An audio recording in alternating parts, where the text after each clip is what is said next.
Driven to Win Presents. Little Women. Written by Louisa May Alcott. Let's continue the story. Part 2. In order that we may start afresh and go to Meg's wedding. Chapter 24. Gossip. In order that we may start afresh and go to Meg's wedding with free minds, it will be well to begin with a little gossip about the Marches. And here let me premise that if any of the elders think there is too much lovering in the story, as I fear they may, I'm not afraid the young folks will make that objection. I can only say with Mrs. March, what can you expect when I have 4 gay girls in the house and a dashing young neighbor over the way? The 3 years that have passed have brought but few changes to the quiet family. The war is over, and Mr. March safely at home, busy with his books and the small parish which founded him a minister by nature as by grace, a quiet, studious man, rich in the wisdom that is better than learning, the charity which calls all mankind brother, the piety that blossoms into character, making it august and lovely. These attributes, in spite of poverty and the strict integrity which shut him out from the more worldly successes, attracted to him many admirable persons, as naturally as sweet herbs draw bees, and as naturally he gave them the honey into which 50 years of hard experience had distilled no bitter drop. Earnest young men found the gray-headed scholar as young at heart as they.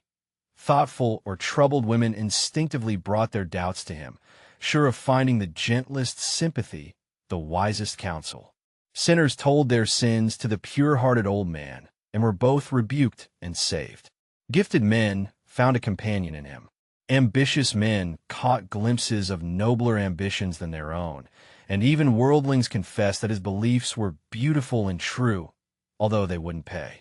To outsiders, the 5 energetic women seemed to rule the house, and so they did in many things. But the quiet scholar, sitting among his books, was still the head of the family, the household conscience, anchor and comforter, for to him the busy, anxious women always turned in troublous times, finding him, in the truest sense of those sacred words, husband and father. The girls gave their hearts into their mother's keeping, their souls into their father's, and to both parents, who lived and labored so faithfully for them. They gave a love that grew with their growth and bound them tenderly together by the sweetest tie, which blesses life and outlives death. Mrs. March is as brisk and cheery, though rather grayer, than when we saw her last, and just now so absorbed in Meg's affairs that the hospitals and homes, still full of wounded boys and soldiers' widows, decidedly missed the motherly missionaries' visits. John Brooke did his duty manfully for a year, got wounded, was sent home, and not allowed to return. He received no stars or bars, but he deserved them, for he cheerfully risked all he had, and life and love are very precious when both are in full bloom. Perfectly resigned to his discharge, he devoted himself to getting well, preparing for business, and earning a home for Meg. With the good sense and sturdy independence that characterized him, he refused Mr. Lawrence's more generous offers, and accepted the place of bookkeeper, feeling better satisfied to begin with an honestly earned salary than by running any risks with borrowed money. Meg had spent the time in working as well as waiting, growing womanly in character, wise in housewifely arts, and prettier than ever, for love is a great beautifier. She had her girlish ambitions and hopes, and felt some disappointment at the humble way in which the new life must begin.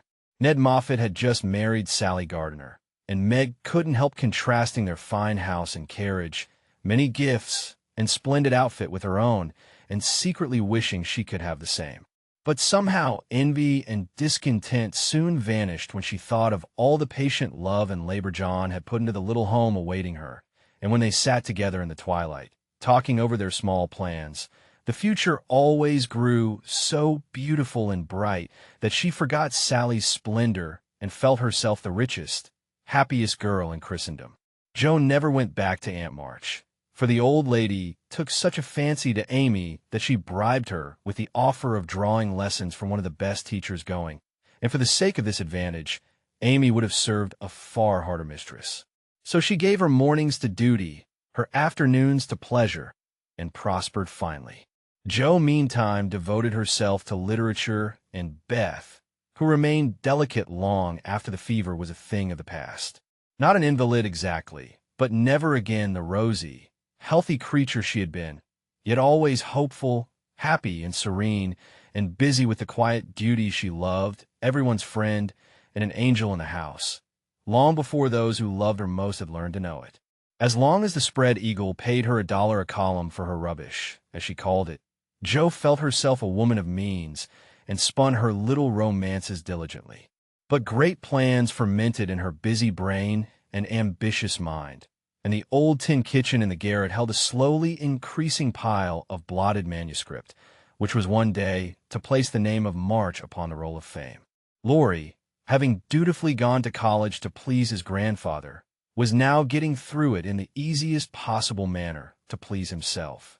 A universal favorite, thanks to money, manners, much talent, and the kindest heart that ever got its owner into scrapes by trying to get other people out of them. He stood in great danger of being spoiled, and probably would have been, like many another promising boy, if he had not possessed a talisman against evil in the memory of the kind old man who was bound up in his success, the motherly friend who watched over him as if he were her son, and last, but not least by any means, the knowledge that 4 innocent girls loved, admired, and believed in him with all their hearts. Being only a glorious human boy, of course he frolicked and flirted, grew dandified, aquatic, sentimental, or gymnastic, as college fashions ordained, hazed and was hazed, talked slang, and more than once came perilously near suspension and expulsion. But as high spirits and the love of fun were the causes of these pranks, he always managed to save himself by frank confession, honorable atonement, or the irresistible power of persuasion which he possessed in perfection. In fact, he rather prided himself on his narrow escapes, and liked to thrill the girls with graphic accounts of his triumphs over wrathful tutors, dignified professors, and vanquished enemies. The men of my class were heroes in the eyes of the girls, who never wearied of the exploits of our fellows, and were frequently allowed to bask in the smiles of these great creatures when Laurie brought them home with him. Amy especially enjoyed this high honor, and became quite a belle among them, for her ladyship early felt and learned to use the gift of fascination with which she was endowed. Meg was too much absorbed in her private and particular John to care for any other lords of creation, and Beth too shy to do more than peep at them and wonder how Amy dared to order them about so. But Jo felt quite in her own element, and found it very difficult to refrain from imitating the gentlemanly attitudes, phrases, and feats which seemed more natural to her than the decorums prescribed for young ladies. They all liked Jo immensely, but never fell in love with her, though very few escaped without paying the tribute of a sentimental sigh or two at Amy's shrine.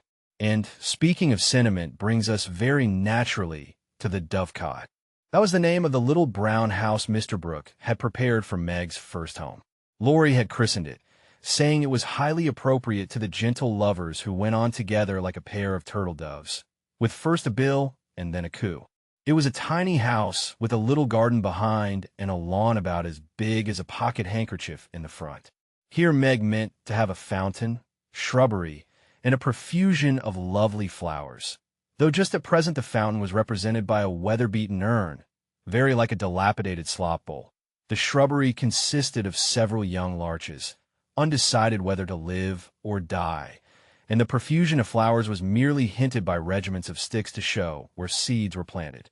But inside, it was altogether charming, and the happy bride saw no fault from garret to cellar.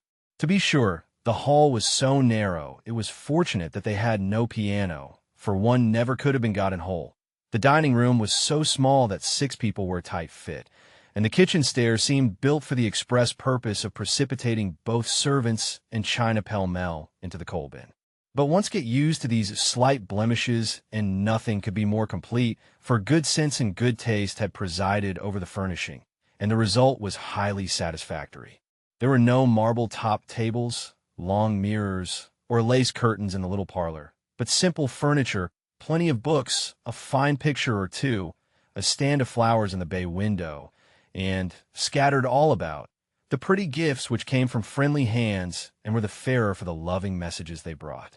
I don't think the Parian Psyche Laurie gave lost any of its beauty because John put up the bracket it stood upon, that any upholsterer could have draped the plain muslin curtains more gracefully than Amy's artistic hand, or that any storeroom was ever better provided with good wishes, merry words, and happy hopes than that in which Jo and her mother put away Meg's few boxes, barrels, and bundles. And I am morally certain that the spandy new kitchen never could have looked so cozy and neat if Hannah had not arranged every pot and pan a dozen times over, and laid the fire all ready for lighting the minute Miss Brooke came home.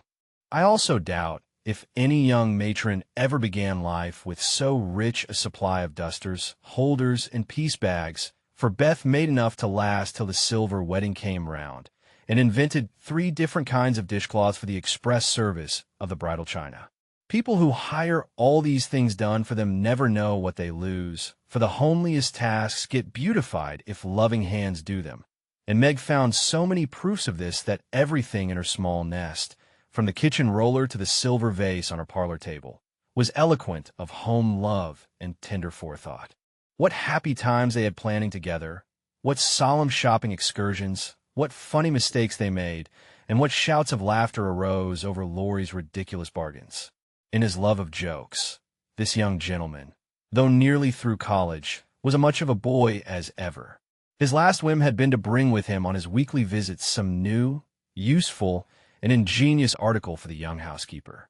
Now a bag of remarkable clothespins. Next, a wonderful nutmeg grater which fell to pieces at the first trial, a knife cleaner that spoiled all the knives, or a sweeper that picked the nap neatly off the carpet and left the dirt, labor-saving soap that took the skin off one's hands, infallible cements which stuck firmly to nothing but the fingers of the deluded buyer, and every kind of tinware from a toy savings bank for odd pennies, to a wonderful boiler which would wash articles in its own steam with every prospect of exploding in the process. In vain Meg begged him to stop. John laughed at him, and Jo called him Mr. Toodles. He was possessed with a mania for patronizing Yankee ingenuity and seeing his friends fitly furnished forth. So each week beheld some fresh absurdity. Everything was done at last, even to Amy's arranging different colored soaps to match the different colored rooms, and Beth setting the table for the first meal. Are you satisfied? Does it seem like home? And do you feel as if you should be happy here? Asked Mrs. March, as she and her daughter went through the new kingdom arm in arm, for just then they seemed to cling together more tenderly than ever. Yes, Mother, perfectly satisfied, thanks to you all, and so happy that I can't talk about it, with a look that was far better than words. If she only had a servant or two, it would be all right, said Amy, coming out of the parlor, where she had been trying to decide whether the bronze Mercury looked best on the whatnot or the mantelpiece.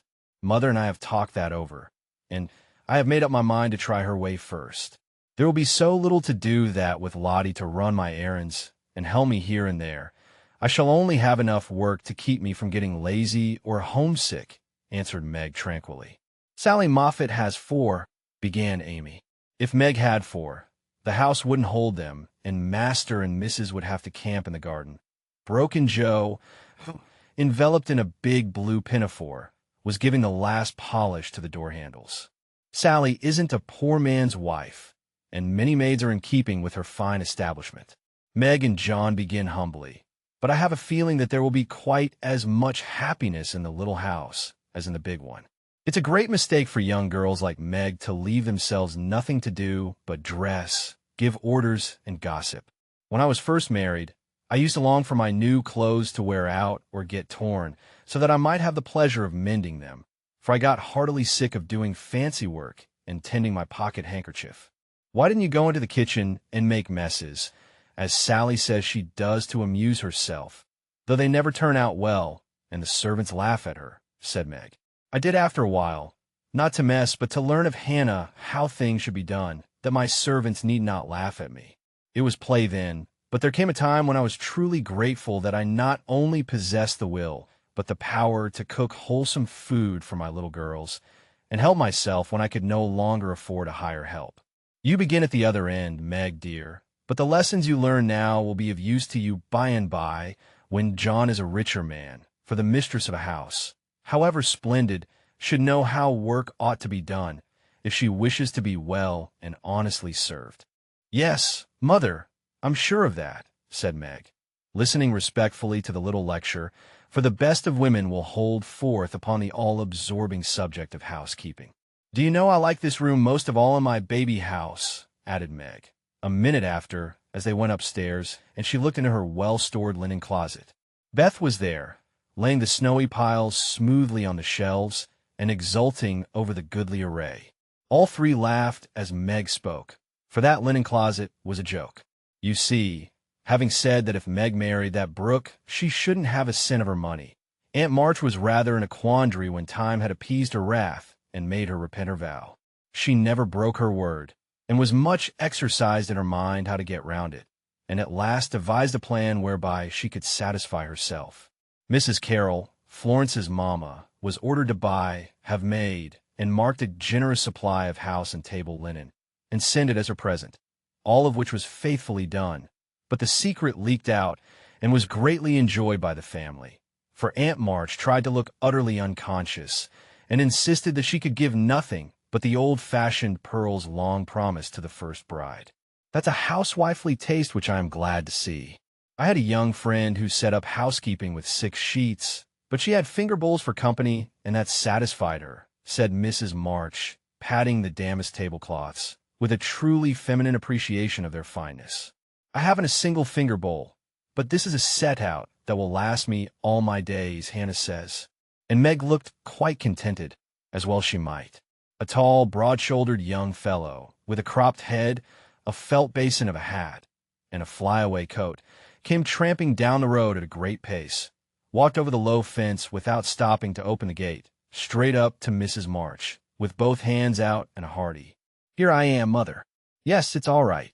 The last words were in answer to the look the elder lady gave him, a kindly questioning look which the handsome eyes met so frankly that the little ceremony closed, as usual, with a motherly kiss. For Mrs. John Brooke, with the maker's congratulations and compliments. "Bless you, Beth. What a refreshing spectacle you are, Joe.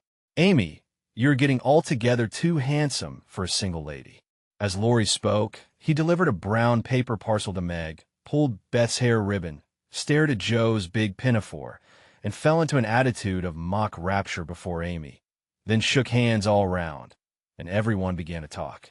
"Where is John?" asked Meg anxiously. "Stopped to get the license for tomorrow, ma'am." "Which side won the last match, Teddy?" inquired Joe, who persisted in feeling an interest in manly sports despite her 19 years. "Ours, of course. Wish you'd been there to see." "How is the lovely Miss Randall?" asked Amy, with a significant smile. "More cruel than ever.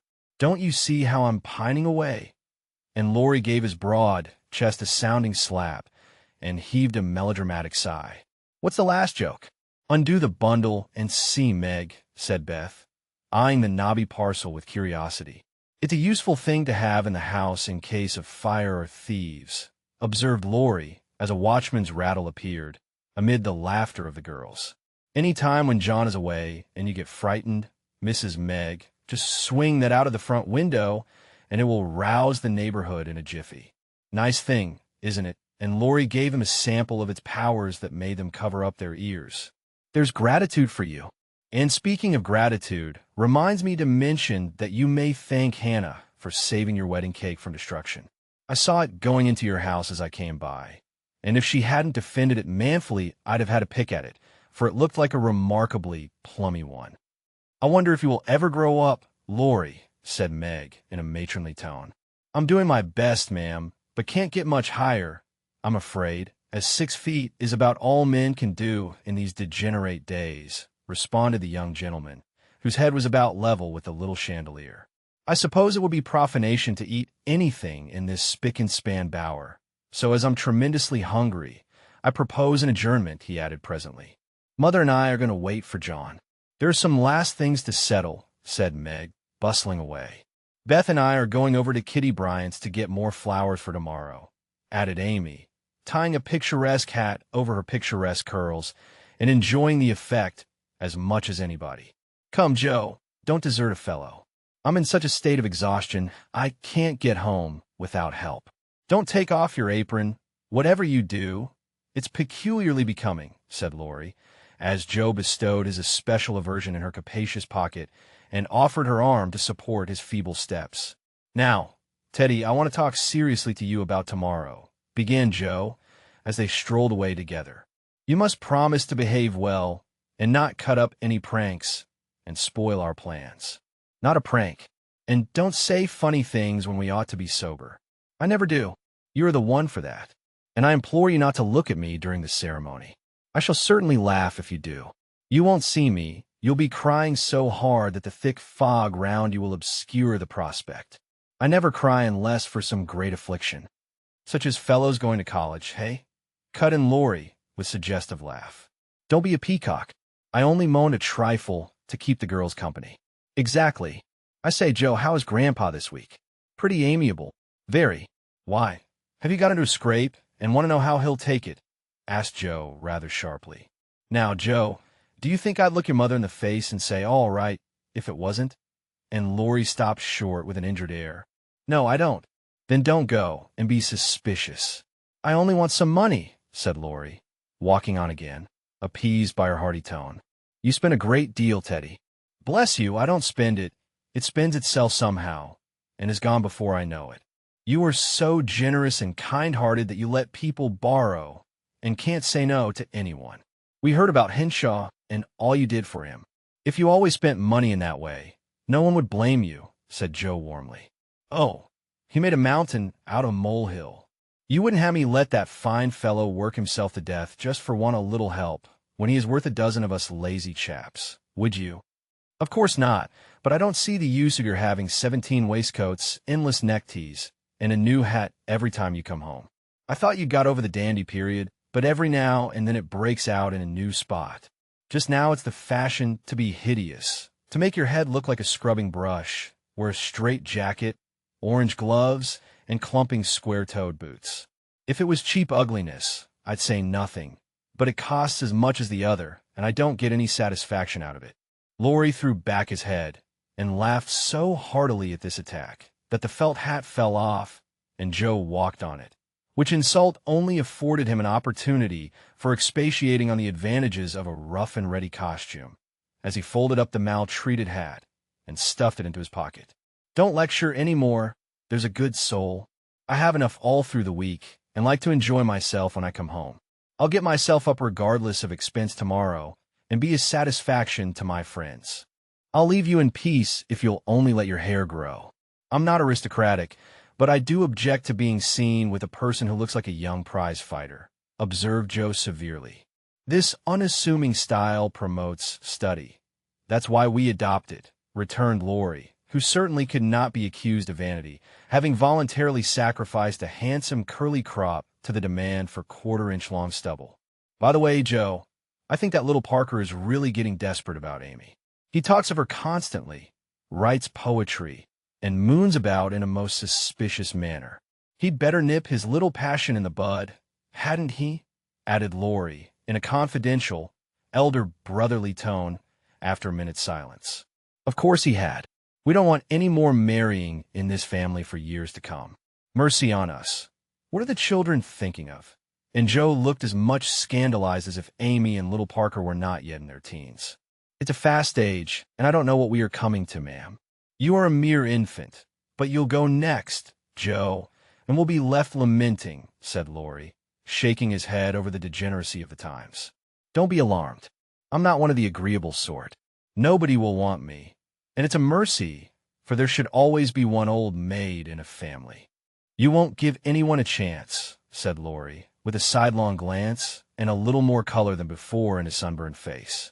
"You won't show the soft side of your character, and if a fellow gets a peep at it by accident and can't help showing that he likes it, you treat him as Mrs. Gummidge did her sweetheart, throw cold water over him, and get so thorny no one dares touch or look at you. I don't like that sort of thing. I'm too busy to be worried with nonsense, and I think it's dreadful to break up families so. Now don't say any more about it. Meg's wedding has turned all our heads, and we talk of nothing but lovers and such absurdities.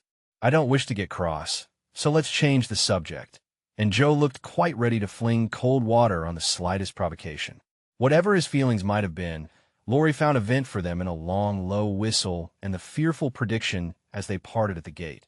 "Mark my words, Joe. You'll go next." Chapter 25. The First Wedding.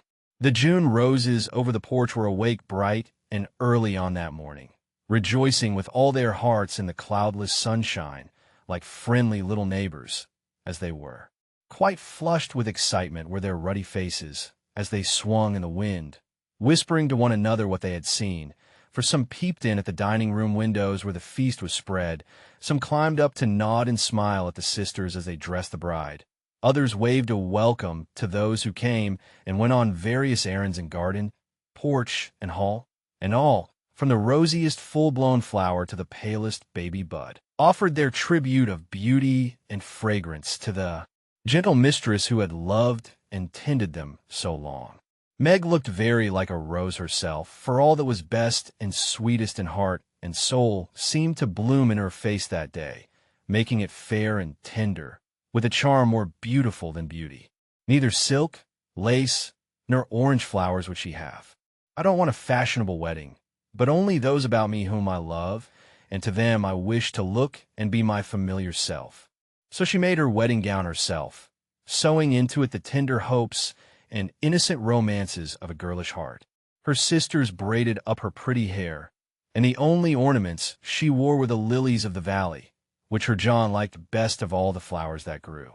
"You do look just like our own dear Meg, only so very sweet and lovely that I should hug you if it wouldn't crumple your dress," cried Amy, surveying her with delight when all was done. "Then I am satisfied. But please hug and kiss me, everyone, and don't mind my dress. I want a great many crumples of this sort put into it today." And Meg opened her arms to her sisters, who clung about her with April faces for a minute, feeling that the new love had not changed the old. "Now I'm going to tie John's cravat for him, and then to stay a few minutes with Father quietly in the study." And Meg ran down to perform these little ceremonies, and then to follow her mother wherever she went, conscious that in spite of the smiles on the motherly face, there was a secret sorrow hid in the motherly heart at the flight of the first bird from a nest. As the younger girls stand together, giving the last touches to their simple toilet, it may be a good time to tell of a few changes which 3 years have wrought in their appearance, for all are looking their best just now. Jo's angles are much softened. She has learned to carry herself with ease, if not grace. The curly crop has lengthened into a thick coil, more becoming to the small head atop of the tall figure. There is a fresh color in her brown cheeks, a soft shine in her eyes, and only gentle words fall from her sharp tongue today. Beth has grown slender, pale, and more quiet than ever. The beautiful, kind eyes are larger, and in them lies an expression that saddens one, although it is not sad itself. It is the shadow of pain which touches the young face with such pathetic patience. But Beth seldom complains, and always speaks hopefully of being better soon. Amy is with truth considered the flower of the family, for at 16 she has the air and bearing of a full-grown woman, not beautiful, but possessed of that indescribable charm called grace. One saw it in the lines of her figure, the make and motion of her hands, the flow of her dress, the droop of her hair, unconscious yet harmonious, and as attractive to many as beauty itself. Amy's nose still afflicted her, for it never would grow Grecian. So did her mouth, being too wide and having a decided chin. These offending features gave character to her whole face, but she never could see it, and consoled herself with her wonderfully fair complexion, keen blue eyes, and curls more golden and abundant than ever. All three wore suits of thin silver gray, their best gowns for the summer, with blush roses in hair and bosom, and all three looked just what they were, fresh-faced, happy-hearted girls, pausing a moment in their busy lives to read with wistful eyes the sweetest chapter in the romance of womanhood. There were to be no ceremonious performances.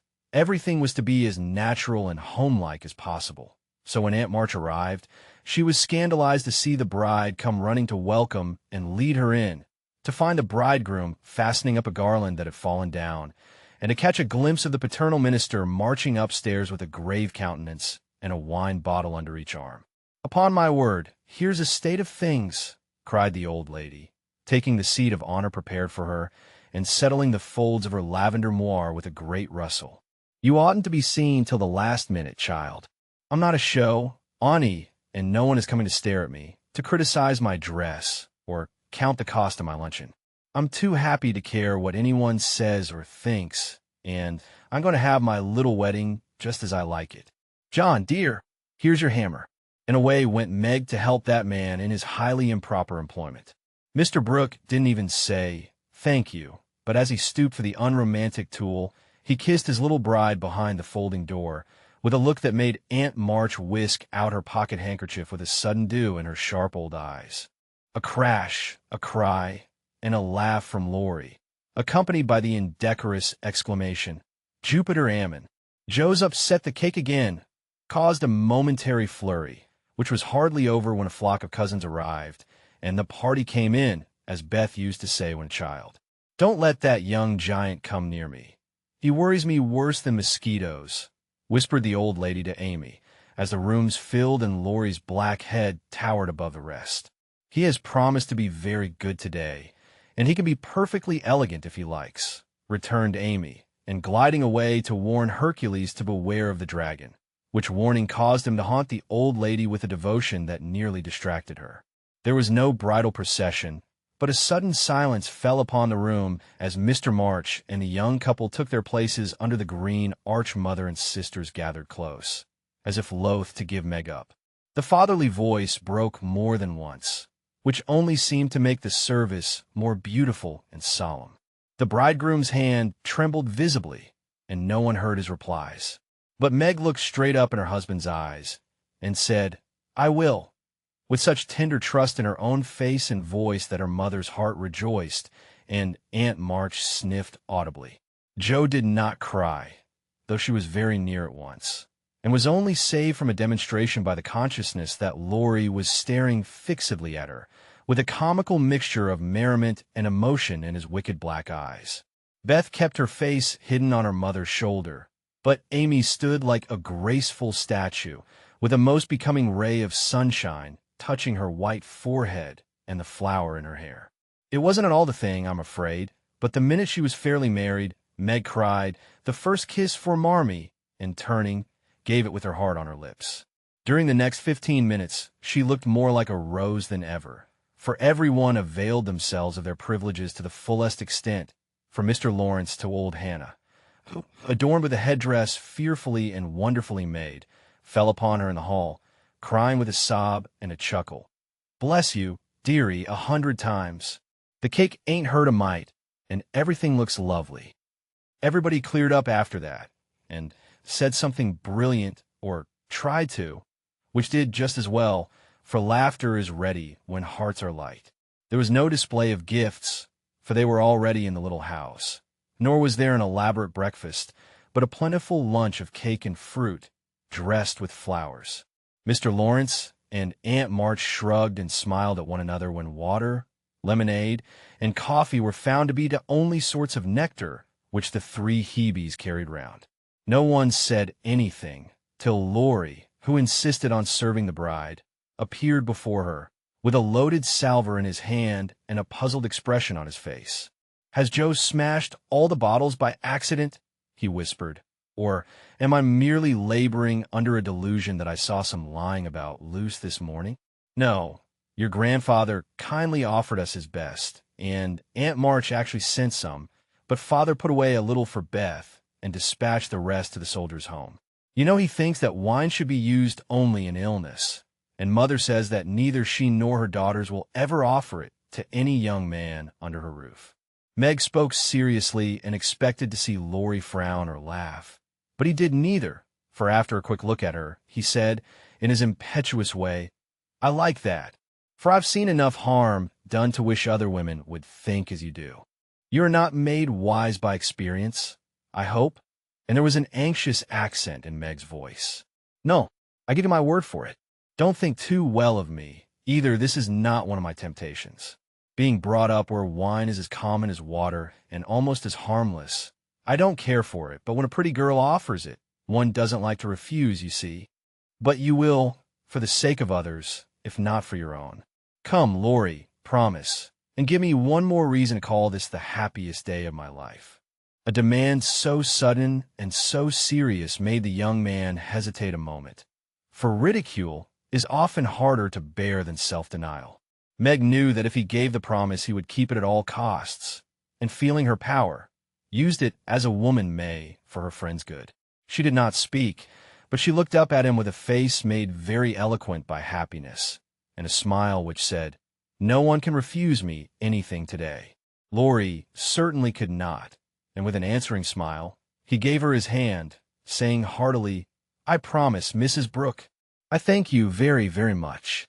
And I drink long life to your resolution, Teddy," cried Joe, baptizing him with a splash of lemonade, as she waved her glass and beamed approvingly upon him.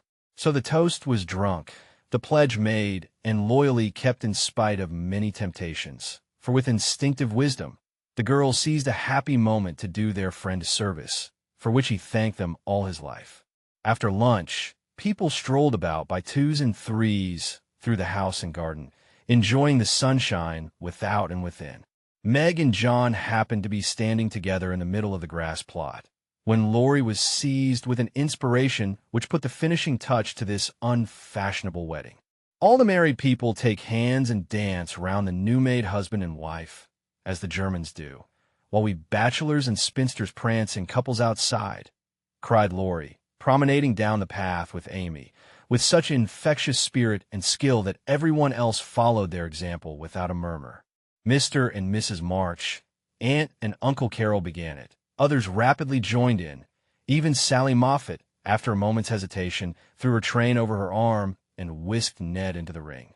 But the crowning joke was Mr. Lawrence and Aunt March, for when the stately old gentleman chassed solemnly up to the old lady, she just tucked her cane under her arm and hopped briskly away to join hands with the rest and dance about the bridal pair, while the young folks pervaded the garden like butterflies on a midsummer day. Want of breath brought the impromptu ball to a close, and then people began to go. "I wish you well, my dear. I heartily wish you well, but I think you'll be sorry for it," said Aunt March to Meg, adding to the bridegroom, as he led her to the carriage. "You've got a treasure, young man. See that you deserve it." "That is the prettiest wedding I've been to for an age, Ned, and I don't see why, for there wasn't a bit of style about it," observed Mrs. Moffat to her husband as they drove away. "Laurie, my lad, if you ever want to indulge in this sort of thing, get one of those little girls to help you, and I shall be perfectly satisfied," said Mr. Lawrence, settling himself in his easy chair to rest after the excitement of the morning. "I'll do my best to gratify you, sir," was Laurie's unusually dutiful reply, as he carefully unpinned the posy Joe had put in his buttonhole. The little house was not far away, and the only bridal journey Meg had was the quiet walk with John from the old home to the new. When she came down, looking like a pretty Quakeress in her dove-colored suit and straw bonnet tied with white, they all gathered about her to say good-bye, as tenderly as if she had been going to make the grand tour. "Don't feel that I am separated from you, Marmee dear, or that I love you any the less for loving John so much," she said, clinging to her mother, with full eyes for a moment. "I shall come every day, father, and expect to keep my old place in all your hearts, though I am married. Beth is going to be with me a great deal, and the other girls will drop in now and then a laugh at my housekeeping struggles. Thank you all for my happy wedding day. Goodbye, goodbye." They stood watching her, with faces full of love and hope and tender pride as she walked away, leaning on her husband's arm, with her hands full of flowers and the June sunshine brightening her happy face. And so Meg's married life began. Chapter 26. Artistic Attempts. It takes people a long time to learn the difference between talent and genius, especially ambitious young men and women. Amy was learning this distinction through much tribulation. From mistaking enthusiasm for inspiration, she attempted every branch of art with youthful audacity. For a long time there was a lull in the mud pie business, and she devoted herself to the finest pen-and-ink drawing, in which she showed such taste and skill that her graceful handiwork proved both pleasant and profitable. But overstrained eyes caused pen and ink to be laid aside for a bold attempt at poker sketching. While this attack lasted, the family lived in constant fear of a conflagration, for the odor of burning wood pervaded the house at all hours. Smoke issued from attic and shed with alarming frequency. Red-hot pokers lay about promiscuously, and Hannah never went to bed without a pail of water and the dinner bell at her door in case of fire. Raphael's face was found boldly executed on the underside of the molding board, and Bacchus on the head of a beer barrel. A chanting cherub adorned the cover of the sugar bucket, and attempts to portray Romeo and Juliet supplied kindling for some time. From fire to oil was a natural transition for burned fingers, and Amy fell to painting with undiminished ardor. An artist friend fitted her out with his cast-off palettes, brushes, and colors, and she daubed away, producing pastoral and marine views such as were never seen on land or sea.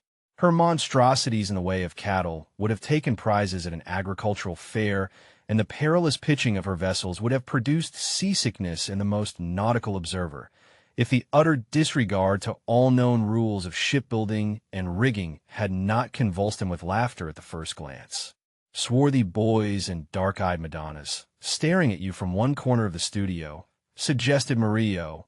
Oily brown shadows of faces with a lurid streak in the wrong place meant Rembrandt. Buxom ladies and drapiscal infants, Rubens, and Turner appeared in tempests of blue thunder, orange lightning, brown rain, and purple clouds, with a tomato-colored splash in the middle, which might be the sun or a Bowie, a sailor's shirt or a king's robe, as the spectator pleased. Charcoal portraits came next, and the entire family hung in a row, looking as wild and crocky as if just evoked from coal bin. Softened into crayon sketches, they did better, for the likenesses were good, and Amy's hair, Joe's nose, Meg's mouth, and Laurie's eyes were pronounced wonderfully fine. A return to clay and plaster followed, and ghostly casts of her acquaintances haunted corners of the house, or tumbled off closet shelves onto people's heads. Children were enticed in as models, till their incoherent accounts of her mysterious doings caused Miss Amy to be regarded in the light of a young ogress. Her efforts in this line, however, were brought to an abrupt close by an untoward accident, which quenched her ardor. Other models failing her for a time, she undertook to cast her own pretty foot, and the family were one day alarmed by an unearthly bumping, and screaming and running to the rescue, found the young enthusiast hopping wildly about the shed with her foot held fast in a pan full of plaster, which had hardened with unexpected rapidity. With much difficulty and some danger, she was dug out, for Joe was so overcome with laughter while she excavated that her knife went too far, cut the poor foot, and left a lasting memorial of one artistic attempt, at least. After this, Amy subsided, till a mania for sketching from nature set her to haunting river, field, and wood for picturesque studies, and sighing for ruins to copy. She caught endless colds sitting on damp grass to book a delicious bit, composed of a stone, a stump, one mushroom, and a broken mullein stalk, or a heavenly mass of clouds that looked like a choice display of featherbeds when done. She sacrificed her complexion floating on the river in the midsummer sun to study light and shade, and got a wrinkle over her nose trying after points of sight, or whatever the squint-in-string performance is called. If genius is eternal patience, as Michelangelo affirms, Amy had some claim to the divine attribute, for she persevered in spite of all obstacles, failures, and discouragements, firmly believing that in time she should do something worthy to be called high art. She was learning, doing, and enjoying other things, meanwhile, for she had resolved to be an attractive and accomplished woman, even if she never became a great artist. Here she succeeded better, for she was one of those happily created beings who please without effort, make friends everywhere, and take life so gracefully and easily that less fortunate souls are tempted to believe that such are born under a lucky star. Everybody liked her, for among her good gifts was tact. She had an instinctive sense of what was pleasing and proper, always said the right thing to the right person, did just what suited the time and place, and was so self-possessed that her sisters used to say, if Amy went to court without any rehearsal beforehand, she'd know exactly what to do.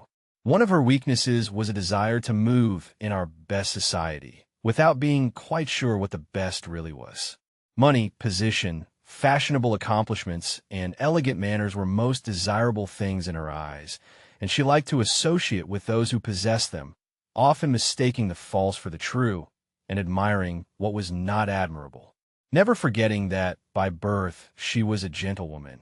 She cultivated her aristocratic tastes and feelings, so that when the opportunity came she might be ready to take the place from which poverty now excluded her.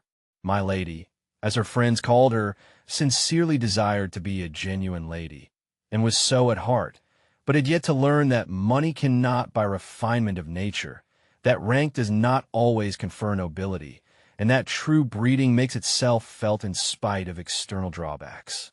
"I want to ask a favor of you, Mama," Amy said, coming in with an important air one day. "Well, little girl, what is it?" replied her mother, in whose eyes the stately young lady still remained the baby. "Our drawing class breaks up next week, and before the girls separate for the summer, I want to ask them out here for a day. They are wild to see the river, sketch the broken bridge, and copy some of the things they admire in my book. They have been very kind to me in many ways, and I am grateful, for they are all rich and I know I am poor. Yet they never made any difference. Why should they?" And Mrs. March put the question with what the girls called her Maria Theresa air. "You know as well as I that it does make a difference with nearly everyone. So don't ruffle up like a dear, motherly hen when your chickens get pecked by smarter birds.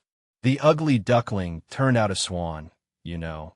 And Amy smiled without bitterness, for she possessed a happy temper and hopeful spirit.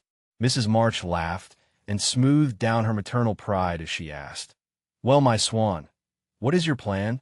"I should like to ask the girls out to lunch next week, to take them for a drive to the places they want to see, a row on the river, perhaps, and make a little artistic fete for them." "That looks feasible. What do you want for lunch?" "Cake, sandwiches, fruit, and coffee will be all that is necessary, I suppose." "Oh dear, no. We must have cold tongue and chicken, French chocolate, and ice cream, besides. The girls are used to such things, and I want my lunch to be proper and elegant, though I do work for my living." "How many young ladies are there?" asked her mother, beginning to look sober. 12 or 14 in the class, but I dare say they won't all come." "Bless me, child, you will have to charter an omnibus to carry them about." "Why, mother, how can you think of such a thing? Not more than 6 or 8 will probably come, so I shall hire a beach wagon and borrow Mr. Lawrence's cherry-bounce." Hannah's pronunciation of charabanc. "All of this will be expensive, Amy." "Not very. I've calculated the cost, and I'll pay for it myself. Don't you think, dear, that as these girls are used to such things, and the best we can do will be nothing new, that some simpler plan would be pleasanter to them, as a change if nothing more, and much better for us than buying or borrowing what we don't need, and attempting a style not in keeping with our circumstances? If I can't have it as I like, I don't care to have it at all. I know that I can carry it out perfectly well, if you and the girls will help a little, and I don't see why I can't if I'm willing to pay for it," said Amy, with the decision which opposition was apt to change into obstinacy. Mrs. March knew that experience was an excellent teacher, and when it was possible, she left her children to learn alone the lessons which she would gladly have made easier if they had not objected to taking advice as much as they did salts and senna. "Very well, Amy, if your heart is set upon it, and you see your way through without too great an outlay of money, time, and temper, I'll say no more.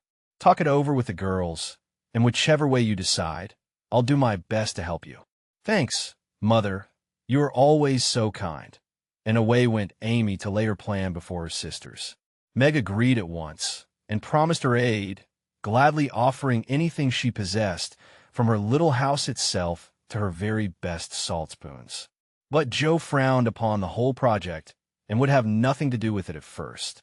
"Why in the world should you spend your money, worry your family, and turn the house upside down for a parcel of girls who don't care a sixpence for you? I thought you had too much pride and sense to truckle to any mortal woman just because she wears French boots and rides in a coupe," said Joe, who, being called from the tragic climax of her novel, was not in the best mood for social enterprises. "I don't truckle, and I hate being patronized as much as you do," returned Amy indignantly, for the two still jangled when such questions arose. "The girls do care for me, and I for them, and there's a great deal of kindness and sense and talent among them, in spite of what you call fashionable nonsense. You don't care to make people like you, to go into good society and cultivate your manners and tastes. I do, and I mean to make the most of every chance that comes. You can go through the world with your elbows out and your nose in the air, and call it independence if you like. That's not my way. When Amy had wetted her tongue and freed her mind, she usually got the best of it, for she seldom failed to have common sense on her side, while Jo carried her love of liberty and hate of conventionalities to such an unlimited extent that she naturally found herself worsted in an argument. Amy's definition of Jo's idea of independence was such a good hit that both burst out laughing, and the discussion took a more amiable turn. Much against her will, Jo at length consented to sacrifice a day to Mrs. Grundy and help her sister through what she regarded as a nonsensical business. The invitations were sent, nearly all accepted, and the following Monday was set apart for the grand event. Hannah was out of humor because her week's work was deranged and prophesied that "Yef the washin' and ironin' warn't done reg'lar, nothing would go well anywheres." This hitch in the mainspring of the domestic machinery had a bad effect upon the whole concern, but Amy's motto was nil desperandum, and having made up her mind what to do, she proceeded to do it in spite of all obstacles. To begin with, Hannah's cooking didn't turn out well. The chicken was tough, the tongue too salty, and the chocolate wouldn't froth properly. Then the cake and ice cost more than Amy expected. So did the wagon, and various other expenses, which seemed trifling at the outset, counted up rather alarmingly afterward. Beth got a cold and took to her bed. Meg had an unusual number of callers to keep her at home, and Jo was in such a divided state of mind that her breakages, accidents, and mistakes were uncommonly numerous, serious, and trying. If it was not fair on Monday, the young ladies were to come on Tuesday, an arrangement which aggravated Jo and Hannah to the last degree. On Monday morning the weather was in that undecided state which is more exasperating than a steady pour. It drizzled a little, shone a little, blew a little, and didn't make up its mind till it was too late for anyone else to make up theirs. Amy was up at dawn, hustling people out of their beds and through their breakfasts that the house might be got in order.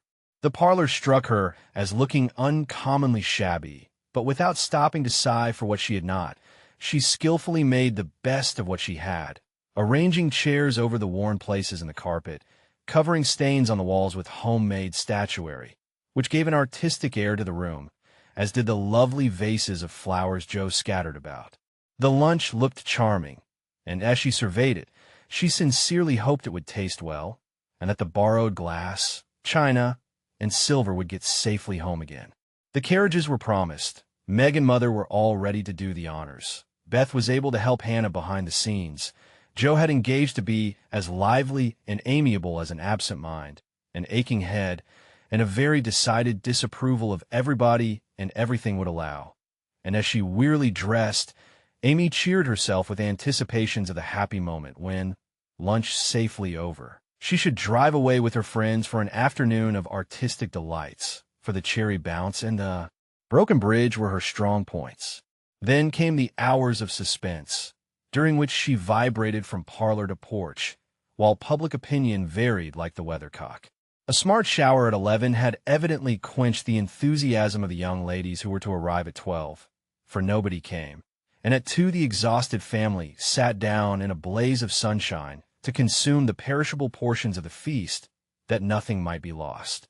No doubt about the weather today.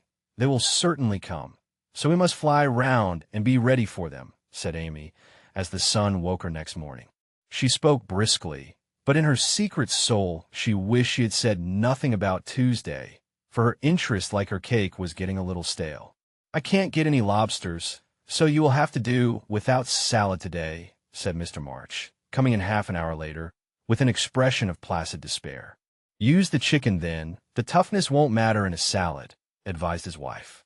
Hannah left it on the kitchen table a minute, and the kittens got at it. "I'm very sorry, Amy," added Beth, who was still a patroness of cats. "Then I must have a lobster, for tongue alone won't do," said Amy decidedly. "Shall I rush into town and demand one?" asked Jo, with the magnanimity of a martyr. "You come bringing it home under your arm, without any paper, just to try me." "I'll go myself," answered Amy, whose temper was beginning to fail. Shrouded in a thick veil and armed with a genteel traveling basket, she departed, feeling that a cool drive would soothe her ruffled spirit and fit her for the labors of the day. After some delay, the object of her desire was procured, likewise a bottle of dressing to prevent further loss of time at home, and off she drove again, well pleased with her own forethought. As the omnibus contained only one other passenger, a sleepy old lady, Amy pocketed her veil and beguiled the tedium of the way by trying to find out where all her money had gone to. So busy was she with her card full of refractory figures that she did not observe a newcomer, who entered without stopping the vehicle, till a masculine voice said, "Good morning, Miss March," and, looking up, she beheld one of Laurie's most elegant college friends. Fervently hoping that he would get out before she did, Amy utterly ignored the basket at her feet, and congratulating herself that she had on her new traveling dress, returned the young man's greeting with her usual suavity and spirit. They got on excellently, for Amy's chief care was soon set at rest by learning that the gentleman would leave first, and she was chatting away in a peculiarly lofty strain when the old lady got out. In stumbling to the door, she upset the basket, and, oh horror, the lobster in all its vulgar size and brilliancy was revealed to the high-born eyes of a tutor. "By Jove, she's forgotten her dinner!" cried the unconscious youth, poking the scarlet monster into its place with his cane and preparing to hand out the basket after the old lady. "Please don't. It's mine," murmured Amy, with a face nearly as red as her fish. "Oh, really, I beg pardon. It's an uncommonly fine one, isn't it?" said Tutor, with great presence of mind, and an air of sober interest that did credit to his breeding. Amy recovered herself in a breath, set her basket boldly on the seat, and said, laughing, "Don't you wish you were to have some of the salad he's going to make, and to see the charming young ladies who are to eat it?" Now, that was tact, for two of the ruling foibles of the masculine mind were touched. The lobster was instantly surrounded by a halo of pleasing reminiscences, and curiosity about the charming young ladies diverted his mind from the comical mishap. "I suppose he'll laugh and joke over it with Laurie, but I shan't see them. That's a comfort," thought Amy, as Tutor Bowden departed. She did not mention this meeting at home, though she discovered that, thanks to the upset, her new dress was much damaged by the rivulets of dressing that meandered down the skirt, but went through with the preparations which now seemed more irksome than before, and at 12 o'clock all was ready again. Feeling that the neighbors were interested in her movements, she wished to efface the memory of yesterday's failure by a grand success today, so she ordered the cherry bounce and drove away in state to meet and escort her guests to the banquet. "There's the rumble, they're coming. I'll go onto the porch and meet them. It looks hospitable, and I want the poor child to have a good time after all her trouble," said Mrs. March, suiting the action to the word. But after one glance, she retired with an indescribable expression, for looking quite lost in the big carriage, sat Amy and one young lady. "Run, Beth, and help Hannah clear half the things off the table. It will be too absurd to put a luncheon for 12 before a single girl," cried Joe, hurrying away to the lower regions, too excited to stop even for a laugh. In came Amy, quite calm and delightfully cordial to the one guest who had kept her promise. The rest of the family, being of a dramatic turn, played their parts equally well, and Miss Elliott found them a most hilarious set, for it was impossible to control entirely the merriment which possessed them. The remodeled lunch being gaily partaken of, the studio and garden visited, and art discussed with enthusiasm, Amy ordered a buggy, alas for the elegant cherry bounce, and drove her friend quietly about the neighborhood till sunset, when the party went out. As she came walking in, looking very tired, but as composed as ever, she observed that every vestige of the unfortunate fate had disappeared, except a suspicious pucker about the corners of Joe's mouth. "You've had a lovely afternoon for your drive, dear," said her mother, as respectfully as if the whole 12 had come. "Miss Elliott is a very sweet girl, and seemed to enjoy herself, I thought," observed Beth with unusual warmth. "Could you spare me some of your cake? I really need some. I have so much company, and I can't make such delicious stuff as yours," asked Meg soberly. "Take it all. I'm the only one here who likes sweet things, and it will mold before I can dispose of it," answered Amy, thinking with a sigh of the generous store she had laid in for such an end as this. "It's a pity Laurie isn't here to help us," began Joe, as they sat down to ice cream and salad for the second time in 2 days. A warning look from her mother checked any further remarks, and the whole family ate in heroic silence, till Mr. March mildly observed, "Salad was one of the favorite dishes of the ancients, and Evelyn." Here, a general explosion of laughter cut short the history of salads, to the great surprise of the learned gentleman. "Bundle everything into a basket and send it to the Hummels. Germans like messes. I'm sick of the sight of this, and there's no reason you should all die of a surfeit because I've been a fool," cried Amy, wiping her eyes. "I thought I should have died when I saw you two girls rattling about in the what you could, like two little kernels in a very big nutshell, and mother waiting in state to receive the throng," sighed Joe, quite spent with laughter. "I'm very sorry you were disappointed, dear, but we all did our best to satisfy you," said Mrs. March, in a tone full of motherly regret. "I'm satisfied. I've done what I undertook, and it's not my fault that it failed. I comfort myself with that," said Amy with a little quiver in her voice. "I thank you all very much for helping me, and I'll thank you still more if you won't allude to it for a month, at least." No one did for several months, but the word fate always produced a general smile, and Laurie's birthday gift to Amy was a tiny coral lobster in the shape of a charm for her watchguard. Chapter 27. Literary Lessons.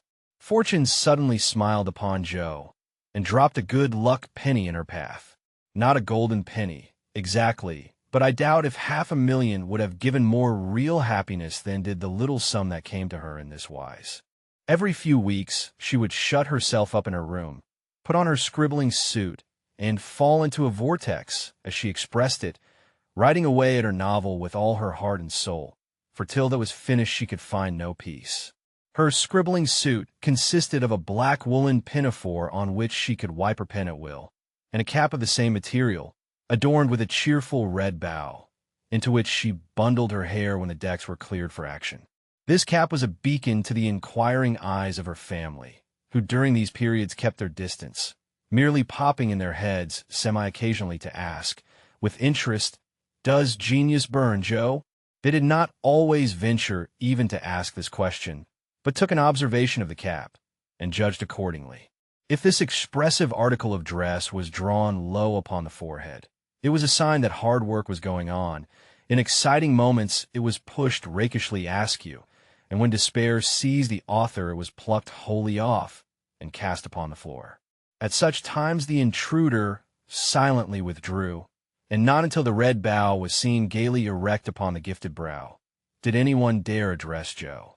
She did not think herself a genius by any means, but when the writing fit came on, she gave herself up to it with entire abandon, and led a blissful life, unconscious of want, care, or bad weather, while she sat safe and happy in an imaginary world, full of friends almost as real and dear to her as any in the flesh. Sleep forsook her eyes. Meals stood untasted. Day and night were all too short to enjoy the happiness which blessed her only at such times, and made these hours worth living, even if they bore no other fruit. The divine afflatus usually lasted a week or two, and then she emerged from her vortex, hungry, sleepy, cross, or despondent. She was just recovering from one of these attacks when she was prevailed upon to escort Miss Crocker to a lecture, and in return for her virtue, was rewarded with a new idea. It was a people's course, the lecture on the pyramids, and Joe rather wondered at the choice of such a subject for such an audience, but took it for granted that some great social evil would be remedied or some great want supplied by unfolding the glories of the pharaohs to an audience whose thoughts were busy with the price of coal and flour, and whose lives were spent in trying to solve harder riddles than that of the Sphinx. They were early, and while Miss Crocker set the heel of her stocking, Joe amused herself by examining the faces of the people who occupied the seat with them. On her left were two matrons with massive foreheads and bonnets to match, discussing women's rights and making tatting. Beyond sat a pair of humble lovers, artlessly holding each other by the hand, a somber spinster eating peppermints out of a paper bag, and an old gentleman taking his preparatory nap behind a yellow bandana. On her right, Her only neighbor was a studious-looking lad absorbed in a newspaper. It was a pictorial sheet, and Joe examined the work of art nearest her, idly wondering what fortuitous concatenation of circumstances needed the melodramatic illustration of an Indian in full war costume, tumbling over a precipice with a wolf at his throat, while two infuriated young gentlemen, with unnaturally small feet and big eyes, were stabbing each other close by, and a disheveled female was flying away in the background with her mouth wide open. Pausing to turn a page, the lad saw her looking and, with boyish good nature, offered half his paper, saying bluntly, "Want to read it? That's a first-rate story." Joe accepted it with a smile, for she had never outgrown her liking for lads, and soon found herself involved in the usual labyrinth of love, mystery, and murder, for the story belonged to that class of light literature in which the passions have a holiday, and when the author's invention fails, a grand catastrophe clears the stage of one half the dramatis personae, leaving the other half to exult over their downfall. "Prime, isn't it?" asked the boy, as her eye went down the last paragraph of her portion. "I think you and I could do as well as that if we tried," returned Joe, amused at his admiration of the trash. "I should think I was a pretty lucky chap if I could. She makes a good living out of such stories, they say." And he pointed to the name of Mrs. S.L.N.G. Northberry under the title of the tale. "Do you know her?" asked Joe, with sudden interest. "No, but I read all her pieces, and I know a fellow who works in the office where this paper is printed." "Do you say she makes a good living out of stories like this?" And Joe looked more respectfully at the agitated group and thickly sprinkled exclamation points that adorned the page. "Guess she does. She knows just what folks like and gets paid well for writing it." Here the lecture began, but Joe heard very little of it, for while Professor Sands was prosing away about Belzoni, Cheops, Scarabii, and hieroglyphics, she was covertly taking down the address of the paper and boldly resolving to try for the $100 prize offered in its columns for a sensational story. By the time the lecture ended and the audience awoke, she had built up a splendid fortune for herself, not the first founded on paper, and was already deep in the concoction of her story, being unable to decide whether the duel should come before the elopement or after the murder. She said nothing of her plan at home, but fell to work next day, much to the disquiet of her mother, who always looked a little anxious when genius took to burning. Joe had never tried this style before, contenting herself with very mild romances for the Spread Eagle. Her experience and miscellaneous reading were of service now, for they gave her some idea of dramatic effect and supplied plot, language, and costumes. Her story was as full of desperation and despair as her limited acquaintance with those uncomfortable emotions enabled her to make it, and having located it in Lisbon, she wound up with an earthquake as a striking and appropriate denouement. The manuscript was privately dispatched, accompanied by a note, modestly saying that if the tale didn't get the prize, which the writer hardly dared expect, she would be very glad to receive any sum it might be considered worth. 6 weeks is a long time to wait, and a still longer time for a girl to keep a secret, but Joe did both, and was just beginning to give up all hope of ever seeing her manuscript again, when a letter arrived which almost took her breath away, for on opening it, a check for $100 fell into her lap. For a minute she stared at it as if it had been a snake. Then she read her letter and began to cry. If the amiable gentleman who wrote that kindly note could have known what intense happiness he was giving a fellow creature, I think he would devote his leisure hours, if he has any, to that amusement, for Joe valued the letter more than the money, because it was encouraging, and after years of effort it was so pleasant to find that she had learned to do something, though it was only to write a sensation story. A prouder young woman was seldom seen than she, when, having composed herself, she electrified the family by appearing before them with a letter in one hand, the check in the other, announcing that she had won the prize. Of course, there was a great jubilee, and when the story came, everyone read and praised it, though after her father had told her that the language was good, the romance fresh and hearty, and the tragedy quite thrilling, he shook his head and said in his unworldly way, "You could do better than this, Joe. Aim at the highest, and never mind the money. I think the money is the best part of it." "What will you do with such a fortune?" asked Amy, regarding the magic slip of paper with a reverential eye. "Send Beth and Mother to the seaside for a month or two," answered Joe promptly. To the seaside they went, after much discussion, and though Beth didn't come home as plump and rosy as could be desired, she was much better, while Mrs. March declared she felt 10 years younger. So Joe was satisfied with the investment of her prize money, and fell to work with a cheery spirit, bent on earning more of those delightful checks. She did earn several that year, and began to feel herself a power in the house, for by the magic of a pen, her rubbish turned into comforts for them all. The Duke's daughter paid the butcher's bill, a phantom hand put down a new carpet, and the curse of the Coventrys proved the blessing of the Marches in the way of groceries and gowns. Wealth is certainly a most desirable thing, but poverty has its sunny side, and one of the sweet uses of adversity is the genuine satisfaction which comes from hearty work of head or hand, and to the inspiration and necessity we owe half the wise, beautiful, and useful blessings of the world. Joe enjoyed a taste of this satisfaction, and ceased to envy richer girls, taking great comfort in the knowledge that she could supply her own wants, and need ask no one for a penny. Little notice was taken of her stories, but they found a market, and encouraged by this fact, she resolved to make a bold stroke for fame and fortune. Having copied her novel for the 4th time, read it to all her confidential friends, and submitted it with fear and trembling to 3 publishers, she at last disposed of it, on condition that she would cut it down 1/3 and omit all the parts which she particularly admired.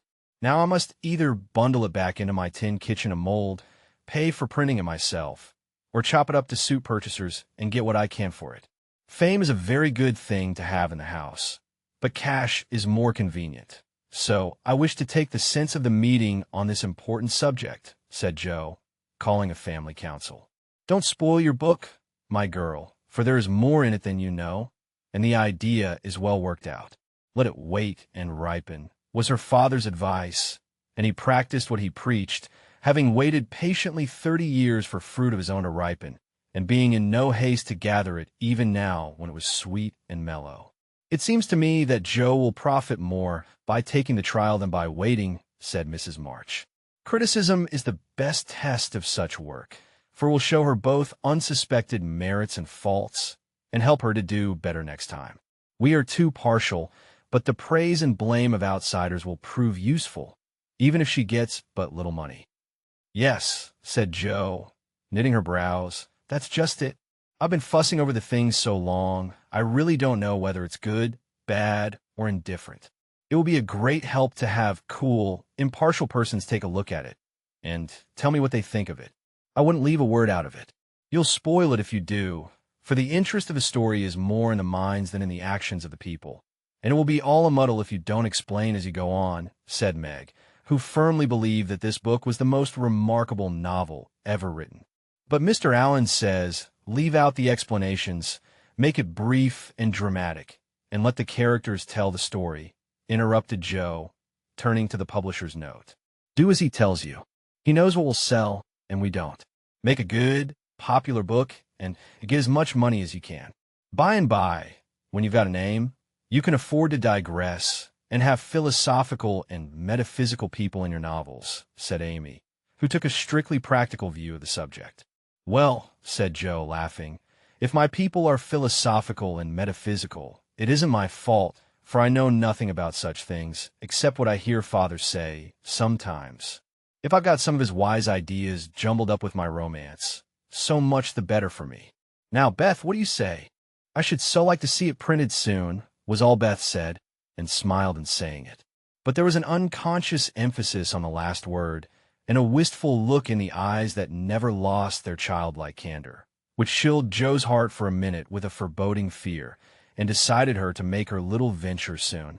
So, with Spartan firmness, the young authoress laid her firstborn on her table, and chopped it up as ruthlessly as any ogre.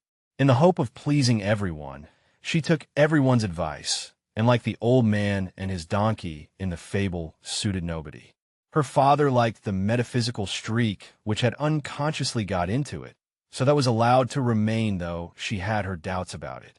Her mother thought that there was a trifle too much description. Out, therefore, it came, and with it many necessary links in the story.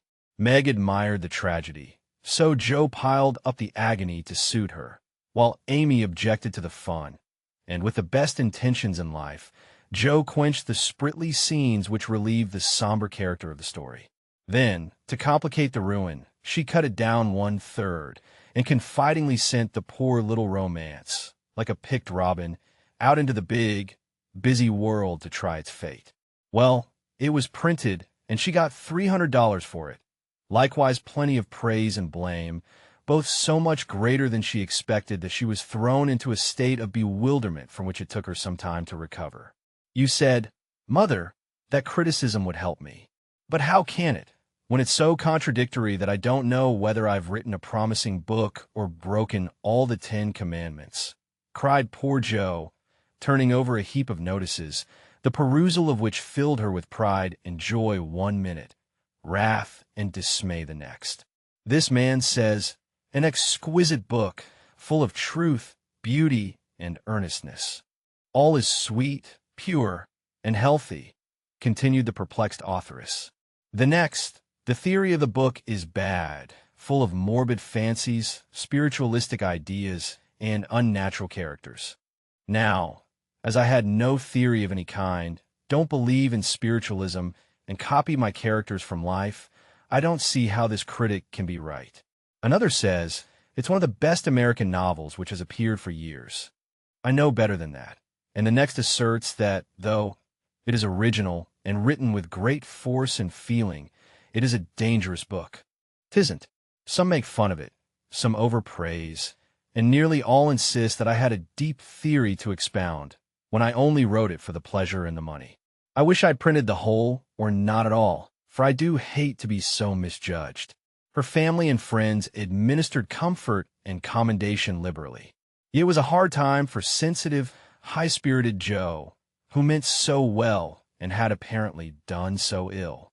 But it did her good, for those whose opinion had real value gave her the criticism which is an author's best education. And when the first soreness was over, she could laugh at her poor little book, yet believe in it still, and feel herself the wiser and stronger for the buffeting she had received. Not being a genius, like Keats, it won't kill me, she said stoutly. And I've got the joke on my side, after all, for the parts that were taken straight out of real life are denounced as impossible and absurd, and the scenes that I made up out of my own silly head are pronounced charmingly natural, tender, and true. So I'll comfort myself with that, and when I'm ready, I'll up again and take another. Chapter 28. Domestic Experiences. Like most other young matrons, Meg began her married life with the determination to be a model housekeeper. John should find home a paradise. He should always see a smiling face, should fare sumptuously every day, and never know the loss of a button. She brought so much love, energy, and cheerfulness to the work that she could not but succeed, in spite of some obstacles. Her paradise was not a tranquil one, for the little woman fussed, was over-anxious to please, and bustled about like a true Martha, cumbered with many cares. She was too tired, sometimes, even to smile. John grew dyspeptic after a course of dainty dishes and ungratefully demanded plain fare. As for buttons, she soon learned to wonder where they went, to shake her head over the carelessness of men, and to threaten to make him sew them on himself, and see if his work would stand impatient and clumsy fingers any better than hers.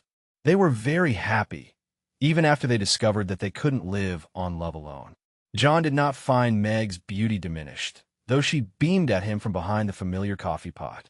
Nor did Meg miss any of the romance from the daily parting, when her husband followed up his kiss with the tender inquiry, "Shall I send some veal or mutton for dinner, darling?"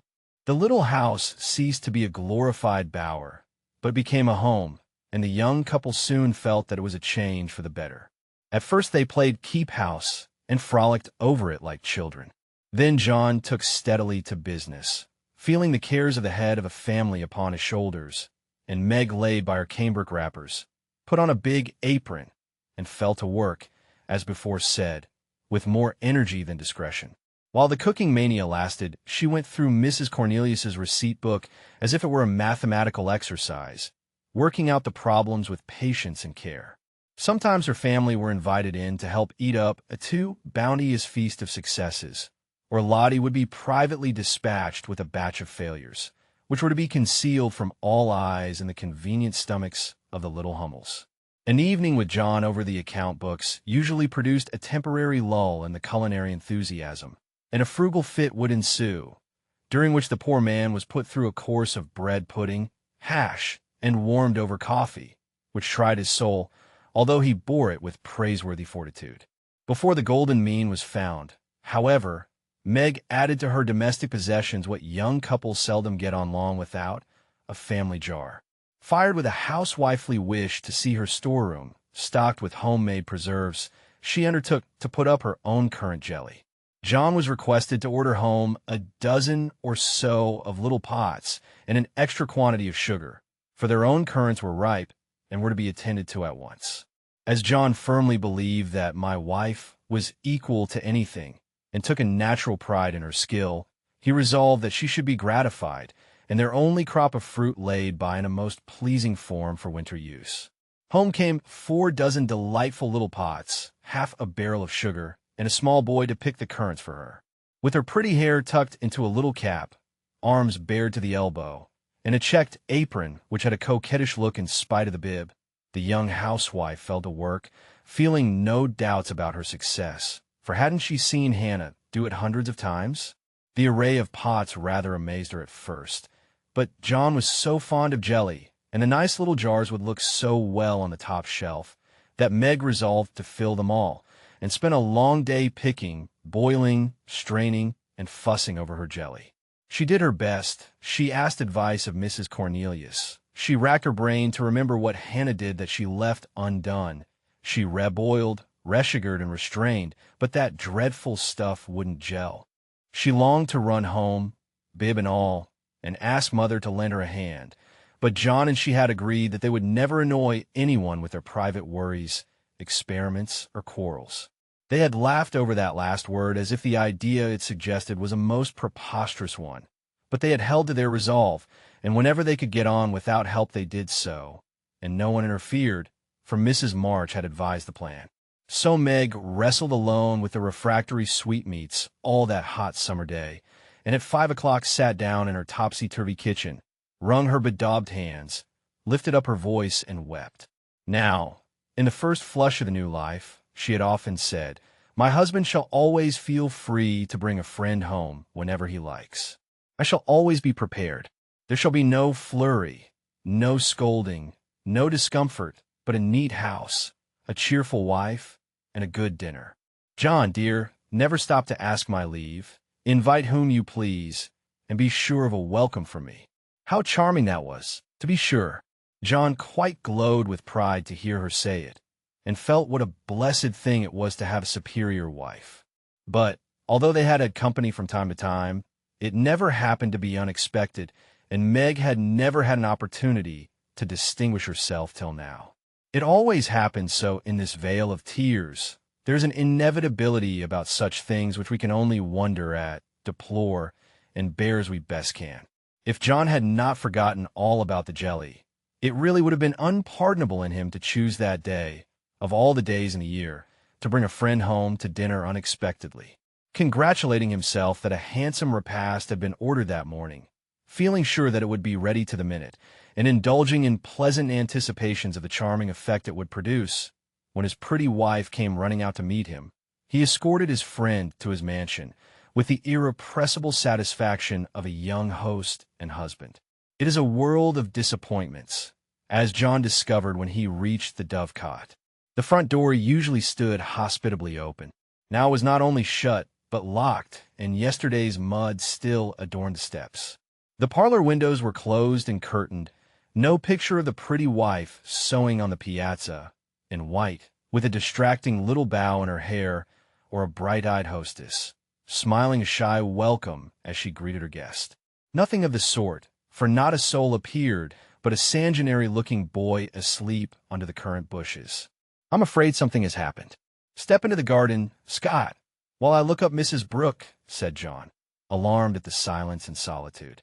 Round the house he hurried, led by a pungent smell of burned sugar, and Mr. Scott strolled after him, with a queer look on his face. He paused discreetly at a distance when Brooke disappeared, but he could both see and hear, and being a bachelor, enjoyed the prospect mightily. In the kitchen reigned confusion and despair.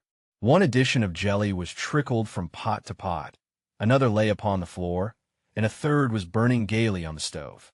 Lottie, with Teutonic phlegm, was calmly eating bread and currant wine, for the jelly was still in a hopelessly liquid state, while Mrs. Brooke, with her apron over her head, sat sobbing dismally. "My dearest girl, what is the matter?" cried John, rushing in, with awful visions of scalded hands, sudden news of affliction, and secret consternation at the thought of the guest in the garden.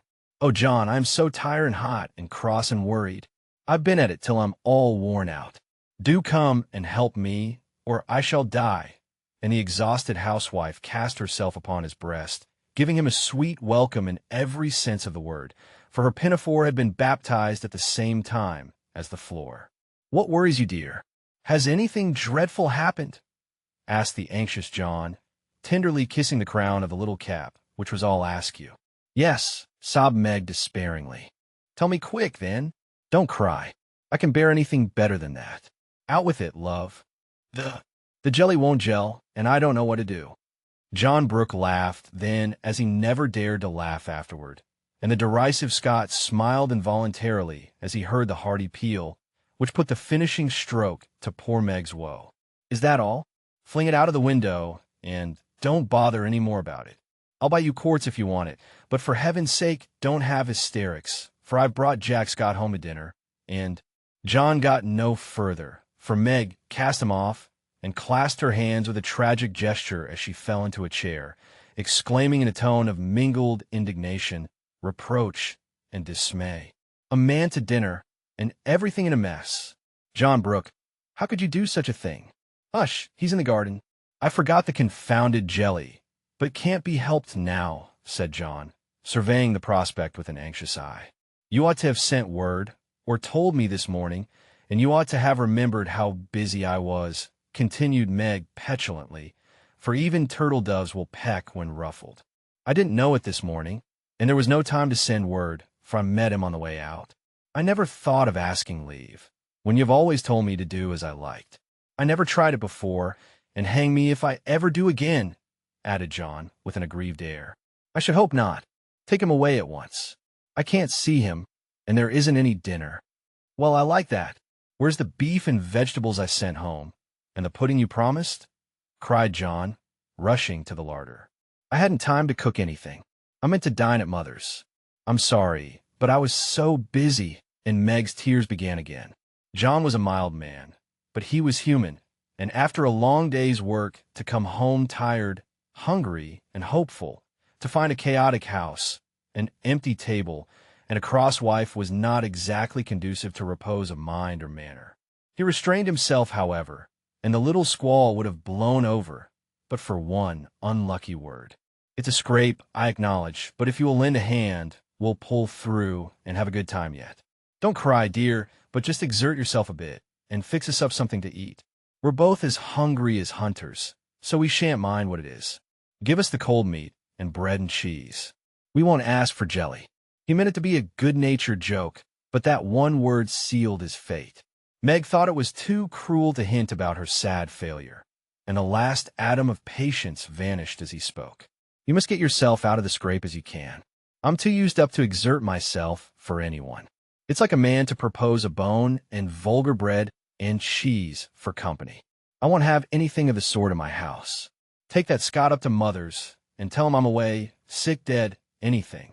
I won't see him, and you two can laugh at me and my jelly as much as you like.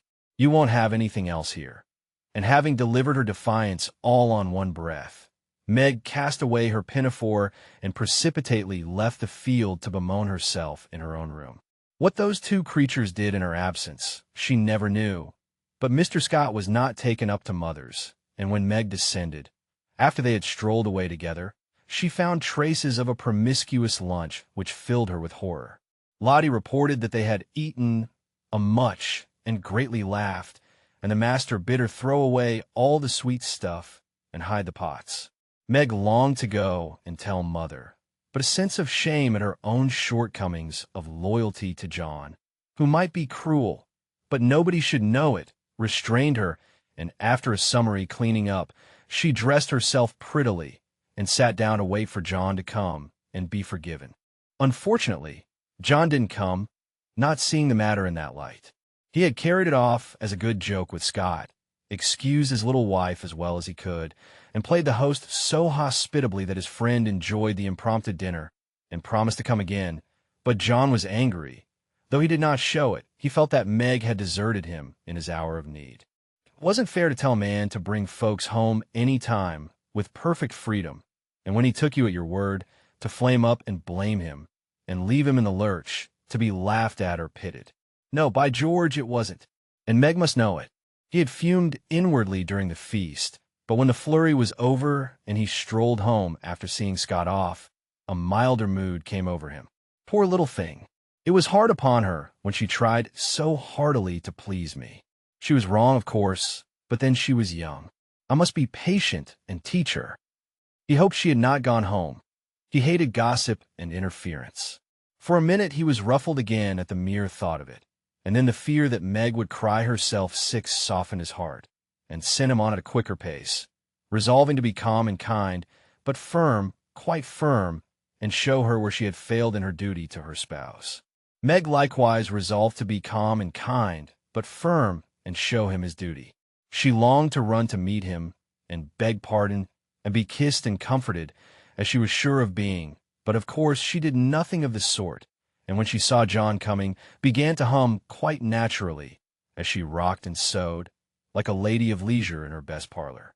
John was a little disappointed not to find a tender Niobe, but feeling that his dignity demanded the first apology, he made none, only came leisurely in and laid himself upon the sofa with a singularly relevant remark. "We are going to have a new moon, my dear." "I've no objection," was Meg's equally soothing remark. A few other topics of general interest were introduced by Mr. Brooke and wet-blanketed by Mrs. Brooke, and conversation languished. John went to one window, unfolded his paper, and wrapped himself in it, figuratively speaking. Meg went to the other window, and sewed as if new rosettes for slippers were among the necessaries of life. Neither spoke.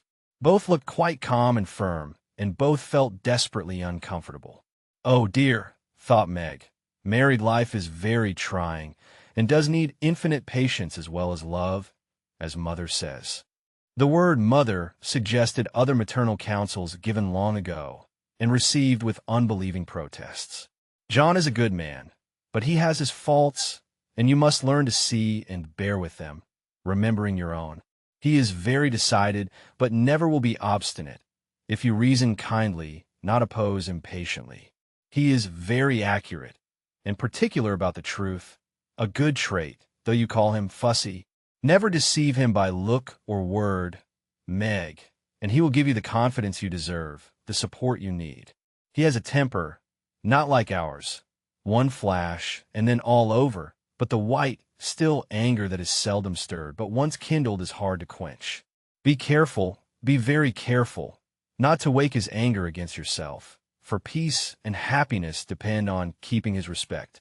Watch yourself, be the first to ask pardon if you both err, and guard against the little piques, misunderstandings, and hasty words that often pave the way for bitter sorrow and regret. These words came back to Meg, as she sat sewing in the sunset, especially the last. This was the first serious disagreement. Her own hasty speeches sounded both silly and unkind, as she recalled them. Her own anger looked childish now, and thoughts of poor John coming home to such a scene quite melted her heart. She glanced at him with tears in her eyes, but he did not see them. She put down her work and got up, thinking, I will be the first to say, "Forgive me," but he did not seem to hear her. She went very slowly across the room, for pride was hard to swallow, and stood by him, but he did not turn his head. For a minute she felt as if she really couldn't do it. Then came the thought, this is the beginning.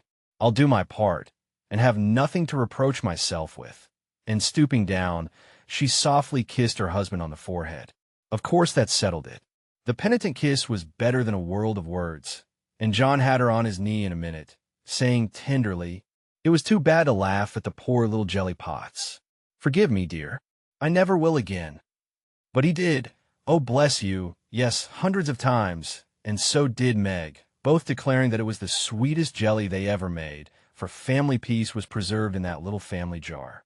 After this, Meg had Mr. Scott to dinner by special invitation, and served him up a pleasant feast without a cooked wife for the first course, on which occasion she was so gay and gracious, and made everything go off so charmingly, that Mr. Scott told John he was a lucky fellow, and shook his head over the hardships of bachelorhood all the way home. In the autumn, new trials and experiences came to Meg. Sally Moffat renewed her friendship, was always running out for a dish of gossip at the little house, or inviting that poor dear to come in and spend the day at the big house. It was pleasant, for in dull weather Meg often felt lonely. All were busy at home, John absent till night, and nothing to do but sew, or read or potter about. So it naturally fell out that Meg got into the way of gaddying and gossiping with her friend. Seeing Sally's pretty things made her long for such, and pity herself because she had not got them. Sally was very kind, and often offered her the coveted trifles, but Meg declined them, knowing that John wouldn't like it, and then this foolish little woman went and did what John disliked even worse. She knew her husband's income, and she loved to feel that he trusted her, not only with his happiness, but what some men seemed to value more, his money. She knew where it was free to take what she liked, and all he asked was that she should keep account of every penny, pay bills once a month, and remember that she was a poor man's wife. Till now she had done well, been prudent and exact, kept her little account books neatly, and showed them to him monthly without fear. But that autumn the serpent got into Meg's paradise, and tempted her like many a modern Eve, not with apples, but with dress. Meg didn't like to be pitied and made to feel poor. It irritated her, but she was ashamed to confess it, and now and then she tried to console herself by buying something pretty, so that Sally needn't think she had to economize. She always felt wicked after it, for the pretty things were seldom necessaries, but then they cost so little it wasn't worth worrying about, so the trifles increased unconsciously, and in the shopping excursions she was no longer a passive looker-on. But the trifles cost more than one would imagine, and when she cast up her accounts at the end of the month, the sum total rather scared her. John was busy that month and left the bills to her. The next month he was absent, but the third he had a grand quarterly settling up, and Meg never forgot it. A few days before she had done a dreadful thing, and it weighed upon her conscience. Sally had been buying silks, and Meg longed for a new one, just a handsome light one for parties. Her black silk was so common, and thin things for evening were only proper for girls. Aunt March usually gave the sisters a present of $25 apiece at New Year's. That was only a month to wait, and here was a lovely violet silk going at a bargain, and she had the money if she only dared to take it. John always said what was his was hers, but would he think it right to spend not only the prospective 5 and 20, but another 5 and 20 out of the household fund? That was the question. Sally had urged her to do it, had offered to lend the money, and with the best intentions in life had tempted Meg beyond her strength. In an evil moment the shopman held up the lovely, shimmering folds and said, "A bargain, I assure you, ma'am." She answered, "I'll take it," and it was cut off and paid for, and Sally had exulted, and she had laughed as if it were a thing of no consequence, and driven away, feeling as if she had stolen something, and the police were after her. When she got home, she tried to assuage the pangs of remorse by spreading forth the lovely silk, but it looked less silvery now, didn't become her after all, and the words $50 seemed stamped like a pattern down each breadth. She put it away, but it haunted her, not delightfully as a new dress should, but dreadfully like the ghost of a folly that was not easily laid. When John got out his books that night, Meg's heart sank, and for the first time in her married life, she was afraid of her husband. The kind, brown eyes looked as if they could be stern, and though he was unusually merry, she fancied he had found her out, but didn't mean to let her know it. The house bills were all paid, the books all in order. John had praised her, and was undoing the old pocketbook, which they called the bank, when Meg, knowing that it was quite empty, stopped his hand, saying nervously, "You haven't seen my private expense book yet." John never asked to see it, but she always insisted on his doing so, and used to enjoy his masculine amazement at the queer things women wanted, and made him guess what piping was, demand fiercely the meaning of a hug me tight, or wonder how a little thing composed of 3 rosebuds, a bit of velvet, and a pair of strings could possibly be a bonnet and cost $6. That night, he looked as if he would like the fun of quizzing her figures and pretending to be horrified at her extravagance, as he often did, being particularly proud of his prudent wife. The little book was brought slowly out and laid down before him. Meg got behind his chair under pretense of smoothing the wrinkles out of his tired forehead, and standing there, she said, with her panic increasing with every word, "John, dear, I'm ashamed to show you my book, for I've really been dreadfully extravagant lately. I go about so much I must have things, and Sally advised my getting it, so I did, and my New Year's money will partly pay for it, but I was sorry after I had done it, for I knew you'd think it wrong in me." John laughed and drew her round beside him, saying good-humoredly, "Don't go and hide. I won't beat you if you have got a pair of killing boots. I'm rather proud of my wife's feet, and don't mind if she does pay $8 or $9 for her boots, if they're good ones." That had been one of her last trifles, and John's eye had fallen on it as he spoke. "Oh, what will he say when he comes to that awful $50, thought Meg with a shiver. "It's worse than boots. It's a silk dress," she said, with the calmness of desperation, for she wanted the worst over. "Well, dear, what is the dim total, as Mr. Mantalini says?"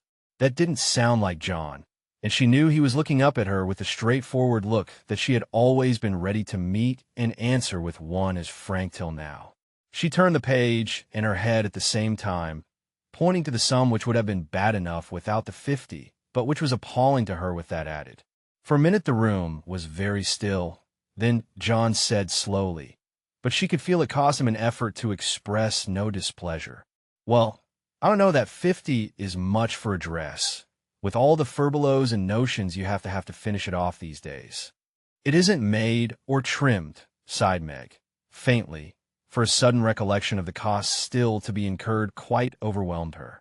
25 yards of silk seems a good deal to cover one small woman, but I've no doubt my wife will look as fine as Ned Moffat's when she gets it on," said John dryly.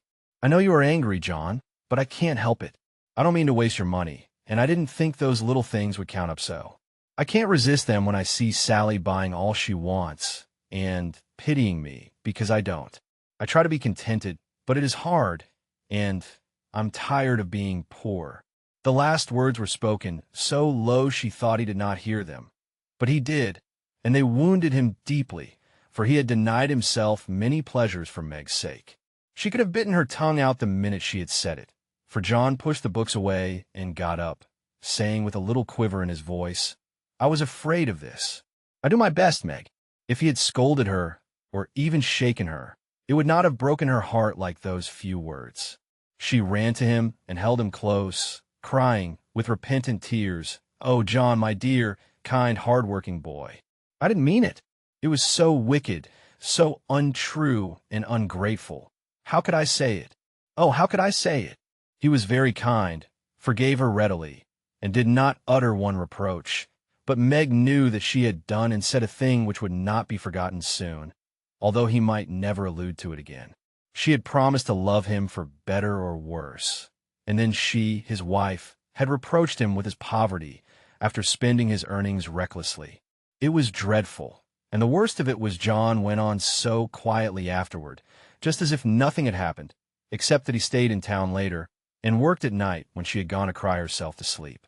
A week of remorse nearly made Meg sick, and the discovery that John had countermanded the order for his new greatcoat reduced her to a state of despair which was pathetic to behold. He had simply said, in answer to her surprised inquiries as to the change, "I can't afford it, my dear." Meg said no more, but a few minutes after he found her in the hall with her face buried in the old greatcoat, crying as if her heart would break. They had a long talk that night, and Meg learned to love her husband better for his poverty, because it seemed to have made a man of him, given him the strength and courage to fight his own way, and taught him a tender patience with which to bear and comfort the natural longings and failures of those he loved. Next day she put her pride in her pocket, went to Sally, told the truth, and asked her to buy the silk as a favor. The good-natured Mrs. Moffat willingly did so, and had the delicacy not to make her a present of it immediately afterward. Then Meg ordered home the greatcoat, and when John arrived, she put it on and asked him how he liked her new silk gown. One can imagine what answer he made, how he received his present, and what a blissful state of things ensued. John came home early. Meg gaddied no more, and that greatcoat was put on in the morning by a very happy husband, and taken off at night by a most devoted little wife. So the year rolled round, and at midsummer there came to Meg a new experience, the deepest and tenderest of a woman's life. Laurie came sneaking into the kitchen of the Dovecot one Saturday with an excited face and was received with a clash of cymbals, for Hannah clapped her hands with a saucepan in one and the cover in the other. "How's the little mama? Where's everybody? Why didn't you tell me before I came home?" began Laurie in a loud whisper. "Happy as a queen, the dear. Every soul of 'em is upstairs a-worshipin'. We didn't want no hurricanes round. Now you go into the parlor, and I'll send him down to you." With which somewhat involved reply Hannah vanished, chuckling ecstatically. Presently Joe appeared, proudly bearing a flannel bundle laid forth upon a large pillow. Joe's face was very sober, but her eyes twinkled, and there was an odd sound in her voice of repressed emotion of some sort. "Shut your eyes and hold out your arms," she said invitingly. Laurie backed precipitately into a corner and put his hands behind him with an imploring gesture. "No, thank you. I'd rather not. I shall drop it or smash it, as sure as fate." "Then you shan't see your nevy," said Joe decidedly, turning as if to go. I will. Only you must be responsible for damages." And obeying orders, Laurie heroically shut his eyes while something was put into his arms. A peal of laughter from Joe, Amy, Mrs. March, Hannah, and John caused him to open them the next minute, to find himself invested with 2 babies instead of 1. No wonder they laughed, for the expression of his face was droll enough to convulse a Quaker, as he stood and stared wildly from the unconscious innocents to the hilarious spectators with such dismay that Joe sat down on the floor and screamed. "Twins, by Jupiter," was all he said for a minute. Then, turning to the women with an appealing look that was comically piteous, he added, "Take him quick, somebody. I'm going to laugh, and I shall drop him." Joe rescued his babies and marched up and down, with one on each arm, as if already initiated into the mysteries of baby tending, while Laurie laughed till the tears ran down his cheeks. "It's the best joke of the season, isn't it? I wouldn't have told you, for I set my heart on surprising you, and I flatter myself I've done it," said Joe, when she got her breath. "I never was more staggered in my life. Isn't it fun? Are they boys? What are you going to name them? Let's have another look. Hold me up, Joe, for upon my life it's one too many for me," returned Laurie, regarding the infants with the air of a big, benevolent Newfoundland looking at a pair of infantile kittens. "Boy and girl. Aren't they beauties?" said the proud papa, beaming upon the little red squirmers as if they were unfledged angels. "Most remarkable children I ever saw. Which is which?" And Laurie bent like a well sweep to examine the prodigies. Amy put a blue ribbon on the boy and a pink on the girl, French fashion, so you can always tell. Besides, one has blue eyes and one brown. "Kiss them, Uncle Teddy," said wicked Joe. "I'm afraid they mightn't like it," began Laurie, with unusual timidity in such matters. "Of course they will. They're used to it now." "Do it this minute, sir," commanded Joe, fearing he might propose a proxy. Laurie screwed up his face and obeyed with a gingerly peck at each little cheek that produced another laugh, and made the babies squeal. "There, I knew they didn't like it. That's the boy. See him kick. He hits out with his fist like a good one. Now then, young Brooke, pitch into a man of your own size, will you?" cried Laurie, delighted with a poke in the face from a tiny fist, flapping aimlessly about. "He's to be named John Lawrence, and the girl Margaret, after mother and grandmother. We shall call her Daisy, so as not to have 2 Megs, and I suppose the Manny will be Jack, unless we find a better name," said Amy, with ant-like interest. "Name him Demi, John, and call him Demi for short," said Laurie. "Daisy and Demi, just the thing. I knew Teddy would do it," cried Joe, clapping her hands. Teddy certainly had done it that time, for the babies were Daisy and Demi to the end of the chapter. Chapter 29. Calls. Come, Joe, it's time. For what? You don't mean to say you have forgotten that you promised to make half a dozen calls with me today? I've done a good many rash and foolish things in my life, but I don't think I ever was mad enough to say I'd make 6 calls in one day, when a single one upsets me for a week. Yes, you did. It was a bargain between us. I was to finish the Crayon of Beth for you, and you were to go properly with me and return our neighbors' visits. If it was fair, that was in the bond, and I stand to the letter of my bond, Shylock. There's a pile of clouds in the east. It's not fair, and I don't go. Now, that's shirking. It's a lovely day, no prospect of rain, and you pride yourself on keeping promises. So be honorable. Come and do your duty, and then be at peace for another 6 months. At that minute, Joe was particularly absorbed in dressmaking, for she was mantua maker general to the family, and took a special credit to herself because she could use a needle as well as a pen. It was very provoking to be arrested in the act of a first trying on, and ordered out to make calls in her best array on a warm July day. She hated calls of the formal sort, and never made any till Amy compelled her with a bargain, bribe, or promise. In the present instance, there was no escape, and having clashed her scissors rebelliously, while protesting that she smelled thunder, she gave in, put away her work, and taking up her hat and gloves with an air of resignation, told Amy the victim was ready. Joe March, you are perverse enough to provoke a saint. You don't intend to make calls in that state, I hope, cried Amy, surveying her with amazement. Why not? I'm neat and cool and comfortable, quite proper for a dusty walk on a warm day. If people care more for my clothes than they do for me, I don't wish to see them. You could dress for both and be as elegant as you please. It pays for you to be fine. It doesn't for me, and furbelows only worry me. Oh dear, sighed Amy. Now she's in a contrary fit and will drive me distracted before I can get her properly ready. I'm sure it's no pleasure to me to go today, but it's a debt we owe society, and there's no one to pay it but you and me. I'll do anything for you, Joe, if you'll only dress yourself nicely and come and help me do the civil. You can talk so well, look so aristocratic in your best things, and behave so beautifully, if you try, that I'm proud of you. I'm afraid to go alone. Do come and take care of me. You're an artful little puss to flatter and wheedle your cross old sister in that way. The idea of my being aristocratic and well-bred, and you're being afraid to go anywhere alone. I don't know which is the most absurd. Well, I'll go if I must, and do my best. You shall be commander of the expedition, and I'll obey blindly. Will that satisfy you? Said Joe, with a sudden change from perversity to lamb-like submission. You're a perfect cherub.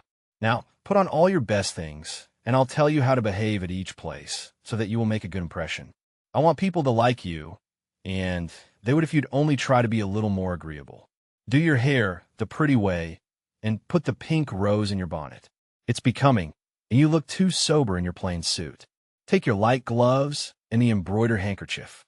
We'll stop at Meg's and borrow her white sunshade, and then you can have my dove-colored one. While Amy dressed, she issued her orders, and Joe obeyed them, not without entering her protest, however, for she sighed as she rustled into her new organdie, frowned darkly at herself as she tied her bonnet strings in an irreproachable bow, wrestled viciously with pins as she put on her collar, wrinkled up her features generally as she shook out the handkerchief, whose embroidery was as irritating to her nose as the present mission was to her feelings, and when she had squeezed her hands into tight gloves with 3 buttons and a tassel, as the last touch of elegance, she turned to Amy with an imbecile expression of countenance, saying meekly, I'm perfectly miserable, but if you consider me presentable, I'd die happy. You're highly satisfactory. Turn slowly round, and let me get a careful view. Joe revolved, and Amy gave a touch here and there, then fell back, with her head on one side, observing graciously, Yes, you'll do. Your head is all I could ask, for that white bonnet with the rose is quite ravishing.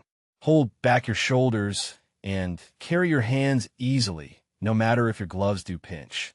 There's one thing you could do well, Joe, that is, wear a shawl. I can't, but it's very nice to see you, and I'm so glad Aunt March gave you that lovely one.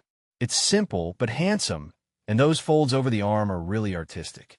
Is the point of my mantle in the middle, and have I looped my dress evenly? I like to show my boots, for my feet are pretty, though my nose isn't. You are a thing of beauty and a joy forever, said Joe, looking through her hand with the air of a connoisseur at the blue feather against the golden hair. Am I to drag my best dress through the dust? Or loop it up? Please, ma'am.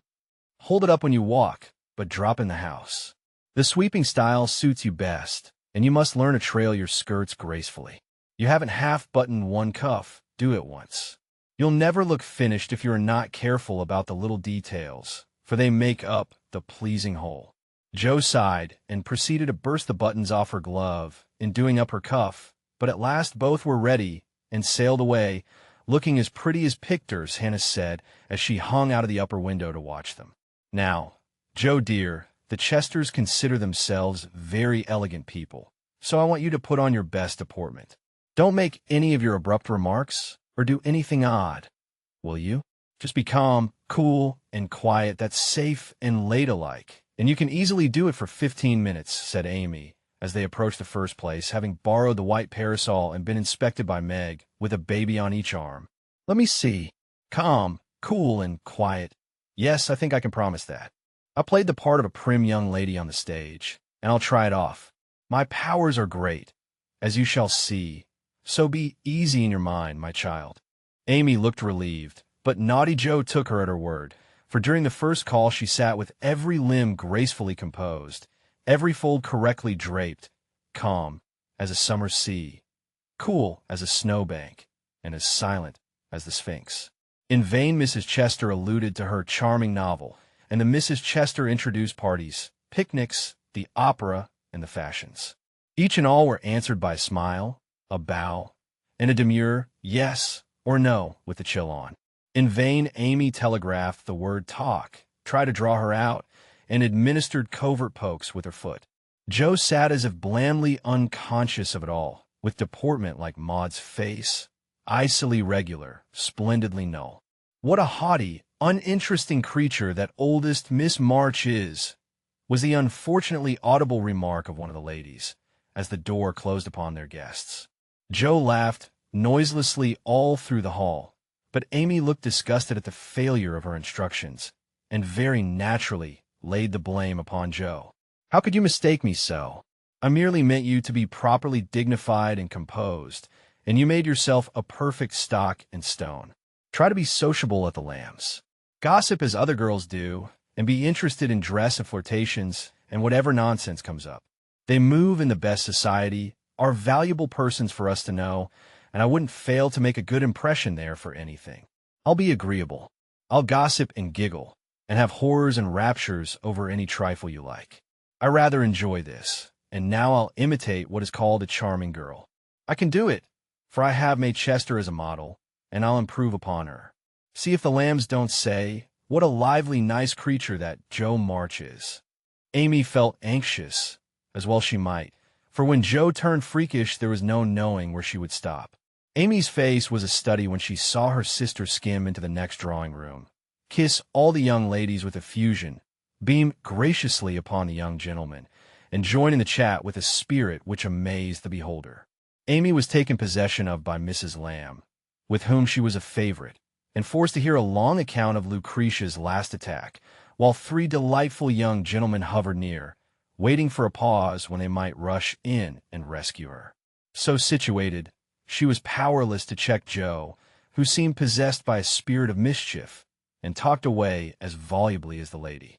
A knot of heads gathered about her, and Amy strained her ears to hear what was going on, for broken sentences filled her with curiosity, and frequent peals of laughter made her wild to share the fun. One may imagine her suffering on overhearing fragments of this sort of conversation. She rides splendidly. Who taught her? No one. She used to practice mounting, holding the reins, and sitting straight on an old saddle in a tree. Now she rides anything, for she doesn't know what fear is, and the stableman lets her have horses cheap because she trains them to carry ladies so well. She has such a passion for it. I often tell her if everything else fails, she could be a horse breaker and get her living so. At this awful speech, Amy contained herself with difficulty, for the impression was being given that she was rather a fast young lady, which was her especial aversion. But what could she do? For the old lady was in the middle of her story, and long before it was done, Joe was off again, making more droll revelations and committing still more fearful blunders. Yes, Amy was in despair that day, for all the good beasts were gone, and of 3 left, one was lame, one blind, and the other so bulky that you had to put dirt in his mouth before he would start. Nice animal for a pleasure party, wasn't it? Which did she choose? Asked one of the laughing gentlemen, who enjoyed the subject. None of them. She heard of a young horse at the farmhouse over the river, and though a lady had never ridden him, she resolved to try, because he was handsome and spirited. Her struggles were really pathetic. There was no one to bring the horse to the saddle, so she took the saddle to the horse.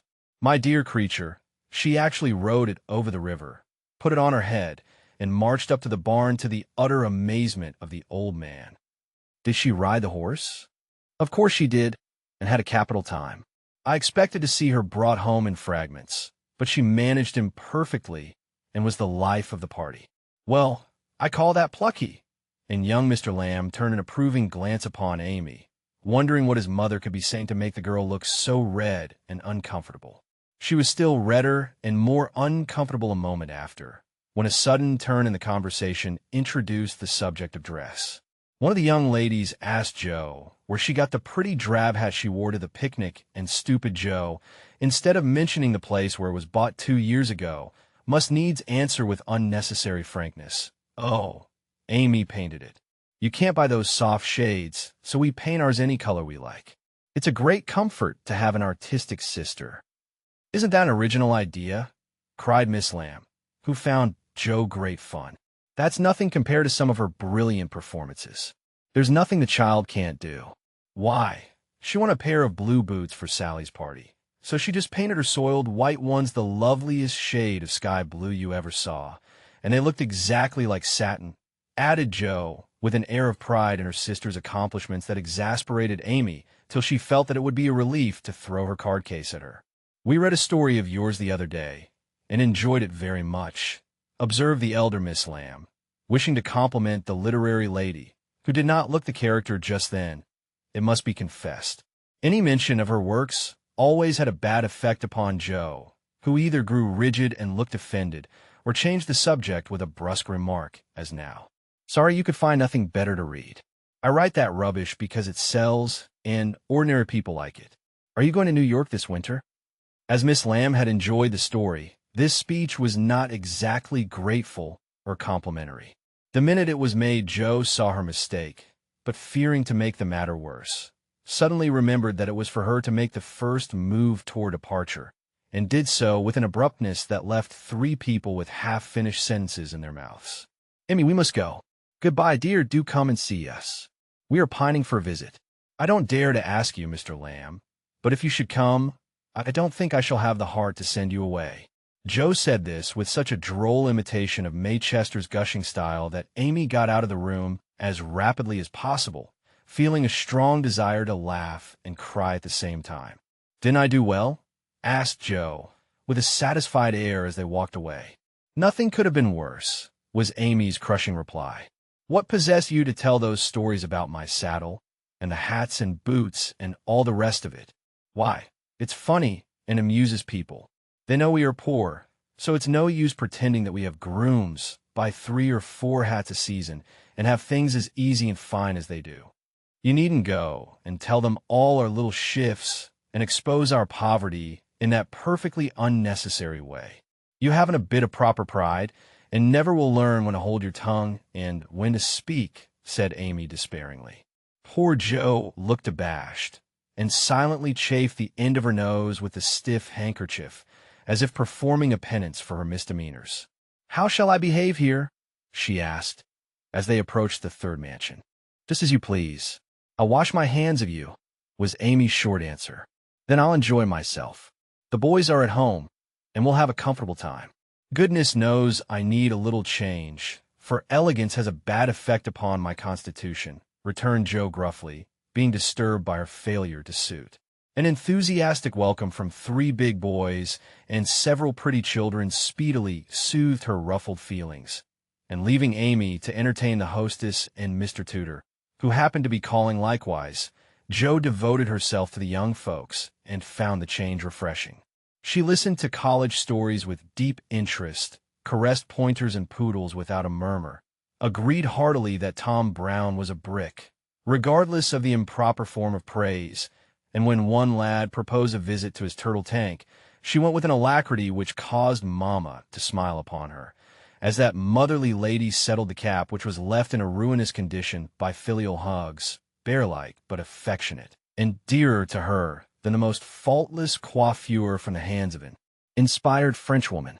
Leaving her sister to her own devices, Amy proceeded to enjoy herself to her heart's content. Mr. Tudor's uncle had married an English lady who was third cousin to a living lord, and Amy regarded the whole family with great respect, for in spite of her American birth and breeding, she possessed that reverence for titles which haunts the best of us, that unacknowledged loyalty to the early faith in kings which set the most democratic nation under the sun in ferment at the coming of a royal yellow-haired laddie some years ago, and which still has something to do with the love of the young.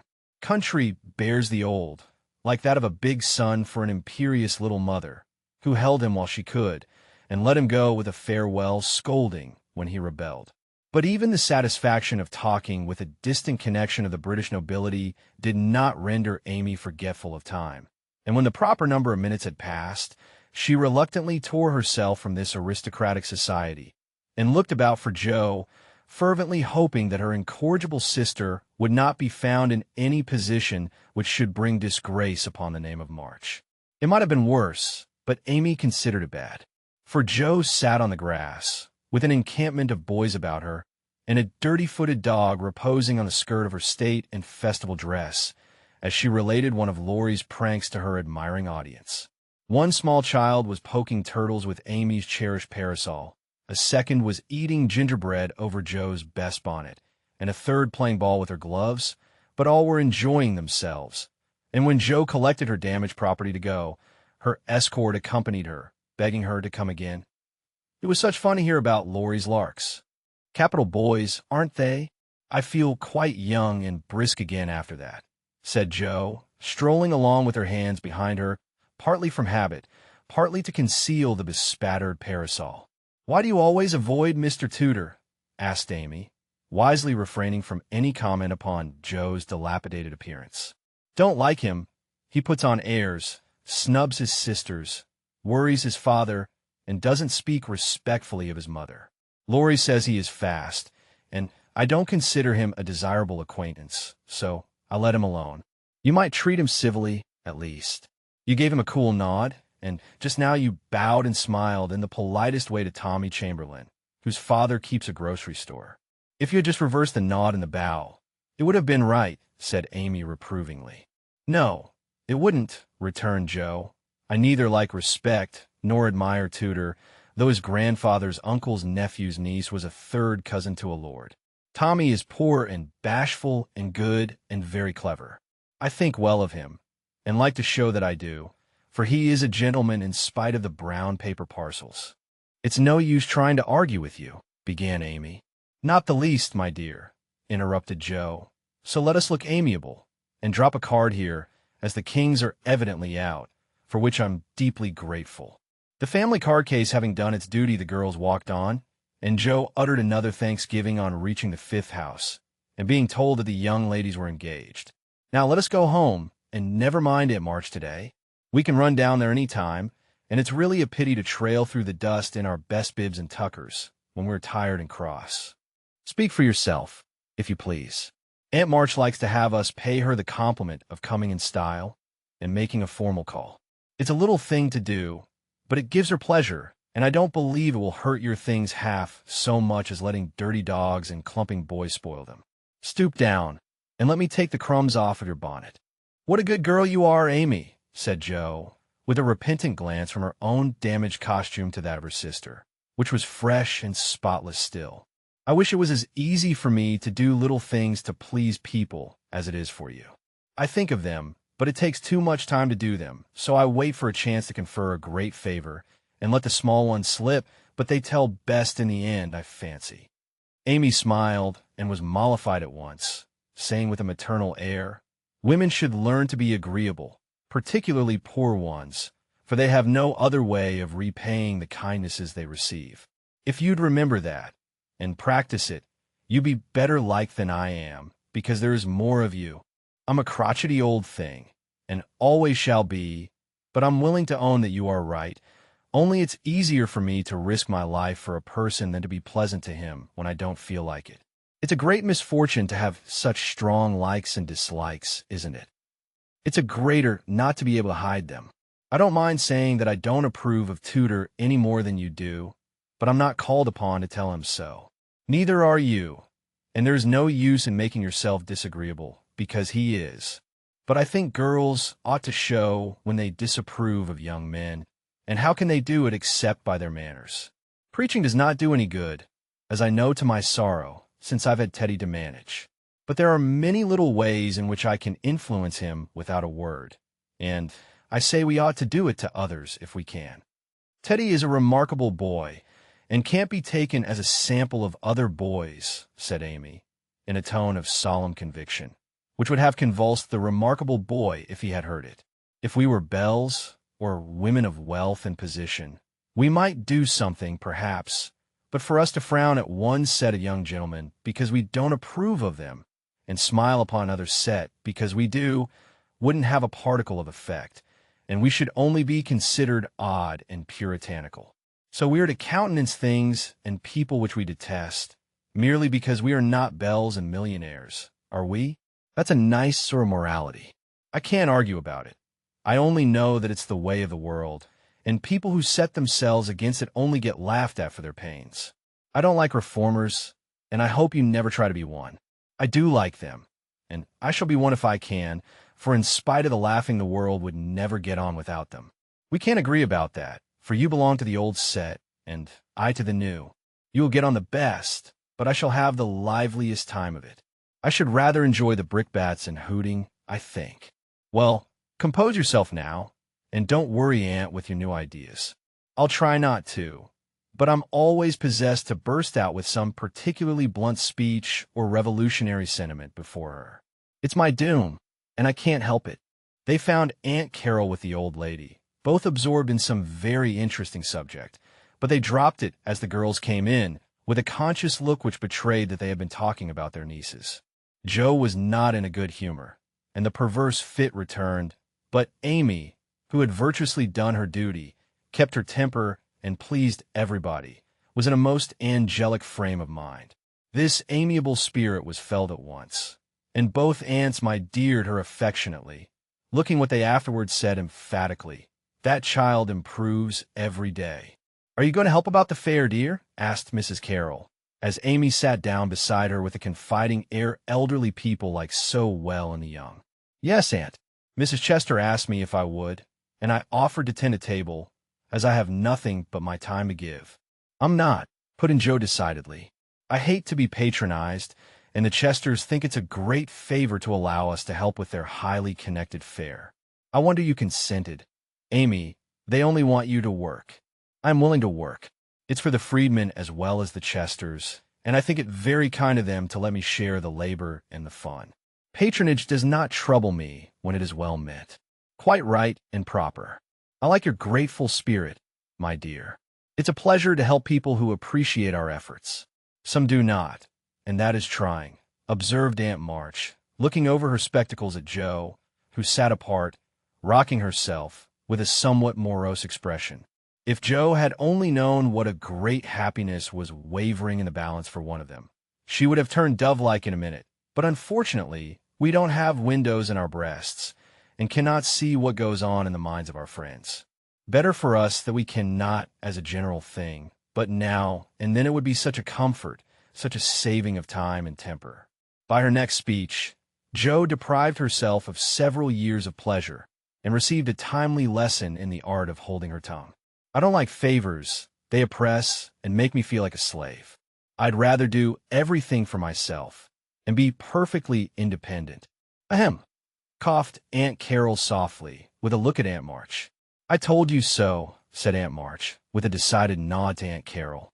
Mercifully unconscious of what she had done, Jo sat with her nose in the air, in a revolutionary aspect which was anything but inviting.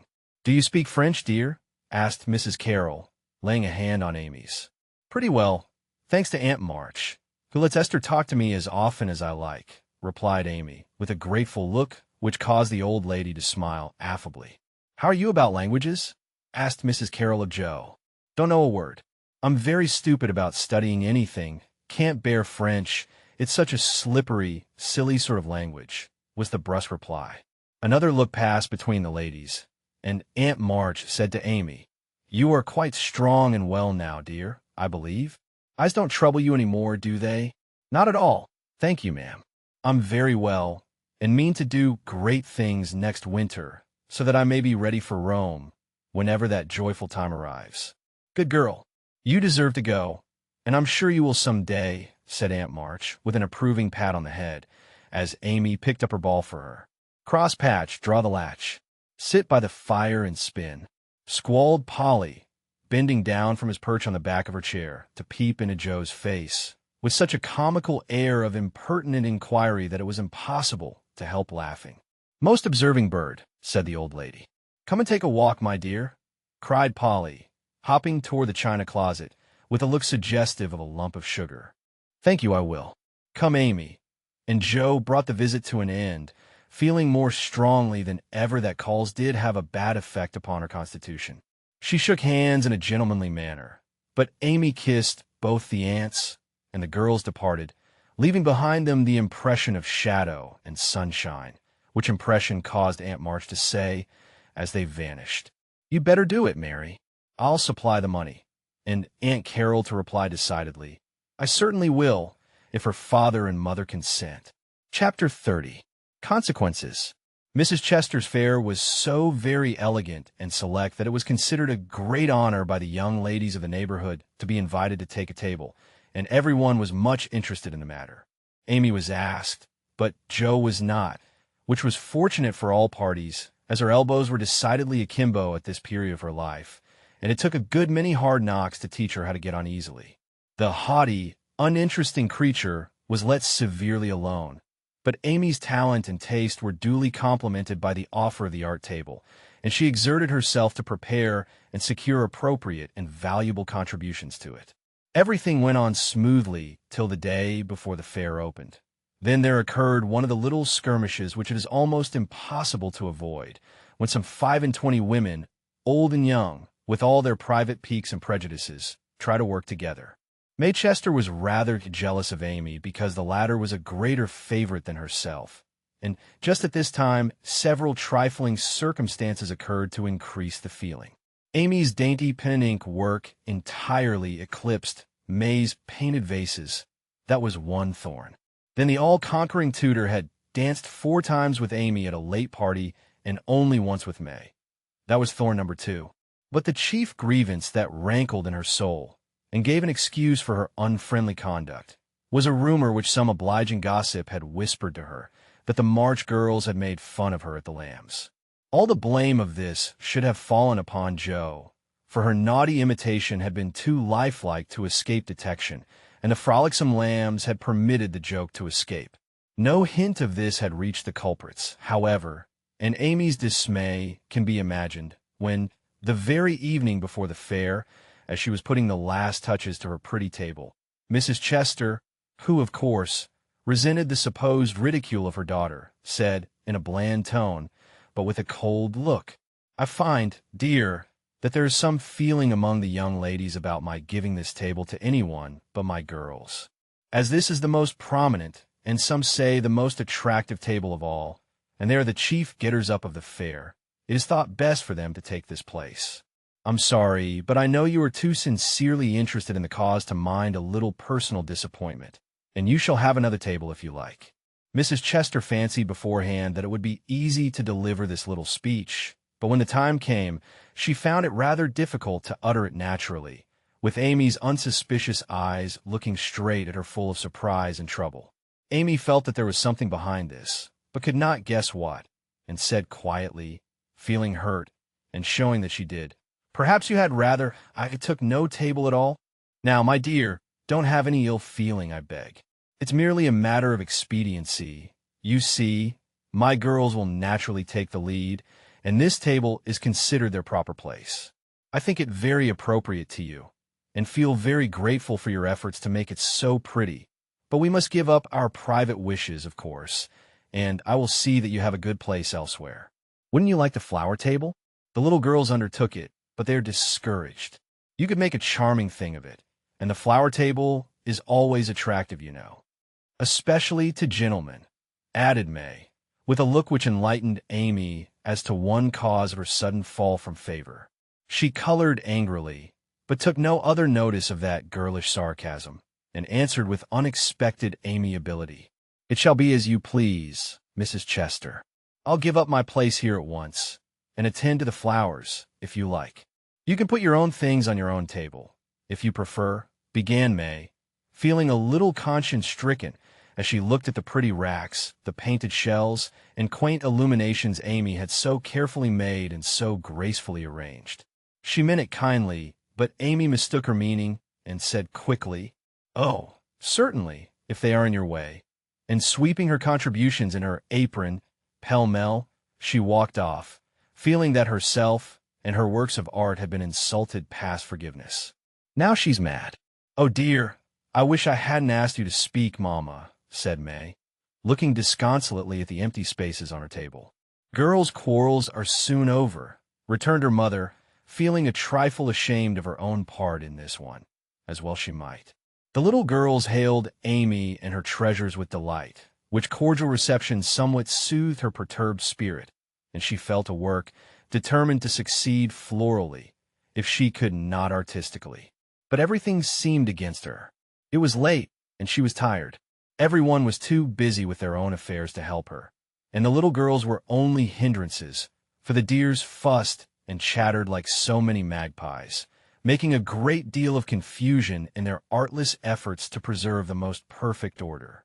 The evergreen arch wouldn't stay firm after she got it up, but wiggled and threatened to tumble down on her head when the hanging baskets were filled. Her best tile got a splash of water, which left a sepia tear on the Cupid's cheek. She bruised her hands with hammering and got cold working in a draught, which last affliction filled her with apprehensions for the morrow. Any girl reader who has suffered like afflictions will sympathize with poor Amy and wish her well through her task. There was great indignation at home when she told her story that evening. Her mother said it was a shame, but told her she had done right. Beth declared she wouldn't go to the fair at all, and Joe demanded why she didn't take all her pretty things and leave those mean people to get on without her. "Because they're mean is no reason why I should be. I hate such things, and though I think I've a right to be hurt, I don't intend to show it. They will feel that more than angry speeches or huffy actions, won't they, Marmee? That's the right spirit, my dear. A kiss for a blow is always best, though it's not very easy to give it sometimes," said her mother, with the air of one who had learned the difference between preaching and practicing. In spite of various very natural temptations to resent and retaliate, Amy adhered to her resolution all the next day, bent on conquering her enemy by kindness. She began well, thanks to a silent reminder that came to her unexpectedly, but most opportunely, as she arranged her table that morning. While the little girls were in the anteroom filling the baskets, she took up her pet production, a little book, the antique cover of which her father had found among his treasures, and in which on leaves of vellum she had beautifully illuminated different texts. As she turned the pages rich in dainty devices with very pardonable pride, her eye fell upon one verse that made her stop and think. Framed in a brilliant scroll-work of scarlet, blue, and gold, with little spirits of good while helping one another up and down among the thorns and flowers, were the words, "Thou shalt love thy neighbor as thyself." "I ought, but I don't," thought Amy, as her eye went from the bright page to May's discontented face behind the big vases that could not hide the vacancies her pretty work had once filled. Amy stood a minute, turning the leaves in her hand, reading on each some sweet rebuke for all heartburnings and uncharitableness of spirit. Many wise and true sermons are preached us every day by unconscious ministers in street, school, office, or home. Even a fair table may become a pulpit if it can offer the good and helpful words which are never out of season. Amy's conscience preached her a little sermon from that text, then and there, and she did what many of us do not always do, took the sermon to heart, and straightway put it in practice. A group of girls were standing about May's table, admiring the pretty things and talking over the change of saleswomen. They dropped their voices, but Amy knew they were speaking of her, hearing one side of the story and judging accordingly. It was not pleasant, but a better spirit had come over her, and presently a chance offered for proving it. She heard May say sorrowfully, "It's too bad, for there is no time to make other things, and I don't want to fill up with odds and ends." The table was just complete then. Now it's spoiled. "I dare say she put them back if you asked her," suggested someone. "How could I after all the fuss?" began May. But she did not finish, for Amy's voice came across the hall, saying pleasantly, "You may have them, and welcome without asking if you want them. I was just thinking I'd offer to put them back, for they belong to your table rather than mine. Here they are, please take them, and forgive me if I was hasty in carrying them away last night." As she spoke, Amy returned her contribution with a nod and a smile, and hurried away again, feeling that it was easier to do a friendly thing than it was to stay and be thanked for it. "Now, I call that lovely of her, don't you?" cried one girl. May's answer was inaudible, but another young lady, whose temper was evidently a little soured by making lemonade, added, with a disagreeable laugh, "Very lovely," for she knew she wouldn't sell them at her own table. Now, that was hard. When we make little sacrifices, we like to have them appreciated, at least. And for a minute Amy was sorry she had done it, feeling that virtue was not always its own reward. But it is, as she presently discovered, for her spirits began to rise, and her table to blossom under her skillful hands. The girls were very kind, and that one little act seemed to have cleared the atmosphere amazingly. It was a very long day and a hard one for Amy, as she sat behind her table, often quite alone, for the little girls deserted very soon. Few cared to buy flowers in summer, and her bouquets began to droop long before night. The art table was the most attractive in the room. There was a crowd about it all day long, and the tenders were constantly flying to and fro with important faces and rattling money boxes. Amy often looked wistfully across, longing to be there, where she felt at home and happy, instead of in a corner with nothing to do. It might seem no hardship to some of us, but to a pretty, blithe young girl, it was not only tedious, but very trying, and the thought of Laurie and his friends made it a real martyrdom. She did not go home till night, and then she looked so pale and quiet that they knew the day had been a hard one, though she made no complaint and did not even tell what she had done. Her mother gave her an extra cordial cup of tea. Beth helped her dress and made a charming little wreath for her hair, while Jo astonished her family by getting herself up with unusual care and hinting darkly that the tables were about to be turned. "Don't do anything rude, pray, Jo. I won't have any fuss made, so let it all pass and behave yourself," begged Amy as she departed early, hoping to find a reinforcement of flowers to refresh her poor little table. "I merely intend to make myself entrancingly agreeable to everyone I know, and to keep them in your corner as long as possible. Teddy and his boys will lend a hand, and we'll have a good time yet," returned Jo, leaning over the gate to watch for Laurie. Presently the familiar tramp was heard in the dusk, and she ran out to meet him. "Is that my boy?" "As sure as this is my girl," and Laurie tucked her hand under his arm with the air of a man whose every wish was gratified. "Oh, Teddy, such doings!" And Jo told Amy's wrongs with sisterly zeal. "A flock of our fellows are going to drive over by and by, and I'll be hanged if I don't make them buy every flower she's got, and camp down before her table afterward," said Laurie, espousing her cause with warmth. "The flowers are not at all nice, Amy says, and the fresh ones may not arrive in time. I don't wish to be unjust or suspicious, but I shouldn't wonder if they never came at all. When people do one mean thing, they are very likely to do another," observed Jo in a disgusted tone. "Didn't Hayes give you the best out of our gardens?" "I told him to. I didn't know that. He forgot, I suppose, and as your grandpa was poorly, I didn't like to worry him by asking, though I did want some." "Now, Jo, how could you think there was any need of asking?"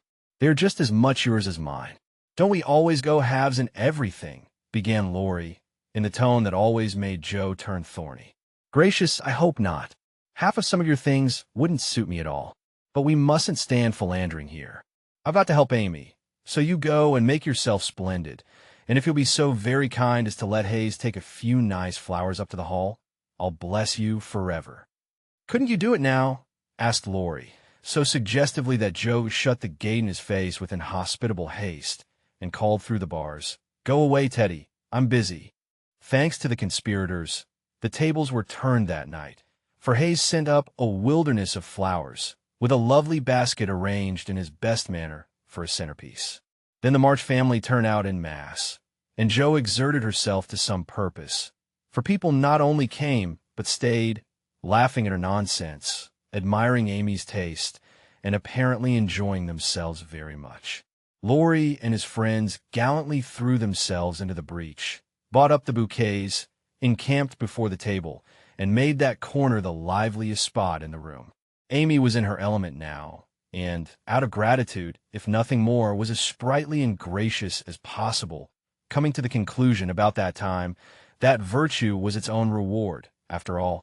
Joe behaved herself with exemplary propriety, and when Amy was happily surrounded by her guard of honor, Joe circulated about the hall, picking up various bits of gossip, which enlightened her upon the subject of the Chester change of base. She reproached herself for her share of the ill feeling and resolved to exonerate Amy as soon as possible. She also discovered what Amy had done about the things in the morning and considered her a model of magnanimity. As she passed the art table, she glanced over it for her sister's things, but saw no sign of them. Tucked away out of sight, I dare say, thought Joe, who could forgive her own wrongs, but hotly resented any insult offered her family. Good evening, Miss Joe. How does Amy get on? Asked May with a conciliatory air, for she wanted to show that she also could be generous. She has sold everything she had that was worth selling, and now she is enjoying herself. The flower table is always attractive, you know, especially to gentlemen. Joe couldn't resist giving that little slap, but May took it so meekly she regretted it a minute after, and fell to praising the great vases, which still remained unsold. Is Amy's illumination anywhere about? I took a fancy to buy that for Father, said Joe, very anxious to learn the fate of her sister's work. Everything of Amy's sold long ago.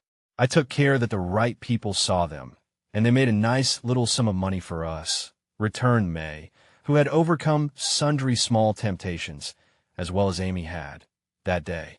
Much gratified, Joe rushed back to tell the good news, and Amy looked both touched and surprised by the report of May's word and manner. Now, gentlemen, I want you to go and do your duty by the other tables as generously as you have by mine, especially the art table, she said, ordering out Teddy's own, as the girls called the college friends. Charge, Chester, charge, is the motto for that table. But do your duty like men, and you'll get your money's worth of art in every sense of the word, said the irrepressible Joe, as the devoted phalanx prepared to take the field. To hear is to obey, but March is fairer far than May, said little Parker, making a frantic effort to be both witty and tender, and getting promptly quenched by Lori, who said, Very well, my son, for a small boy, and walked him off with a paternal pat on the head. By the vases, whispered Amy to Lori, as a final heaping of coals of fire on her enemy's head. To May's great delight, Mr. Lawrence not only bought the vases, but pervaded the hall with one under each arm. The other gentlemen speculated with equal rashness in all sorts of frail trifles, and wandered helplessly about afterward, burdened with wax flowers, painted fans, filigree portfolios, and other useful and appropriate purchases. Aunt Carol was there, heard the story, looked pleased, and said something to Mrs. March in a corner, which made the latter lady beam with satisfaction, and watch Amy with a face full of mingled pride and anxiety, though she did not betray the cause of her pleasure till several days later.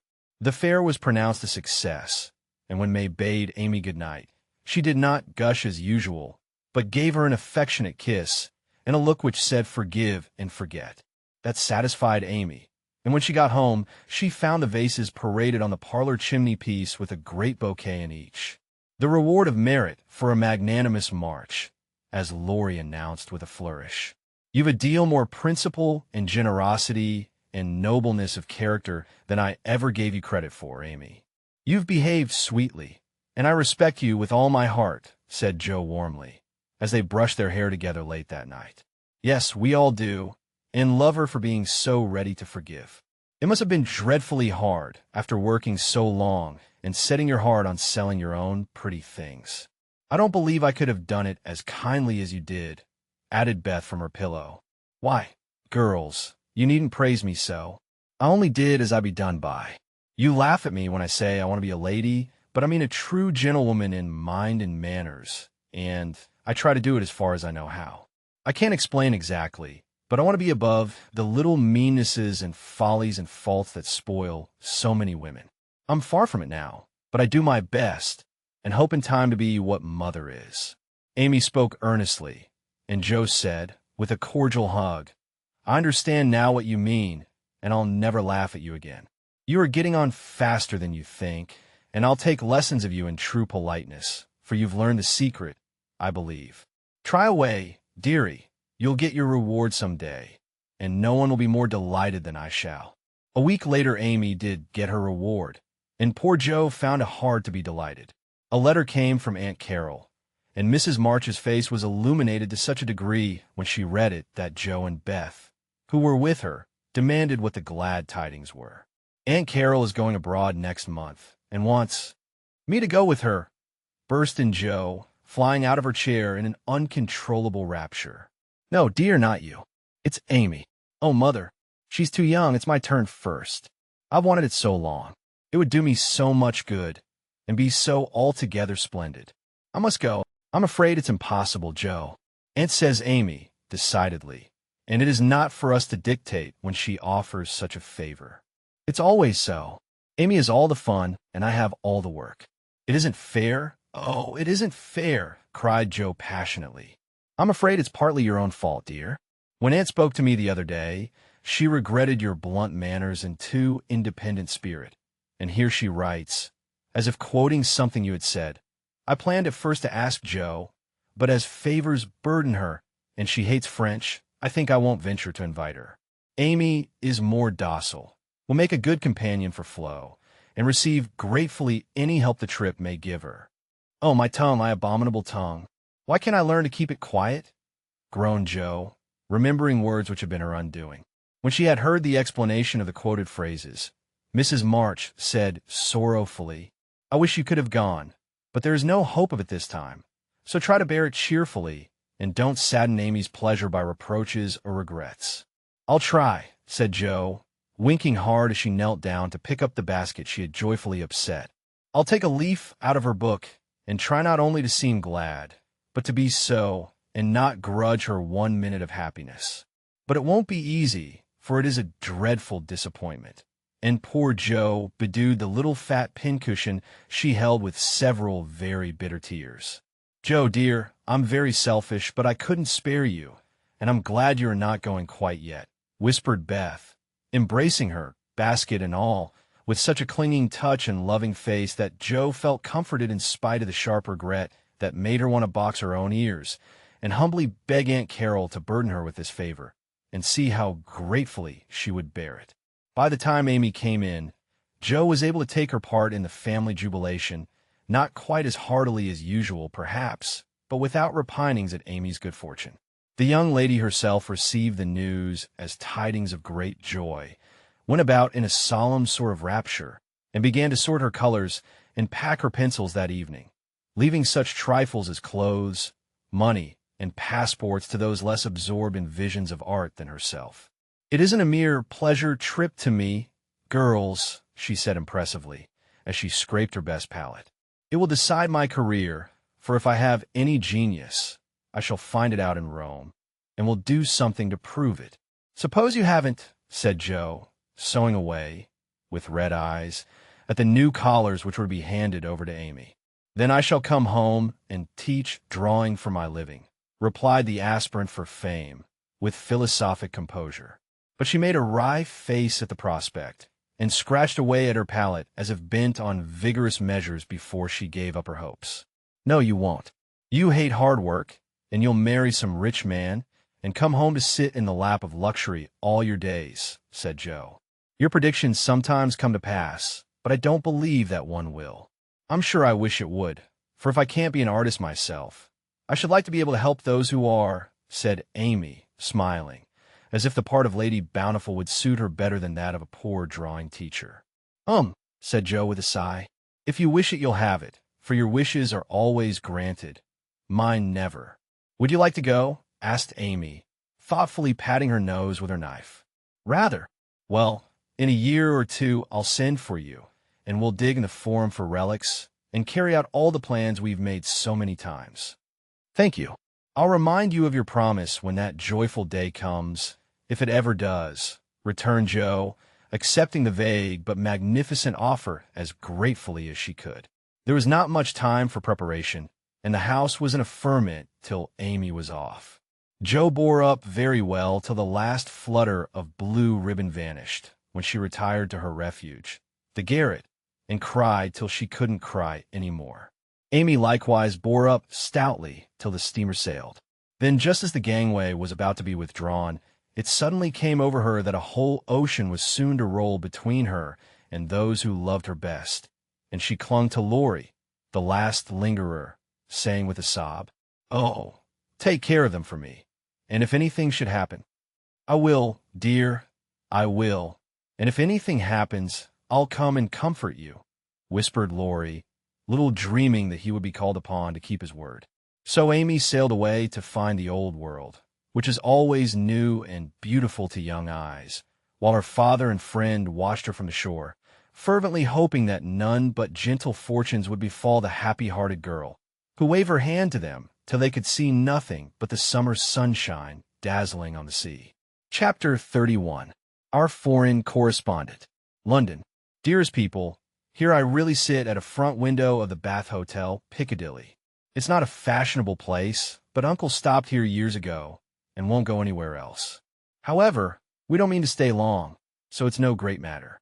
Oh, I can't begin to tell you how I enjoy it all.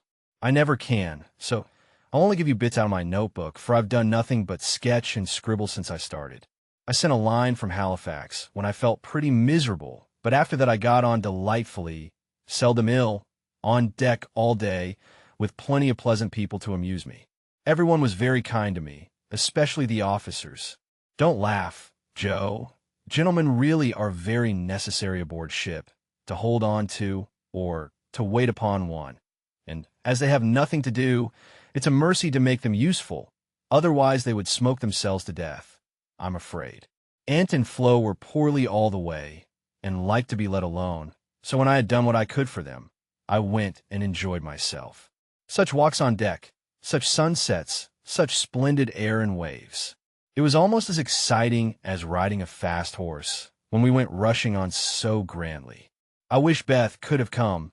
It would have done her so much good. As for Joe, she would have gone up and sat on the maintop jib, or whatever the high thing is called, made friends with the engineers, and tooted on the captain's speaking trumpet. She'd have been in such a state of rapture.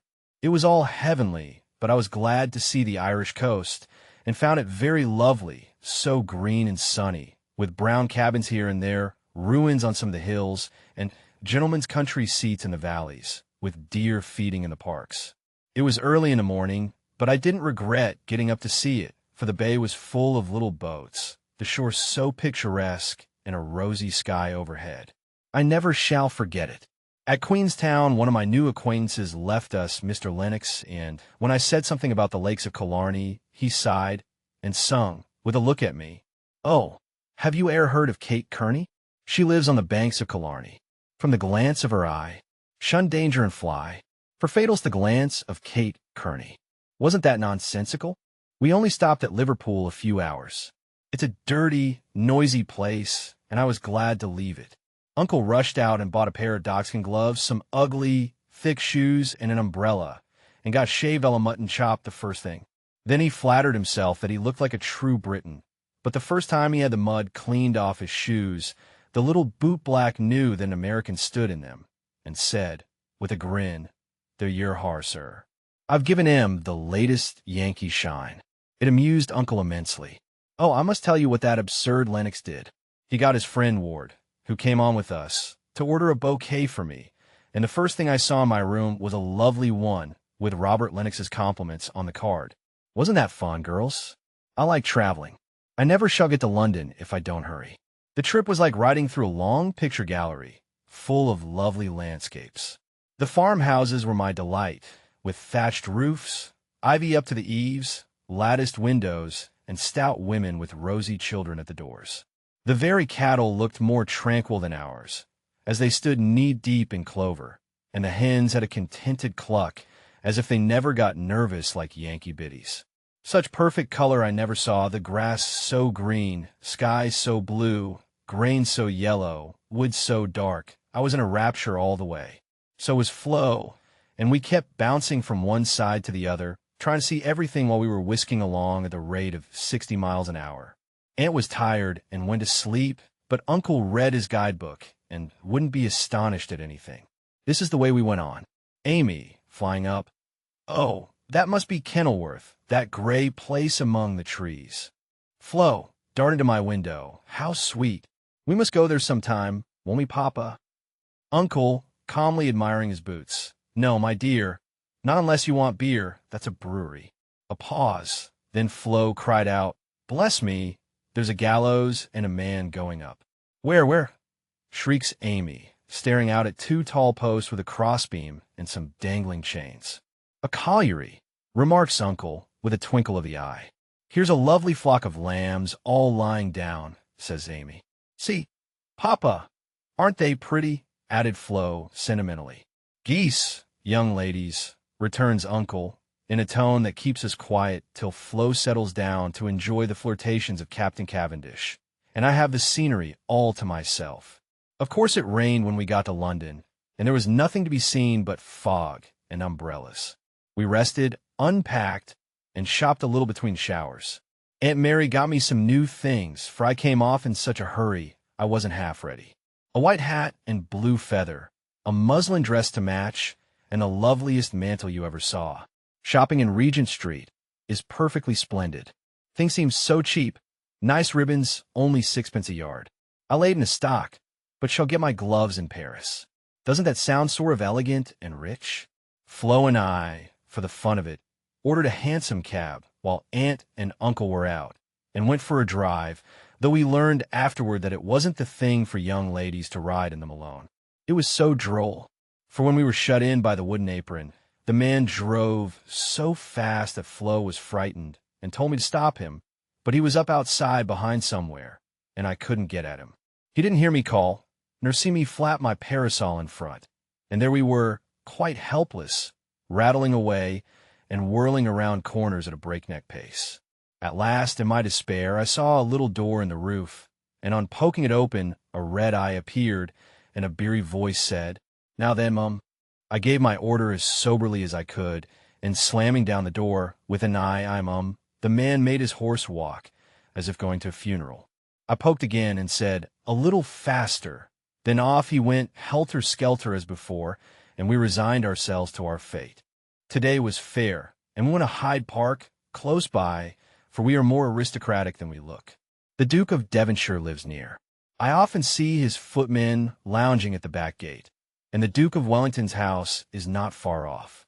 Such sights as I saw, my dear, it was as good as punch, for there were fat dowagers rolling about in their red and yellow coaches, with gorgeous cheemises and silk stockings and velvet coats, up behind, and powdered coachmen in front.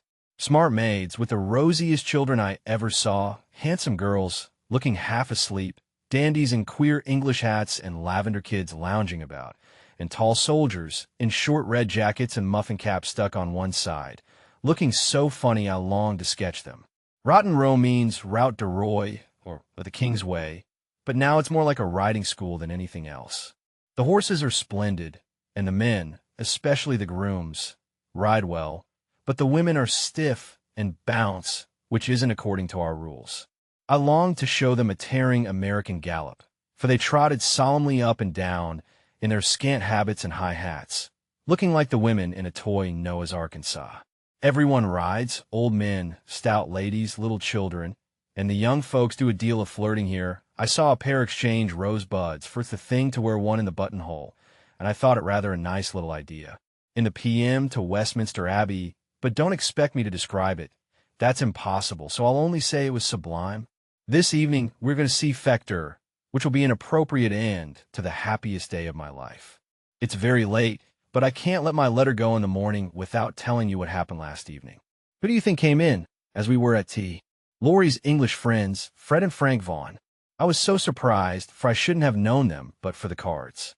Both are tall fellows with whiskers, Fred handsome in the English style, and Frank much better, for he only limps slightly and uses no crutches. They had heard from Laurie where we were to be, and came to ask us to their house. But Uncle won't go, so we shall return the call and see them as we can. They went to the theater with us, and we did have such a good time, for Frank devoted himself to Flo, and Fred and I talked over past, present, and future fun as if we had known each other all our days. Tell Beth Frank asked for her, and was sorry to hear of her ill health. Fred laughed when I spoke of Joe, and sent his respectful compliments to the big hat. Neither of them had forgotten Camp Lawrence, or the fun we had there. What ages ago it seems, doesn't it? Anne is tapping on the wall for the third time, so I must stop. I really feel like a dissipated London fine lady, writing here so late, with my room full of pretty things and my head a jumble of parks, theaters, new gowns, and gallant creatures who say ah, and twirl their blonde mustaches with the true English lordliness. I long to see you all, and in spite of my nonsense am, as ever, your loving, Amy. Paris. Dear girls, in my last I told you about our London visit, how kind the Vaughans were, and what pleasant parties they made for us. I enjoyed the trips to Hampton Court and the Kensington Museum more than anything else, for at Hampton I saw Raphael's cartoons, and at the museum, rooms full of pictures by Turner, Lawrence, Reynolds, Hogarth, and the other great creatures. The day in Richmond Park was charming, for we had a regular English picnic, and I had more splendid oaks and groups of deer than I could copy. Also heard a nightingale, and saw larks go up. We did London to our heart's content, thanks to Fred and Frank, and we're sorry to go away, for though English people are slow to take you in, when they once make up their minds to do it, they cannot be outdone in hospitality, I think. The Vaughans hope to meet us in Rome next winter. I shall be dreadfully disappointed if they don't, for Grace and I are great friends, and the boys very nice fellows, especially Fred. Well, we were hardly settled here, when he turned up again, saying he had come for a holiday, and was going to Switzerland. Aunt looked sober at first, but he was so cool about it, she couldn't say a word. And now we get on nicely, and are very glad he came, for he speaks French like a native, and I don't know what we should do without him. Uncle doesn't know 10 words, and insists on talking English very loud, as if it would make people understand him. Aunt's pronunciation is old-fashioned, and Flo and I, though we flattered ourselves that we knew a good deal, find we don't, and are very grateful to have Fred do the parley-vooing, as Uncle calls it. Such delightful times as we are having, sightseeing from morning till night, stopping for nice lunches in the gay cafes, and meeting with all sorts of droll adventures. Rainy days I spend in the Louvre, reveling in pictures. Jo would turn up her naughty nose at some of the finest, because she has no soul for art, but I have, and I'm cultivating eye and taste as fast as I can. She would like the relics of great people better, for I've seen her Napoleon's cocked hat and gray coat, his baby's cradle and his old toothbrush, also Marie Antoinette's little shoe, the ring of Saint Denis, Charlemagne's sword, and many other interesting things. I'll talk for hours about them when I come, but haven't time to write. The Palais Royal is a heavenly place, so full of bijouterie and lovely things that I'm nearly distracted because I can't buy them. Fred wanted to get me some, but of course I didn't allow it. Then the Bois and Champs-Élysées are très magnifiques. I've seen the imperial family several times, the emperor an ugly, hard-looking man, the empress pale and pretty, but dressed in bad taste, I thought, purple dress, green hat, and yellow gloves. Little Nap is a handsome boy who sits chatting to his tutor and kisses his hand to the people as he passes in his 4-horse barouche, with postilions in red satin jackets and a mounted guard before and behind. We often walk in the Tuileries gardens, for they are lovely, though the antique Luxembourg gardens suit me better. Père Lachaise is very curious, for many of the tombs are like small rooms, and looking in, one sees a table with images or pictures of the dead and chairs for the mourners to sit in when they come to lament. That is so Frenchy. Our rooms are on the Rue de Rivoli, and sitting on the balcony, we look up and down the long, brilliant street. It is so pleasant that we spend our evenings talking there when, too tired with our day's work to go out. Fred is very entertaining, and is altogether the most agreeable young man I ever knew, except Laurie, whose manners are more charming. I wish Fred was dark, for I don't fancy light men. However, the Vaughns are very rich and come of an excellent family, so I won't find fault with their yellow hair, as my own is yellower. Next week we are off to Germany and Switzerland, and as we shall travel fast, I shall only be able to give you hasty letters. I keep my diary, and try to remember correctly and describe clearly all that I see and admire, as Father advised. It is good practice for me, and with my sketchbook will give you a better idea of my tour than these scribbles. Adieu. I embrace you tenderly. Votre ami, Heidelberg. My dear Mama, having a quiet hour before we leave for Bern, I'll try to tell you what has happened, for some of it is very important, as you will see. The sail up the Rhine was perfect, and I just sat and enjoyed it with all my might. Get Father's old guidebooks and read about it. I haven't words beautiful enough to describe it. At Koblenz, we had a lovely time, for some students from Bonn, with whom Fred got acquainted on the boat, gave us a serenade. It was a moonlight night, and about 1 o'clock Flo and I were waked by the most delicious music under our windows. We flew up and hid behind the curtains, but sly peeps showed us Fred and the students singing away down below. It was the most romantic thing I ever saw. The river, the bridge of boats, the great fortress opposite, moonlight everywhere, and music fit to melt a heart of stone. When they were done, we threw down some flowers and saw them scramble for them, kiss their hands to the invisible ladies, and go laughing away, to smoke and drink beer, I suppose. Next morning Fred showed me one of the crumpled flowers in his vest pocket, and looked very sentimental. I laughed at him, and said I didn't throw it, but Flo, which seemed to disgust him, for he tossed it out of the window, and turned sensible again. I'm afraid I'm going to have trouble with that boy. It begins to look like it. The bats at Nassau were very gay, so was Baden-Baden, where Fred lost some money, and I scolded him. He needs someone to look after him when Frank is not with him. Kate said once she hoped he'd marry soon, and I quite agree with her that it would be well for him. Frankfurt was delightful. I saw Goethe's house, Schiller's statue, and Danneker's famous Ariadne. It was very lovely, but I should have enjoyed it more if I had known the story better. I didn't like to ask, as everyone knew it or pretended they did. I wish Joe would tell me all about it. I ought to have read more, for I find I don't know anything, and it mortifies me. Now comes the serious part, for it happened here, and Fred has just gone. He's been so kind and jolly that we all got quite fond of him. I never thought of anything but a traveling friendship till the serenade night. Since then I've begun to feel that the moonlight walks, balcony talks, and daily adventures were something more to him than fun. I haven't flirted, Mother, truly, but remembered what you said to me, and have done my very best. I can't help it if people like me. I don't try to make them, and it worries me if I don't care for them, though Joe says I haven't got any heart. Now, I know Mother will shake her head, and the girls say, "Oh, the mercenary little wretch." But I've made up my mind, and if Fred asks me, I shall accept him, though I'm not madly in love. I like him, and we get on comfortably together. He is handsome, young, clever enough, and very rich, ever so much richer than the Lawrences. I don't think his family would object, and I should be very happy, for they are all kind, well-bred, generous people, and they like me. Fred, as the eldest twin, will have the estate, I suppose, and such a splendid one it is. A city house in a fashionable street, not so showy as our big houses, but twice as comfortable and full of solid luxury, such as English people believe in. I like it, for it's genuine. I've seen the plate, the family jewels, the old servants, and pictures of the country place, with its park, great house, lovely grounds, and fine horses. Oh, it will be all I should ask, and I'd rather have it than any title such as girls snap up so readily, and find nothing behind.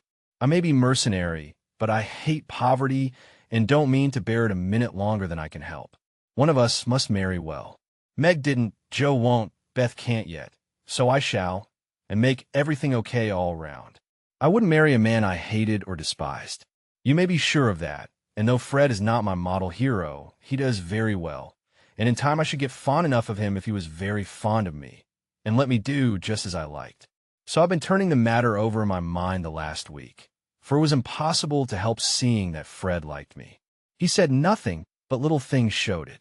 He never goes with flow, always gets on my side of the carriage, table, or promenade, looks sentimental when we are alone, and frowns at anyone else who ventures to speak to me. Yesterday at dinner, when an Austrian officer stared at us and then said something to his friend, a rakish-looking baron, about in Wonderschoen's Blondchen, Fred looked as fierce as a lion and cut his meat so savagely it nearly flew off his plate. He isn't one of the cool, stiff Englishmen, but is rather peppery, for he has Scotch blood in him, as one might guess from his bonny blue eyes.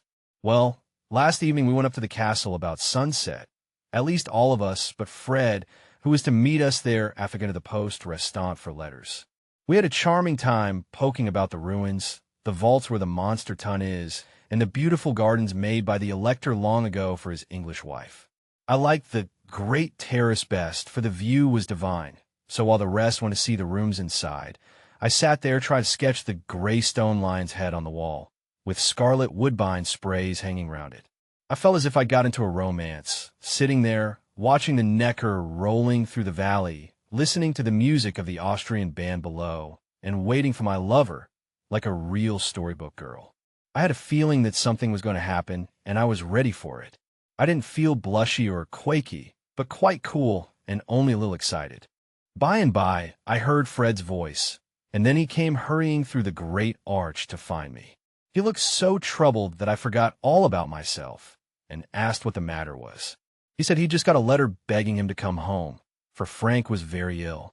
So he was going at once on the night train and only had time to say goodbye.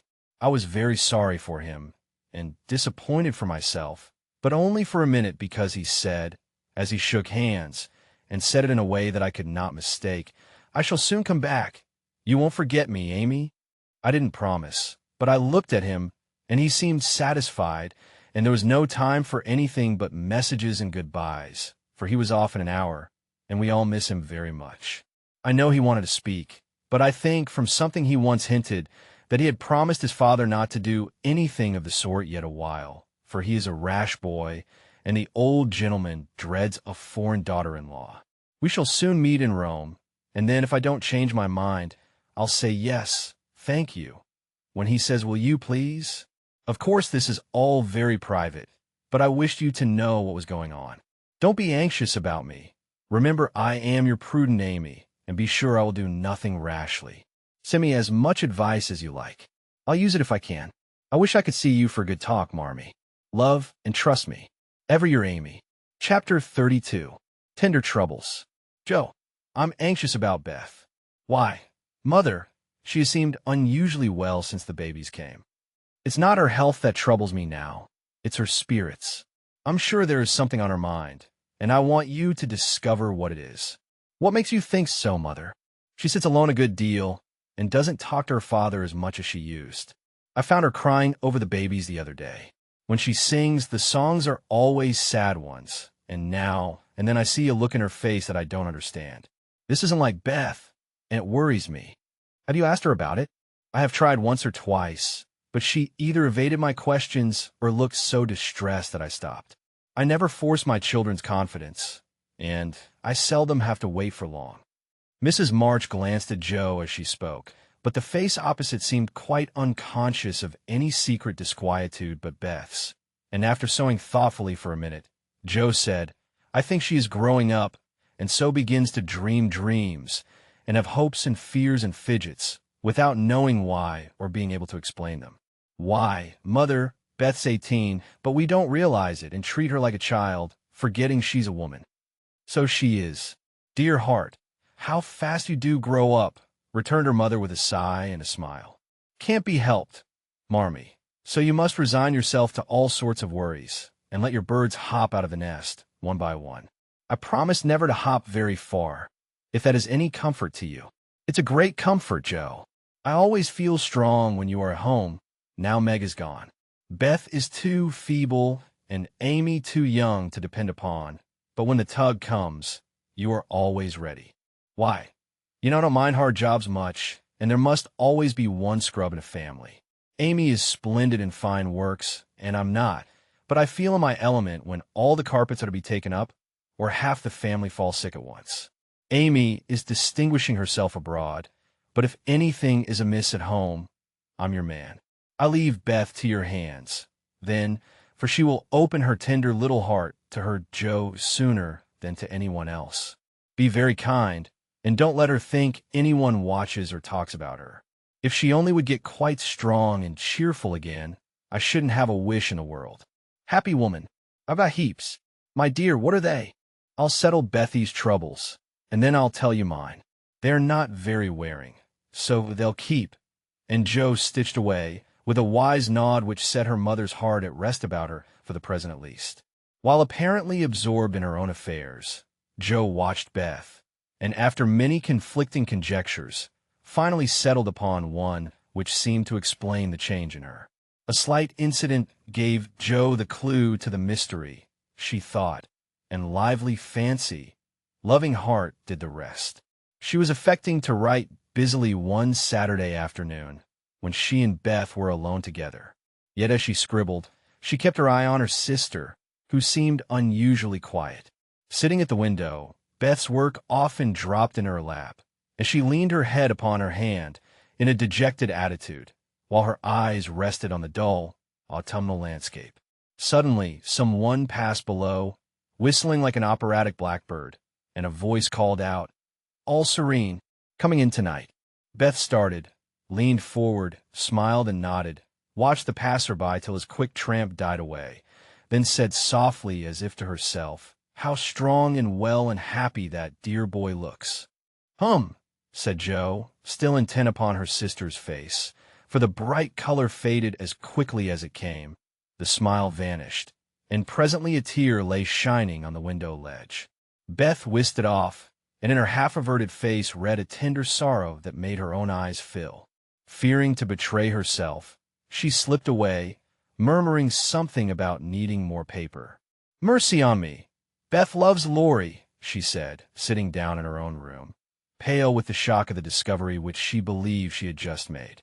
"I never dreamed of such a thing. What will Mother say? I wonder if her—" There Joe stopped and turned scarlet with a sudden thought. If he shouldn't love back again, how dreadful it would be. He must. I'll make him. And she shook her head threateningly at the picture of the mischievous-looking boy laughing at her from the wall. "Oh dear, we're growing up with a vengeance. Here's Meg married and a mama, Amy flourishing away at Paris, and Beth in love. I'm the only one that has sense enough to keep out of mischief." Joe thought intently for a minute with her eyes fixed on the picture. Then she smoothed out her wrinkled forehead and said, with a decided nod at the face opposite, "No, thank you, sir. You're very charming, but you've no more stability than a weathercock. So you needn't write touching notes and smile in that insinuating way, for it won't do a bit of good, and I won't have it." Then she sighed, and fell into a reverie from which she did not wake till the early twilight sent her down to take new observations, which only confirmed her suspicion. Though Laurie flirted with Amy and joked with Joe, his manner to Beth had always been peculiarly kind and gentle, but so was everybody's. Therefore, no one thought of imagining that he cared more for her than for the others. Indeed, a general impression had prevailed in the family of late that our boy was getting fonder than ever of Joe, who, however, wouldn't hear a word upon the subject and scolded violently if anyone dared to suggest it. If they had known the various tender passages which had been nipped in the bud, they would have had the immense satisfaction of saying, "I told you so." But Joe hated philandering and wouldn't allow it, always having a joke or a smile ready at the least sign of impending danger. When Laurie first went to college, he fell in love about once a month, but these small flames were as brief as ardent, did no damage, and much amused Joe, who took great interest in the alternations of hope, despair, and resignation, which were confided to her in their weekly conferences. But there came a time when Laurie ceased to worship at many shrines, hinted darkly at one all-absorbing passion, and indulged occasionally in Byronic fits of gloom. Then he avoided the tender subject altogether, wrote philosophical notes to Joe, turned studious, and gave out that he was going to dig, intending to graduate in a blaze of glory. This suited the young lady better than twilight confidences, tender pressures of the hand, and eloquent glances of the eye. For with Joe, brain developed earlier than heart, and she preferred imaginary heroes to real ones, because when tired of them, the former could be shut up in the tin kitchen till called for, and the latter were less manageable. Things were in this state when the grand discovery was made, and Joe watched Laurie that night as she had never done before. If she had not got the new idea into her head, she would have seen nothing unusual in the fact that Beth was very quiet and Laurie very kind to her. But having given the rein to her lively fancy, it galloped away with her at a great pace, and common sense, being rather weakened by a long course of romance writing, did not come to the rescue. As usual, Beth lay on the sofa, and Laurie sat in a low chair close by, amusing her with all sorts of gossip, for she depended on her weekly spin, and he never disappointed her. But that evening Joe fancied that Beth's eyes rested on the lively, dark face beside her with peculiar pleasure, and that she listened with intense interest to an account of some exciting cricket match, though the phrases "caught off a tice, stumped off his ground," and "the leg hit for 3" were as intelligible to her as Sanskrit. She also fancied, having set her heart upon seeing it, that she saw a certain increase of gentleness in Laurie's manner, that he dropped his voice now and then, laughed less than usual, was a little absent-minded, and settled the Afghan over Beth's feet with an assiduity that was really almost tender. Who knows? Stranger things have happened, thought Joe, as she fussed about the room. She will make quite an angel of him, and he will make life delightfully easy and pleasant for the dear, if they only love each other. I don't see how he can help it, and I do believe he would if the rest of us were out of the way. As everyone was out of the way, but herself, Joe began to feel that she ought to dispose of herself with all speed. But where should she go? And, burning to lay herself upon the shrine of sisterly devotion, she sat down to settle that point. Now, the old sofa was a regular patriarch of a sofa, long, broad, well-cushioned, and low, a trifle shabby, as well it might be, for the girls had slept and sprawled on it as babies, fished over the back, rode on the arms, and had menageries under as children, and rested tired heads, dreamed dreams, and listened to tender talk on it as young women. They all loved it, for it was a family refuge, and one corner had always been Joe's favorite lounging place. Among the many pillows that adorned the venerable couch was one, hard, round, covered with prickly horsehair, and furnished with a knobby button at each end. This repulsive pillow was her especial property, being used as a weapon of defense, a barricade, or a stern preventive of too much slumber. Laurie knew this pillow well, and had cause to regard it with deep aversion, having been unmercifully pummeled with it in former days when romping was allowed, and now frequently debarred by it from a seat he most coveted next to Joe in the sofa corner. If the sausage, as they called it, stood on end, it was a sign that he might approach and repose. But if it lay flat across the sofa, woe to man, woman, or child who dared disturb it. That evening Joe forgot to barricade her corner, and had not been in her seat 5 minutes before a massive form appeared beside her, and with both arms spread over the sofa back, both long legs stretched out before him, Laurie exclaimed, with a sigh of satisfaction, "Now, this is filling at the price." "No slang," snapped Joe, slamming down the pillow. But it was too late. There was no room for it, and, coasting onto the floor, it disappeared in a most mysterious manner. "Come, Joe, don't be thorny. After studying himself to a skeleton all the week, a fellow deserves petting and ought to get it. Beth will pet you. I am Busse. No, she's not to be bothered with me. But you like that sort of thing, unless you've suddenly lost your taste for it. Have you? Do you hate your boy and want to fire pillows at him?" Anything more wheedlesome than that touching appeal was seldom heard. But Joe quenched her boy by turning on him with a stern query. How many bouquets have you sent Miss Randall this week? Not one, upon my word. She's engaged. Now then, I'm glad of it. That's one of your foolish extravagances, sending flowers and things to girls for whom you don't care two pins, continued Joe reprovingly. Sensible girls for whom I do care whole papers of pins won't let me send them flowers and things. So what can I do? My feelings need a vent. Mother doesn't approve of flirting even in fun, and you do flirt desperately, Teddy. I'd give anything if I could answer, so do you. As I can't, I'll merely say that I don't see any harm in that pleasant little game, if all parties understand that it's only play. Well, it does look pleasant, but I can't learn how it's done.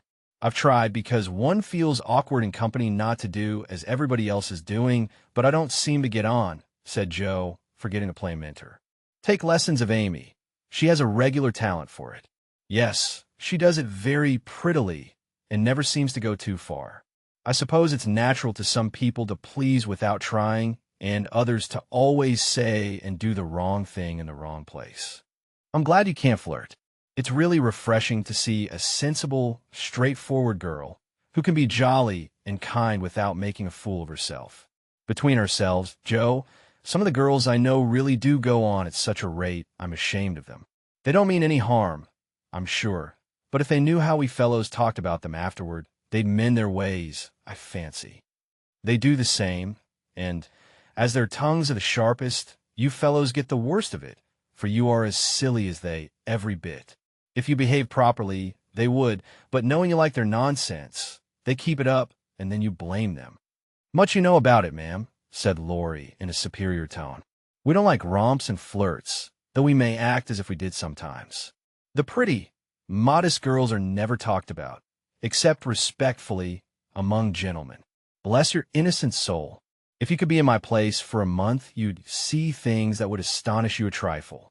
Upon my word, when I see one of those harum-scarum girls, I always want to say with our friend Cock Robin, out upon you, fie upon you. Bold-faced jig.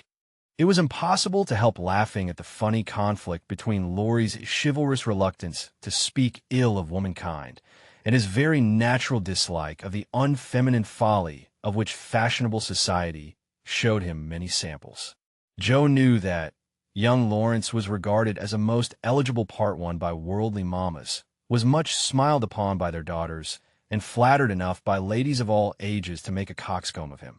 So she watched him rather jealously, fearing he would be spoiled, and rejoiced more than she confessed to find that he still believed in modest girls.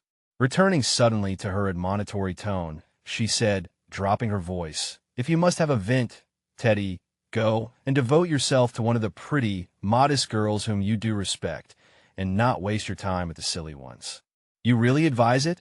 And Laurie looked at her with an odd mixture of anxiety and merriment in his face. "Yes, I do, but you'd better wait till you are through college, on the whole, and be fitting yourself for the place meantime. You're not half good enough for, well, whoever the modest girl may be." And Joe looked a little queer likewise, for a name had almost escaped her. "That I'm not," acquiesced Laurie, with an expression of humility quite new to him, as he dropped his eyes and absently wound Joe's apron tassel round his finger. "Mercy on us, this will never do," thought Joe, adding aloud, "Go and sing to me. I'm dying for some music, and always like yours. I'd rather stay here, thank you." "Well, you can't, there isn't room. Go and make yourself useful, since you are too big to be ornamental." "I thought you hated to be tied to a woman's apron string," retorted Joe, quoting certain rebellious words of his own. "Ah, that depends on who wears the apron." And Laurie gave an audacious tweak of the tassel. "Are you going?" demanded Joe, diving for the pillow. He fled at once, and the minute it was well, up with the bonnets of Bonnie Dundee, she slipped away to return no more till the young gentleman departed in high dudgeon. Joe lay long awake that night, and was just dropping off when the sound of a stifled sob made her fly to Beth's bedside, with the anxious inquiry, "What is it, dear?" "I thought you were asleep," sobbed Beth. "Is it the old pain, my precious?" "No, it's a new one, but I can bear it," and Beth tried to check her tears. "Tell me all about it, and let me cure it as I often did the other." "You can't, there's no cure." There Beth's voice gave way, and clinging to her sister, She cried so despairingly that Joe was frightened. "Where is it? Shall I call Mother?" "No, no, don't call her, don't tell her. I shall be better soon. Lie down here and pour my head. I'll be quiet and go to sleep, indeed I will." Joe obeyed, but as her hand went softly to and fro across Beth's hot forehead and wet eyelids, her heart was very full and she longed to speak. But young as she was, Joe had learned that hearts, like flowers, cannot be rudely handled, but must open naturally. So though she believed she knew the cause of Beth's new pain, she only said, in her tenderest tone, "Does anything trouble you, dearie?" "Yes, Joe," after a long pause. "Wouldn't it comfort you to tell me what it is?" "Not now, not yet." "Then I won't ask. But remember, Bethy, that Mother and Joe are always glad to hear and help you, if they can." "I know it. I'll tell you by and by. Is the pain better now?" "Oh, yes, much better. You are so comfortable, Joe. Go to sleep, dear. I'll stay with you." So cheek to cheek they fell asleep. And on the morrow Beth seemed quite herself again, for at 18 neither heads nor hearts ache long, and a loving word can medicine most ills. But Joe had made up her mind, and after pondering over a project for some days, she confided it to her mother. "You asked me the other day what my wishes were. I'll tell you one of them. Marmee," she began, as they sat along together. "I want to go away somewhere this winter for a change." "Why, Joe?" And her mother looked up quickly, as if the words suggested a double meaning. With her eyes on her work, Joe answered soberly, "I want something new. I feel restless and anxious to be seeing, doing, and learning more than I am. I brood too much over my own small affairs, and need stirring up. So as I could be spared this winter, I'd like to hop a little way and try my wings." "Where will you hop?" "To New York. I had a bright idea yesterday, and this is it. You know, Mrs. Kirk wrote to you for some respectable young person to teach her children, and so. It's rather hard to find just the thing, but I think I should suit if I tried. My dear, go out to service in that great boarding house." And Mrs. March looked surprised but not displeased. "It's not exactly going out to service, for Mrs. Kirk is your friend, the kindest soul that ever lived, and would make things pleasant for me, I know. Her family is separate from the rest, and no one knows me there. Don't care if they do. It's honest work, and I'm not ashamed of it." "Nor I. But you're writing. All the better for the change. I shall see and hear new things, get new ideas, and even if I haven't much time there, I shall bring home quantities of material for my rubbish. I have no doubt of it. But are these your only reasons for this sudden fancy?" "No, Mother. May I know the others?" Joe looked up and Joe looked down, then said slowly, with sudden color in her cheeks, "It may be vain and wrong to say it, but I'm afraid Laurie is getting too fond of me." "Then you don't care for him in the way it is evident he begins to care for you." And Mrs. March looked anxious as she put the question.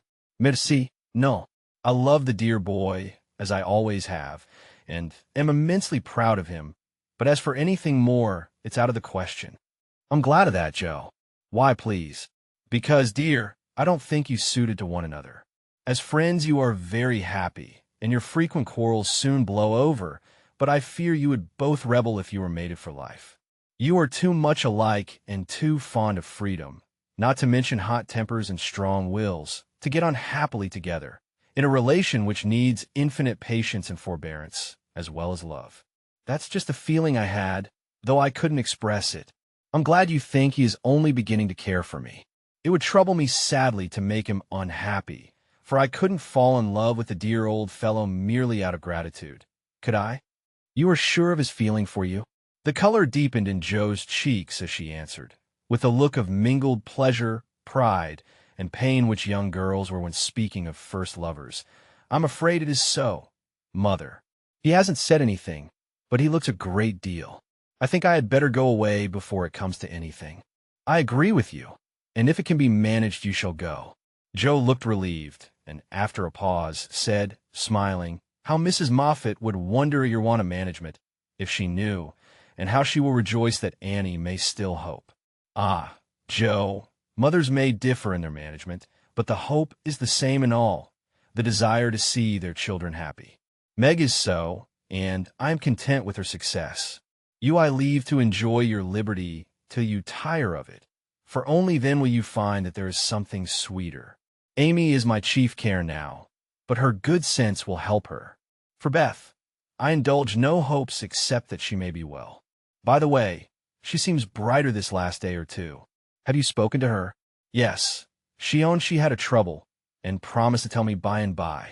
I said no more, for I think I know it, and Joe told her little story.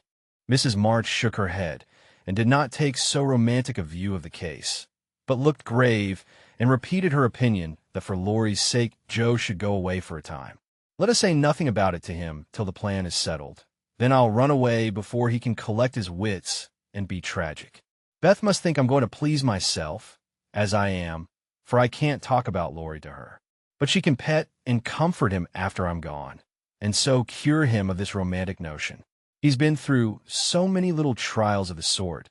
He's used to it, and will soon get over his lovelornity. Joe spoke hopefully, but could not rid herself of the foreboding fear that this little trial would be harder than the others, and that Laurie would not get over his lovelornity as easily as heretofore.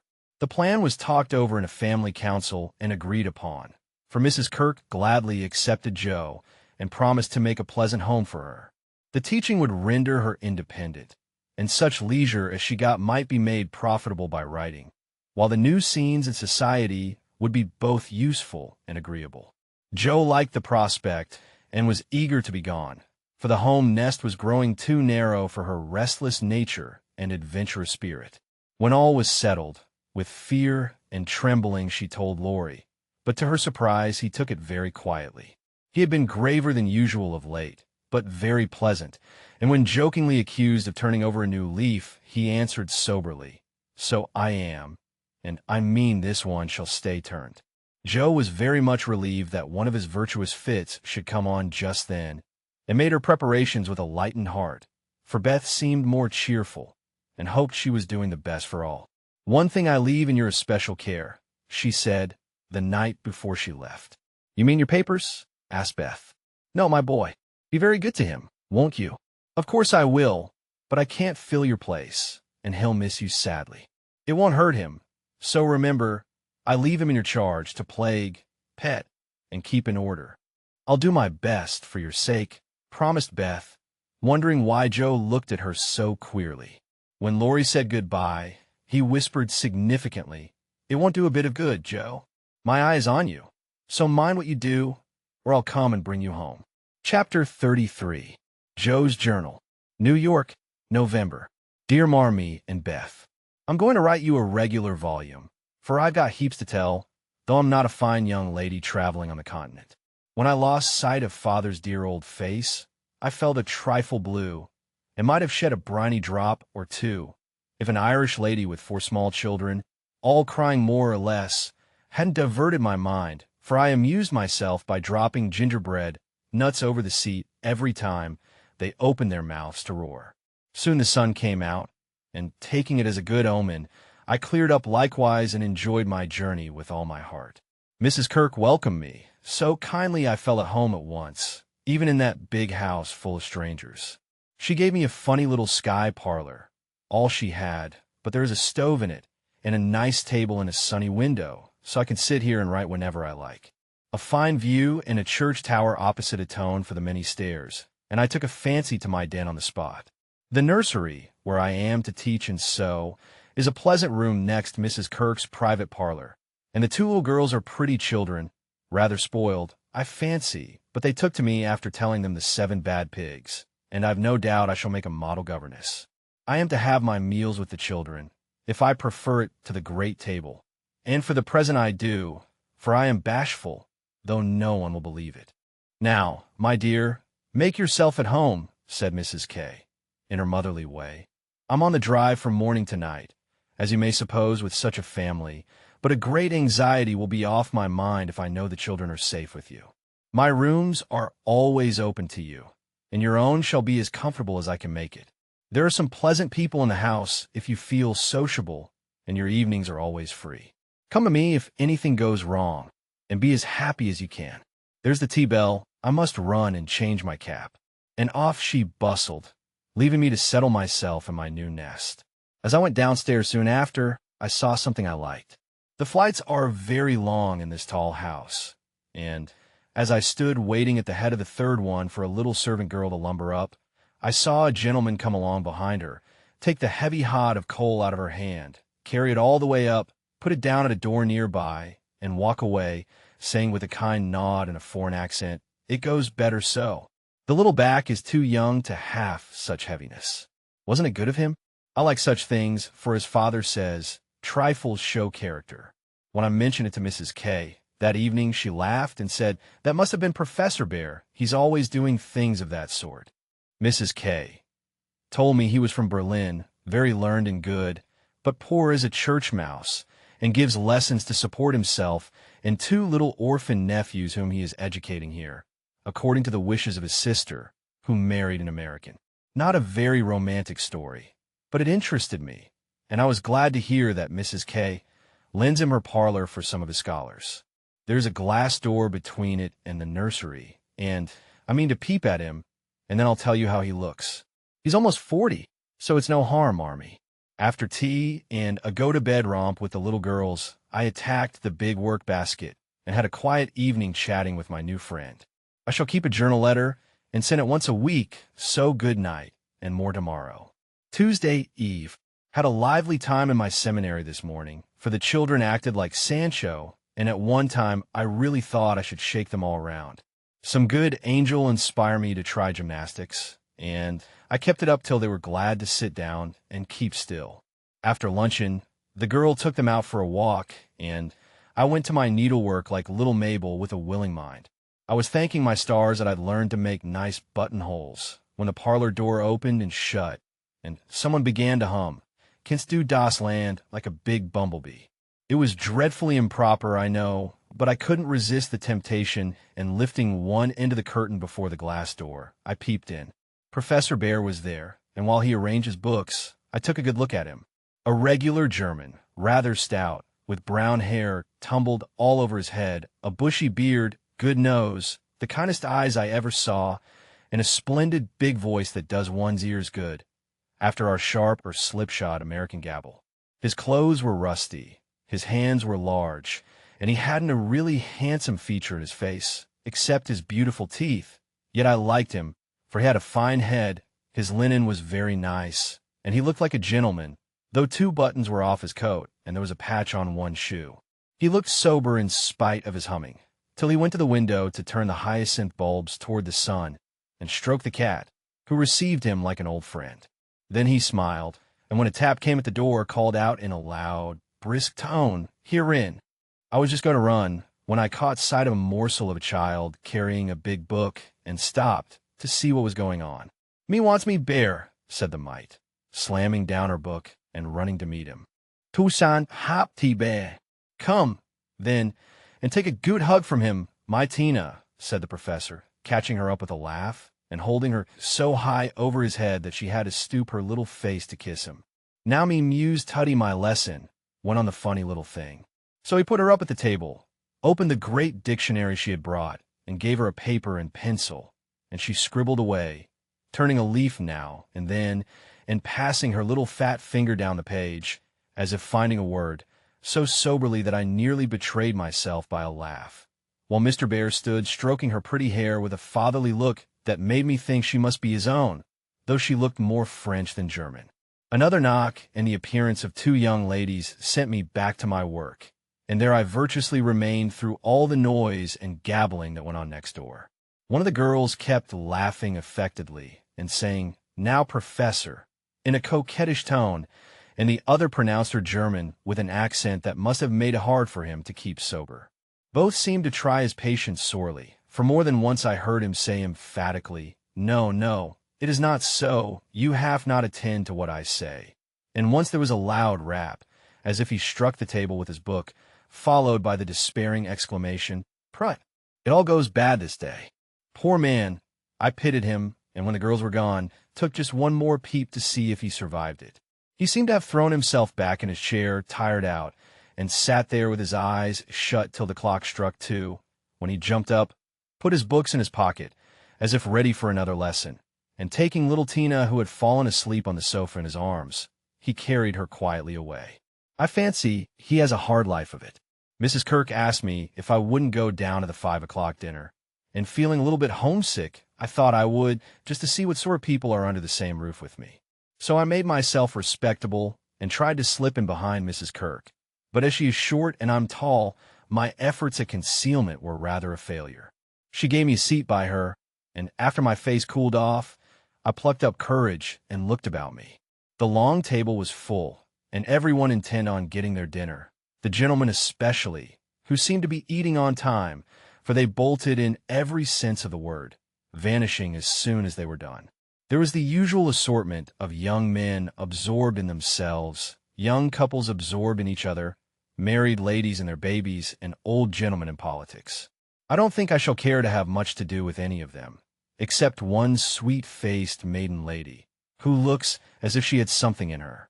Cast away at the very bottom of the table was the professor, shouting answers to the questions of a very inquisitive, deaf old gentleman on one side, and talking philosophy with a Frenchman on the other. If Amy had been here, she'd have turned her back on him forever because, sad to relate, he had a great appetite and shoveled in his dinner in a manner which would have horrified her ladyship.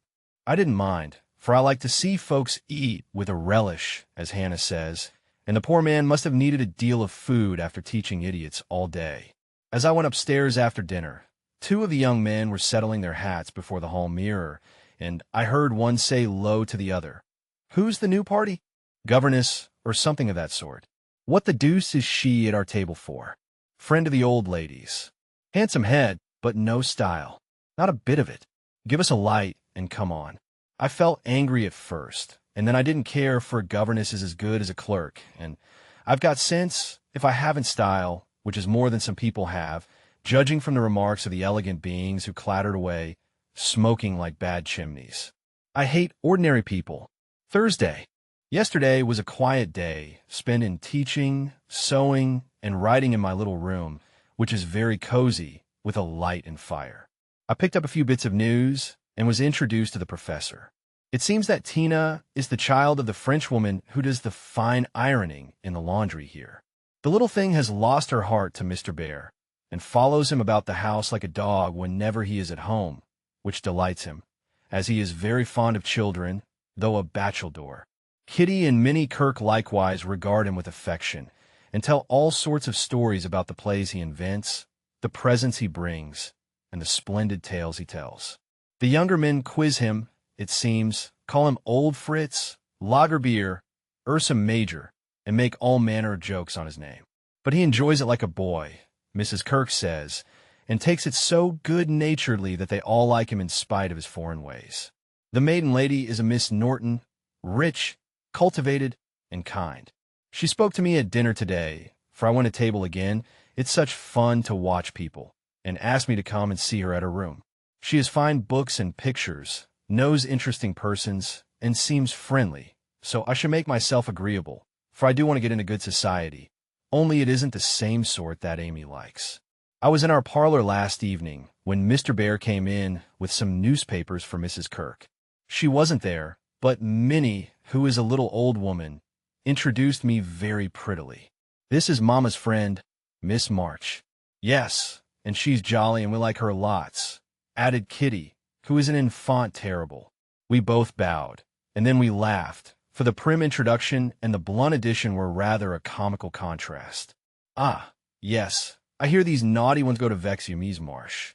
If so again, call at me and I come," he said, with a threatening frown that delighted the little wretches.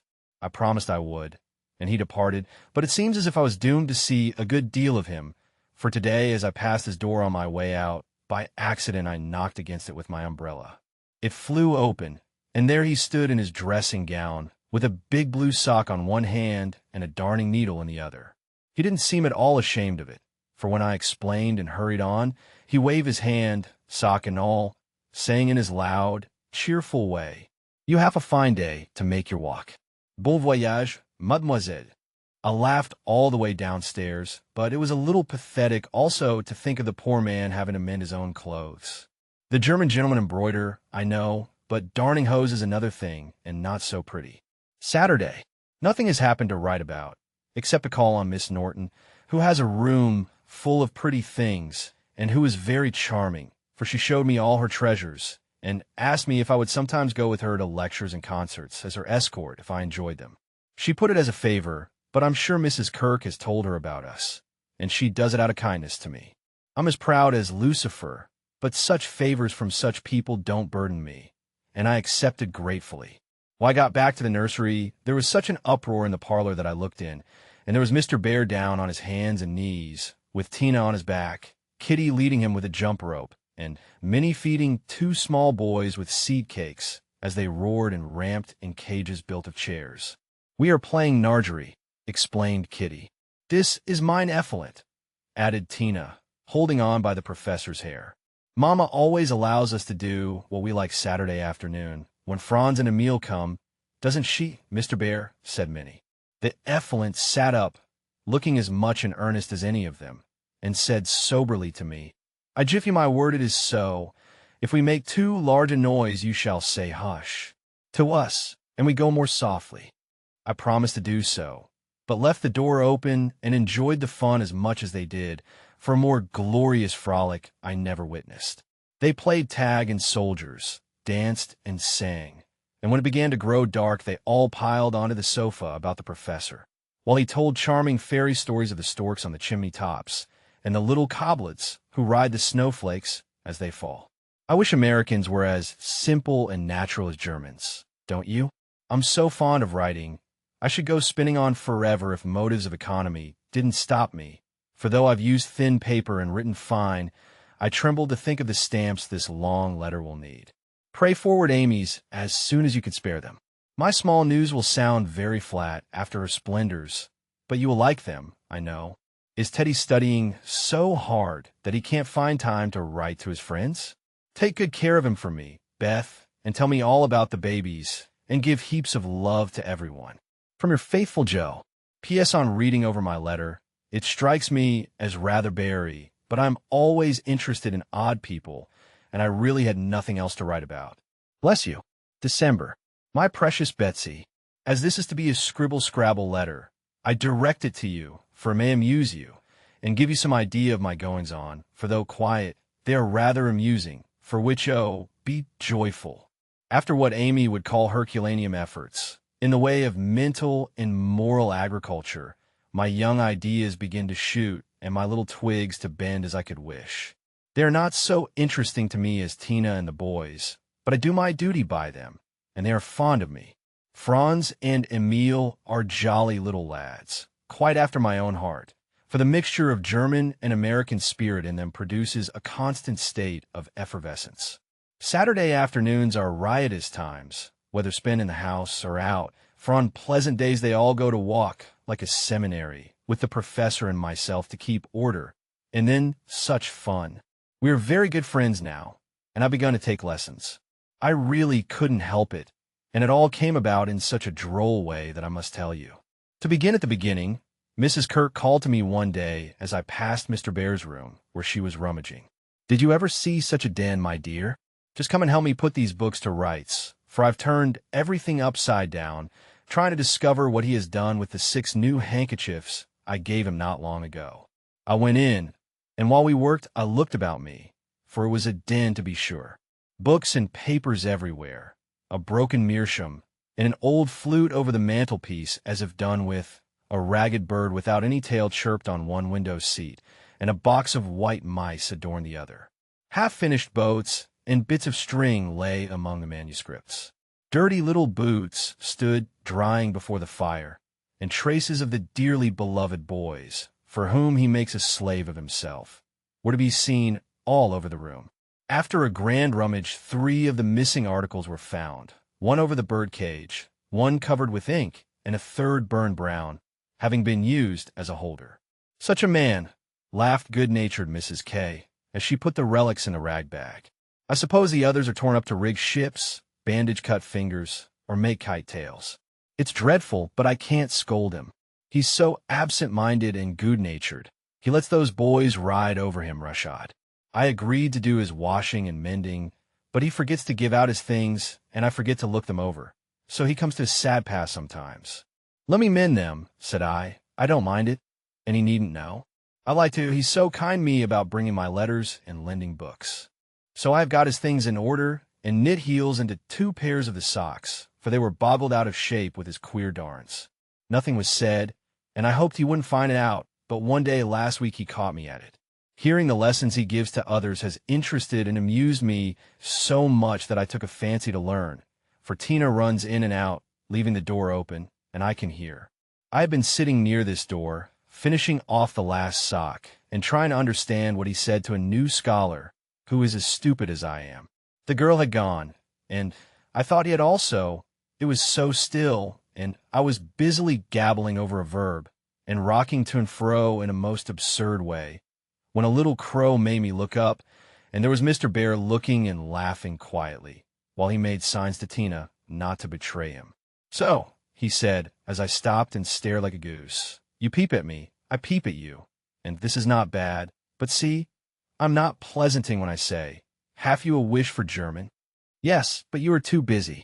I am too stupid to learn. I blundered out, as red as a peony. Prut, we will make the time, and we fail not to find the sense. At evening I shall jiff a little lesson with much gladness, for look you, me's marsh, I have this debt to pay. And he pointed to my work. Yes, they say to one another, these so kind ladies, he is a stupid old fellow. He will see not what we do. He will never observe that his sock heels go not in holes any more. He will think his buttons grow out new when they fall, and believe that strings make theirselves. But I have an eye, and I see much. I have a heart, and I feel thanks for this. Come, a little lesson then and now. Or, no more good fairy works for me and mine. Of course, I couldn't say anything after that, and as it really is a splendid opportunity, I made the bargain, and we began.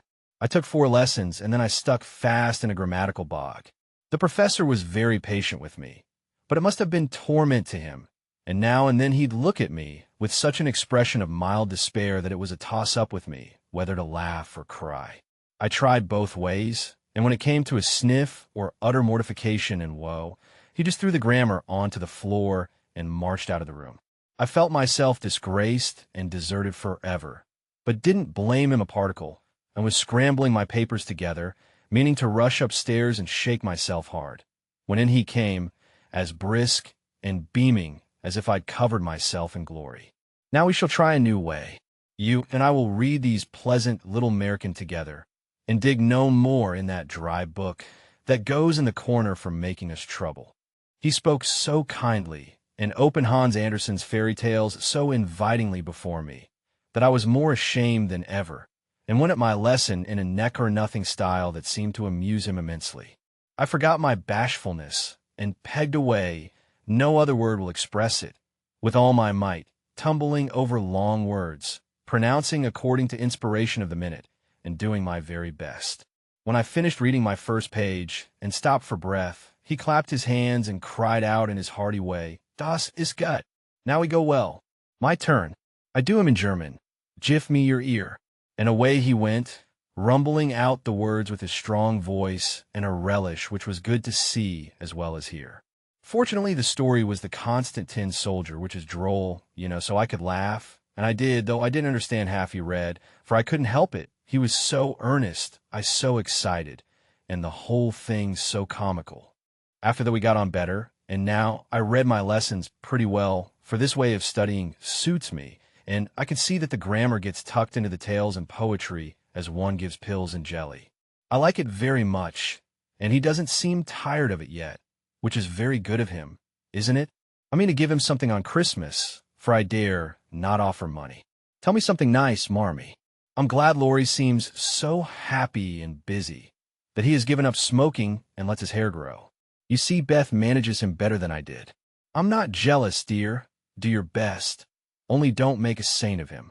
I'm afraid I couldn't like him without a spice of human naughtiness. Read him bits of my letters.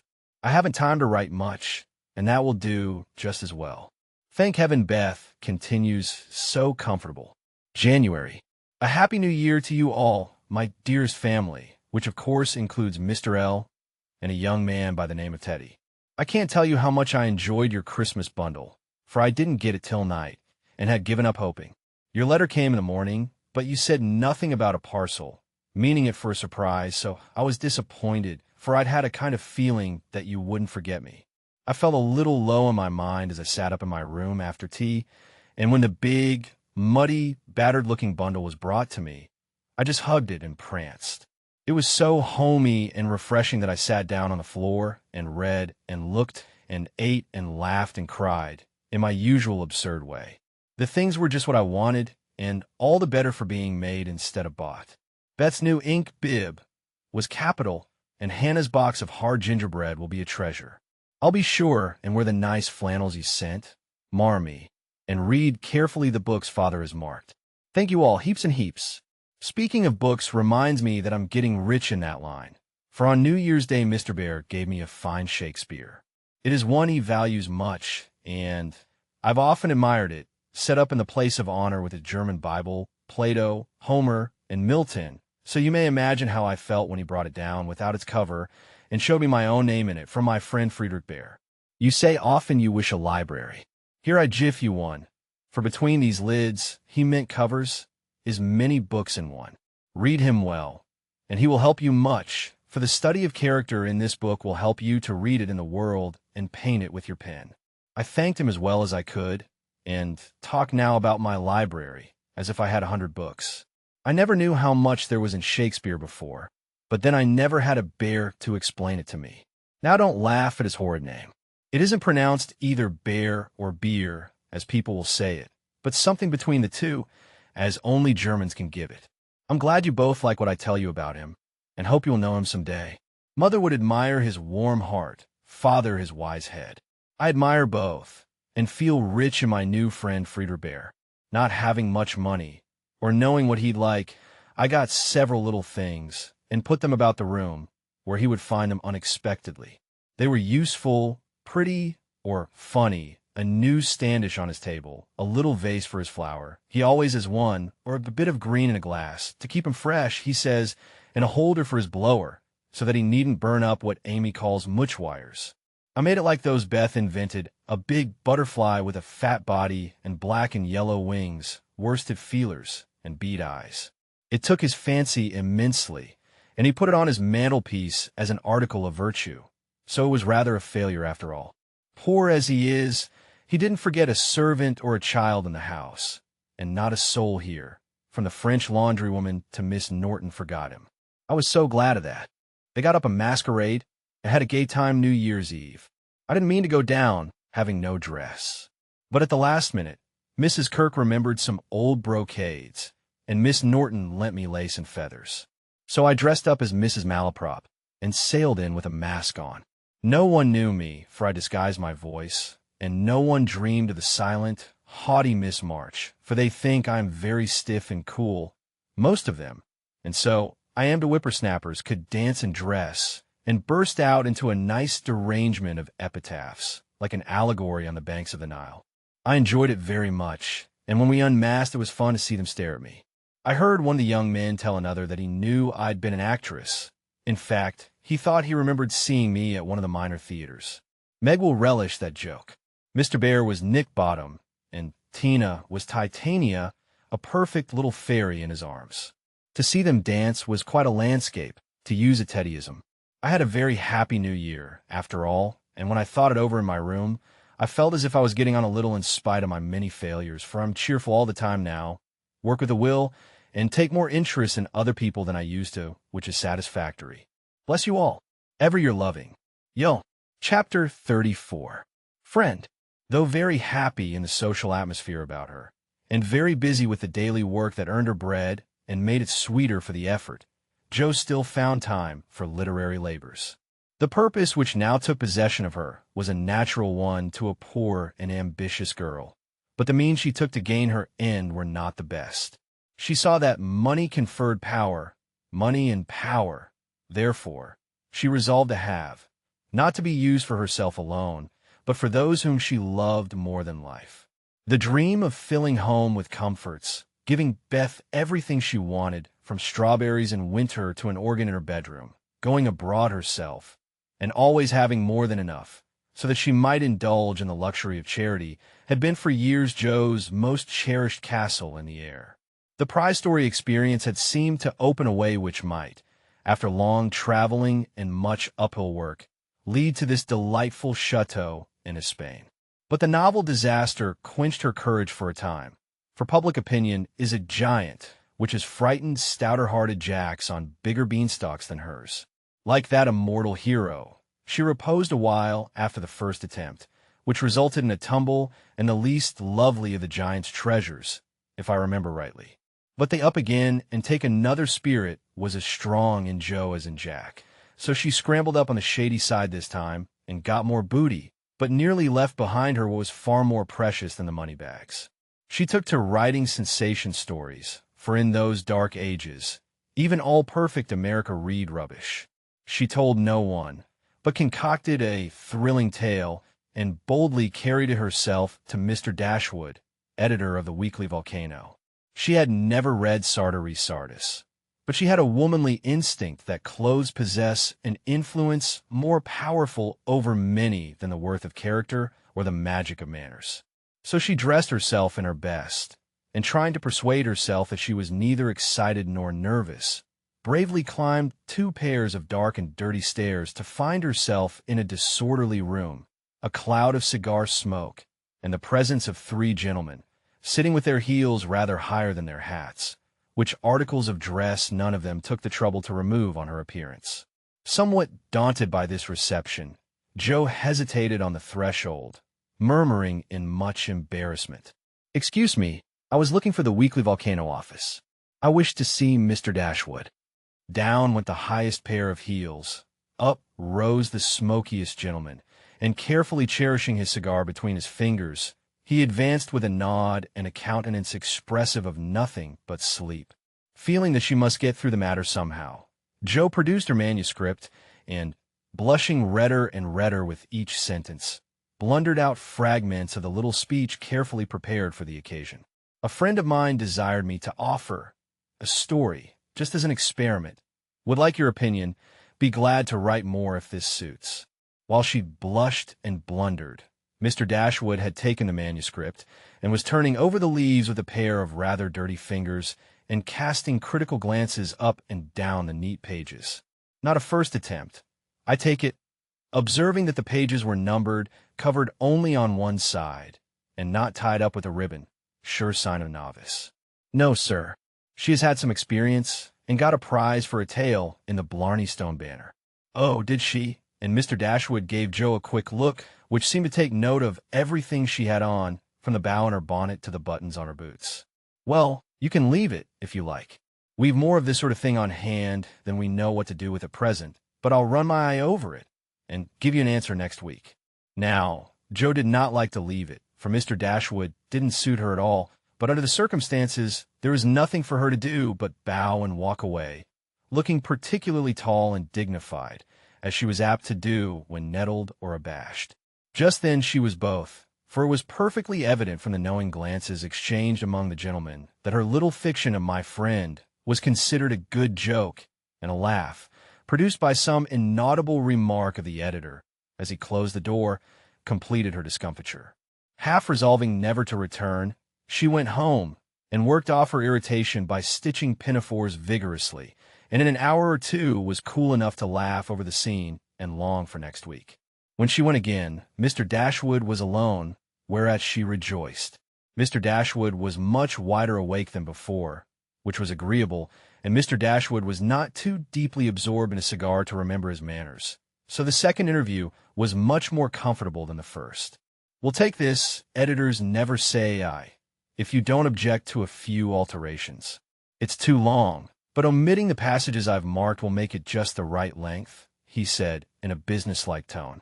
Joe hardly knew her own MS again, so crumpled and underscored were its pages and paragraphs. But feeling as a tender parent might on being asked to cut off her baby's legs in order that it might fit into a new cradle, she looked at the marked passages and was surprised to find that all the moral reflections, which she had carefully put in as ballast for much romance, had been stricken out. "But, sir, I thought every story should have some sort of a moral, so I took care to have a few of my sinners repent." Mr. Dashwood's editorial gravity relaxed into a smile, for Jo had forgotten her friend and spoken as only an author could. People want to be amused, not preached at, you know. Morals don't sell nowadays. Which was not quite a correct statement, by the way. You think it would do with these alterations, then? Yes, it's a new plot, and pretty well worked up, language good, and so on, was Mr. Dashwood's affable reply. What do you? That is, what compensation? Began Jo, not exactly knowing how to express herself. Oh, yes, well, we give from 25 to 30 for things of this sort. Pay when it comes out, returned Mr. Dashwood, as if that point had escaped him. Such trifles do escape the editorial mind, it is said. Very well, you can have it, said Jo, handing back the story with a satisfied air, for after the $1 a column work, even 25 seemed good pay. Shall I tell my friend you will take another if she has one better than this? Asked Jo, unconscious of her little slip of the tongue, and emboldened by her success. Well, we'll look at it. Can't promise to take it. Tell her to make it short and spicy, and never mind the moral. What name would your friend like to put on it? In a careless tone. None at all. If you please, she doesn't wish her name to appear, and has no nom de plume, said Jo, blushing in spite of herself. Just as she likes, of course. The tale will be out next week. Will you call for the money, or shall I send it? Asked Mr. Dashwood, who felt a natural desire to know who his new contributor might be. I'll call. Good morning, sir. As she departed, Mr. Dashwood put up his feet with a graceful remark, poor and proud, as usual, but she'll do. Following Mr. Dashwood's directions, and making Mrs. Northberry her model, Jo rashly took a plunge into the frothy sea of sensational literature. But thanks to the life preserver thrown her by a friend, she came up again not much the worse for her ducking. Like most young scribblers, she went abroad for her characters and scenery, and banditti, counts, gypsies, nuns, and duchesses appeared upon her stage, and played their parts with as much accuracy and spirit as could be expected. Her readers were not particular about such trifles as grammar, punctuation, and probability, and Mr. Dashwood graciously permitted her to fill his columns at the lowest prices, not thinking it necessary to tell her that the real cause of his hospitality was the fact that one of his hacks, on being offered higher wages, had basely left him in the lurch. She soon became interested in her work, for her emaciated purse grew stout, and the little hoard she was making to take Beth to the mountains next summer grew slowly, but surely, as the weeks passed. One thing disturbed her satisfaction, and that was that she did not tell them at home. She had a feeling that father and mother would not approve, and prefer to have her own way first and beg pardon afterward. It was easy to keep her secret, for no name appeared with her stories. Mr. Dashwood had of course found it out very soon, but promised to be dumb, and for a wonder kept his word. She thought it would do her no harm, for she sincerely meant to write nothing of which she would be ashamed, and quieted all pricks of conscience by anticipations of the happy minute when she should show her earnings and laugh over her well-kept secret. But Mr. Dashwood rejected any but thrilling tales, and as thrills could not be produced except by harrowing up the souls of the readers, history and romance, land and sea, science and art, police records and lunatic asylums, had to be ransacked for the purpose. Jo soon found that her innocent experience had given her but few glimpses of the tragic world which underlies society. So regarding it in a business light, she set about supplying her deficiencies with characteristic energy. Eager to find material for stories, and bent on making them original in plot, if not masterly in execution, she searched newspapers for accidents, incidents, and crimes. She excited the suspicions of public librarians by asking for works on poisons. She studied faces in the street, and characters, good, bad, and indifferent, all about her. She delved in the dust of ancient times for facts or fictions so old that they were as good as new, and introduced herself to folly, sin, and misery, as well as her limited opportunities allowed. She thought she was prospering finely, but unconsciously she was beginning to desecrate some of the womanliest attributes of a woman's character. She was living in bad society, and imaginary though it was, its influence affected her, for she was feeding heart and fancy on dangerous and unsubstantial food, and was fast brushing the innocent bloom from her nature by a premature acquaintance with the darker side of life, which comes soon enough to all of us. She was beginning to feel rather than see this, for much describing of other people's passions and feelings set her to studying and speculating about her own, a morbid amusement in which healthy young minds do not voluntarily indulge. Wrongdoing always brings its own punishment, and when Jo most needed hers, she got it. I don't know whether the study of Shakespeare helped her to read character, or the natural instinct of a woman for what was honest, brave, and strong, but while endowing her imaginary heroes with every perfection under the sun, Jo was discovering a live hero, who interested her in spite of many human imperfections. Mr. Bear, in one of their conversations, had advised her to study simple, true, and lovely characters wherever she found them, as good training for a writer. Jo took him at his word, for she coolly turned round and studied him, a proceeding which would have much surprised him had he known it, for the worthy professor was very humble in his own conceit. Why everybody liked him was what puzzled Jo at first. He was neither rich nor great, young nor handsome, in no respect what is called fascinating, imposing, or brilliant, and yet he was as attractive as a genial fire, and people seemed to gather about him as naturally as about a warm hearth. He was poor, yet always appeared to be giving something away. A stranger, yet everyone was his friend, no longer young, but as happy-hearted as a boy, plain and peculiar, yet his face looked beautiful to many, and his oddities were freely forgiven for his sake. Jo often watched him, trying to discover the charm, and at last decided that it was benevolence which worked the miracle. If he had any sorrow, it sat with its head under its wing, and he turned only his sunny side to the world. There were lines upon his forehead, but time seemed to have touched him gently, remembering how kind he was to others. The pleasant curves about his mouth were the memorials of many friendly words and cheery laughs. His eyes were never cold or hard, and his big hand had a warm, strong grasp that was more expressive than words. His very clothes seemed to partake of the hospitable nature of the wearer. They looked as if they were at ease, and liked to make him comfortable. His capacious waistcoat was suggestive of a large heart underneath.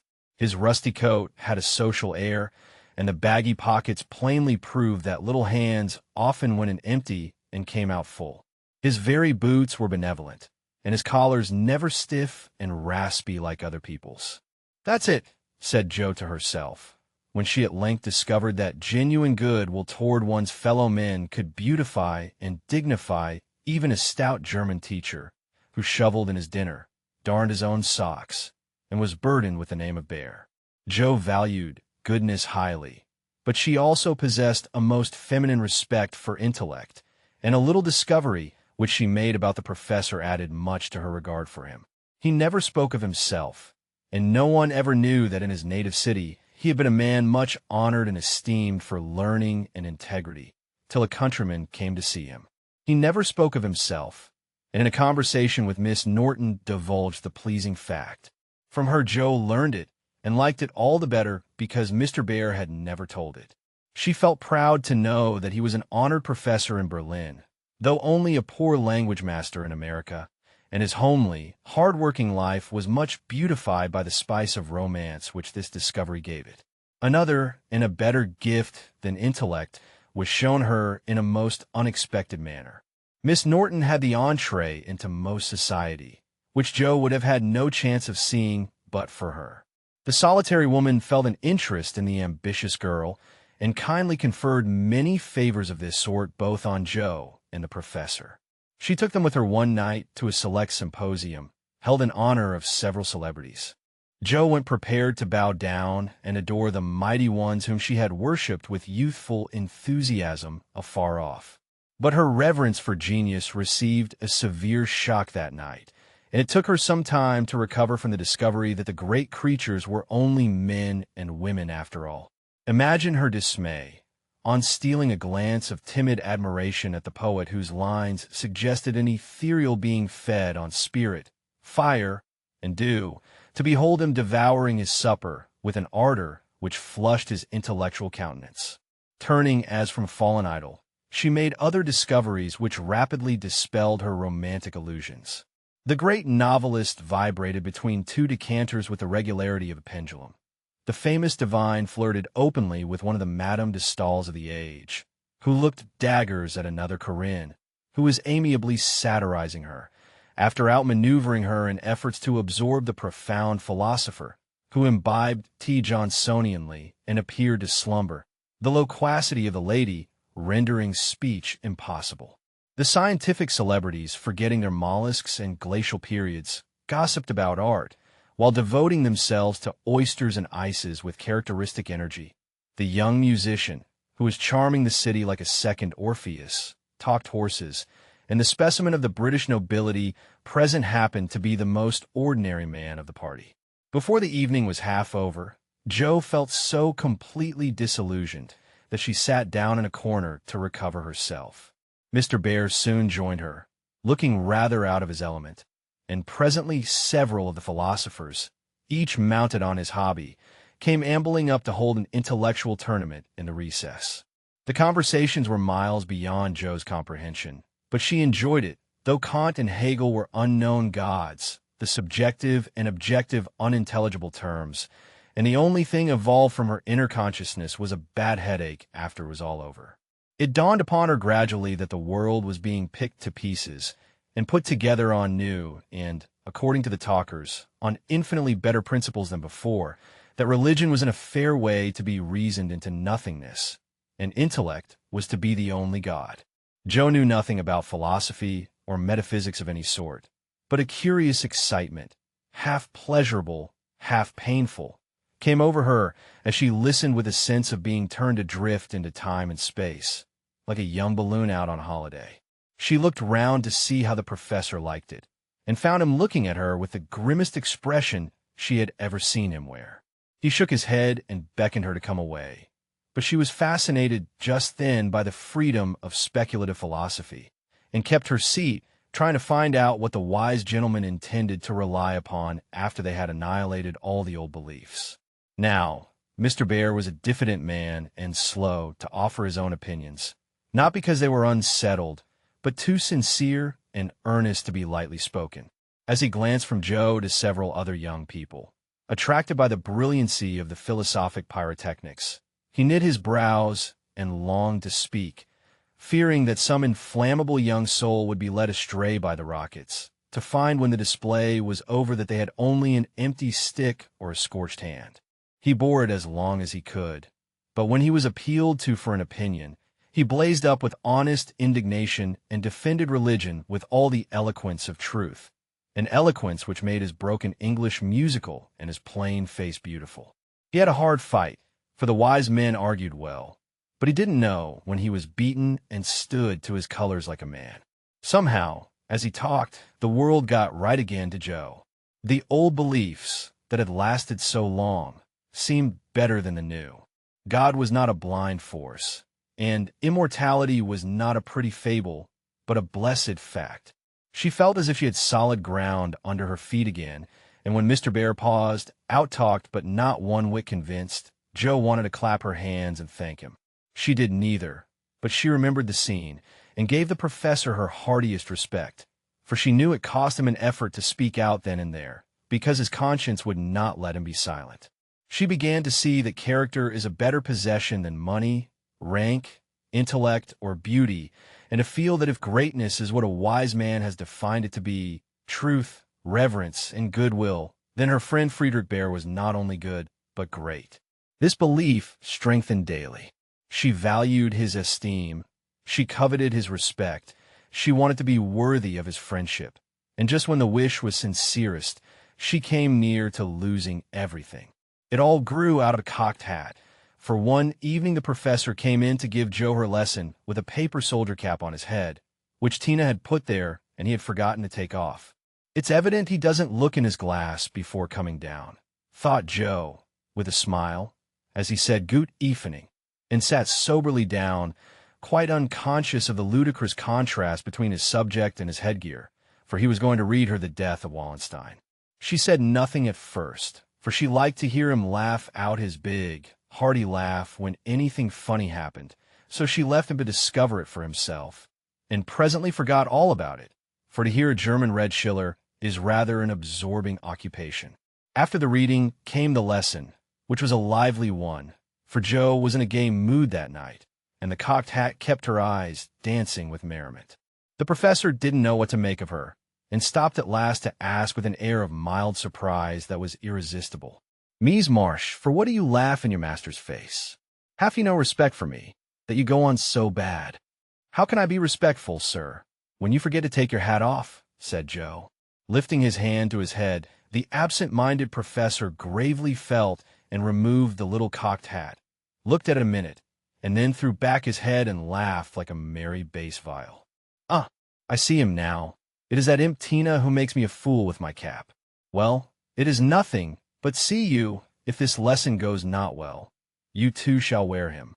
But the lesson did not go at all for a few minutes, because Mr. Bear caught sight of a picture on the hat, and unfolding it, said with great disgust, "I wish these papers did not come in the house. They are not for children to see, nor young people to read. It is not well, and I have no patience with those who make this harm." Jo glanced at the sheet and saw a pleasing illustration composed of a lunatic, a corpse, a villain, and a viper. She did not like it, but the impulse that made her turn it over was not one of displeasure but fear, because for a minute she fancied the paper was the volcano. It was not, however, and her panic subsided as she remembered that even if it had been and one of her own tales in it, there would have been no name to betray her. She had betrayed herself, however, by a look and a blush, for though an absent man, the professor saw a good deal more than people fancied. He knew that Jo wrote, and had met her down among the newspaper offices more than once, but as she never spoke of it, he asked no questions in spite of a strong desire to see her work. Now it occurred to him that she was doing what she was ashamed to own, and it troubled him. He did not say to himself, "It is none of my business. I've no right to say anything," as many people would have done. He only remembered that she was young and poor, a girl far away from mother's love and father's care, and he was moved to help her with an impulse as quick and natural as that which would prompt him to put out his hand to save a baby from a puddle. All this flashed through his mind in a minute, but not a trace of it appeared in his face, and by the time the paper was turned and Jo's needle threaded, he was ready to say, quite naturally, but very gravely, "Yes, you are right to put from you. I do not think that good young girls should see such things. They are made pleasant to some, but I would more rather give my boys gunpowder to play with in this bad trash. All may not be bad, only silly, you know, and if there is a demand for it, I don't see any harm in supplying it.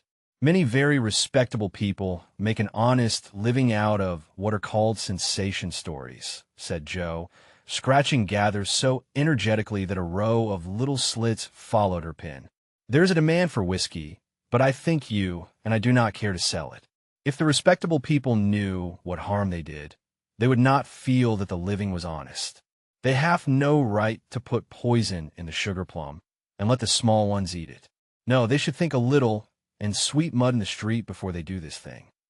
Mr. Bear spoke warmly and walked to the fire, crumpling the paper in his hands.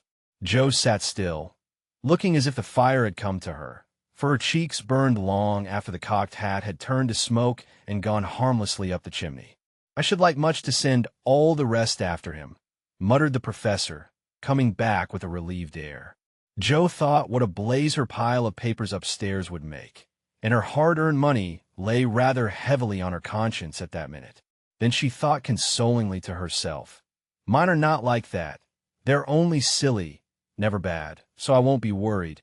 And taking up her book, she said, with a studious face, "Shall we go on, sir? I'll be very good and proper now."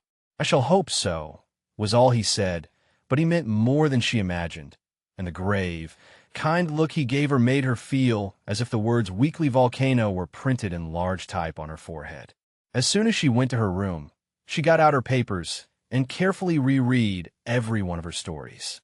Being a little short-sighted, Mr. Bear sometimes used eyeglasses, and Jo had tried them once, smiling to see how they magnified the fine print of her book. Now she seemed to have on the professor's mental or moral spectacles also, for the faults of these poor stories glared at her dreadfully and filled her with dismay. They are trash, and will soon be worse trash if I go on, for each is more sensational than the last. I've gone blindly on, hurting myself and other people for the sake of money. I know it's so, for I can't read this stuff in sober earnest without being horribly ashamed of it. And what should I do if they were seen at home or Mr. Bear got hold of them?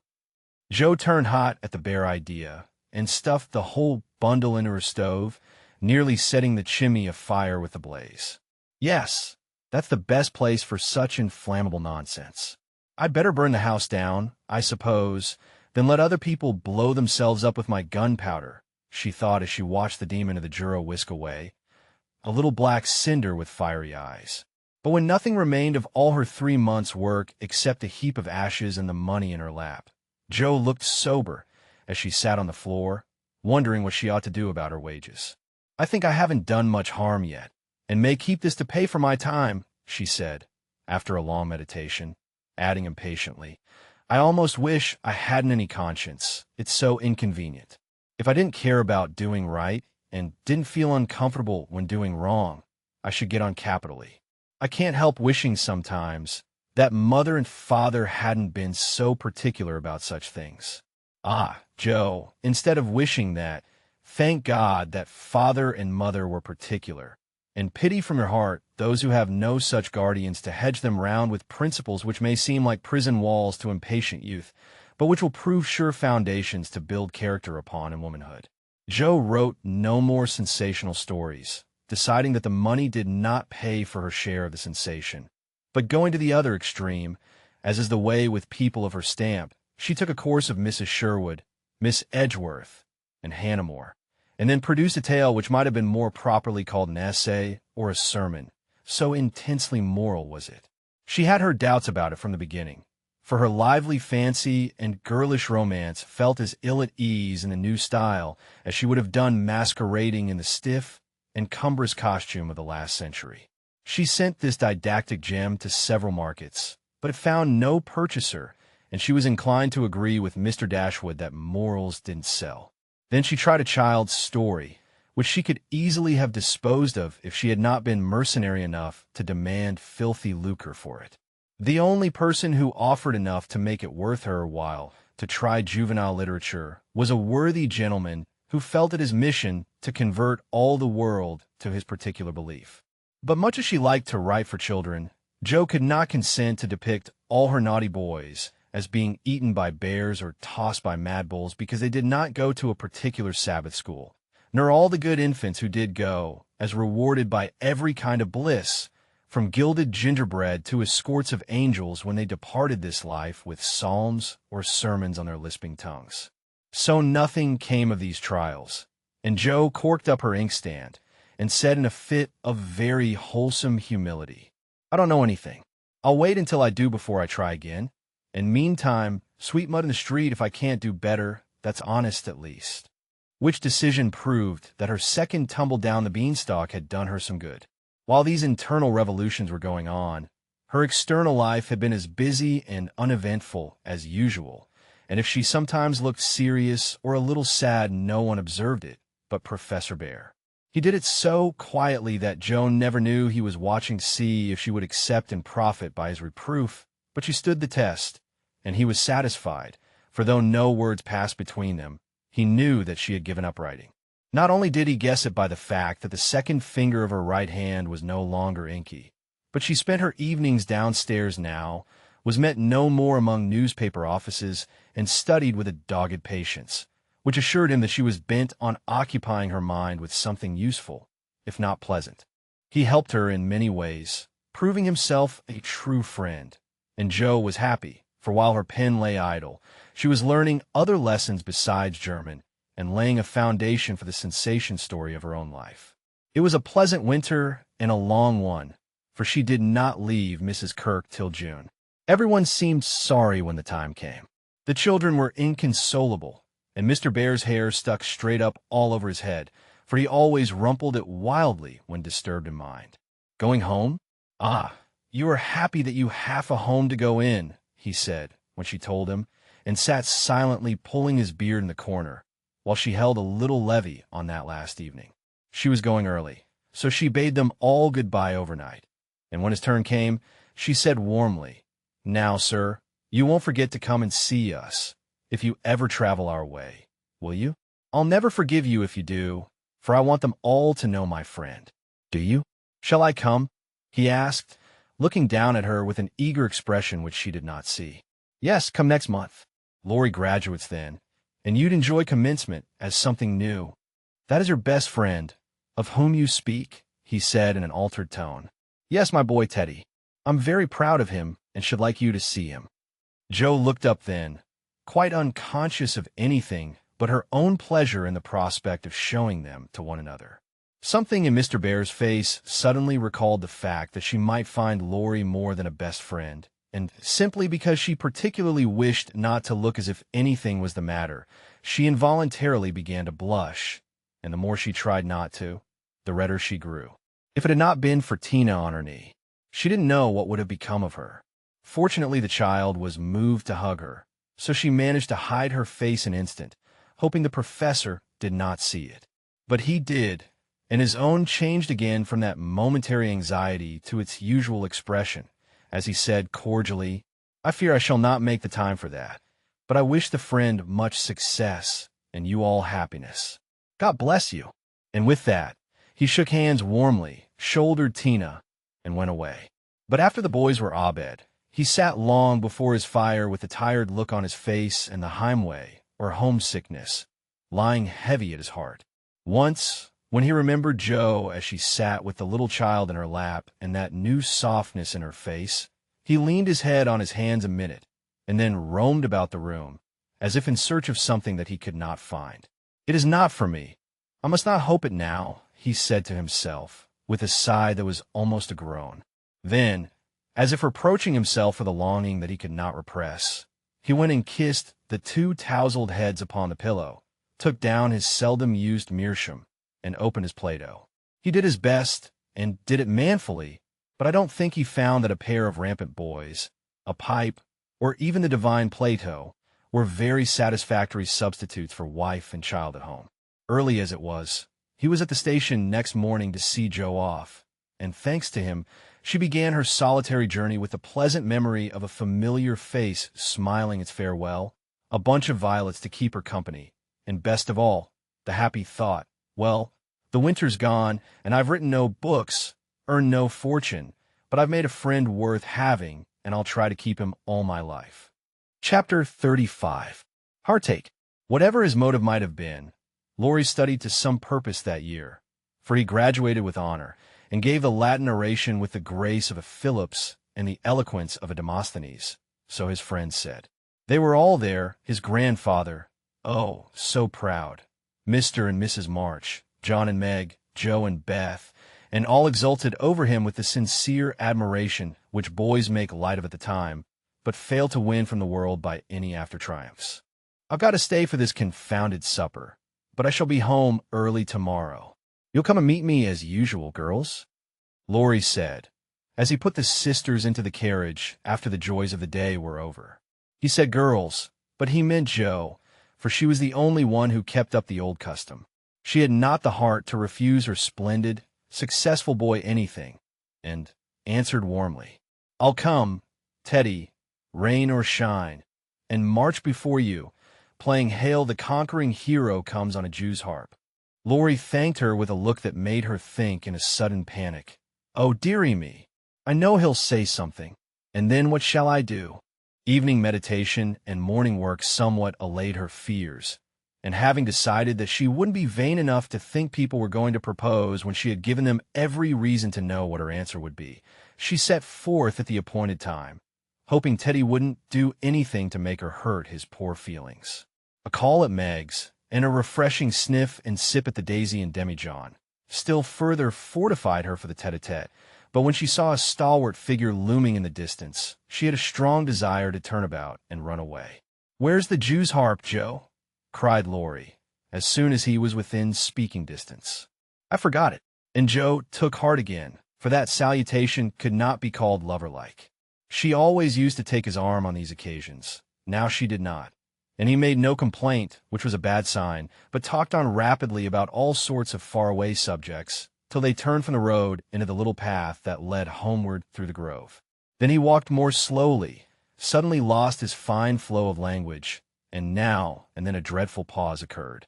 To rescue the conversation from one of the wells of silence into which it kept falling, Joe said hastily, "Now you must have a good long holiday." "I intend to." Something in his resolute tone made Joe look up quickly to find him looking down at her, with an expression that assured her the dreaded moment had come, and made her put out her hand with an imploring, "No, Teddy. Please don't. I will. And you must hear me. It's no use, Joe. We've got to have it out, and the sooner the better for both of us," he answered, getting flushed and excited all at once. "Say what you like, then." "I'll listen," said Joe, with a desperate sort of patience. Laurie was a young lover, but he was in earnest and meant to have it out if he died in the attempt. So he plunged into the subject with characteristic impetuosity, saying in a voice that would get choking now and then, in spite of manful efforts to keep it steady, "I've loved you ever since I've known you, Joe. Couldn't help it. You've been so good to me. I've tried to show it, but you wouldn't let me. Now I'm going to make you hear, and give me an answer, for I can't go on so any longer. I wanted to save you this." "I thought you'd understand," began Joe, finding it a great deal harder than she expected. "I know you did, but the girls are so queer you never know what they mean. They say no when they mean yes, and drive a man out of his wits just for the fun of it," returned Laurie, entrenching himself behind an undeniable fact. "I don't. I never wanted to make you care for me so, and I went away to keep you from it if I could. I thought so. It was like you, but it was no use. I only loved you all the more. And I worked hard to please you, and I gave up billiards and everything you didn't like, and waited and never complained, for I hoped you'd love me, though I'm not half good enough." Here there was a choke that couldn't be controlled, so he decapitated Buttercups while he cleared his confounded throat. You're a great deal too good for me, and I'm so grateful to you, and so proud and fond of you. I don't know why I can't love you as you want me to. I've tried, but I can't change the feeling, and it would be a lie to say I do when I don't. Really, truly, Joe?" He stopped short and caught both her hands as he put his question with a look that she did not soon forget. "Really, truly, dear." They were in the grove now, close by the stile, and when the last words fell reluctantly from Joe's lips, Laurie dropped her hands and turned as if to go on. But for once in his life the fence was too much for him. So he just laid his head down on the mossy post and stood so still that Joe was frightened. "Oh, Teddy, I'm sorry, so desperately sorry. I could kill myself if it would do any good. I wish you wouldn't take it so hard. I can't help it. You know it's impossible for people to make themselves love other people if they don't," cried Joe inelegantly but remorsefully as she softly patted his shoulder, remembering the time when he had comforted her so long ago. "They do sometimes," said a muffled voice from the post. "I don't believe it's the right sort of love, and I'd rather not try it," was the decided answer. There was a long pause, while a blackbird sung blithely on the willow by the river, and the tall grass rustled in the wind. Presently Joe said very soberly, as she sat down on the step of the stile, "Laurie, I want to tell you something." He started as if he had been shot, threw up his head, and cried out in a fierce tone, "Don't tell me that, Joe. I can't bear it now." "Tell what?" she asked, wondering at his violence. "That you love that old man." "What old man?" demanded Joe, thinking he must mean his grandfather. "That devilish professor you were always writing about. If you say you love him, I know I shall do something desperate." And he looked as if he would keep his word, as he clenched his hands with a wrathful spark in his eyes. Joe wanted to laugh, but restrained herself and said warmly, for she, too, was getting excited with all this, "Don't swear, Teddy. He isn't old, nor anything bad, but good and kind, and the best friend I've got, next to you. Pray, don't fly into a passion. I want to be kind, but I know I shall get angry if you abuse my professor. I haven't the least idea of loving him or anybody else.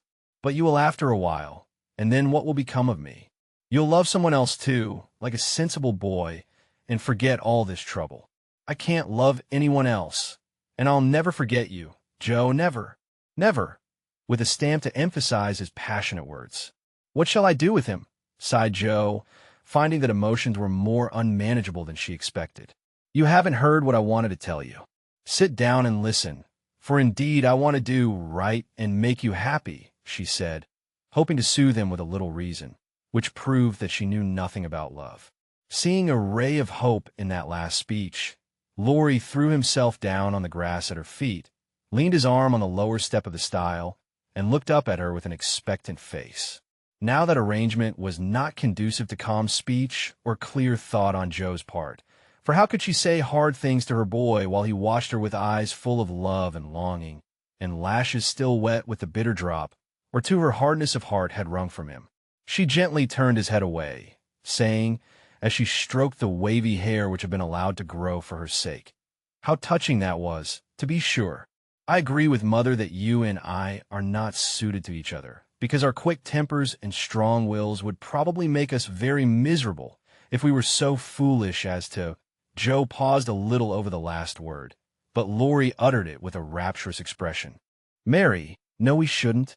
If you loved me, Joe, I should be a perfect saint, for you could make me anything you like. No, I can't. I've tried and failed, and I won't risk our happiness by such a serious experiment. We don't agree, and we never shall, so we'll be good friends all our lives, but we won't go and do anything rash." "Yes, we will if we get the chance," muttered Laurie rebelliously. "Now do be reasonable, and take a sensible view of the case," implored Joe, almost at her wit's end. "I won't be reasonable. I don't want to take what you call a sensible view. It won't help me, and it only makes it harder. I don't believe you've got any heart. I wish I hadn't." There was a little quiver in Joe's voice, and thinking it a good omen, Laurie turned round, bringing all his persuasive powers to bear as he said, in a wheedlesome tone that had never been so dangerously wheedlesome before, "Don't disappoint us, dear. Everyone expects it. Grandpa has set his heart upon it. Your people like it, and I can't get on without you. Say you will, and let's be happy. Do." Not until months afterward did Joe understand how she had the strength of mind to hold fast to the resolution she had made when she decided that she did not love her boy and never could. It was very hard to do, but she did it, knowing that delay was both useless and cruel. "I can't say yes truly, so I won't say it all. You'll see that I'm right by and by, and thank me for it," she began solemnly. "I'll be hanged if I do," and Laurie bounced up off the grass, burning with indignation at the very idea. "Yes, you will," persisted Joe. "You'll get over this after a while, and find some lovely, accomplished girl who will adore you, and make a fine mistress for your fine house. I shouldn't. I'm homely and awkward and odd and old, and you'd be ashamed of me, and we should quarrel.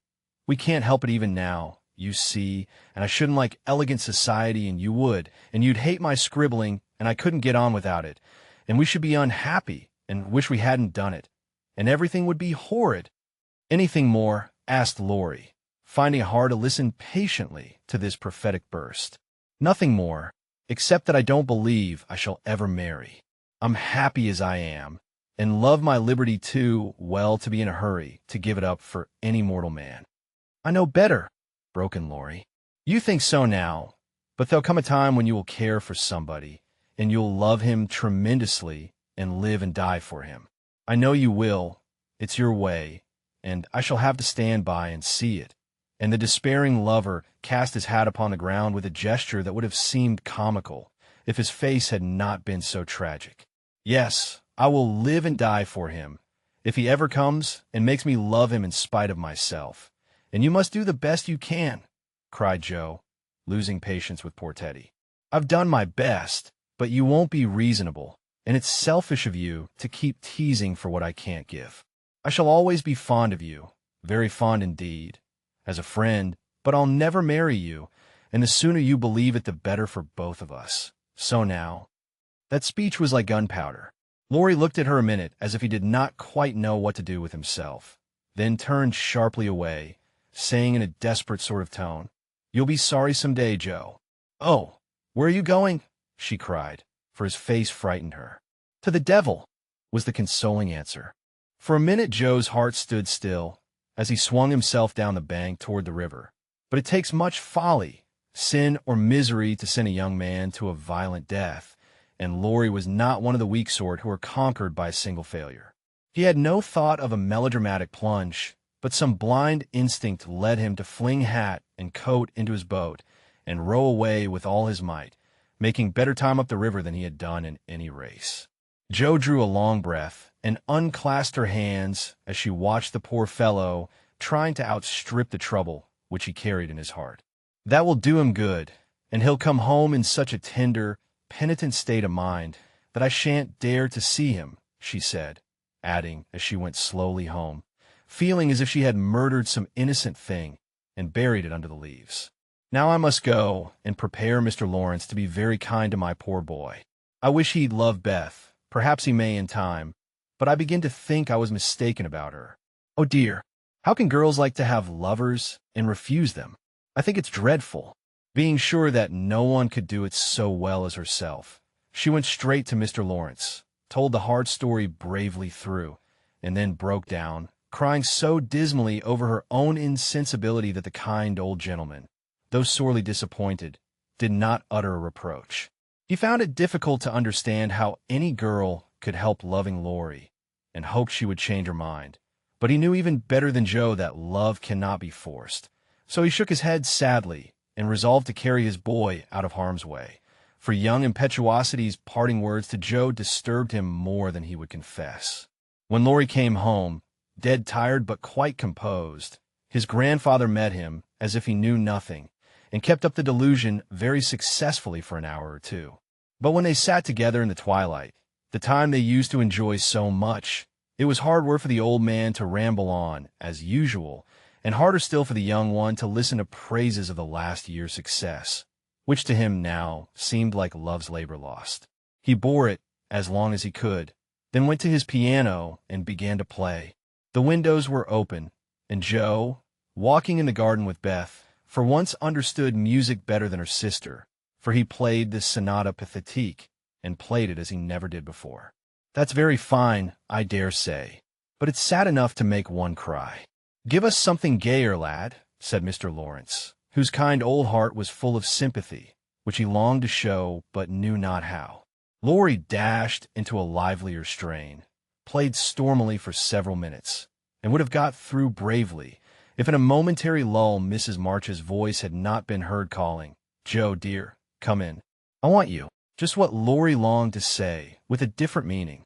As he listened, he lost his place. The music ended with a broken chord, and the musician sat silent in the dark. I can't stand this, muttered the old gentleman.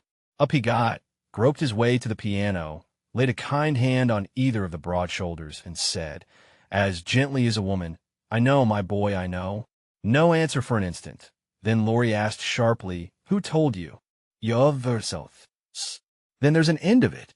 And he shook off his grandfather's hands with an impatient motion, for though grateful for the sympathy, his man's pride could not bear a man's pity. Not quite. I want to say one thing, and then there shall be an end of it, returned Mr. Lawrence with unusual mildness. You won't care to stay at home now, perhaps? I don't intend to run away from a girl. Jo can't prevent my seeing her, and I shall stay and do it as long as I like, interrupted Laurie in a defiant tone. Not if you're the gentleman, I thank you. I'm disappointed, but the girl can't help it, and the only thing left for you to do is to go away for a time. Where will you go? Anywhere. I don't care what becomes of me. And Laurie got up with a reckless laugh that grated on his grandfather's ear. Take it like a man, and don't do anything rash for God's sake. Why not go abroad, as you planned, and forget it? I can't, but you've been wild to go, and I promised you should when you got through college. Ah, but I didn't mean to go alone. And Laurie walked fast through the room with an expression which it was well his grandfather did not see. I don't ask you to go alone. There's someone ready and glad to go with you, anywhere in the world. Who, sir? Stopping to listen. Myself. Laurie came back as quickly as he went, and put out his hand, saying huskily, I'm a selfish brute, but, you know, grandfather. Lord help me. Yes, I do know, for I've been through it all before, once in my own young days, and then with your father. Now, my dear boy, just sit quietly down and hear my plan. It's all settled, and can be carried out at once," said Mr. Lawrence, keeping hold of the young man, as if fearful that he would break away as his father had done before him. "Well, sir, what is it?" And Laurie sat down, without a sign of interest in face or voice. "There is business in London that needs looking after. I meant you should attend to it, but I can do it better myself, and things here will get on very well with Brooke to manage them. My partners do almost everything. I'm merely holding on until you take my place, and can be off at any time." "But you hate traveling, sir." "I can't ask it of you at your age," began Laurie, who was grateful for the sacrifice, but much preferred to go alone, if he went at all. The old gentleman knew that perfectly well, and particularly desired to prevent it, for the mood in which he found his grandson assured him that it would not be wise to leave him to his own devices. So, stifling a natural regret at the thought of the home comforts he would leave behind him, he said stoutly, "Bless your soul, I'm not superannuated yet. I quite enjoy the idea. It will do me good, and my old bones won't suffer, for traveling nowadays is almost as easy as sitting in a chair." A restless movement from Laurie suggested that his chair was not easy, or that he did not like the plan, and made the old man add hastily, "I don't mean to be a marplot or a burden. I go because I think you'd feel happier than if I was left behind. I don't intend to gad about with you, but leave you free to go where you like, while I amuse myself in my own way. I've friends in London and Paris, and should like to visit them. Meantime, you could go to Italy, Germany, Switzerland, where you will, and enjoy pictures, music, scenery, and adventures to your heart's content." Now, Laurie felt just then that his heart was entirely broken and the world a howling wilderness, but the sound of certain words which the old gentleman artfully introduced into his closing sentence. The broken heart gave an unexpected leap, and a green oasis or two suddenly appeared in the howling wilderness. He sighed, and then said, in a spiritless tone, "Just as you like, sir. It doesn't matter where I go or what I do." "It does to me. Remember that, my lad. I give you entire liberty, but I trust you to make an honest use of it. Promise me that, Laurie." "Anything you like, sir." "Good," thought the old gentleman. "You don't care now, but there'll come a time when that promise will keep you out of mischief, or I'm much mistaken."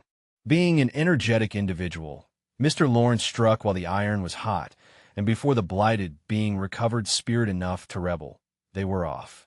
During the time necessary for preparation, Laurie bore himself as young gentlemen usually do in such cases. He was moody, irritable, and pensive by turns, lost his appetite, neglected his dress, and devoted much time to playing tempestuously on his piano, avoided Jo, but consoled himself by staring at her from his window, with a tragic face that haunted her dreams by night and oppressed her with a heavy sense of guilt by day. Unlike some sufferers, he never spoke of his unrequited passion, and would allow no one, not even Mrs. March, to attempt consolation or offer sympathy. On some accounts, this was a relief to his friends, but the weeks before his departure were very uncomfortable, and everyone rejoiced that the poor, dear fellow was going away to forget his trouble and come home happy. Of course, he smiled darkly at their delusion, but passed it by with the sad superiority of one who knew that his fidelity, like his love, was unalterable. When the parting came, he affected high spirits, to conceal certain inconvenient emotions which seemed inclined to assert themselves. This gaiety did not impose upon anybody, but they tried to look as if it did for his sake, and he got on very well till Mrs. March kissed him, with a whisper full of motherly solicitude. Then, feeling that he was going very fast, he hastily embraced them all round, not forgetting the afflicted Hannah, and ran downstairs as if for his life. Jo followed a minute after to wave her hand to him if he looked round. He did look round, came back, put his arms about her as she stood on the step above him, and looked up at her with a face that made his short appeal eloquent and pathetic. "Oh, Jo, can't you? Teddy dear, I wish I could." That was all, except a little pause. Then Laurie straightened himself up, said, "It's all right, never mind," and went away without another word. Ah, but it wasn't all right, and Jo did mind, for while the curly head lay on her arm a minute after her hard answer, she felt as if she had stabbed her dearest friend, and when he left her without a look behind him, She knew that the boy Laurie never would come again. Chapter 36. Beth's Secret. When Joe came home that spring, she had been struck with the change in Beth. No one spoke of it or seemed aware of it, for it had come too gradually to startle those who saw her daily, but to eyes sharpened by absence. It was very plain, and a heavy weight fell on Joe's heart as she saw her sister's face. It was no paler and but littler thinner than in the autumn, yet there was a strange, transparent look about it, as if the mortal was being slowly refined away, and the immortal shining through the frail flesh with an indescribably pathetic beauty. Joe saw and felt it, but said nothing at the time, and soon the first impression lost much of its power, for Beth seemed happy. No one appeared to doubt that she was better, and presently in other cares Joe for a time forgot her fear. But when Laurie was gone, and peace prevailed again, the vague anxiety returned and haunted her. She had confessed her sins and been forgiven, but when she showed her savings and proposed a mountain trip, Beth had thanked her heartily, but begged not to go so far away from home.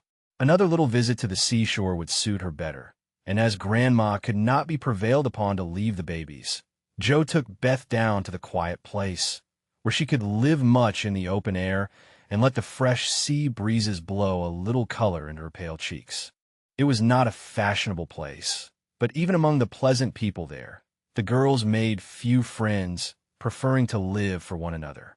Beth was too shy to enjoy society, and Joe too wrapped up in her to care for anyone else. So they were all in all to each other, and came and went, quite unconscious of the interest they excited in those about them, who watched with sympathetic eyes the strong sister and the feeble one, always together, as if they felt instinctively that a long separation was not far away. They did feel it, yet neither spoke of it, for often between ourselves and those nearest and dearest to us there exists a reserve which it is very hard to overcome. Joe felt as if a veil had fallen between her heart and Beth's, but when she put out her hand to lift it up, there seemed something sacred in the silence, and she waited for Beth to speak. She wondered, and was thankful also, that her parents did not seem to see what she saw, and during the quiet weeks when the shadows grew so plain to her, she said nothing of it to those at home, believing that it would tell itself when Beth came back no better. She wondered still more if her sister really guessed the hard truth, and what thoughts were passing through her mind during the long hours when she lay on the warm rocks with her head in Joe's lap, while the winds blew healthfully over her, and the sea made music at her feet. One day Beth told her. Joe thought she was asleep. She lay so still, and putting down her book, sat looking at her with wistful eyes, trying to see signs of hope in the faint color on Beth's cheeks. But she could not find enough to satisfy her, for the cheeks were very thin, and the hands seemed too feeble to hold even the rosy little shells they had been collecting. It came to her, then, more bitterly than ever that Beth was slowly drifting away from her, and her arms instinctively tightened their hold upon the dearest treasure she possessed. For a minute her eyes were too dim for seeing, and when they cleared, Beth was looking up at her so tenderly that there was hardly any need for her to say, "Joe, dear, I'm glad you know it. I've tried to tell you, but I couldn't."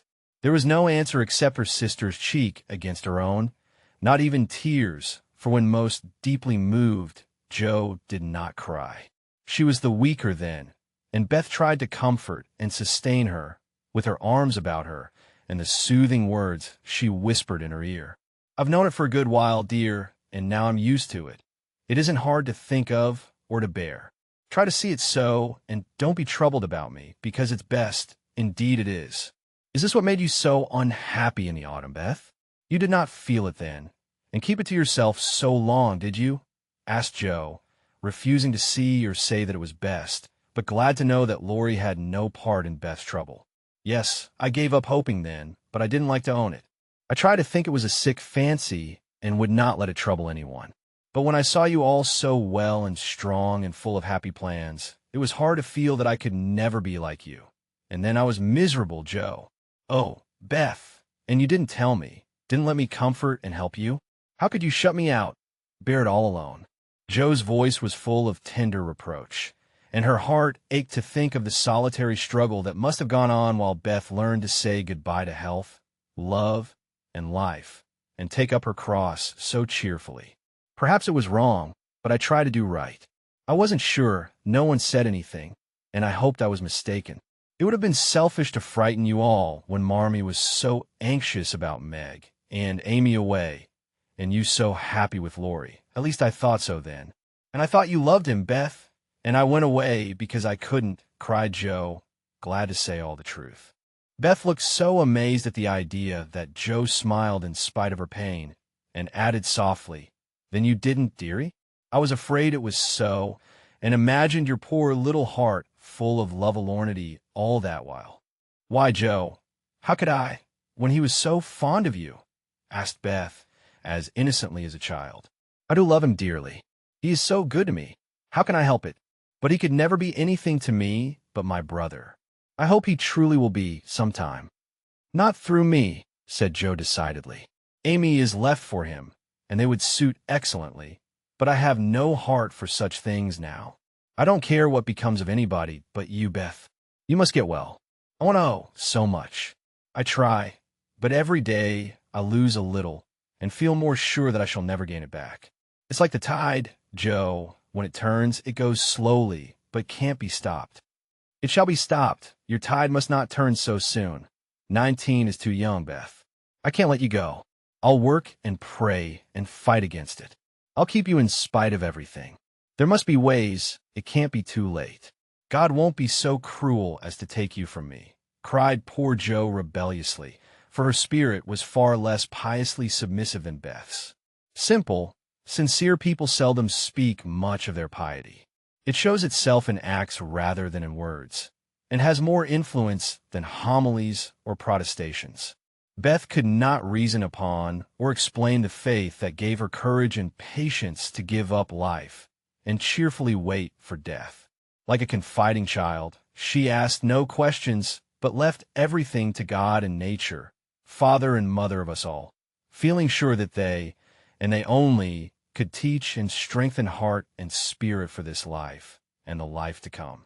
She did not rebuke Joe with saintly speeches, only loved her better for her passionate affection, and clung more closely to the dear human love, from which our Father never means us to be weaned, but through which he draws us closer to himself. She could not say, "I'm glad to go," for life was very sweet for her. She could only sob out, "I try to be willing," while she held fast to Joe, as the first bitter wave of this great sorrow broke over them together. By and by Beth said, with recovered serenity, "You'll tell them this when we go home?" "I think they will see it without words," sighed Joe, for now it seemed to her that Beth changed every day. "Perhaps not. I've heard that the people who love best are often blindest to such things. If they don't see it, you will tell them for me. I don't want any secrets, and it's kinder to prepare them. Meg is John and the babies to comfort her, but you must stand by Father and Mother, won't you, Joe?" "If I can.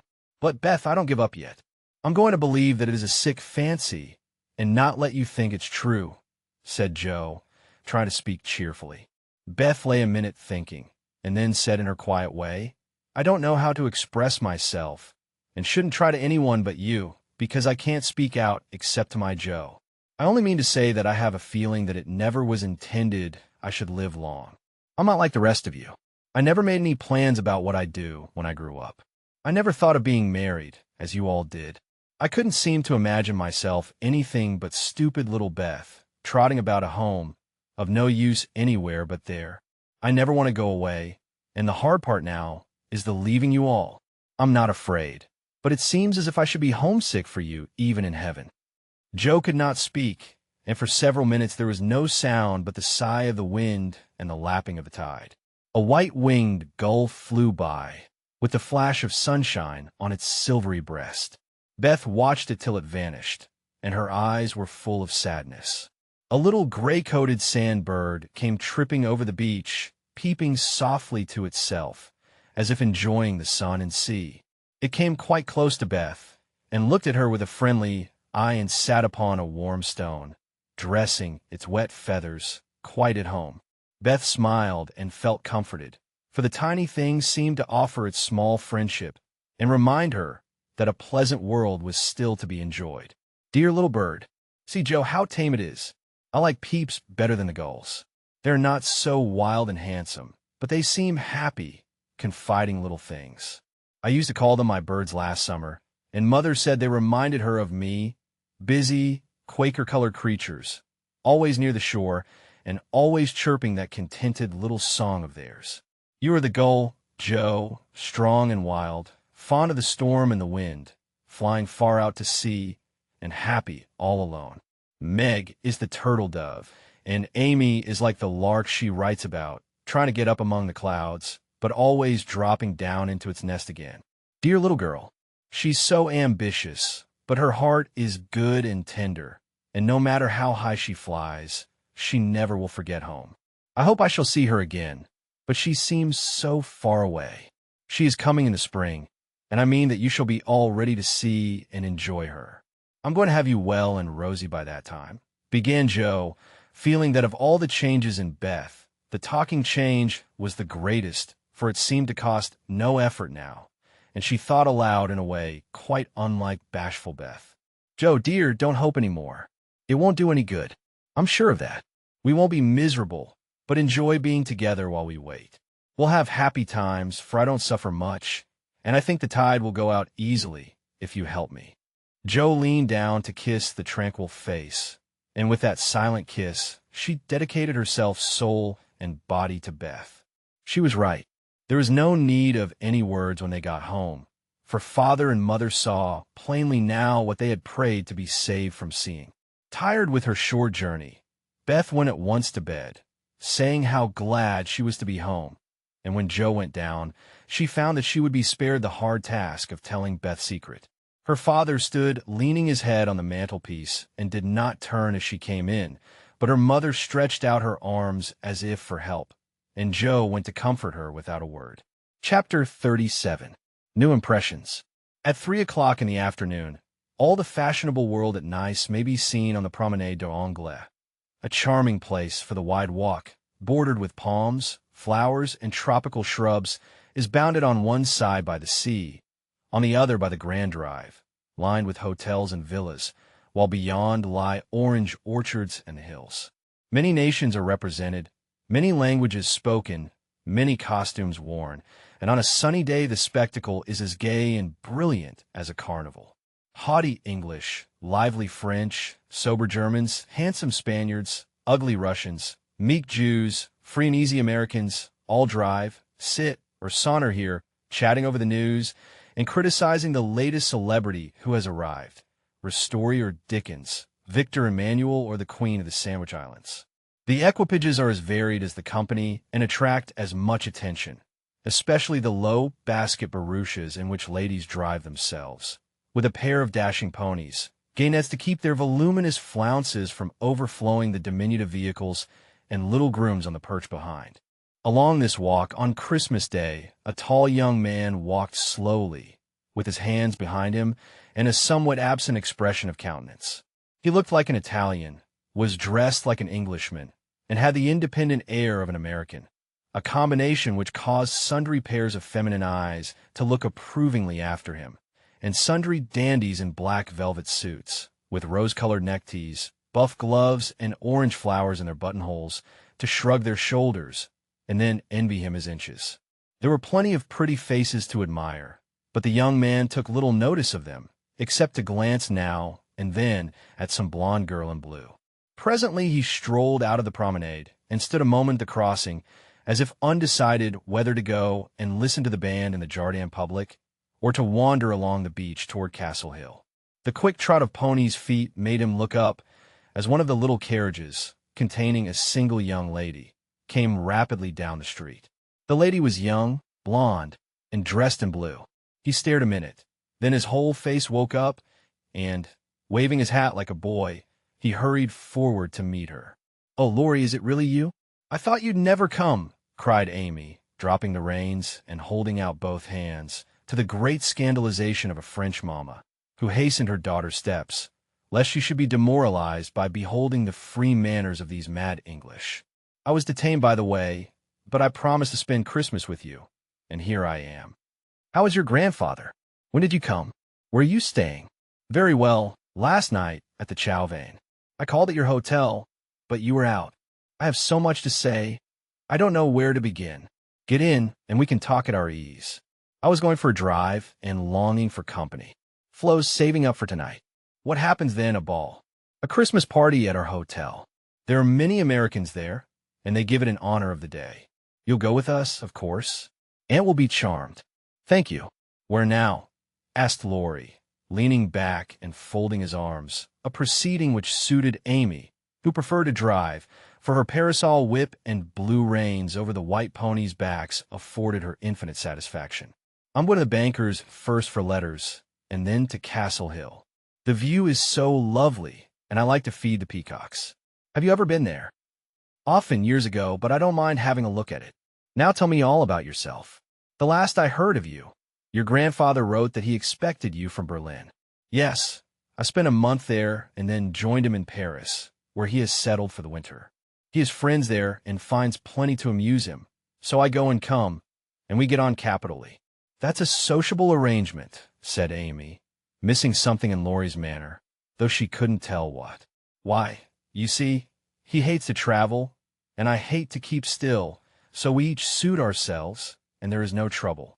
I am often with him, and he enjoys my adventures, while I like to feel that someone is glad to see me when I get back from my wanderings.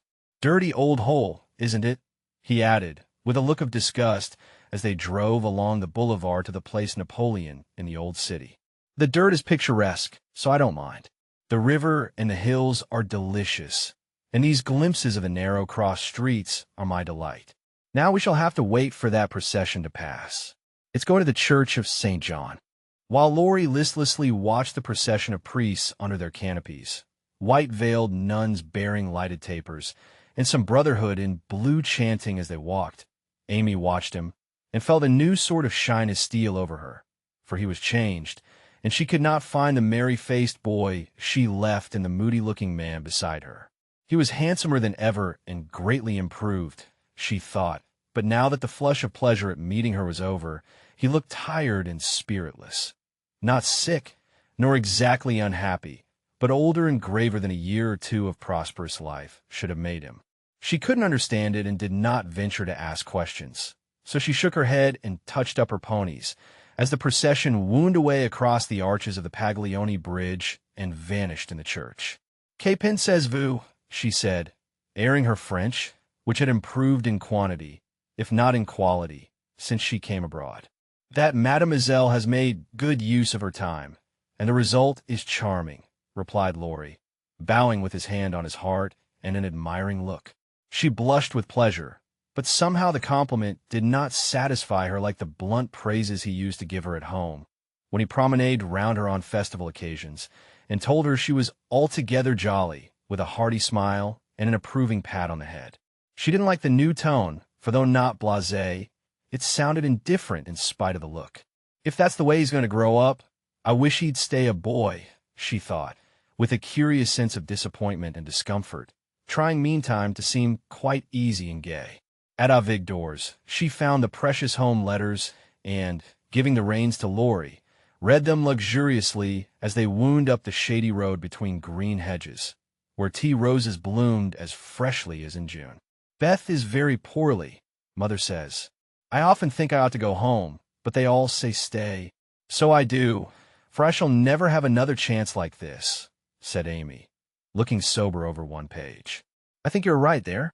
You could do nothing at home, and it is a great comfort to them to know that you are well and happy, and enjoying so much, my dear." He drew a little nearer, and looked more like his old self as he said that, and the fear that sometimes weighed on Amy's heart was lightened, for the look, the act, the brotherly "my dear," seemed to assure her that if any trouble did come, she would not be alone in a strange land. Presently she laughed, and showed him a small sketch of Jo in her scribbling suit, with the bow rampantly erect upon her cap, and issuing from her mouth the words, "Genius Burns." Laurie smiled, took it, put it in his vest pocket to keep it from blowing away, and listened with interest to the lively letter Amy read him.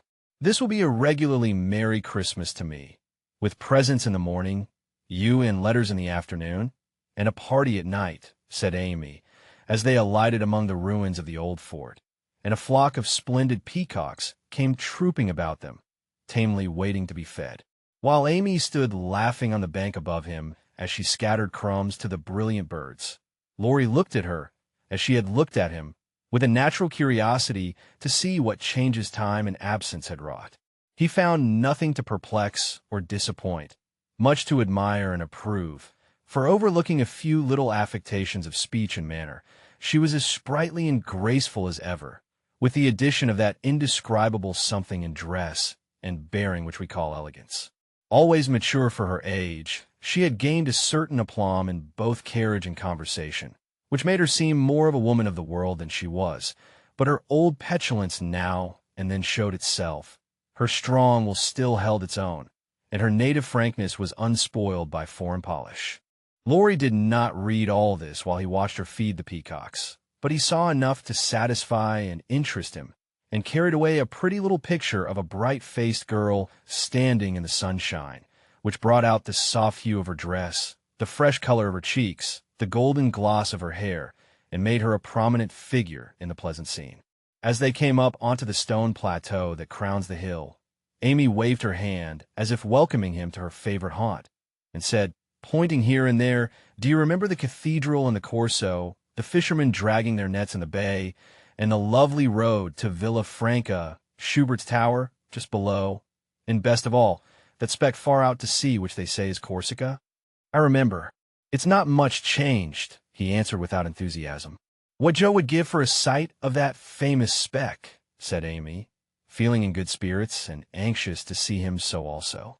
"Yes," was all he said, but he turned and strained his eyes to see the island which a greater usurper than even Napoleon now made interesting in his sight.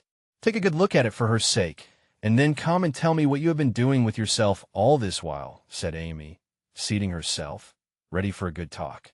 But she did not get it, for though he joined her and answered all her questions freely, she could only learn that he had roved about the continent and been to Greece. So after idling away an hour, they drove home again, and having paid his respects to Mrs. Carroll, Laurie left them, promising to return in the evening. It must be recorded of Amy that she deliberately prinked that night. Time and absence had done its work on both the young people. She had seen her old friend in a new light, not as our boy, but as a handsome and agreeable man, and she was conscious of a very natural desire to find favor in his sight. Amy knew her good points, and made the most of them with the taste and skill which is a fortune to a poor and pretty woman. Tarlatan and tulle were cheap at nice, so she enveloped herself in them on such occasions, and following the sensible English fashion of simple dress for young girls, got up charming little toilettes with fresh flowers, a few trinkets, and all manner of dainty devices, which were both inexpensive and effective. It must be confessed that the artist sometimes got possession of the woman, and indulged in antique coiffures, statuesque attitudes, and classic draperies. But, dear heart, we all have our little weaknesses, and find it easy to pardon such in the young, who satisfy our eyes with their comeliness, and keep our hearts merry with their artless vanities. "I do want him to think I look well, and tell them so at home," said Amy to herself, as she put on Flo's old white silk ball dress, and covered it with a cloud of fresh illusion, out of which her white shoulders and golden head emerged with a most artistic effect. Her hair she had the sense to let alone, after gathering up the thick waves and curls into a Hebe-like knot at the back of her head. "It's not the fashion, but it's becoming, and I can't afford to make a fright of myself," she used to say, when advised to frizzle, puff, or braid, as the latest style commanded. Having no ornaments fine enough for this important occasion, Amy looped her fleecy skirts with rosy clusters of azalea, and framed the white shoulders in delicate green vines. Remembering the painted boots, she surveyed her white satin slippers with girlish satisfaction, and chassed down the room, admiring her aristocratic feet all by herself. "My new fan just matches my flowers, my gloves fit to a charm, and the real lace on Aunt's mutchwire gives an air to my whole dress. If I only had a classical nose and mouth, I should be perfectly happy," she said, surveying herself with a critical eye and a candle in each hand.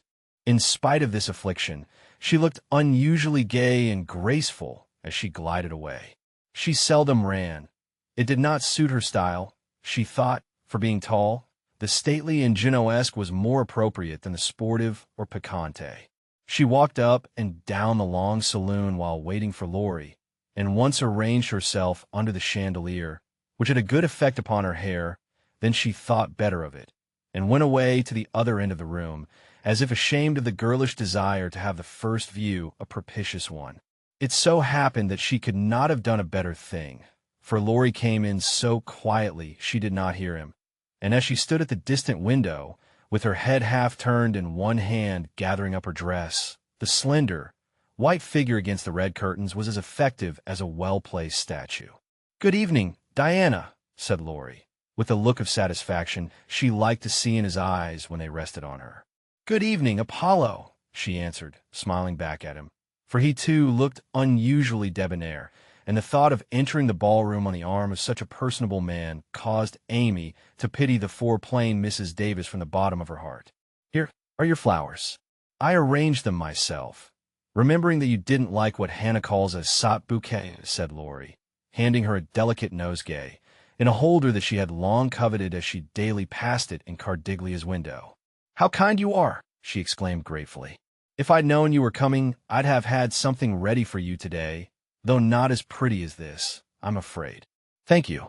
It isn't what it should be, but you have improved it," he added, as she snapped the silver bracelet on her wrist. "Please don't. I thought you liked that sort of thing." "Not from you. It doesn't sound natural, and I like your old bluntness better." "I'm glad of it," he answered, with a look of relief, then buttoned her gloves for her, and asked if his tie was straight, just as he used to do when they went to parties together at home. The company assembled in the long Salem manger that evening was such as one sees nowhere but on the continent. The hospitable Americans had invited every acquaintance they had in Nice, and having no prejudice against titles, secured a few to add luster to their Christmas ball. A Russian prince condescended to sit in a corner for an hour and talk with a massive lady, dressed like Hamlet's mother in black velvet with a pearl bridle under her chin.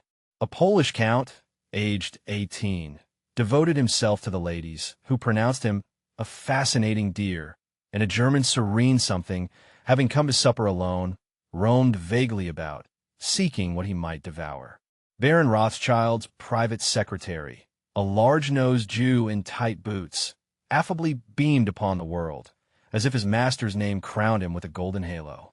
A stout Frenchman, who knew the emperor, came to indulge his mania for dancing, and Lady de Jones, a British matron, adorned the scene with her little family of 8. Of course, there were many light-footed, shrill-voiced American girls, handsome, lifeless-looking English ditto, and a few plain but piquante French demoiselles, likewise the usual set of traveling young gentlemen who disported themselves gaily, while mammas of all nations lined the walls and smiled upon them benignly when they danced with their daughters. Any young girl can imagine Amy's state of mind when she took the stage that night, leaning on Laurie's arm.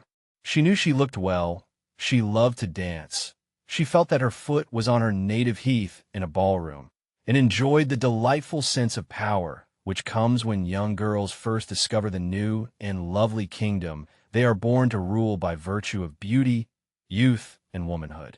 She did pity the Davis girls, who were awkward, plain, and destitute of escort, except a grim papa and 3 grimmer maiden aunts, and she bowed to them in her friendliest manner as she passed, which was good of her, as it permitted them to see her dress, and burn with curiosity to know who her distinguished-looking friend might be.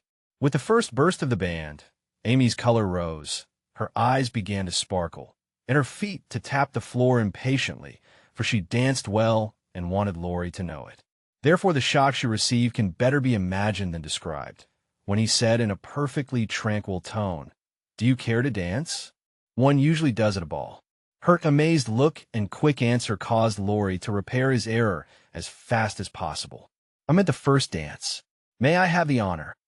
I can give you one if I put off the count." "He dances divinely, but he will excuse me, as you are an old friend," said Amy, hoping that the name would have a good effect, and show Laurie that she was not to be trifled with. "Nice little boy, but rather a short pole to support. A daughter of the gods, divinely tall, and most divinely fair." was all the satisfaction she got, however. The set in which they found themselves was composed of English, and Amy was compelled to walk decorously through a cotillion, feeling all the while as if she could dance the tarantella with relish.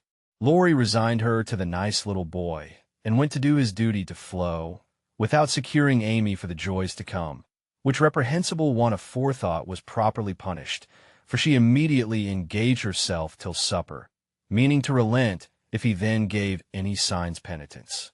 She showed him her ball book with demure satisfaction when he strolled instead of rushed up to claim her for the next, a glorious polka-redowa. But his polite regrets didn't impose upon her, and when she galloped away with the Count, she saw Laurie sit down by her aunt with an actual expression of relief. That was unpardonable, and Amy took no more notice of him for a long while, except a word now and then when she came to her chaperone between the dances for a necessary pin or a moment's rest. Her anger had a good effect, however, for she hid it under a smiling face and seemed unusually blithe and brilliant. Laurie's eyes followed her with pleasure, for she neither romped nor sauntered, but danced with spirit and grace, making the delightsome pastime what it should be.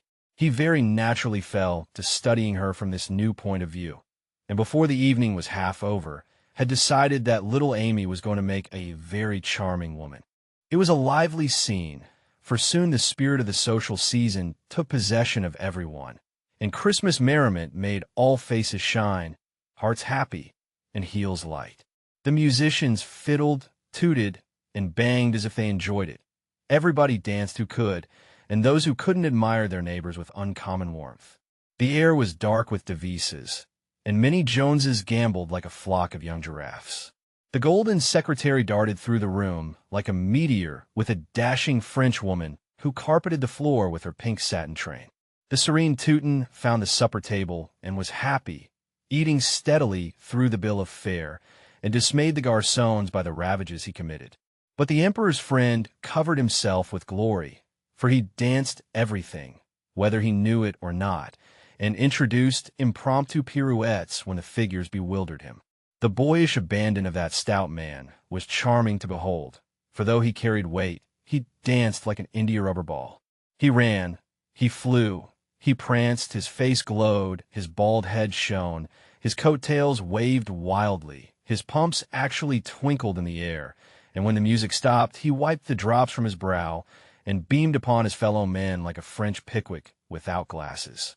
Amy and her pole distinguished themselves by equal enthusiasm but more graceful agility, and Laurie found himself involuntarily keeping time to the rhythmic rise and fall of the white slippers as they flew by as indefatigably as if winged. When little Vladimir finally relinquished her, with assurances that he was desolated to leave so early, she was ready to rest and see how her recreant night had borne his punishment. It had been successful, for at 23, blighted affections find a balm in friendly society, and young nerves will thrill, young blood dance, and healthy young spirits rise when subjected to the enchantment of beauty, light, music, and motion. Laurie had a waked-up look as he rose to give her his seat, and when he hurried away to bring her some supper, she said to herself, with a satisfied smile, "Ah, I thought that would do him good." "You look like Balzac's femme paint par elle-même," he said, as he fanned her with one hand and held her coffee cup in the other. "My rouge won't come off." And Amy rubbed her brilliant cheek and showed him her white glove with a sober simplicity that made him laugh outright. "What do you call this stuff?" he asked, touching a fold of her dress that had blown over his knee. "Illusion. Good name for it. It's very pretty, new thing, isn't it? It's as old as the hills. You have seen on dozens of girls, and you never found out that it was pretty till now, stupid. I never saw it on you before, which accounts for the mistake, you see. None of that. It is forbidden. I'd rather take coffee than compliments just now.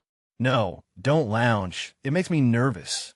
Laurie sat bolt upright and meekly took her empty plate, feeling an odd sort of pleasure in having little Amy order him about, for she had lost her shyness now and felt an irresistible desire to trample on him, as girls have a delightful way of doing when lords of creation show any signs of subjection. "Where did you learn all this sort of thing?" he asked with a quizzical look. As this sort of thing is rather a vague expression, would you kindly explain? Returned Amy, knowing perfectly well what he meant, but wickedly leaving him to describe what is indescribable. Well, the general air, the style, the self-possession, the illusion, laughed Laurie, breaking down and helping himself out of his quandary with the new word. Amy was gratified, but of course didn't show it, and demurely answered, "Foreign life polishes one in spite of one's self. I study as well as play. And as for this," with a little gesture toward her dress, "why, tulle is cheap, posies to be had for nothing, and I am used to making the most of my poor little things." Amy rather regretted that last sentence, fearing it wasn't in good taste, but Laurie liked her better for it, and found himself both admiring and respecting the brave patience that made the most of opportunity, and the cheerful spirit that covered poverty with flowers. Amy did not know why he looked at her so kindly, nor why he filled up her book with his own name, and devoted himself to her for the rest of the evening in the most delightful manner. But the impulse that wrought this agreeable change was the result of one of the new impressions which both of them were unconsciously giving and receiving. Chapter 38. On the Shelf. In France, the young girls have a dull time of it till they are married, when "Vive la liberté" becomes their motto. In America, as everyone knows, girls early sign the Declaration of Independence and enjoy their freedom with Republican zest, but the young matrons usually abdicate with the first heir to the throne and go into a seclusion almost as close as a French nunnery, though by no means as quiet. Whether they like it or not, they are virtually put upon the shelf as soon as the wedding excitement is over, and most of them might exclaim, as did a very pretty woman the other day, "I'm as handsome as ever, but no one takes any notice of me because I'm married." Not being a belle or even a fashionable lady, Meg did not experience this affliction till her babies were a year old, for in her little world primitive customs prevailed, and she found herself more admired and beloved than ever. As she was a womanly little woman, the maternal instinct was very strong, and she was entirely absorbed in her children to the utter exclusion of everything and everybody else. Day and night she brooded over them with tireless devotion and anxiety, leaving John to the tender mercies of the help, for an Irish lady now presided over the kitchen department. Being a domestic man, John decidedly missed the wifely attentions he had been accustomed to receive, but as he adored his babies, he cheerfully relinquished his comfort for a time, supposing with masculine ignorance that peace would soon be restored. But 3 months passed, and there was no return of repose. Meg looked worn and nervous. The babies absorbed every minute of her time. The house was neglected, and Kitty, the cook, who took life AC, kept him on short comments. When he went out in the morning, he was bewildered by small commissions for the captive mama. If he came gaily in at night, eager to embrace his family, he was quenched by a hush. They're just asleep after worrying all day. If he proposed a little amusement at home, no, it would disturb the babies. If he hinted at a lecture or a concert, he was answered with a reproachful look and a decided, "Leave my children for pleasure, never." His sleep was broken by infant wails and visions of a phantom figure pacing noiselessly to and fro in the watches of the night. His meals were interrupted by the frequent flight of the presiding genius, who deserted him, half-helped, if a muffled chirp sounded from the nest above. And when he read his paper of an evening, Demi's colic got into the shipping list and Daisy's fall affected the price of stocks, for Mrs. Brooke was only interested in domestic news. The poor man was very uncomfortable, for the children had bereft him of his wife. Home was merely a nursery, and the perpetual hushing made him feel like a brutal intruder whenever he entered the sacred precincts of Babyland. He bore it very patiently for 6 months, and when no signs of amendment appeared, he did what other paternal exiles do, tried to get a little comfort elsewhere. Scott had married and gone to housekeeping not far off, and John fell into the way of running over for an hour or two of an evening, when his own parlor was empty, and his own wife singing lullabies that seemed to have no end. Mrs. Scott was a lively, pretty girl, with nothing to do but be agreeable, and she performed her mission most successfully. The parlor was always bright and attractive, the chessboard ready, the piano in tune, plenty of gay gossip, and a nice little supper set forth in tempting style. John would have preferred his own fireside if it had not been so lonely, but as it was, he gratefully took the next best thing and enjoyed his neighbor's society. Meg rather approved of the new arrangement at first, and found it a relief to know that John was having a good time instead of dozing in the parlor or tramping about the house and waking the children. But by and by, when the teething worry was over and the idols went to sleep at proper hours, leaving Mama time to rest, she began to miss John and find her work basket dull company when he was not sitting opposite in his old dressing gown, comfortably scorching his slippers on the fender. She would not ask him to stay at home, but felt injured because he did not know that she wanted him without being told, entirely forgetting the many evenings he had waited for her in vain. She was nervous and worn out with watching and worry, and in that unreasonable frame of mind which the best of mothers occasionally experience when domestic cares oppress them. Want of exercise robs them of cheerfulness, and too much devotion to that idol of American women, the teapot, makes them feel as if they were all nerve and no muscle. Yes, she would say, looking in the glass, I'm getting old and ugly. John doesn't find me interesting any longer, so he leaves his faded wife and goes to see his pretty neighbor, who has no encumbrances. Well, the babies love me. They don't care if I'm thin and pale and haven't time to trim my hair. They're my comfort, and someday John will see what I've gladly sacrificed for them. Won't he, my precious? To which pathetic appeal Daisy would answer with a coo, or Demi with a crow, and Meg would put by her lamentations for a maternal revel, which soothed her solitude for the time being.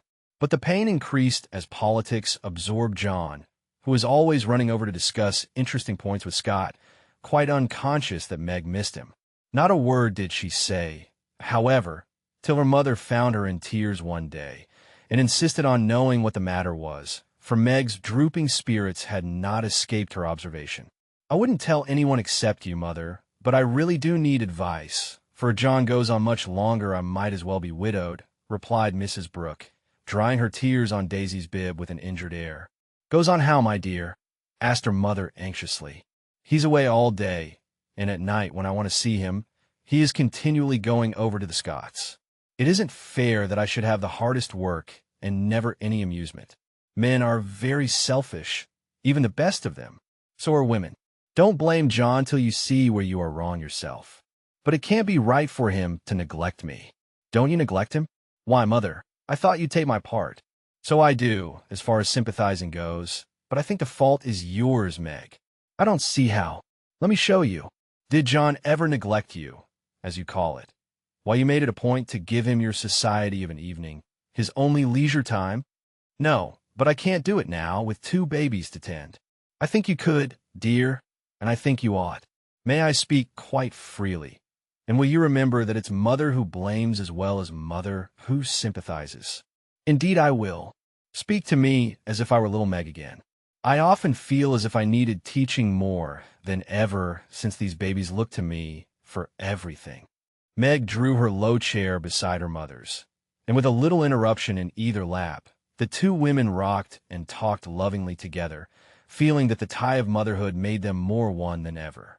You have only made the mistake that most young wives make, forgotten your duty to your husband and your love for your children. A very natural and forgivable mistake, Meg, but one that had better be remedied before you take to different ways, for children should draw you nearer than ever, not separate you, as if they were all yours and John had nothing to do but support them. I've seen it for some weeks, but have not spoken, feeling sure it would come right in time. I'm afraid it won't. If I ask him to stay, he'll think I'm jealous, and I wouldn't insult him by such an idea. He doesn't see that I want him, and I don't know how to tell him without words. Make it so pleasant he won't want to go away. My dear, he's longing for his little home, but it isn't home without you, and you are always in the nursery. Ought not to be there. Not all the time. Too much confinement makes you nervous, and then you're unfitted for everything. Besides, you owe something to John as well as to the babies. Don't neglect husband for children. Don't shut him out of the nursery, but teach him how to help in it. His place is there as well as yours, and the children need him.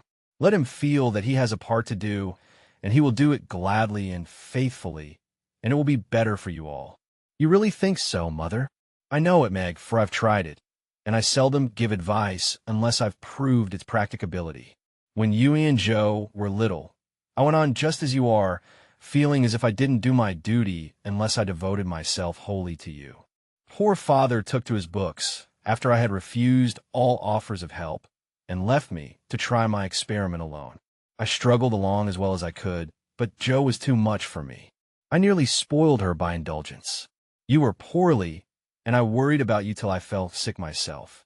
Then father came to the rescue, quietly managed everything, and made himself so helpful that I saw my mistake and never have been able to get on without him since.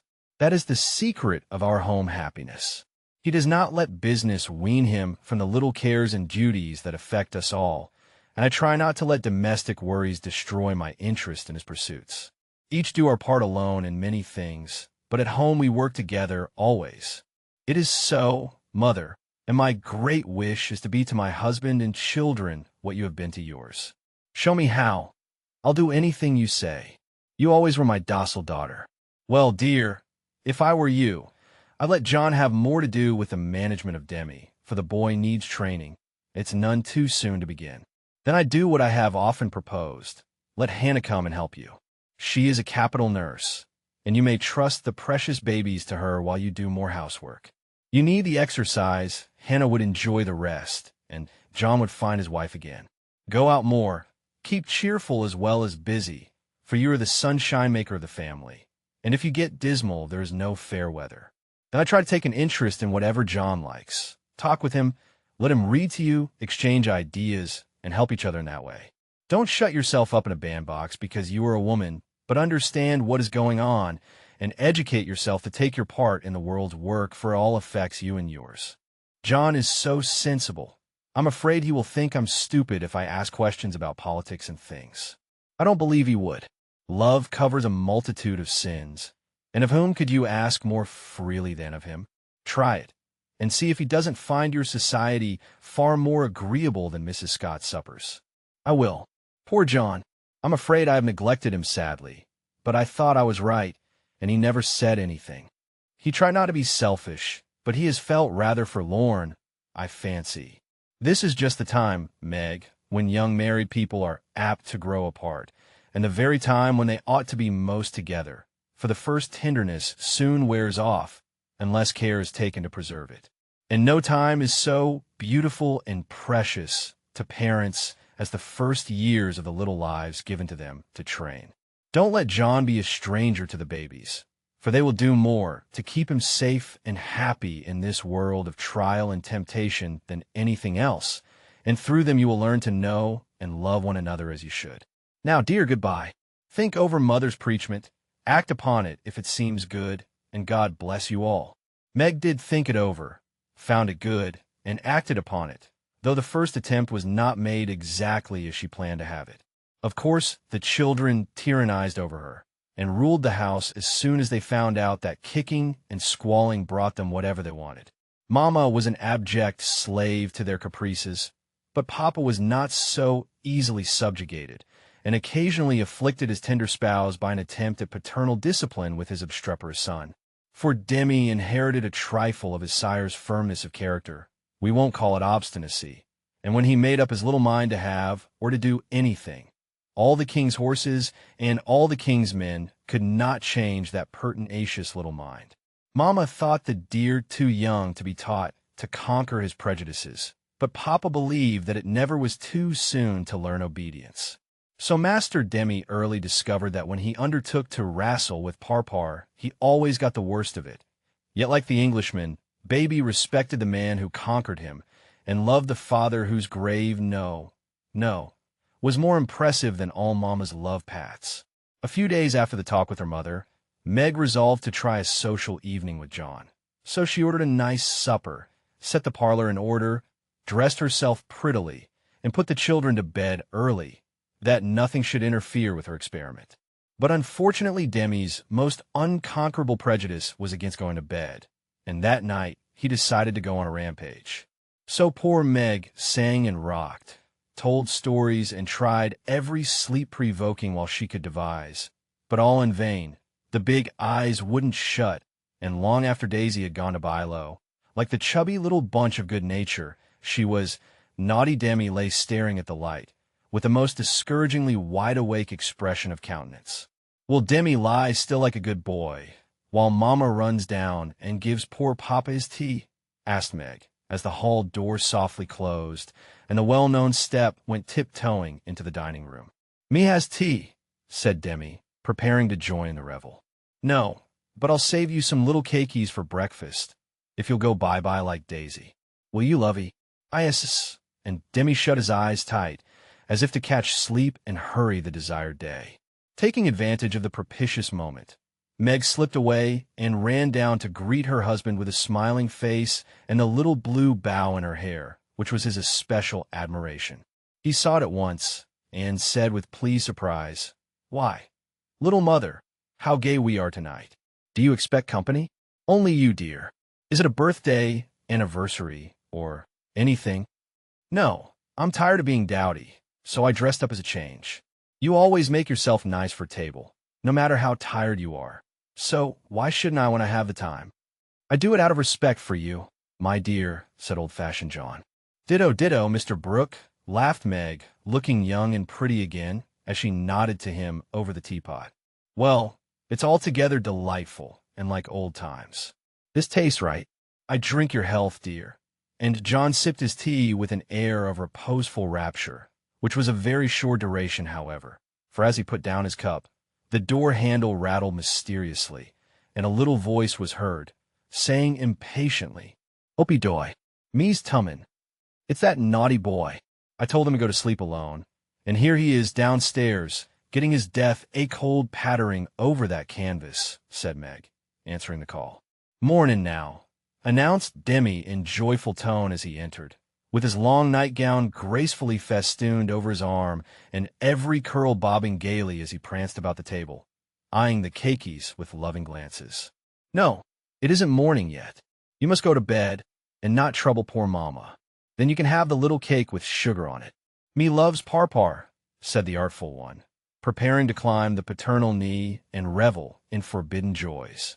But John shook his head and said to Meg, "If you told him to stay up there and go to sleep alone, make him do it, or he will never learn to mind you." "Yes, of course. Come, Demi," and Meg led her son away, feeling a strong desire to spank the little marplot who hopped beside her, laboring under the delusion that the bribe was to be administered as soon as they reached the nursery. Nor was he disappointed, for that short-sighted woman actually gave him a lump of sugar, tucked him into his bed, and forbade any more promenades till morning. "Isis," said Demi the perjured, blissfully sucking his sugar, and regarding his first attempt as eminently successful. Meg returned to her place, and supper was progressing pleasantly, when the little ghost walked again and exposed the maternal delinquencies by boldly demanding, "More Sudar, Marmar." "Now this won't do," said John, hardening his heart against the engaging little sinner. "We shall never know any peace till that child learns to go to bed properly. You have made a slave of yourself long enough. Give him one lesson, and then there will be an end of it. Put him in his bed and leave him, Meg. He won't stay there. He never does unless I sit by him. I'll manage him. Demi, go upstairs and get into your bed, as Mama bids you." "Sant," replied the young rebel, helping himself to the coveted cakey and beginning to eat the same with calm audacity. "You must never say that to Papa. I shall carry you if you don't go yourself. Go away, me don't love parpar," and Demi retired to his mother's skirts for protection. But even that refuge proved unavailing, for he was delivered over to the enemy, with a beat gentle with him, John, which struck the culprit with dismay, for when Mama deserted him, then the judgment day was at hand. Bereft of his cake, defrauded of his frolic, and borne away by a strong hand to that detested bed, poor Demi could not restrain his wrath, but openly defied Papa, and kicked and screamed lustily all the way upstairs. The minute he was put into bed on one side, he rolled out on the other, and made for the door, only to be ignominiously caught up by the tail of his little toga and put back again, which lively performance was kept up till the young man's strength gave out, when he devoted himself to roaring at the top of his voice. This vocal exercise usually conquered Meg, But John sat as unmoved as the post, which is popularly believed to be deaf. No coaxing, no sugar, no lullaby, no story. Even the light was put out, and only the red glow of the fire enlivened the big dark which Demi regarded with curiosity rather than fear. This new order of things disgusted him, and he howled dismally for Marmar. As his angry passion subsided, and recollections of his tender bondwoman returned to the captive autocrat, the plaintive wail which succeeded the passionate roar went to Meg's heart, and she ran up to say beseechingly, "Let me stay with him. He'll be good now, John." "No, my dear. I've told him he must go to sleep, as you bid him, and he must if I stay here all night." "But he'll cry himself sick," pleaded Meg, reproaching herself for deserting her boy. "No, he won't. He's so tired he will soon drop off, and then the matter is settled, for he will understand that he has got to mind. Don't interfere, I'll manage him. He's my child, and I can't have his spirit broken by harshness. He's my child, and I won't have his temper spoiled by indulgence. Go down, my dear, and leave the boy to me." When John spoke in that masterful tone, Meg always obeyed and never regretted her docility. "Please let me kiss him once, John." "Certainly. Demi, say good night to Mama, and let her go and rest, for she is very tired with taking care of you all day." Meg always insisted upon it that the kiss won the victory, for after it was given, Demi sobbed more quietly and lay quite still at the bottom of the bed, whither he had wriggled in his anguish of mind. "Poor little man, he's worn out with sleep and crying. I'll cover him up, and then go and set Meg's heart at rest," thought John, creeping to the bedside, hoping to find his rebellious heir asleep. But he wasn't, for the moment his father peeped at him, Demi's eyes opened, his little chin began to quiver, and he put up his arms, saying with a penitent hiccup, "Me's dude now." Sitting on the stairs outside, Meg wondered at the long silence which followed the uproar, and after imagining all sorts of impossible accidents, she slipped into the room to set her fears at rest. Demi lay fast asleep, not in his usual spread-eagle attitude, but in a subdued bunch, cuddled close in the circle of his father's arm and holding his father's finger, as if he felt that justice was tempered with mercy and had gone to sleep a sadder and wiser baby. So held, John had waited with a womanly patience till the little hand relaxed its hold, and while waiting had fallen asleep, more tired by that tussle with his son than with his whole day's work. As Meg stood watching the two faces on the pillow, she smiled to herself, and then slipped away again, saying in a satisfied tone, "I never need fear that John will be too harsh with my babies. He does know how to manage them, and will be a great help, for Demi is getting too much for me." When John came down at last, expecting to find a pensive or reproachful wife, he was agreeably surprised to find Meg placidly trimming a bonnet, and to be greeted with the request to read something about the election, if he was not too tired. John saw in a minute that a revolution of some kind was going on, but wisely asked no questions, knowing that Meg was such a transparent little person. She couldn't keep a secret to save her life, and therefore the clue would soon appear. He read a long debate with the most amiable readiness, and then explained it in his most lucid manner, while Meg tried to look deeply interested, to ask intelligent questions, and keep her thoughts from wandering from the state of the nation to the state of her bonnet. In her secret soul, however, she decided that politics were as bad as mathematics, and that the mission of politicians seemed to be calling each other names. But she kept these feminine ideas to herself, and when John paused, shook her head and said with what she thought diplomatic ambiguity, "Well, I really don't see what we are coming to." John laughed and watched her for a minute, as she poised a pretty little preparation of lace and flowers on her hand, and regarded it with the genuine interest which his harangue had failed to waken. "She is trying to like politics for my sake, so I'll try and like millinery for hers. That's only fair," thought John the Just, adding aloud, "That's very pretty. Is it what you call a breakfast cap?" "My dear man, it's a bonnet. My very best go-to-concert and theater bonnet. I beg your pardon, it was so small, I naturally mistook it for one of the flyaway things you sometimes wear. How do you keep it on?" "These bits of lace are fastened under the chin with a rosebud, so," and Meg illustrated by putting on the bonnet and regarding him with an air of calm satisfaction that was irresistible. "It's a love of the bonnet, but I prefer the face inside, for it looks young and happy again. And John kissed the smiling face, to the great detriment of the rosebud under the chin. I'm glad you like it, for I wanted to take me to one of the new concerts some night. I really need some music to put me in tune. Will you please? Of course I will, with all my heart, or anywhere else you like. You have been shut up so long, it will do you no end of good, and I shall enjoy it of all things.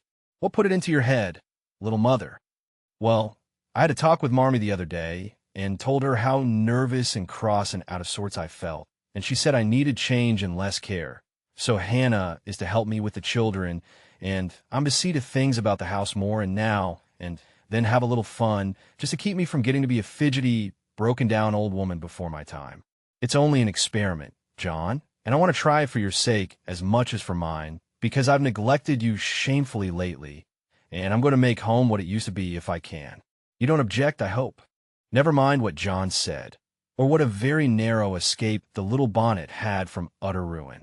All that we have any business to know is that John did not appear to object, judging from the changes which gradually took place in the house and its inmates.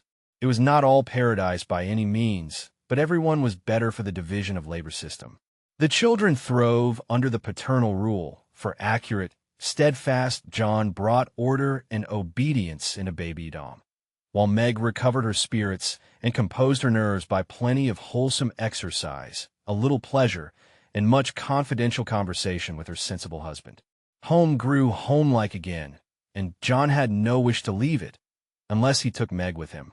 The Scotts came to the Brooks now, and everyone found the little house a cheerful place, full of happiness, content, and family love. Even Sally Moffat liked to go there. It is always so quiet and pleasant here. It does me good, Meg, she used to say, looking about her with wistful eyes, as if trying to discover the charm, that she might use it in her great house, full of splendid loneliness, for there were no riotous, sunny-faced babies there, and Ned lived in a world of his own, where there was no place for her. This household happiness did not come all at once, but John and Meg had found the key to it, and each year of married life taught them how to use it, unlocking the treasuries of real home love and mutual helpfulness, which the poorest may possess and the richest cannot buy. This is the sort of shelf on which young wives and mothers may consent to be laid, safe from the restless fret and fever of the world, finding loyal lovers in the little sons and daughters who cling to them, undaunted by sorrow, poverty, or age, walking side by side, through fair and stormy weather, with a faithful friend, who is, in the true sense of the good old Saxon word, the houseband, and learning, as Meg learned, that a woman's happiest kingdom is home, her highest honor the art of, ruling it not as a queen, but as a wise wife and mother. Chapter 39. Lazy Lawrence. Laurie went to Nice intending to stay a week and remain a month. He was tired of wandering about alone, and Amy's familiar presence seemed to give a home-like charm to the foreign scenes in which she bore part. He rather missed the petting he used to receive and enjoyed a taste of it again, for no attentions, however flattering, from strangers, were half so pleasant as the sisterly adoration of the girls at home. Amy never would pet him like the others, but she was very glad to see him now, and quite clung to him, feeling that he was the representative of the dear family for whom she longed more than she would confess. They naturally took comfort in each other's society and were much together, riding, walking, dancing, or dawdling, for at Nice no one could be very industrious during the gay season. But, while apparently amusing themselves in the most careless fashion, they were half-consciously making discoveries and forming opinions about each other. Amy rose daily in the estimation of her friend, but he sank in hers, and each felt the truth before a word was spoken. Amy tried to please, and succeeded, for she was grateful for the many pleasures he gave her, and repaid him with the little services to which womanly women know how to lend an indescribable charm. Laurie made no effort of any kind, but just let himself drift along as comfortably as possible, trying to forget, and feeling that all women owed him a kind word because one had been cold to him. It cost him no effort to be generous, and he would have given Amy all the trinkets in Nice if she would have taken them. But at the same time he felt that he could not change the opinion she was forming of him, and he rather dreaded the keen blue eyes that seemed to watch him with such half-sorrowful, half-scornful surprise. All the rest have gone to Monaco for the day. I prefer to stay at home and write letters. They are done now, and I'm going to Valrosa to sketch. Will you come? Said Amy, as she joined Laurie one lovely day when he lounged in as usual about noon. Well, yes, but isn't it rather warm for such a long walk?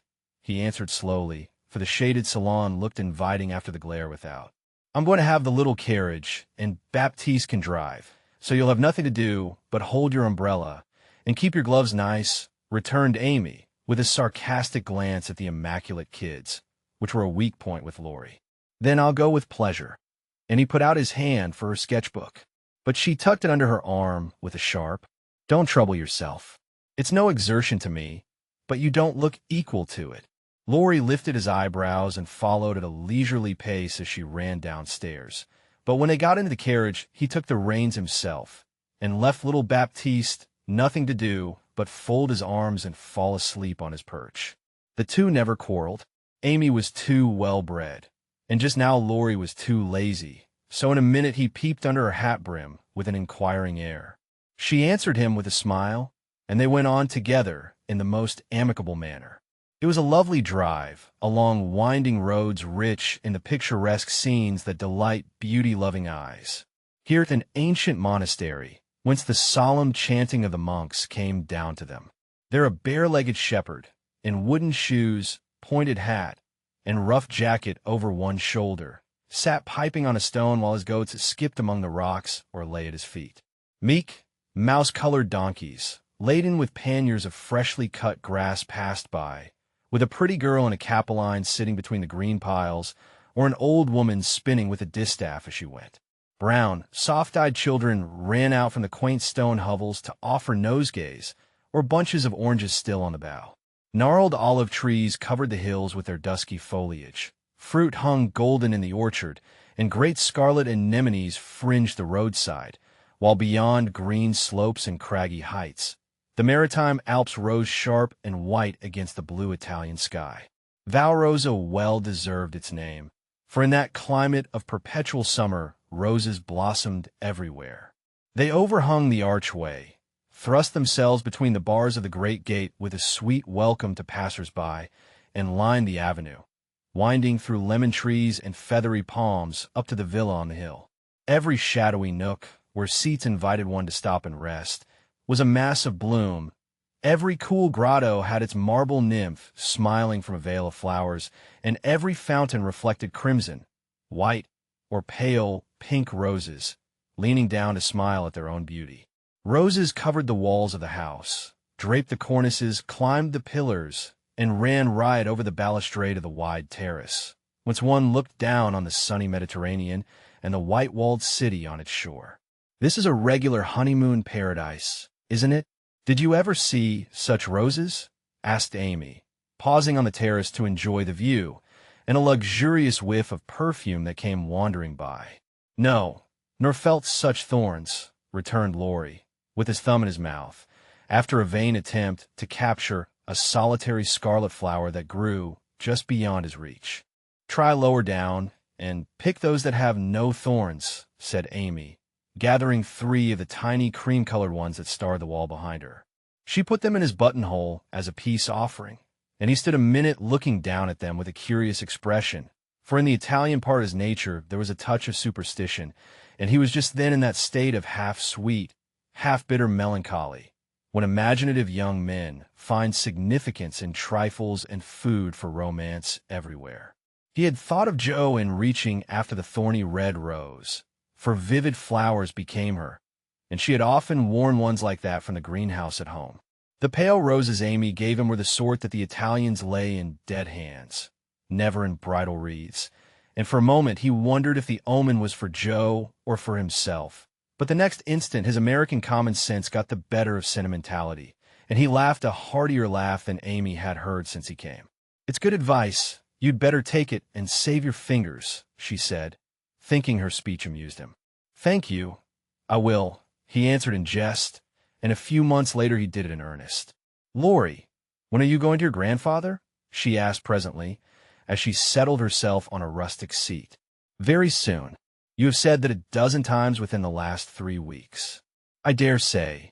Short answers save trouble. He expects you, and you really ought to go." "Hospitable creature. I know it. Then why don't you do it?" "Natural depravity, I suppose." "Natural indolence, you mean? It's really dreadful." And Amy looked severe. "Not so bad as it seems, for I should only plague him if I went. So I might as well stay and plague you a little longer. You can bear it better. In fact, I think it agrees with you excellently." And Laurie composed himself for a lounge on the broad ledge of the balustrade. Amy shook her head and opened her sketchbook with an air of resignation. But she had made up her mind to lecture that boy, and in a minute she began again. "What are you doing just now?" "Watching lizards." No. I mean, what do you intend and wish to do?" "Smoke a cigarette, if you'll allow me." "How provoking you are."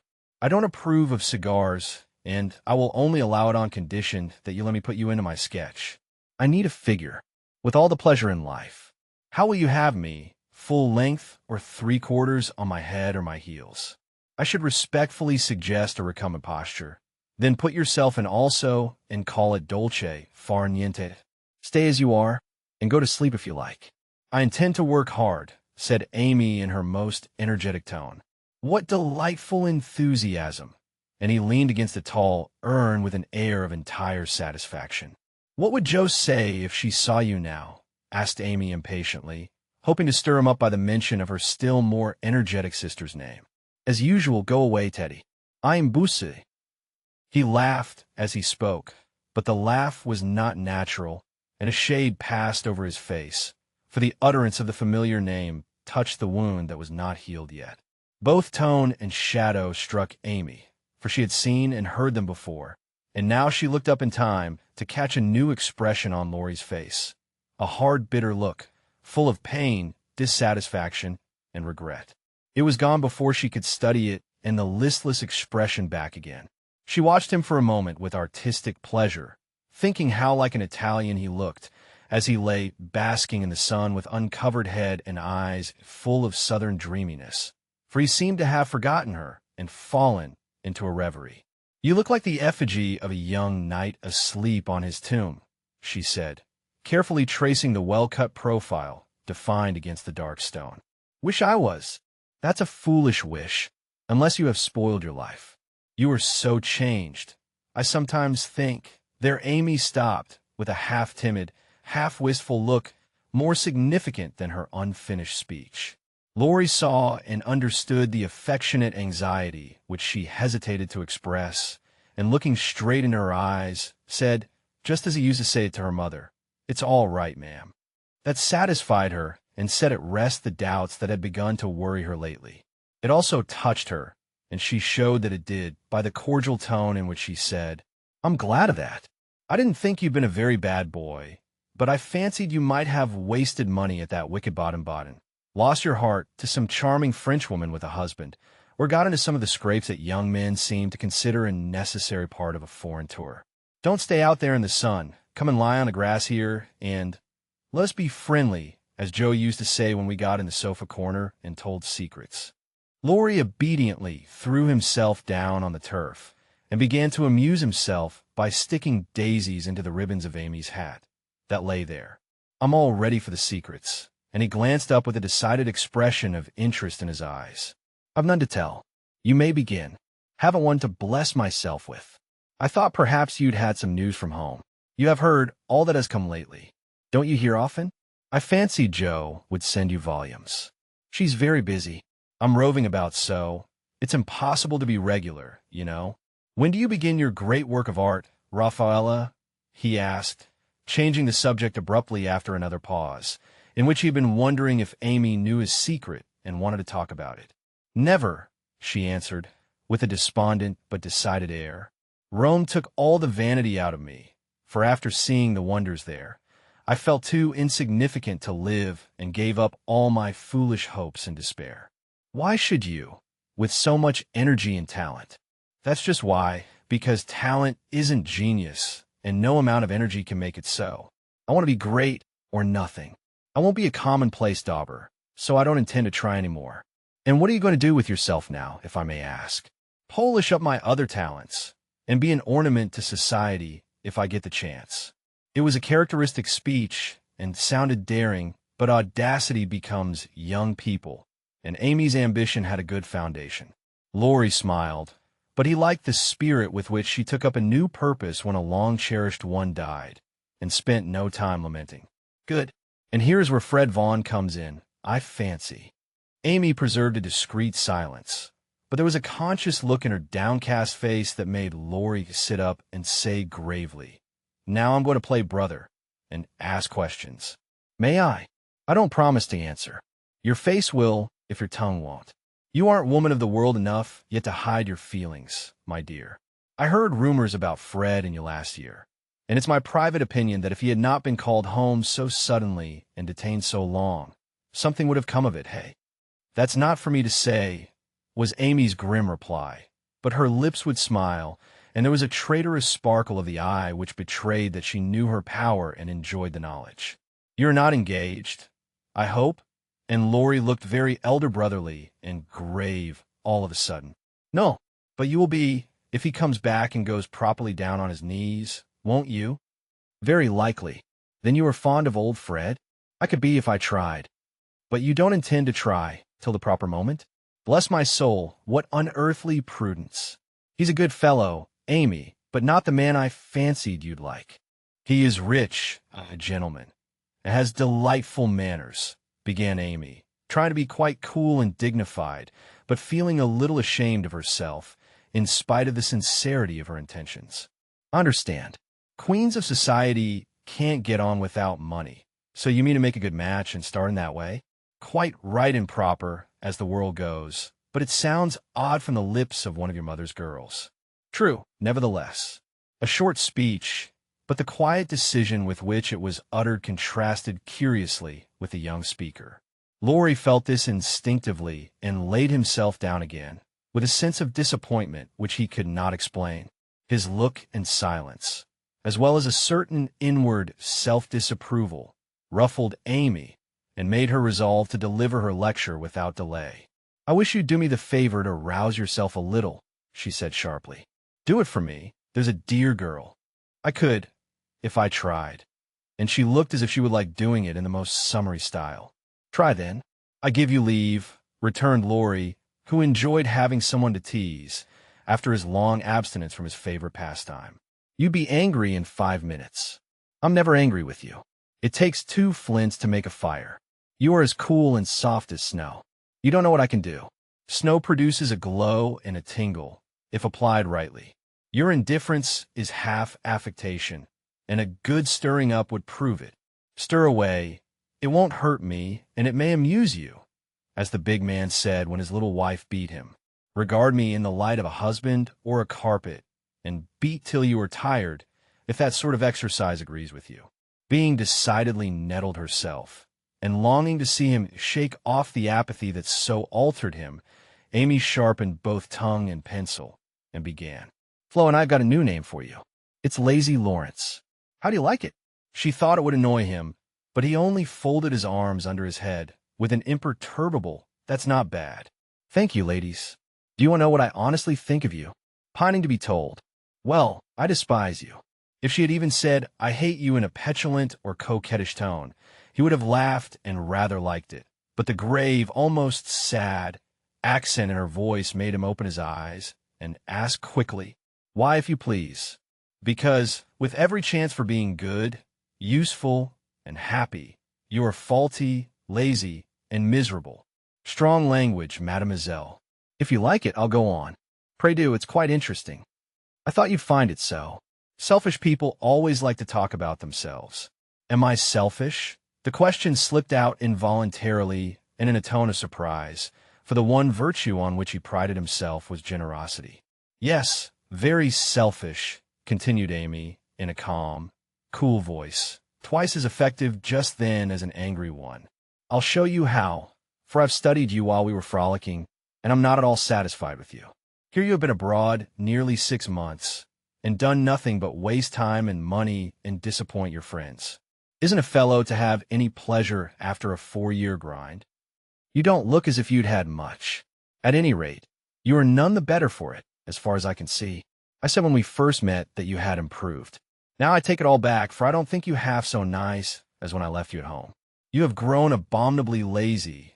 You like gossip and waste time on frivolous things. You are contented to be petted and admired by silly people, instead of being loved and respected by wise ones. With money, talent, position, health, and beauty, you like that old vanity. But it's the truth, so I can't help saying it. With all these splendid things to use and enjoy, you can find nothing to do but dawdle. And instead of being the man you ought to be, you are only— There she stopped, with a look that had both pain and pity in it. St. Lawrence on a gridiron, added Laurie, blandly finishing the sentence. But the lecture began to take effect, for there was a wide-awake sparkle in his eyes now, and a half-angry, half-injured expression replaced the former indifference. I suppose you take it so. You men tell us we are angels, and say we can make you what we will, but the instant we honestly try to do you good, you laugh at us and won't listen, which proves how much your flattery is worth. Amy spoke bitterly, and turned her back on the exasperating martyr at her feet.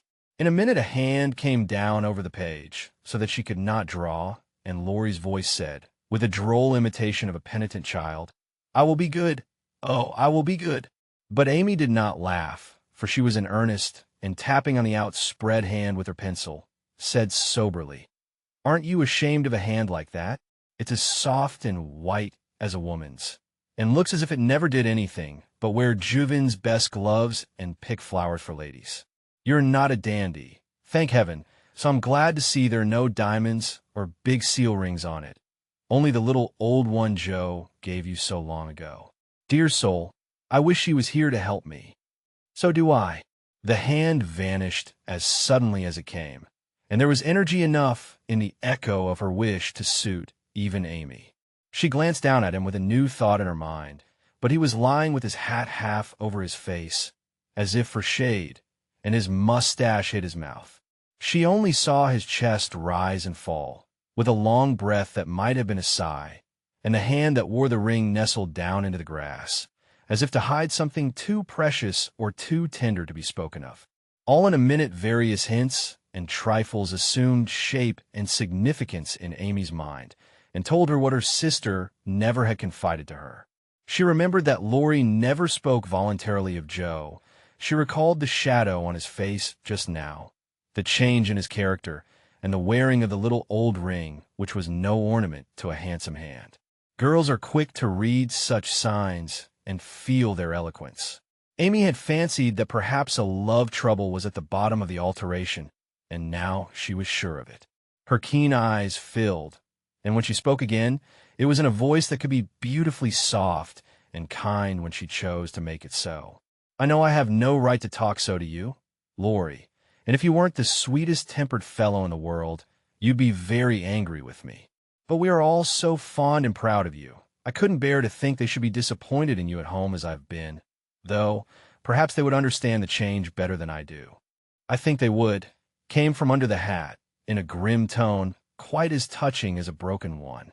"They ought to have told me, and not let me go blundering and scolding, when I should have been more kind and patient than ever.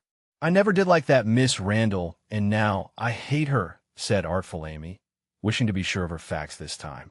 "Hang Miss Randall!" And Laurie knocked the hat off his face with a look that left no doubt of his sentiments toward that young lady. "I beg pardon, I thought," and there she paused diplomatically. "No, you didn't. You knew perfectly well I never cared for anyone but Joe." Laurie said that in his old, impetuous tone, and turned his face away as he spoke. "I did think so, but as they never said anything about it, and you came away, I suppose I was mistaken. And Joe wouldn't be kind to you? Why, I was sure she loved you dearly. She was kind, but not in the right way, and it's lucky for her she didn't love me, if I'm the good-for-nothing fellow you think me. It's her fault, though, and you may tell her so." The hard, bitter look came back again as he said that, and it troubled Amy, for she did not know what balm to apply. "I was wrong, I didn't know. I'm very sorry I was so cross, but I can't help wishing you'd bear it better, Teddy dear." "Don't, that's her name for me." And Laurie put up his hand with a quick gesture to stop the words spoken in Joe's half-kind, half-reproachful tone. Wait till you've tried it yourself, he added in a low voice, as he pulled up the grass by the handful. I'd take it manfully, and be respected if I couldn't be loved, said Amy, with the decision of one who knew nothing about it. Now, Laurie flattered himself that he had borne it remarkably well, making no moan, asking no sympathy, and taking his trouble away to live it down alone. Amy's lecture put the matter in a new light, and for the first time it did look weak and selfish to lose heart at the first failure and shut himself up in moody indifference. He felt as if suddenly shaken out of a pensive dream and found it impossible to go to sleep again. Presently he sat up and asked slowly, "Do you think Jo would despise me as you do?" "Yes, if she saw you now. She hates lazy people. Why don't you do something splendid and make her love you?" "I did my best, but it was no use." "Graduating well, you mean? That was no more than you ought to have done, for your grandfather's sake. It would have been shameful to fail after spending so much time and money, when everyone knew that you could do well."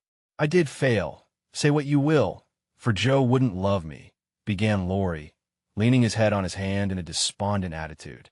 "No, you didn't, and you'll say so in the end, for it did you good, and proved that you could do something if you tried. If you'd only set about another task of some sort, you'd soon be your hearty, happy self again, and forget your trouble. That's impossible. Try it and see. You needn't shrug your shoulders and think much she knows about such things. I don't pretend to be wise, but I am observing, and I see a great deal more than you'd imagine. I'm interested in other people's experiences and inconsistencies, and though I can't explain, I remember and use them for my own benefit. Love Jo all your days, if you choose, but don't let it spoil you, for it's wicked to throw away so many good gifts because you can't have the one you want. There, I won't lecture any more, for I know you'll wake up and be a man in spite of that hard-hearted girl." Neither spoke for several minutes. Laurie sat turning the little ring on his finger, and Amy put the last touches to the hasty sketch she had been working at while she talked. Presently she put it on his knee, merely saying, "How do you like that?" He looked, and then he smiled, as he could not well help doing, for it was capitally done. The long, lazy figure on the grass, with listless face, half-shut eyes, and one hand holding a cigar, from which came the little wreath of smoke that encircled the dreamer's head. "How well you draw," he said, with a genuine surprise and pleasure at her skill, adding, with a half-laugh, "Yes, that's me. As you are. This is as you were." And Amy laid another sketch beside the one he held. It was not nearly so well done, but there was a life and spirit in it which atoned for many faults, and it recalled the past so vividly the sudden change swept over the young man's face as he looked. Only a rough sketch of Laurie taming a horse. Hat and coat were off, and every line of the active figure, resolute face, and commanding attitude was full of energy and meaning. The handsome brute, just subdued, stood arching his neck under the tightly drawn rein, with one foot impatiently pawing the ground, and ears pricked up as if listening for the voice that had mastered him. In the ruffled mane, the rider's breezy hair, and erect attitude, there was a suggestion of suddenly arrested motion, of strength, courage, and youthful buoyancy that contrasted sharply with the supine grace of the dolce, far niente sketch. Laurie said nothing, but as his eye went from one to the other, Amy saw him flush up and fold his lips together as if he read and accepted the little lesson she had given him. That satisfied her, and without waiting for him to speak, she said, in her sprightly way, "Don't you remember the day you played Rari with Puck? And we all looked on? Meg and Beth were frightened, but Jo clapped and pranced, and I sat on the fence and drew you. I found that sketch in my portfolio the other day, touched it up, and kept it to show you. Much obliged. You've improved immensely since then, and I congratulate you. May I venture to suggest in a honeymoon paradise that 5 o'clock is the dinner hour at your hotel?" Laurie rose as he spoke, returned the pictures with a smile and a bow, and looked at his watch, as if to remind her that even moral lectures should have an end. He tried to resume his former easy, indifferent air, but it was an affectation now, for the rousing had been more efficacious than he would confess. Amy felt the shade of coldness in his manner, and said to herself, "Now I've offended him. Well, if it does him good, I'm glad. If it makes him hate me, I'm sorry. But it's true, and I can't take back a word of it. They laughed and chatted all the way home, and little Baptiste, up behind, thought that Monsieur and Mademoiselle were in charming spirits. But both felt ill at ease. The friendly frankness was disturbed. The sunshine had a shadow over it, and despite their apparent gaiety, there was a secret discontent in the heart of each. "Shall we see you this evening, mon frère?" asked Amy, as they parted at her aunt's door. "Unfortunately, I have an engagement." "Au revoir, mademoiselle." And Laurie bent as if to kiss her hand, in the foreign fashion, which became him better than many men. Something in his face made Amy say quickly and warmly, "No, be yourself with me, Laurie, and pardon the good old way. I'd rather have a hearty English handshake than all the sentimental salutations in France. Goodbye, dear." And with these words, uttered in the tone she liked, Laurie left her, after a handshake almost painful in its heartiness. Next morning, instead of the usual call, Amy received a note which made her smile at the beginning and sigh at the end. "My dear Minter, please make my adieus to your aunt, and exult within yourself, for lazy Lawrence has gone to his grandpa, like the best of boys. A pleasant winter to you, and may the gods grant you a blissful honeymoon at Valrosa. I think Fred would be benefited by a rouser. Tell him so, with my congratulations. Yours gratefully, Telemachus." "Good boy. I'm glad he's gone," said Amy, with an approving smile. The next minute her face fell as she glanced about the empty room, adding, with an involuntary sigh, "Yes, I am glad, but how I shall miss him." Chapter 40. The Valley of the Shadow. When the first bitterness was over, the family accepted the inevitable and tried to bear it cheerfully, helping one another by the increased affection which comes to bind households tenderly together in times of trouble. They put away their grief, and each did his or her part toward making that last year a happy one. The pleasantest room in the house was set apart for Beth, and in it was gathered everything that she most loved: flowers, pictures, her piano, the little work table, and the beloved pussies. Father's best books found their way there: Mother's easy chair, Joe's desk, Amy's finest sketches, and every day Meg brought her babies on a loving pilgrimage to make sunshine for Auntie Beth. John quietly set apart a little sum, that he might enjoy the pleasure of keeping the invalid supplied with the fruit she loved and longed for. Old Hannah never wearied of concocting dainty dishes to tempt a capricious appetite, dropping tears as she worked, and from across the sea came little gifts and cheerful letters, seeming to bring breaths of warmth and fragrance from lands that know no winter. Here, cherished like a household saint in its shrine, sat Beth, tranquil and busy as ever, for nothing could change the sweet, unselfish nature, and even while preparing to leave life, she tried to make it happier for those who should remain behind. The feeble fingers were never idle, and one of her pleasures was to make little things for the school children daily passing to and fro, to drop a pair of mittens from her window for a pair of purple hands, a needlebook for some small mother of many dolls, pen wipers for young penmen toiling through forests of pothooks, scrapbooks for picture-loving eyes, and all manner of pleasant devices, till the reluctant climbers of the ladder of learning found their way strewn with flowers, as it were, and came to regard the gentle giver as a sort of fairy godmother who sat above there and showered down gifts miraculously suited to their tastes and needs. If Beth had wanted any reward, she found it in the bright little faces always turned up to her window, with nods and smiles, and the droll little letters which came to her, full of blots and gratitude. The first few months were very happy ones, and Beth often used to look round and say how beautiful this is as they all sat together in her sunny room, the babies kicking and crowing on the floor, mother and sisters working near, and father reading, in his pleasant voice, from the wise old books which seemed rich in good and comfortable words, as applicable now as when written centuries ago, a little chapel, where a paternal priest taught his flock the hard lessons all must learn, trying to show them that hope can comfort love and faith make resignation possible. Simple sermons that went straight to the souls of those who listened, for the Father's heart was in the minister's religion, and the frequent falter in the voice gave a double eloquence to the words he spoke or read. It was well for all that this peaceful time was given them as preparation for the sad hours to come. For by and by, Beth said the needle was so heavy and put it down forever. Talking wearied her, faces troubled her, pain claimed her for its own, and her tranquil spirit was sorrowfully perturbed by the ills that vexed her feeble flesh. Such heavy days, such long, long nights, such aching hearts and imploring prayers, when those who loved her best were forced to see the thin hands stretched out to them beseechingly, to hear the bitter cry, "Help me, help me," and to feel that there was no help. A sad eclipse of the serene soul, a sharp struggle of the young life with death. But both were mercifully brief, and then the natural rebellion over, the old peace returned more beautiful than ever.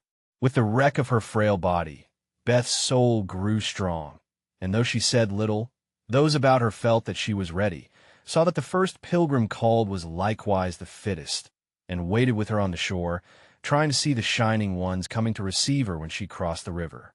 Joe never left her for an hour since Beth had said, "I feel stronger when you are here." She slept on a couch in the room, waking often to renew the fire, to feed, lift, or wait upon the patient creature who seldom asked for anything, and tried not to be a trouble.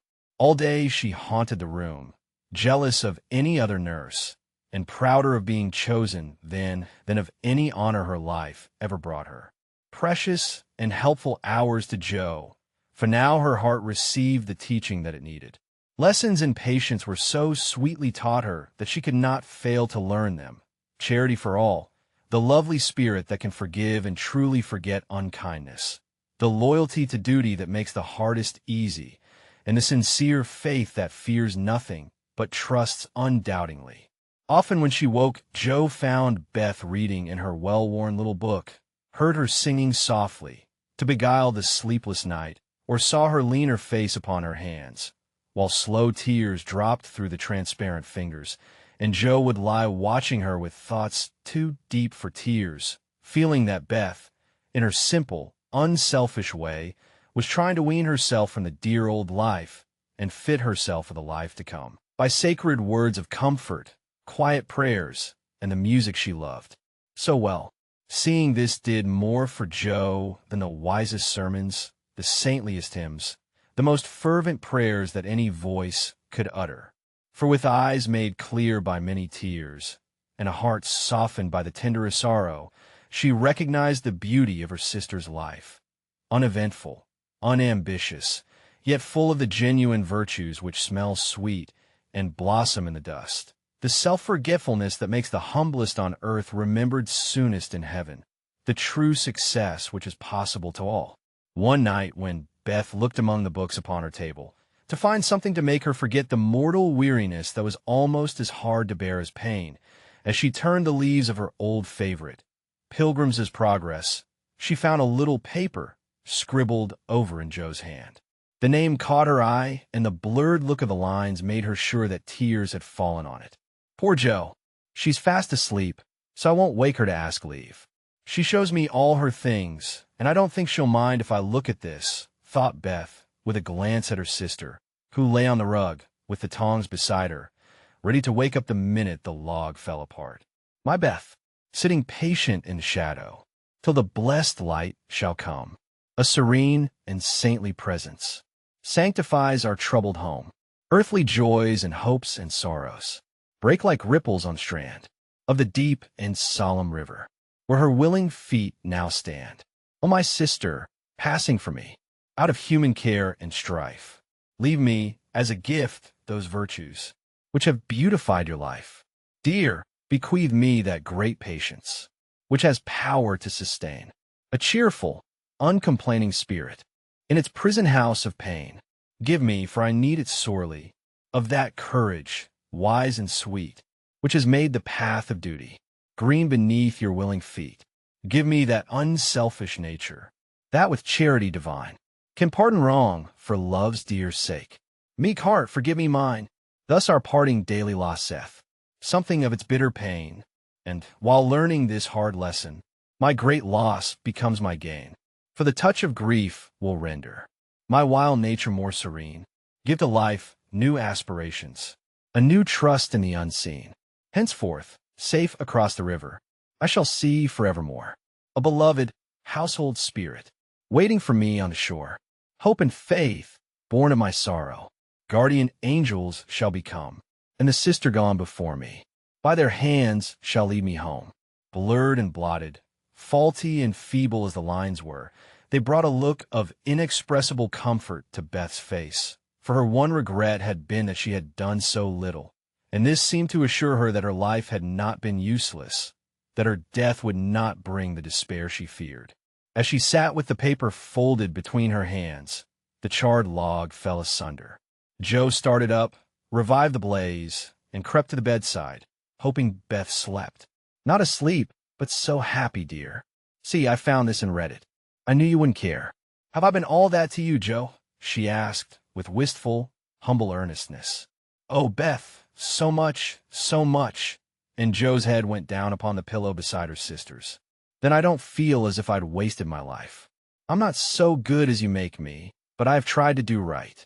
And now, when it's too late to begin even to do better, it's such a comfort to know that someone loves me so much and feels as if I'd help them. More than anyone in the world, Beth. I used to think I couldn't let you go, but I'm learning to feel that I don't lose you, that you'll be more to me than ever, and death can't part us, though it seems to. I know it cannot, and I don't fear it any longer, for I'm sure I shall be your Beth still, to love and help you more than ever. You must take my place, Joe, and be everything to father and mother when I'm gone. They will turn to you, don't fail them, and if it's hard to work alone, remember that I don't forget you, and that you'll be happier in doing that than writing splendid books or seeing all the world, for love is the only thing that we can carry with us when we go, and it makes the end so easy. I'll try, Beth. And then and there Joe renounced her old ambition, pledged herself to a new and better one, acknowledging the poverty of other desires, and feeling the blessed solace of a belief in the immortality of love. So the spring days came and went, the sky grew clearer, the earth greener, the flowers were up fairly early, and the birds came back in time to say goodbye to Beth, who, like a tired but trustful child, clung to the hands that had led her all her life, as father and mother guided her tenderly through the valley of the shadow, and gave her up to God. Seldom except in books do the dying utter memorable words, see visions, or depart with beatified countenances, and those who have sped many parting souls know that to most the end comes as naturally and simply as sleep. As Beth had hoped, the tide went out easily, and in the dark hour before dawn, on the bosom where she had drawn her first breath, she quietly drew her last, with no farewell but one loving look, one little sigh.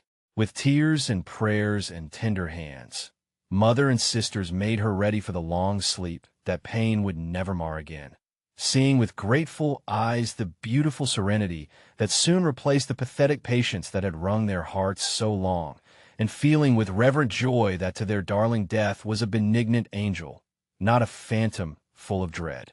When morning came, for the first time in many months the fire was out, Joe's place was empty, and the room was very still. But a bird sang blithely on a budding bough. Close by, the snowdrops blossomed freshly at the window, and the spring sunshine streamed in like a benediction over the placid face upon the pillow, a face so full of painless peace that those who loved it best smiled through their tears, and thanked God that Beth was well at last. Chapter 41. Learning to Forget. Amy's lecture did Laurie good, though, of course, he did not own it till long afterward. Men seldom do, for when women are the advisers, the lords of creation don't take the advice till they have persuaded themselves that it is just what they intended to do.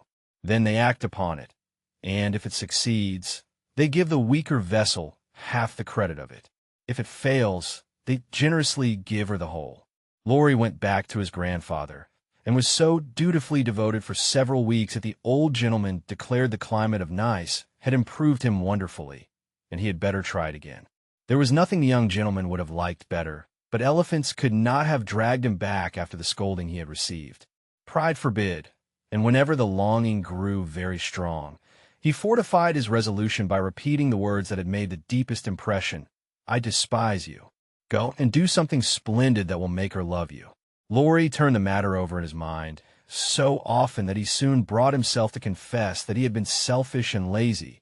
But then when a man has a great sorrow, he should be indulged in all sorts of vagaries till he has lived it down. He felt that his blighted affections were quite dead now, and though he should never cease to be a faithful mourner, there was no occasion to wear his weeds ostentatiously.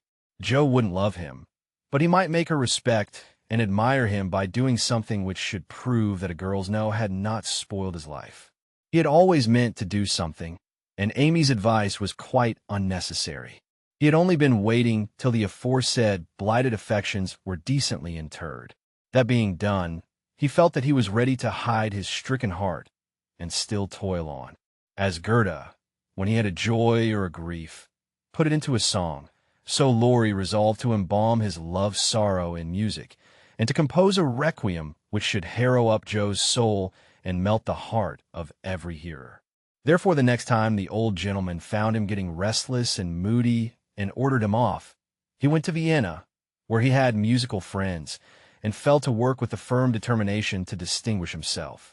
But whether the sorrow was too vast to be embodied in music, or music too ethereal to uplift a mortal woe, he soon discovered that the requiem was beyond him just at present. It was evident that his mind was not in working order yet, and his ideas needed clarifying, for often in the middle of the plaintive strain, he would find himself humming a dancing tune that vividly recalled the Christmas ball at Nice, especially the Stout Frenchman, and put an effectual stop to tragic composition for the time being.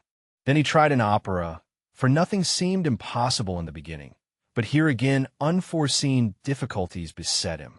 He wanted Jo for his heroine, and called upon his memory to supply him with tender recollections and romantic visions of his love. But memory turned traitor, and as if possessed by the perverse spirit of the girl, would only recall Jo's oddities, faults, and freaks, would only show her in the most unsentimental aspects, beating mats with her head tied up in a bandana, barricading herself with a sofa pillow, or throwing cold water over his passion a la gummidge, and an irresistible laugh spoiled the pensive picture he was endeavoring to paint. Jo wouldn't be put into the opera at any price, and he had to give her up with a bless that girl, what a torment she is, and a clutch at his hair, as became a distracted composer.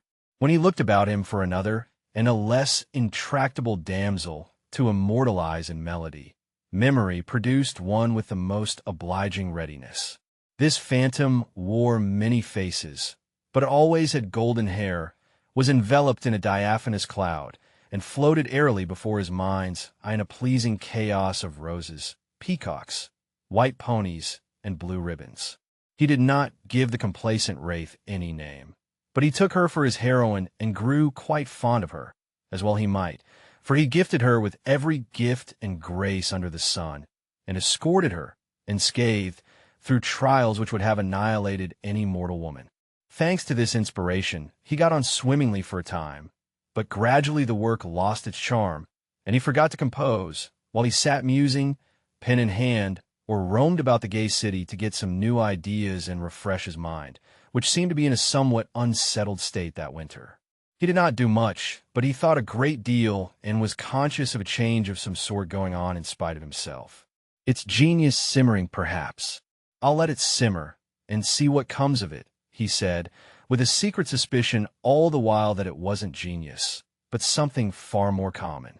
Whatever it was, it simmered to some purpose, for he grew more and more discontented with his desultory life, began to long for some real and earnest work to go at, soul and body, and finally came to the wise conclusion that everyone who loved music was not a composer.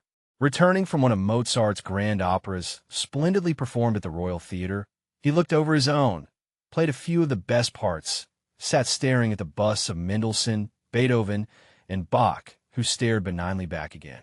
Then suddenly he tore up his music sheets, one by one, and, as the last fluttered out his hand, he said soberly to himself, "She is right.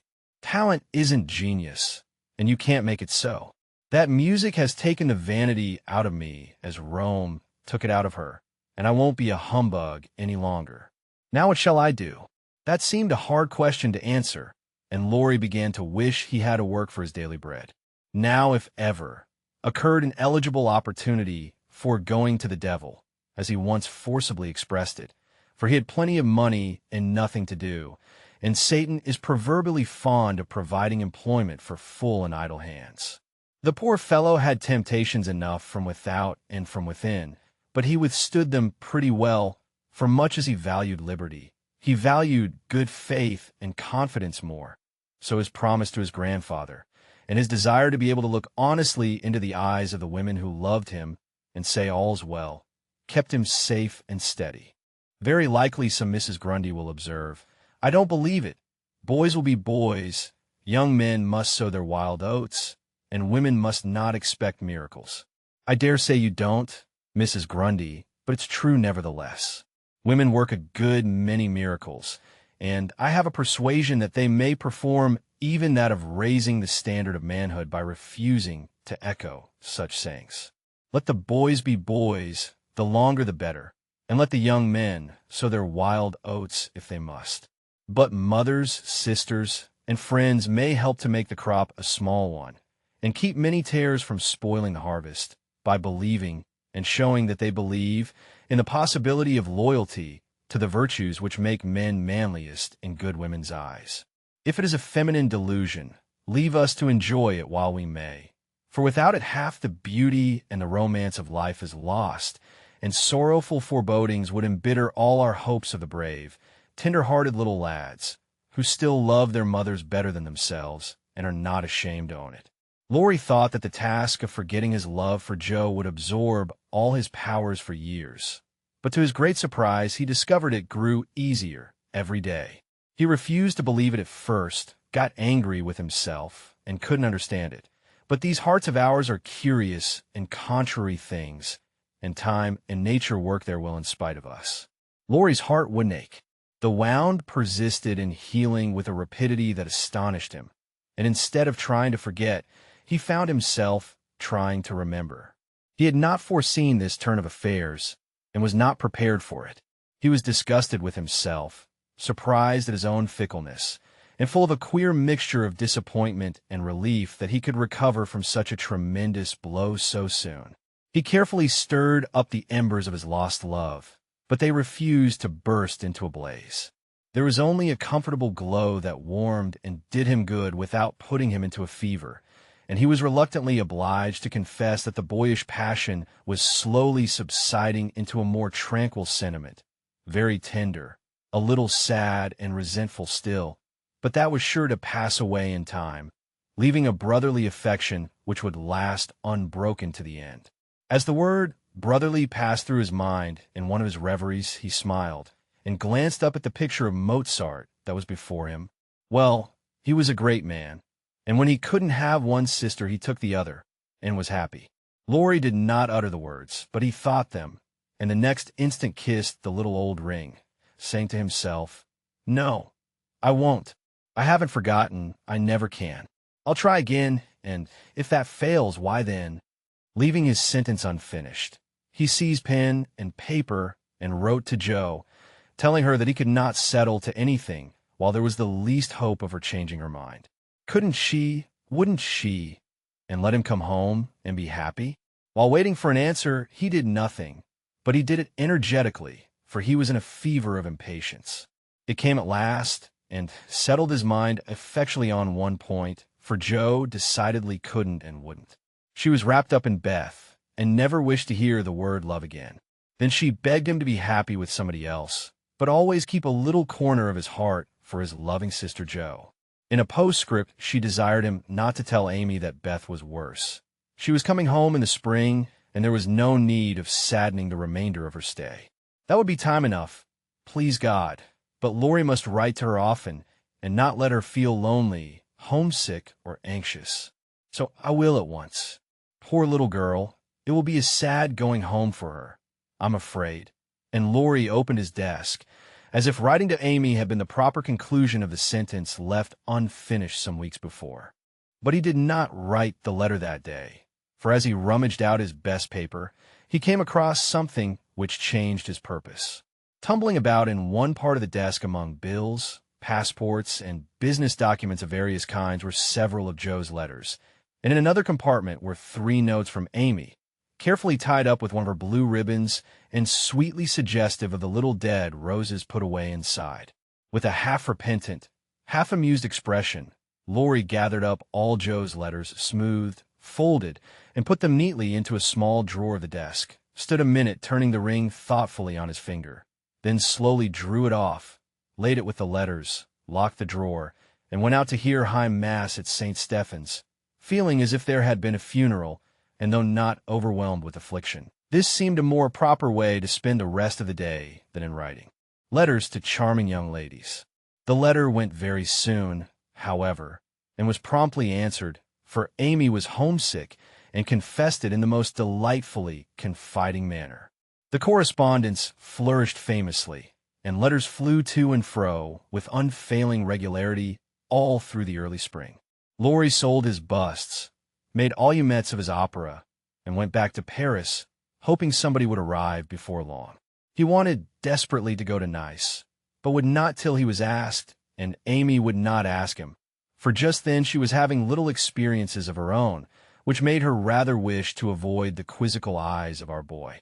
Fred Vaughn had returned, and put the question to which she had once decided to answer, "Yes, thank you," but now she said, "No, thank you," kindly but steadily, for when the time came, her courage failed her, and she found that something more than money and position was needed to satisfy the new longing that filled her heart so full of tender hopes and fears.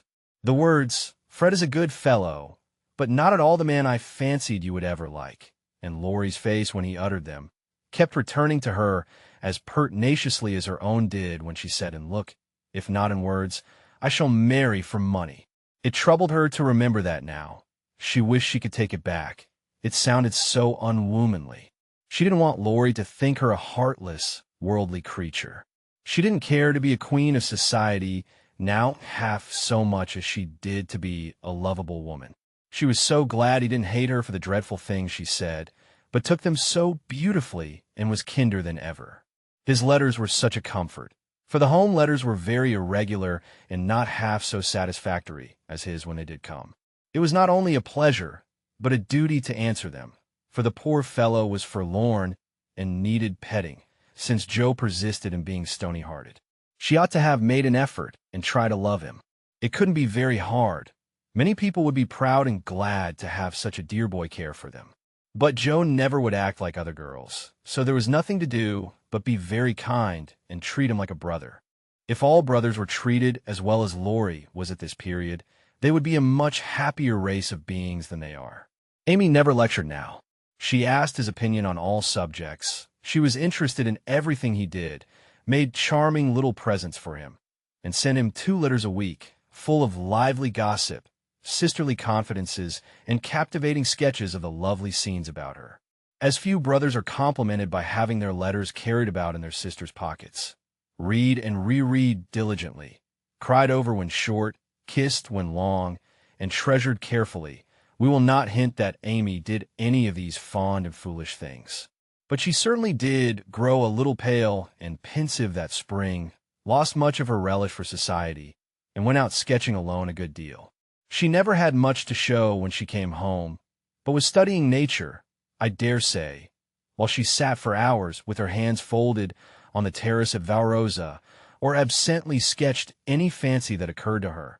A stalwart knight carved on a tomb, a young man asleep in the grass, with his hat over his eyes, or a curly-haired girl in gorgeous array, promenading down a ballroom on the arm of a tall gentleman. Both faces being left a blur according to the last fashion in art, which was safe but not altogether satisfactory.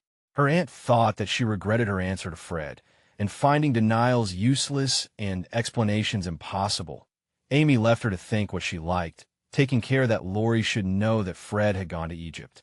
That was all, but he understood it, and looked relieved, as he said to himself, with a venerable air, "I was sure she would think better of it. Poor old fellow, I've been through it all, and I can sympathize." With that he heaved a great sigh, and then, as if he had discharged his duty to the past, put his feet up on the sofa, and enjoyed Amy's letter luxuriously. While these changes were going on abroad, trouble had come at home.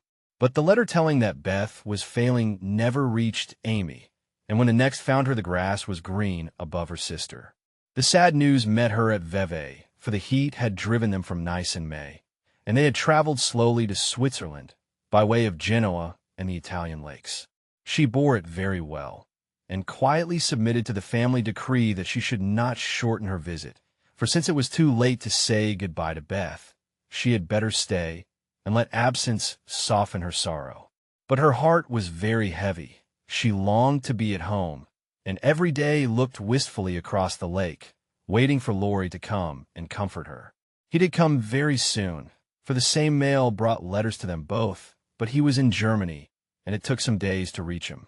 The moment he read it, he packed his knapsack, bade adieu to his fellow pedestrians, and was off to keep his promise, with a heart full of joy and sorrow, hope and suspense.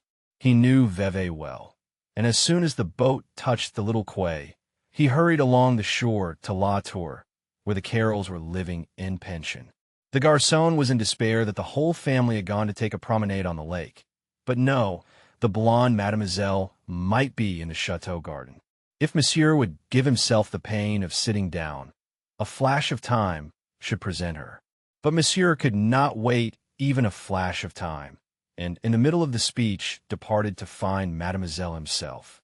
A pleasant old garden on the borders of the lovely lake, with chestnuts rustling overhead, ivy climbing everywhere, and the black shadow of the tower falling far across the sunny water. At one corner of the wide, low wall was a seat, and here Amy often came to read or work or console herself with the beauty all about her. She was sitting here that day, leaning her head on her hand, with a homesick heart and heavy eyes, thinking of Beth and wondering why Laurie did not come. She did not hear him cross the courtyard beyond, nor see him pause in the archway that led from the subterranean path into the garden.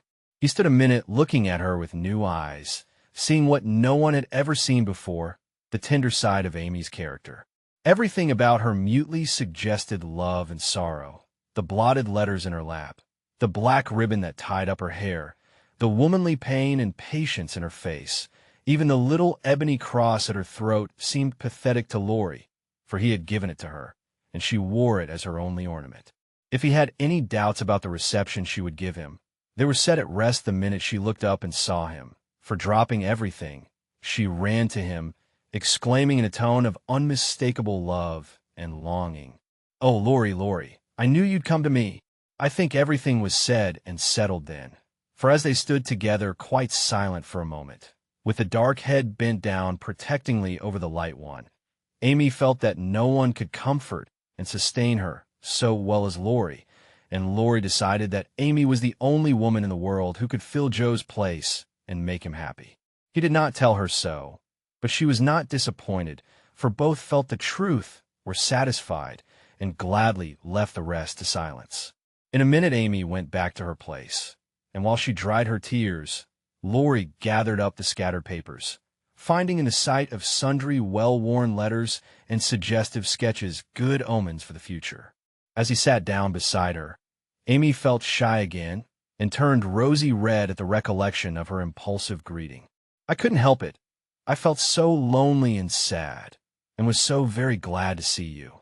It was such a surprise to look up and find you, just as I was beginning to fear you wouldn't come," she said, trying in vain to speak quite naturally. "I came a minute I heard. I wish I could say something to comfort you for the loss of dear little Beth, but I can only feel," and he could not get any further, for he too turned bashful all of a sudden and did not quite know what to say. He longed to lay Amy's head down on his shoulder and tell her to have a good cry, but he did not dare, so took her hand instead and gave it a sympathetic squeeze that was better than words. "You needn't say anything. This comforts me," she said softly. "Beth is well and happy, and I mustn't wish her back, but I dread the going home, much as I long to see them all. We won't talk about it now, for it makes me cry, and I want to enjoy you while you stay. You needn't go right back, need you? Not if you want me, dear. I do so much. Aunt and Flo are very kind, but you seem like one of the family, and it would be so comfortable to have you, for a little while. Amy spoke and looked so like a homesick child whose heart was full that Laurie forgot his bashfulness all at once, and gave her just what she wanted, the petting she was used to and the cheerful conversation she needed. Poor little soul, you look as if you'd grieve yourself half sick. I'm going to take care of you, so don't cry any more, but come and walk about with me.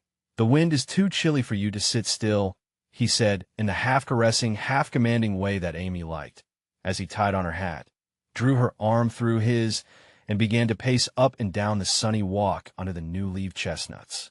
He felt more at ease upon his legs, and Amy found it pleasant to have a strong arm to lean upon, a familiar face to smile at her, and a kind voice to talk delightfully for her alone.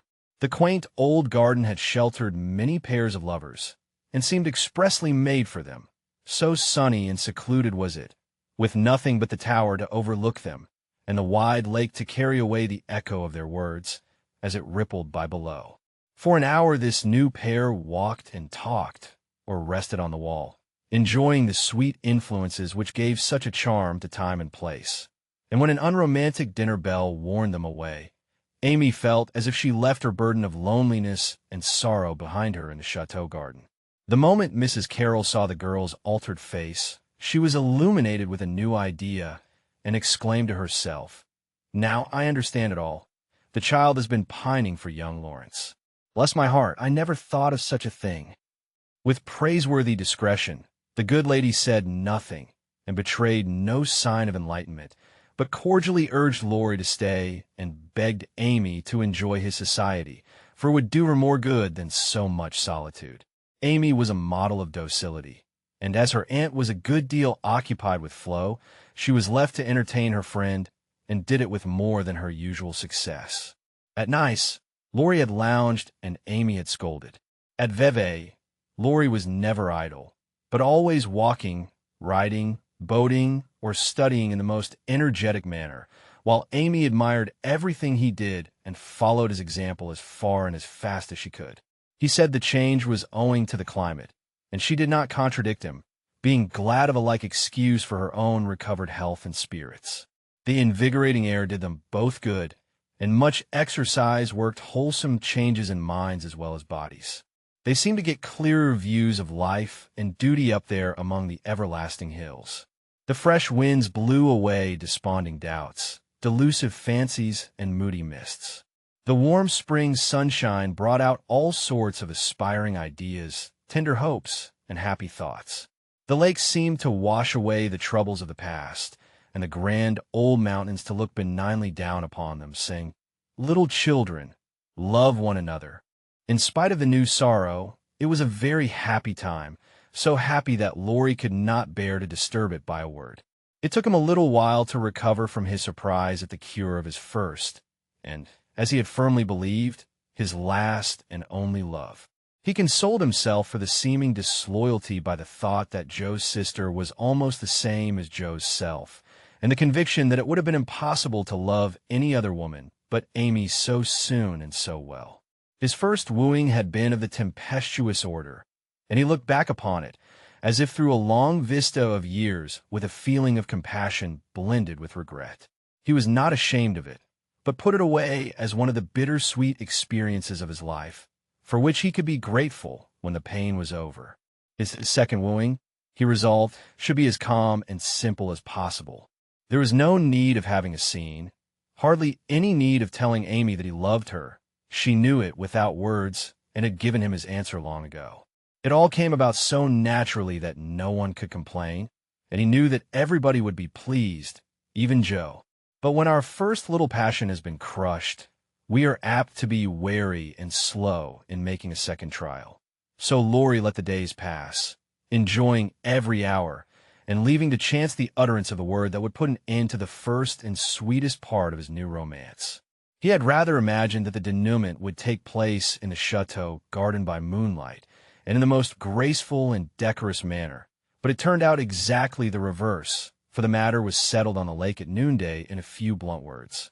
They had been floating about all the morning, from gloomy St. Gingolph to sunny Montreux, with the Alps of Savoy on one side, Mont St. Bernard and the Dent du Midi on the other, pretty Vevey in the valley, and Lausanne upon the hill beyond, a cloudless blue sky overhead, and the bluer lake below, dotted with the picturesque boats that look like white-winged gulls. They had been talking of Bonnivard as they glided past Chillon, and of Rousseau as they looked up at Clarens, where he wrote his Heloise. Neither had read it, but they knew it was a love story, and each privately wondered if it was half as interesting as their own. Amy had been dabbling her hand in the water during the little pause that fell between them, and when she looked up, Laurie was leaning on his oars with an expression in his eyes that made her say hastily, merely for the sake of saying something, "You must be tired. Rest a little and let me row. It will do me good, for since you came I have been altogether lazy and luxurious. I'm not tired, but you may take an oar if you like. There's room enough, though I have to sit nearly in the middle, else the boat won't trim," returned Laurie, as if he rather liked the arrangement. Feeling that she had not mended matters much, Amy took the offered third of a seat, shook her hair over her face, and accepted an oar.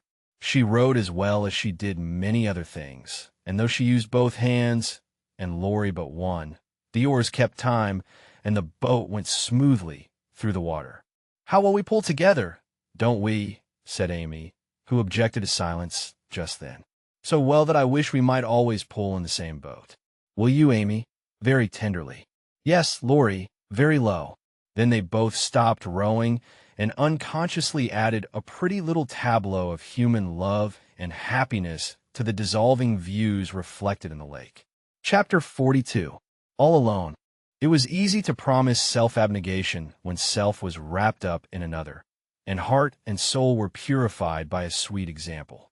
But when the helpful voice was silent, the daily lesson over, the beloved presence gone, and nothing remained but loneliness and grief, then Jo found her promise very hard to keep. How could she comfort father and mother when her own heart ached with a ceaseless longing for her sister? How could she make the house cheerful when all its light and warmth and beauty seemed to have deserted it when Beth left the old home for the new? And where in all the world could she find some useful, happy work to do that would take the place of the loving service which had been its own reward? She tried in a blind, hopeless way to do her duty, secretly rebelling against it all the while, for it seemed unjust that her few joys should be lessened, her burdens made heavier, and life get harder and harder as she toiled along. Some people seemed to get all sunshine, and some all shadow. It was not fair, for she tried more than Amy to be good, but never got any reward, only disappointment, trouble, and hard work. Poor Jo, these were dark days to her, for something like despair came over her when she thought of spending all her life in that quiet house, devoted to humdrum cares, a few small pleasures, and the duty that never seemed to grow any easier. "I can't do it.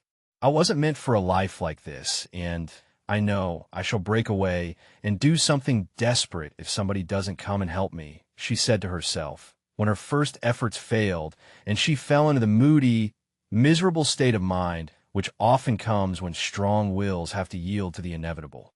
But someone did come and help her, though Jo did not recognize her good angels at once, because they wore familiar shapes and used the simple spells best fitted to poor humanity.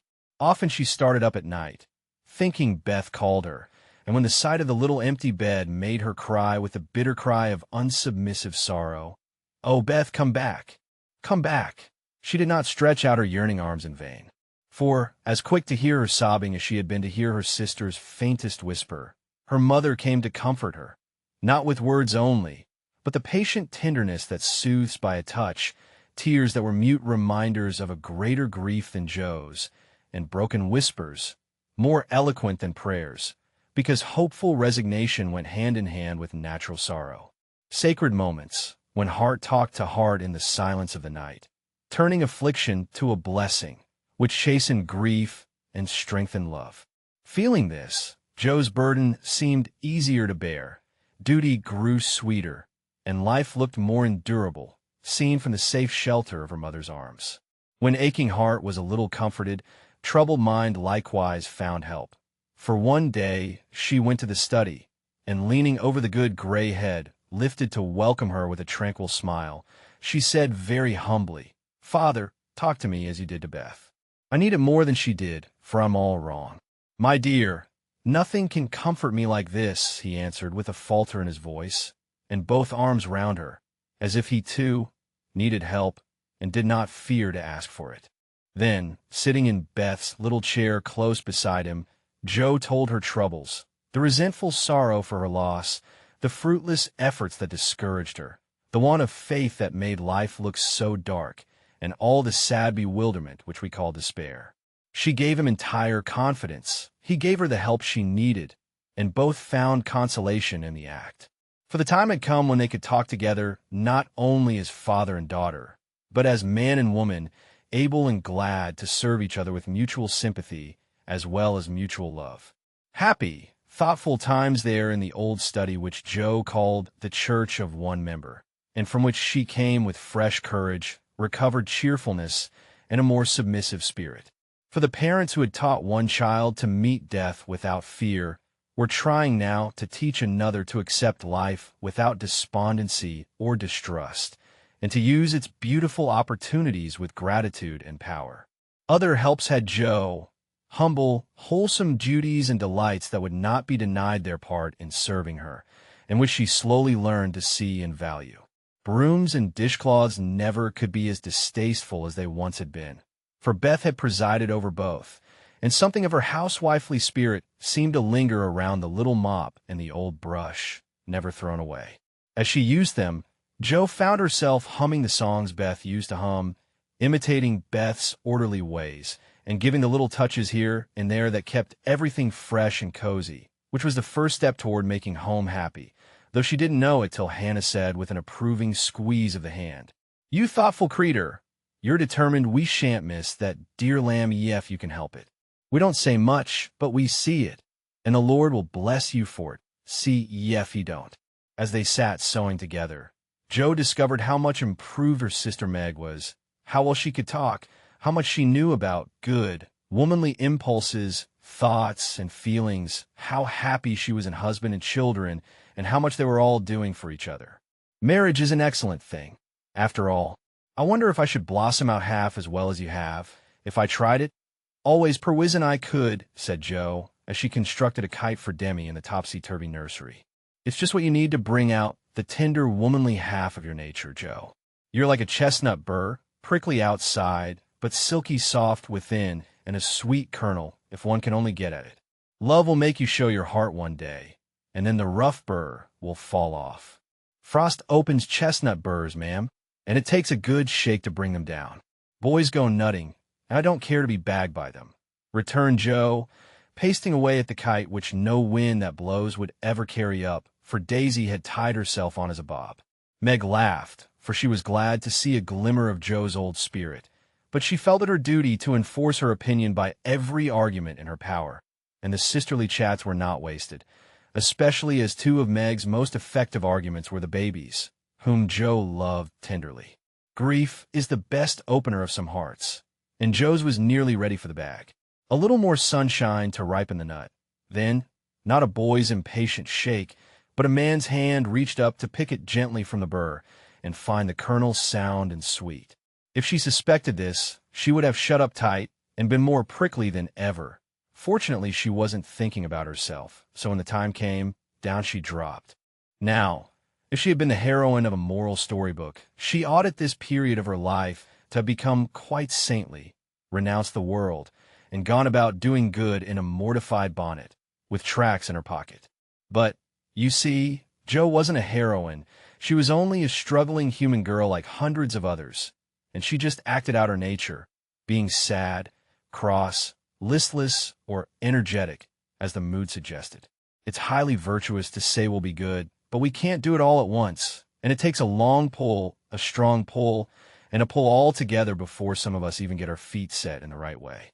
Jo had got so far. She was learning to do her duty and to feel unhappy if she did not, but to do it cheerfully, that was another thing. She had often said she wanted to do something splendid, no matter how hard, and now she had her wish. For what could be more beautiful than to devote her life to father and mother, try to make home as happy to them as they had to her? And if difficulties were necessary to increase the splendor of the effort, What could be harder for a restless, ambitious girl than to give up her own hopes, plans, and desires, and cheerfully live for others? Providence had taken her at her word. Here was the task, not what she had expected, but better because self had no part in it. Now could she do it? She decided that she would try, and in her first attempt she found the helps I have suggested. Still another was given her, and she took it, not as a reward, but as a comfort, as Christian took the refreshment afforded by the little arbor where he rested, as he climbed the hill called difficulty. "Why don't you write? That always used to make you happy," said her mother once, when the desponding fit overshadowed Joe. "I've no heart to write, and if I had, nobody cares for my things. We do. Write something for us, and never mind the rest of the world. Try it, dear. I'm sure it would do you good, and please us very much. Don't believe I can." But Joe got out her desk and began to overhaul her half-finished manuscripts. An hour afterward her mother peeped in, and there she was, scratching away, with her black pinafore on, and an absorbed expression, which caused Mrs. March to smile and slip away, well pleased with the success of her suggestion. Joe never knew how it happened, but something got into that story that went straight to the hearts of those who read it, for when her family had laughed and cried over it, her father sent it, much against her will, to one of the popular magazines, and to her utter surprise, it was not only paid for, but others requested. Letters from several persons, whose praise was honor, followed the appearance of the little story. Newspapers copied it, and strangers as well as friends admired it. For a small thing, it was a great success, and Joe was more astonished than when her novel was commended and condemned all at once. "I don't understand it. What can there be in a simple little story like that to make people praise it so?" she said, quite bewildered. "There is truth in it, Joe. That's the secret. Humor and pathos make it alive, and you have found your style at last. You wrote with no thoughts of fame and money, and put your heart into it, my daughter. You have had the bitter, now comes the sweet. Do your best, and grow as happy as we are in your success. If there is anything good or true in what I write, it isn't mine. I owe it all to you and Mother and Beth," said Joe, more touched by her father's words than by any amount of praise from the world. So taught by love and sorrow, Joe wrote her little stories and sent them away to make friends for themselves and her, finding it a very charitable world to such humble wanderers, for they were kindly welcomed and sent home comfortable tokens to their mother, like dutiful children whom good fortune overtakes. When Amy and Laurie wrote of their engagement, Mrs. March feared that Joe would find it difficult to rejoice over it. But her fears were soon set at rest, for though Joe looked grave at first, she took it very quietly, and was full of hopes and plans for the children before she read the letter twice. It was a sort of written duet, wherein each glorified the other in lover-like fashion, very pleasant to read and satisfactory to think of, for no one had any objection to make. "You like it, Mother," said Joe, as they laid down the closely written sheets and looked at one another. "Yes, I hoped it would be so, ever since Amy wrote that she had refused Fred. I felt sure then that something better than what you call the mercenary spirit had come over her, and a hint here and there in her letters made me suspect that Love and Laurie would win the day. How sharp you are, Marmee, and how silent. You never said a word to me. Mothers have need of sharp eyes and discreet tongues when they have girls to manage. I was half afraid to put the idea into your head, lest you should write and congratulate them before the thing was settled. I'm not the scatterbrain I was. You may trust me. I'm sober and sensible enough for anyone's confidant now. So you are, my dear. I should have made you mine, only I fancied it might pain you to learn that your Teddy loves someone else. Now, Mother, did you really think I could be so silly and selfish after I'd refused his love, when it was freshest, if not best? I knew you were sincere then, Joe, but lately I have thought that if he came back and asked again, you might perhaps feel like giving another answer. Forgive me, dear. I can't help seeing that you are very lonely, and sometimes there is a hungry look in your eyes that goes to my heart. So I fancy that your boy might fill the empty place if he tried now. No, Mother, it is better as it is, and I'm glad Amy has learned to love him. But you're right in one thing. I am lonely, and perhaps if Teddy had tried again, I might have said it's not because I love him anymore, but because I care more to be loved than when he went away. I'm glad of that, Joe, for it shows that you are getting on. There are plenty to love you, so try to be satisfied with father and mother, sisters and brothers, friends and babies, till the best lover of all comes to give you your reward. Mothers are the best lovers in the world, but I don't mind whispering to Marmee that I'd like to try all kinds. It's very curious, but the more I try to satisfy myself with all sorts of natural affections, the more I seem to want. I no idea hearts could take in so many. Mine is so elastic, it never seems full now, and I used to be quite contented with my family. I don't understand it. I do. And Mrs. March smiled her wise smile as Joe turned back the leaves to read what Amy said of Laurie. It is so beautiful to be loved as Laurie loves me. He isn't sentimental, doesn't say much about it, but I see and feel in all he says and does, and it makes me so happy and so humble that I don't seem to be the same girl I was. I never knew how good and generous and tender he was till now, for he lets me read his heart, and I find it full of noble impulses and hopes and purposes, and am so proud to know it's mine. He says he feels as if he could make a prosperous voyage now with me aboard as mate, and lots of love for ballast. I pray he may, and try to be all he believes me, for I love my gallant captain with all my heart and soul and might, and never will desert him, while God lets us be together. Oh, Mother, I never knew how much like heaven this world could be, when two people love and live for one another. And that's our cool, reserved, and worldly Amy. Truly, love does work miracles. How very, very happy they must be. And Joe laid the rustling sheets together with a careful hand, as one might shut the covers of a lovely romance, which holds the reader fast till the end comes, and he find himself alone in the workaday world again. By and by, Joe roamed away upstairs, for it was rainy, and she could not walk. A restless spirit possessed her, and the old feeling came again, not bitter as it once was, but a sorrowfully patient wonder why one sister should have all she asked, the other nothing. It was not true.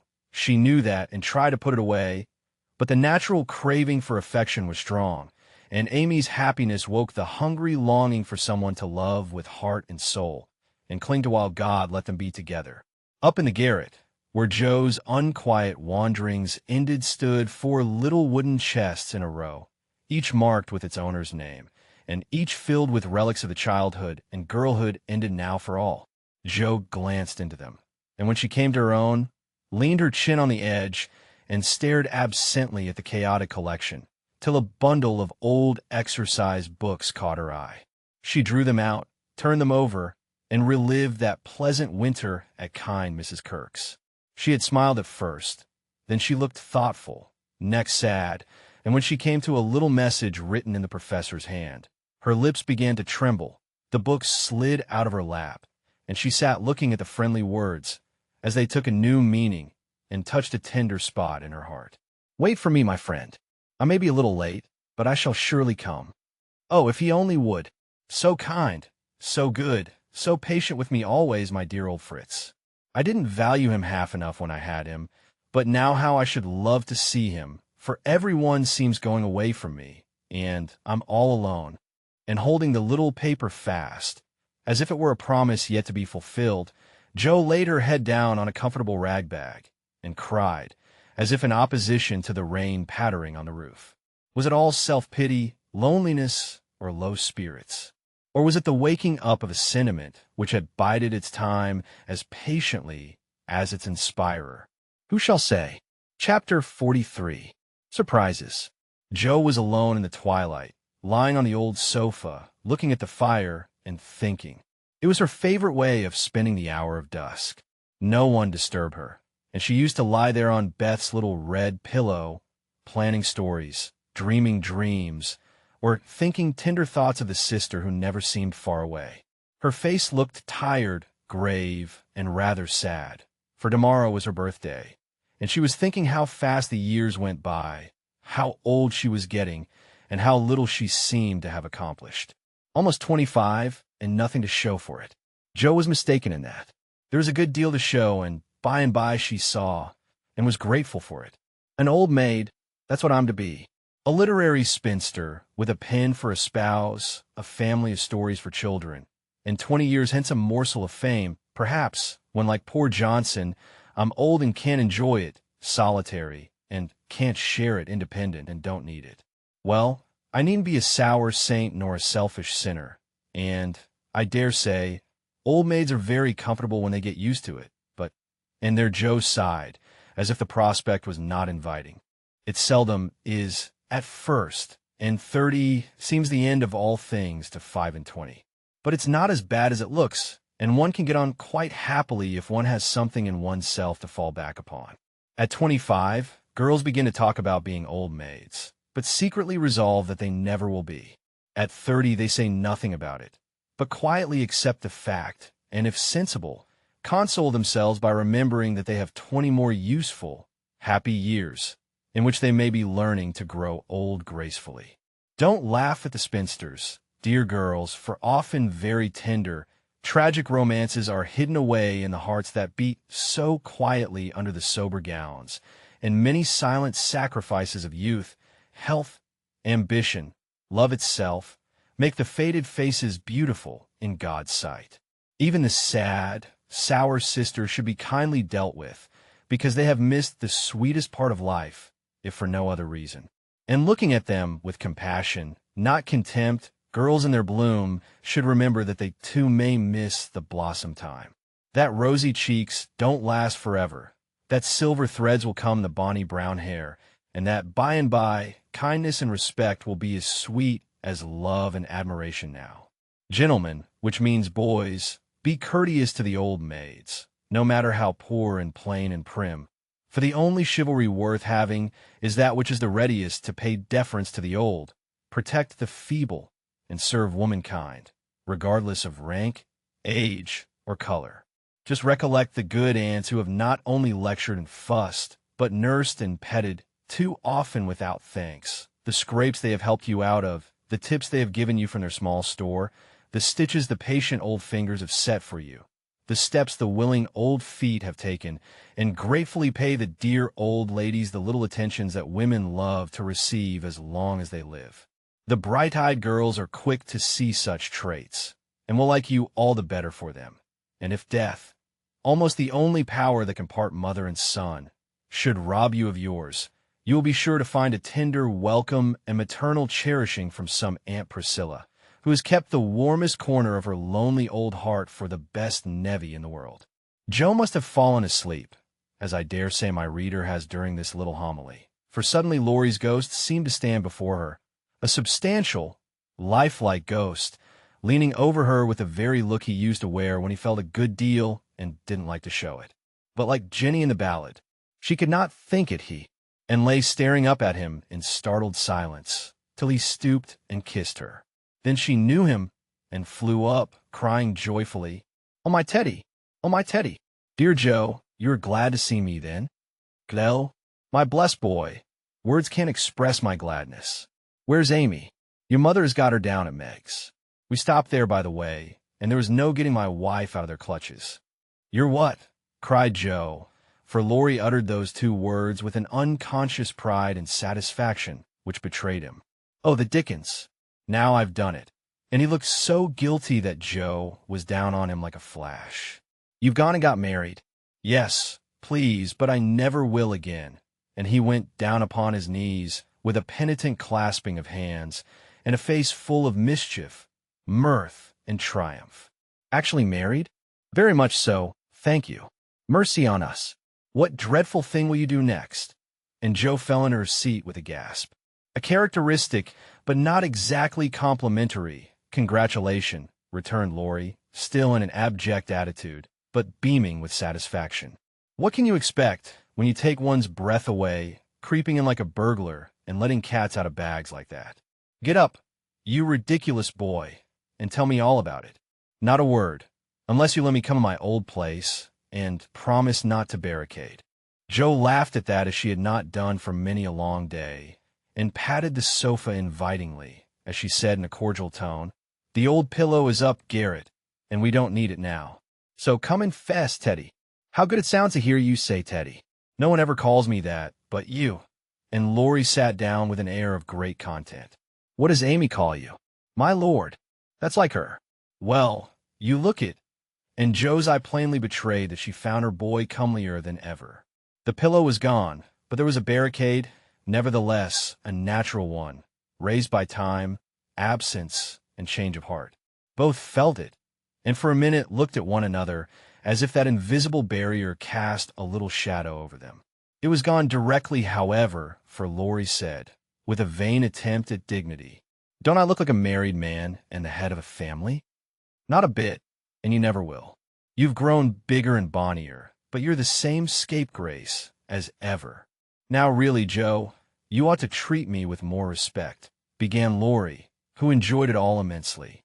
"How can I, when the mere idea of you, married and settled, is so irresistibly funny that I can't keep sober?"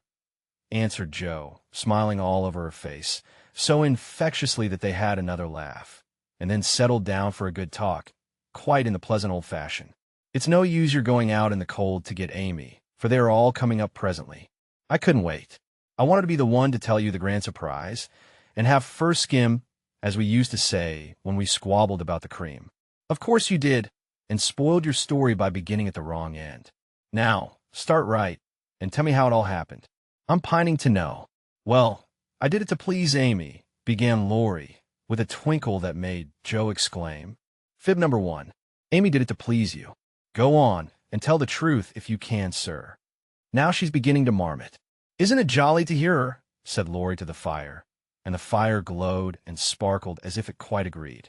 "It's all the same, you know, she and I being one. We planned to come home with the Carrolls a month or more ago, but they suddenly changed their minds and decided to pass another winter in Paris. But Grandpa wanted to come home. He went to please me, and I couldn't let him go alone. Neither could I leave Amy, and Mrs. Carroll had got English notions about chaperones and such nonsense, and wouldn't let Amy come with us. So I just settled the difficulty by saying, 'Let's be married, and then we can do as we like.' Of course you did. You always have things to suit you." "Not always." And something in Laurie's voice made Joe say hastily, "How did you ever get Aunt to agree?" "It was hard work, but between us we talked her over, for we had heaps of good reasons on our side. There wasn't time to write and ask leave, but you all liked it, had consented to it by and by, and it was only taking time by the fetlock, as my wife says." "Aren't we proud of those two words, and don't we like to say them?" interrupted Joe, addressing the fire in her turn, and watching with delight the happy light it seemed to kindle in the eyes that had been so tragically gloomy when she saw them last. "A trifle, perhaps. She's such a captivating little woman, I can't help being proud of her." "Well, then Uncle and Aunt were there to play propriety. We were so absorbed in one another we were of no mortal use apart, and that charming arrangement would make everything easy all round. So we did it." "When, where, how?" asked Joe, in a fever of feminine interest and curiosity, for she could not realize it a particle. 6 weeks ago, at the American consul's in Paris.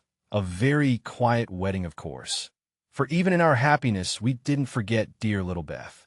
Joe put her hand in his as he said that, and Laurie gently smoothed the little red pillow, which he remembered well. "Why didn't you let us know afterward?" asked Joe, in a quieter tone, when they had sat quite still a minute. "We wanted to surprise you. We thought we were coming directly home, at first, but the dear old gentleman, as soon as we were married, found he couldn't be ready under a month, at least, and sent us off to spend our honeymoon wherever we liked. Amy had once called Valrosa a regular honeymoon home, so we went there and were as happy as people are but once in their lives. My faith, wasn't it love among the roses?" Laurie seemed to forget Joe for a minute, and Joe was glad of it, for the fact that he told her these things so freely and so naturally assured her that he had quite forgiven and forgotten. She tried to draw away her hand, but as if he guessed the thought that prompted the half-involuntary impulse, Laurie held it fast and said, with a manly gravity she had never seen in him before, "Joe, dear, I want to say one thing, and then we'll put it by forever. As I told you in my letter when I wrote that Amy had been so kind to me, I never shall stop loving you, but the love is altered, and I have learned to see that it is better as it is. Amy and you changed places in my heart. That's all. I think it was meant to be so, and would have come about naturally if I had waited as you try to make me, but I never could be patient, and so I got a heartache. I was a boy then, headstrong and violent, and it took a hard lesson to show me my mistake. For it was one, Joe, as you said, and I found it out after making a fool of myself. Upon my word, I was so tumbled up in my mind at one time that I didn't know which I loved best, you or Amy, and try to love you both alike. But I couldn't, and when I saw her in Switzerland, everything seemed to clear up all at once. You both got into your right places, and I felt sure that it was well off with the old love before it was on with the new, that I could honestly share my heart between Sister Joe and wife Amy, and love them dearly. Will you believe it, and go back to the happy old times when we first knew one another? I'll believe it with all my heart, but, Teddy, we never could be boy and girl again. The happy old times can't come back, and we mustn't expect it. We are man and woman now, with sober work to do, for playtime is over, and we must give up frolicking. I'm sure you feel this. I see the change in you, and you'll find it in me. I shall miss my boy, but I shall love the man as much, and admire him more, because he means to be what I hoped he would. We can't be little playmates any longer, but we will be brother and sister, to love and help one another all our lives, won't we, Laurie? He did not say a word, but took the hand she offered him, and laid his face down on it for a minute, feeling that out of the grave of a boyish passion there had risen a beautiful, strong friendship to bless them both. Presently Joe said cheerfully, for she didn't want the coming home to be a sad one, I can't make it true that you children are really married and going to set up housekeeping. Why, it seems only yesterday that I was buttoning Amy's pinafore and pulling her hair when you teased. Mercy me, how time does fly. As one of the children is older than yourself, you needn't talk so like a grandma. I flatter myself I'm a gentleman growed, as Peggotty said of David, and when you see Amy, you'll find her rather a precocious infant, said Laurie, looking amused at her maternal air. You may be a little older in years, but I'm ever so much older in feeling, Teddy. Women always are, and this last year has been such a hard one that I feel 40. Poor Joe, we left you to bear it alone, while we went pleasuring. You are older. Here's a line, and there's another. Unless you smile, your eyes look sad, and when I touched the cushion, just now, I found a tear on it. You've had a great deal to bear, and had to bear it all alone. What a selfish beast I've been! And Laurie pulled his own hair, with a remorseful look. But Joe only turned over the traitorous pillow, and answered, in a tone which he tried to make more cheerful. No, I had father and mother to help me, and the dear babies to comfort me, and the thought that you and Amy were safe and happy, to make the troubles here easier to bear. I am lonely, sometimes, but I dare say it's good for me, and you never shall be again, broken Laurie, putting his arm about her, as if to fence out every human ill. Amy and I can't get on without you, so you must come and teach the children to keep house, and go halves in everything, just as we used to do, and let us pet you, and all be blissfully happy and friendly together. If I shouldn't be in the way, it would be very pleasant. I begin to feel quite young already, for somehow all my troubles seemed to fly away when you came. You always were a comfort, Teddy, and Joe leaned her head on his shoulder, just as she did years ago, when Beth lay ill and Laurie told her to hold on to him. He looked down at her, wondering if she remembered the time, but Joe was smiling to herself, as if in truth her troubles had all vanished at his coming. You're the same Joe still, dropping tears about 1 minute and laughing the next. You look a little wicked now. What is it, Grandma? I was wondering how you and Amy get on together. Like angels. Yes, of course, but which rules? I don't mind telling you that she does now. At least I let her think so. It pleases her, you know. By and by we shall take turns, for marriage, they say, has one's rights and doubles one's duties. You'll go on as you begin, and Amy will rule you all the days of your life. Well, she does it so imperceptibly that I don't think I shall mind much. She is the sort of woman who knows how to rule well.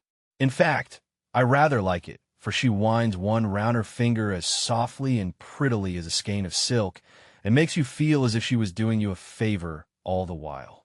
That ever I should live to see you a henpecked husband and enjoying it, cried Joe, with uplifted hands.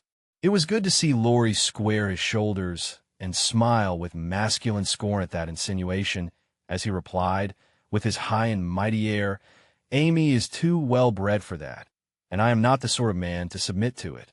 My wife and I respect ourselves and one another too much ever to tyrannize or quarrel. Joe liked that, and thought the new dignity very becoming, but the boy seemed changing very fast into the man, and regret mingled with her pleasure. I'm sure of that. Amy and you never did quarrel, as we used to. She is the sun, and I the wind, and the fable, and the sun managed the man best, you remember. She can blow him up as well as shine on him, laughed Laurie. Such a lecture as I got at Nice. I give you my word it was a deal worse than any of your scoldings, a regular rouser. I'll tell you all about it sometime. She never will, because after telling me that she despised and was ashamed of me, she lost her heart to the despicable party and married the good-for-nothing. What baseness! Well, if she abuses you, come to me, and I'll defend you. I'll look as if I needed it, don't I? Said Laurie, getting up and striking an attitude which suddenly changed from the imposing to the rapturous, as Amy's voice was heard calling, Where is she? Where's my dear old Joe? In trooped the whole family, and everyone was hugged and kissed all over again, and after several vain attempts, the three wanderers were set down to be looked at and exulted over. Mr. Lawrence, hale and hearty as ever, was quite as much improved as the others by his foreign tour, for the crustiness seemed to be nearly gone, and the old-fashioned courtliness had received a polish which made it kindlier than ever. It was good to see him beam at my children, as he called the young pair. It was better still to see Amy pay him the daughterly duty and affection which completely won his old heart, and best of all, to watch Laurie revolve about the two, as if never tired of enjoying the pretty picture they made. The minute she put her eyes upon Amy, Meg became conscious that her own dress hadn't a Parisian air, that young Mrs. Moffat would be entirely eclipsed by young Mrs. Lawrence, and that her ladyship was altogether a most elegant and graceful woman. Joe thought, as she watched the pair, how well they looked together. I was right, and Laurie has found the beautiful, accomplished girl who will become his home better than clumsy old Joe, and be a pride, not a torment to him. Mrs. March and her husband smiled and nodded at each other with happy faces, for they saw that their youngest had done well, not only in worldly things, but the better wealth of love, confidence, and happiness. For Amy's face was full of the soft brightness which betokens a peaceful heart. Her voice had a new tenderness in it, and the cool, prim carriage was changed to a gentle dignity, both womanly and winning. No little affectations marred it, and the cordial sweetness of her manner was more charming than the new beauty or the old grace, for it stamped her at once with the unmistakable sign of the true gentlewoman she had hoped to become. Love has done much for our little girl, said her mother softly. She has had a good example before her all her life, my dear, Mr. March whispered back, with a loving look at the worn face and gray head beside him. Daisy found it impossible to keep her eyes off her pitty auntie, but attached herself like a lap dog to the wonderful chatelaine, full of delightful charms. Demi paused to consider the new relationship before he compromised himself by the rash acceptance of a bribe, which took the tempting form of a family of wooden bears from Bern. A flank movement produced an unconditional surrender, however, for Laurie knew where to have him. Young man, when I first had the honor of making your acquaintance, you hit me in the face. Now I demand the satisfaction of a gentleman. And with that the tall uncle proceeded to toss and touzle the small nephew in a way that damaged his philosophical dignity as much as it delighted his boyish soul. Blessed if she ain't in silk from head to foot. Ain't it a relishing sight to see her set in there as fine as a fiddle, and hear folks calling little Amy Miss Lawrence, muttered old Hannah, who could not resist frequent peeks through the slide as she set the table in a most decidedly promiscuous manner. Mercy on us, how they did talk. First one, then the other, then all burst out together, trying to tell the history of 3 years in half an hour. It was fortunate that tea was at hand to produce a lull and provide refreshment, for they would have been hoarse and faint if they had gone on much longer. Such a happy procession as filed away into the little dining room. Mr. March proudly escorted Mrs. Lawrence. Mrs. March as proudly leaned on the arm of my son. The old gentleman took Joe with a whispered, "You must be my girl now," and a glance at the empty corner by the fire that made Joe whisper back, "I'll try to fill her place, sir." The twins pranced behind, feeling that the millennium was at hand, for everyone was so busy with the newcomers that they were left to revel at their own sweet will. And you may be sure they made the most of the opportunity. Didn't they steal sips of tea, stuff gingerbread ad libitum, get a hot biscuit apiece, and, as a crowning trespass, didn't they each whisk a captivating little tart into their tiny pockets, there to stick and crumble treacherously, teaching them that both human nature and a pastry are frail? Burdened with the guilty consciousness of the sequestered tarts, and fearing that Dodo's sharp eyes would pierce the thin disguise of cambric and merino which hid their booty, the little sinners attached themselves to Drampa, who hadn't his spectacles on. Amy, who was handed about like refreshments, returned to the parlor on Father Lawrence's arm. The others paired off as before, and this arrangement left Joe companionless. She did not mind it at the minute, for she lingered to answer Hannah's eager inquiry. "Will Miss Amy ride her coop, and use all them lovely silver dishes that's stored away over yonder? Shouldn't wonder if she drove 6 white horses, 8 off gold plate, and wore diamonds and point lace every day. Teddy thinks nothing too good for her," returned Joe with infinite satisfaction. "No more there is. Will you have hash or fish balls for breakfast?" asked Hannah, who wisely mingled poetry and prose. "I don't care," and Joe shut the door, feeling that food was an uncongenial topic just then. She stood a minute looking at the party vanishing above, and as Demi's short plaid legs toiled up the last stair, a sudden sense of loneliness came over her so strongly that she looked about her with dim eyes, as if to find something to lean upon, for even Teddy had deserted her. If she had known what birthday gift was coming every minute nearer and nearer, she would not have said to herself, "I'll weep a little weep when I go to bed. It won't do to be dismal now." Then she drew her hand over her eyes, for one of her boyish habits was never to know where her handkerchief was, and had just managed to call up a smile when there came a knock at the porch door. She opened with hospitable haste, and started as if another ghost had come to surprise her, for there stood a tall, bearded gentleman, beaming on her from the darkness like a midnight sun. "Oh, Mr. Bear, I am so glad to see you!" cried Joe, with a clutch, as if she feared the night would swallow him up before she could get him in. "And I to see Miss Marsh. But no, you half a party." And the professor paused as the sound of voices and the tap of dancing feet came down to them. "No, we haven't. Only the family. My sister and friends have just come home, and we are all very happy. Come in and make one of us." Though a very social man, I think Mr. Bear would have gone decorously away and come again another day. But how could he, when Joe shut the door behind him and bereft him of his hat? Perhaps her face had something to do with it, for she forgot to hide her joy at seeing him, and showed it with a frankness that proved irresistible to the solitary man, whose welcome far exceeded his boldest hopes. "If I shall not be Monsieur de Trop, I will so gladly see them all.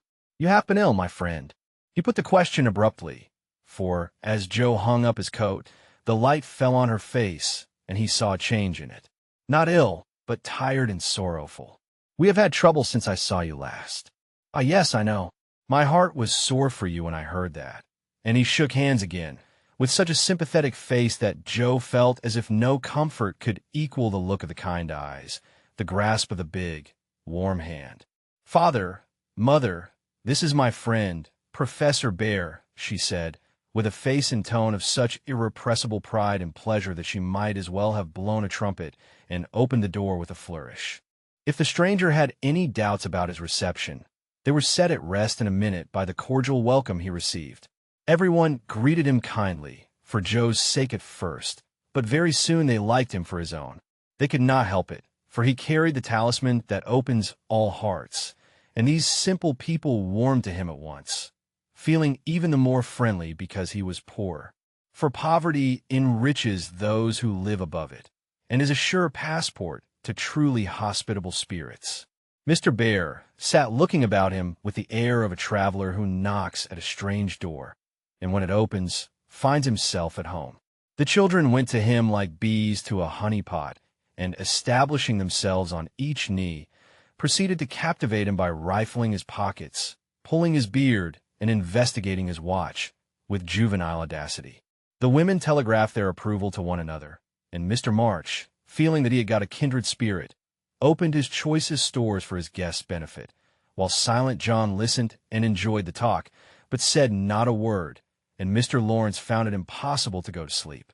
If Joe had not been otherwise engaged, Laurie's behavior would have amused her, for a faint twinge, not of jealousy, but something like suspicion, caused that gentleman to stand aloof at first and observe a newcomer with brotherly circumspection. But it did not last long. He got interested in spite of himself, and before he knew it, was drawn into the circle. For Mr. Bear talked well in this genial atmosphere, and did himself justice. He seldom spoke to Laurie, but he looked at him often, and a shadow would pass across his face, as if regretting his own lost youth, as he watched the young man in his prime. Then his eyes would turn to Joe so wistfully that she would have surely answered the mute inquiry if she had seen it. But Joe had her own eyes to take care of, and feeling that they could not be trusted, she prudently kept them on the little sock she was knitting like a model maiden aunt.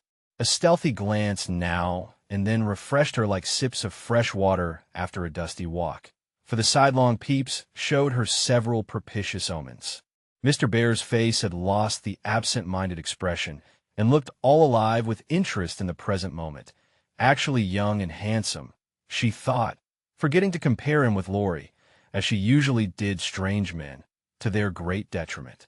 Then he seemed quite inspired, though the burial customs of the ancients, to which the conversation had strayed, might not be considered an exhilarating topic. Joe quite glowed with triumph when Teddy got quenched in an argument, and thought to herself, as she watched her father's absorbed face, how he would enjoy having such a man as my professor to talk with every day. Lastly, Mr. Bear was dressed in a new suit of black, which made him look more like a gentleman than ever. His bushy hair had been cut and smoothly brushed, but didn't stay in order long. For in exciting moments, he rumpled it up in the droll way he used to do, and Joe liked it rampantly erect better than flat, because she thought it gave his fine forehead a Jove-like aspect. Poor Joe, how she did glorify that plain man, as she sat knitting away so quietly, yet letting nothing escape her, not even the fact that Mr. Bear actually had gold sleeve buttons in his immaculate wristbands. Dear old fellow, he couldn't have got himself up with more care if he'd been going a-wooing, said Joe to herself. And then a sudden thought born of the words made her blush so dreadfully that she had to drop her ball and go down after it to hide her face. The maneuver did not succeed as well as she expected, however, for though just in the act of setting fire to a funeral pyre, the professor dropped his torch, metaphorically speaking, and made a dive after the little blue ball. Of course they bumped their heads smartly together, saw stars, and both came up flushed and laughing, without the ball, to resume their seats, wishing they had not left them. Nobody knew where the evening went to, for Hannah skillfully abstracted the babies at an early hour, nodding like two rosy poppies, and Mr. Lawrence went home to rest.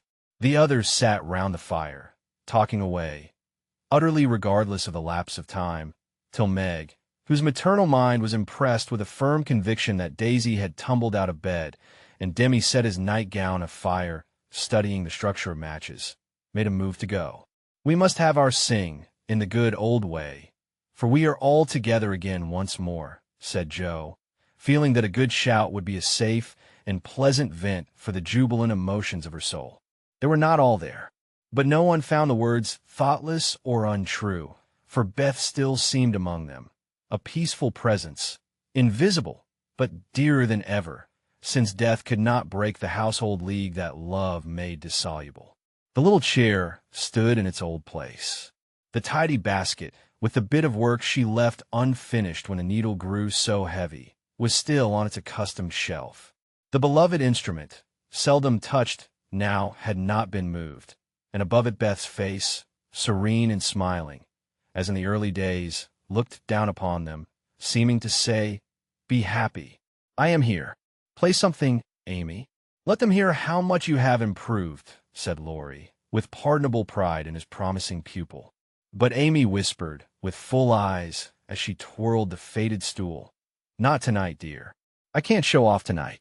But she did show something better than brilliancy or skill, for she sang Beth songs with a tender music in her voice, which the best master could not have taught, and touched the listeners' hearts with a sweeter power than any other inspiration could have given her. The room was very still, when the clear voice failed suddenly at the last line of Beth's favorite hymn. It was hard to say, "Earth hath no sorrow that heaven cannot heal." And Amy leaned against her husband, who stood behind her, feeling that her welcome home was not quite perfect without Beth's kiss. "Now, we must finish with Mignon's song, for Mr. Bear sings that," said Joe, before the pause grew painful. And Mr. Bear cleared his throat with a gratified hem as he stepped into the corner where Joe stood, saying, "You will sing with me? We go excellently well together." A pleasing fiction, by the way, for Joe had no more idea of music than a grasshopper. But she would have consented if he had proposed to sing a whole opera and warbled away, blissfully regardless of time and tune. It didn't much matter, for Mr. Bear sang like a true German, heartily and well, and Joe soon subsided into a subdued hum, that she might listen to the mellow voice that seemed to sing for her alone. "Know'st thou the land where the citron blooms?" used to be the professor's favorite line, for Das Land meant Germany to him, but now he seemed to dwell, with peculiar warmth and melody, upon the words. "There, oh there, might I with thee, oh my beloved, go." And one listener was so thrilled by the tender invitation that she longed to say she did know the land, and would joyfully depart thither whenever he liked. The song was considered a great success, and the singer retired covered with laurels. But a few minutes afterward, he forgot his manners entirely, and stared at Amy putting on her bonnet, for she had been introduced simply as my sister, and no one had called her by her new name since he came. He forgot himself still further when Laurie said, in his most gracious manner, at parting, "My wife and I are very glad to meet you, sir. Please remember that there is always a welcome waiting for you over the way." Then the professor thanked him so heartily, and looked so suddenly illuminated with satisfaction, that Laurie thought him the most delightfully demonstrative old fellow he ever met. "I too shall go, but I shall gladly come again, if you will give me leave, dear madam, for a little business in the city will keep me here some days." He spoke to Mrs. March, but he looked at Joe, and the mother's voice gave as cordial an assent as did the daughter's eyes, for Mrs. March was not so blind to her children's interest as Mrs. Moffat supposed. "I suspect that is a wise man," remarked Mr. March, with placid satisfaction, from the hearthrug, after the last guest had gone. "I know he is a good one," added Mrs. March, with decided approval, as she wound up the clock. "I thought you'd like him," was all Joe said, as she slipped away to her bed. She wondered what the business was that brought Mr. Bear to the city, and finally decided that he had been appointed to some great honor, somewhere, but had been too modest to mention the fact. If she had seen his face when, safe in his own room, he looked at the picture of a severe and rigid young lady, with a good deal of hair, who appeared to be gazing darkly into futurity, it might have thrown some light upon the subject, especially when he turned off the gas and kissed the picture in the dark. Chapter 44. My Lord and Lady. "Please, Madam Mother, could you lend me my wife for half an hour? The luggage has come, and I've been making hay of Amy's Paris finery, trying to find some things I want," said Laurie, coming in the next day to find Mrs. Lawrence sitting in her mother's lap, as if being made the baby again. "Certainly. Go, dear. I forgot that you have any home but this," and Mrs. March pressed the white hand that wore the wedding ring, as if asking pardon for her maternal covetousness. "I shouldn't have come over if I could have helped it, but I can't get on without my little woman any more than a weathercock can without the wind," suggested Joe, as he paused for a simile. Joe had grown quite her own saucy self again since Teddy came home. "Exactly, for Amy keeps me pointing due west most of the time, with only an occasional whiffle round to the south, and I haven't had an easterly spell since I was married. Don't know anything about the north, but am altogether salubrious and balmy. Hey, my lady?" Lovely weather so far. I don't know how long it will last, but I'm not afraid of storms, for I'm learning how to sail my ship. Come home, dear, and I'll find your bootjack. I suppose that's what you were rummaging after among my things. Men are so helpless. Mother, said Amy, with a matronly air, which delighted her husband. What are you going to do with yourselves after you get settled? Asked Joe, buttoning Amy's cloak as she used to button her pinafores. We have our plans. We don't mean to say much about them yet, because we are such very new brooms, but we don't intend to be idle. I'm going into business with a devotion that shall delight grandfather and prove to him that I'm not spoiled. I need something of the sort to keep me steady. I'm tired of dawdling and mean to work like a man. And Amy, what is she going to do? Asked Mrs. March, well pleased at Laurie's decision and the energy with which he spoke. After doing the civil all round and airing our best bonnet, we shall astonish you by the elegant hospitalities of our mansion, the brilliant society we shall draw about us, and the beneficial influence we shall exert over the world at large. That's about it, isn't it, Madame Recamier? Asked Laurie with a quizzical look at Amy. Time will show. Come away, impertinence, and don't shock my family by calling me names before their faces, answered Amy, resolving that there should be a home with a good wife in it before she set up a salon as a queen of society. How happy those children seem together, observed Mr. March, finding it difficult to become absorbed in his Aristotle after the young couple had gone. Yes, and I think it will last, added Mrs. March, with the restful expression of a pilot who has brought a ship safely into port. I know it will. Happy Amy! And Joe sighed, then smiled brightly as Professor Bear opened the gate with an impatient push. Later in the evening, when his mind had been set at rest about the bootjack, Laurie said suddenly to his wife, Mrs. Lawrence, My lord, that man intends to marry our Joe. I hope so, don't you, dear? Well, my love, I consider him a trump in the fullest sense of that expressive word, but I do wish he was a little younger and a good deal richer. Now, Laurie, don't be too fastidious and worldly-minded. If they love one another, it doesn't matter a particle how old they are nor how poor. Women never should marry for money. Amy caught herself up short as the words escaped her, and looked at her husband, who replied, with malicious gravity, Certainly not, though you do hear charming girls say that they intend to do it sometimes. If my memory serves me, you once thought it your duty to make a rich match. That accounts, perhaps, for your marrying a good-for-nothing like me. Oh, my dearest boy, don't say that. I forgot you were rich when I said yes. I'd have married you if you hadn't a penny, and I sometimes wish you were poor that I might show how much I love you. And Amy, who was very dignified in public and very fond in private, gave convincing proofs of the truth of her words. You don't really think I am such a mercenary creature as I tried to be once, do you? It would break my heart if you didn't believe that I'd gladly pull in the same boat with you, even if you had to get your living by rowing on the lake. Am I an idiot and a brute? How could I think so, when you refused a richer man for me, and won't let me give you half I want now, when I have the right? Girls do it every day, poor things, and are taught to think it is their only salvation. But you had better lessons, and though I trembled for you at one time, I was not disappointed, for the daughter was true to the mother's teaching. I told Mama so yesterday, and she looked as glad and grateful as if I'd given her a check for $1 million to be spent in charity. You are not listening to my moral remarks, Mrs. Lawrence. And Laurie paused, for Amy's eyes had an absent look, though fixed upon his face. Yes, I am, and admiring the mole in your chin at the same time. I don't wish to make you vain, but I must confess that I'm prouder of my handsome husband than of all his money. Don't laugh, but your nose is such a comfort to me.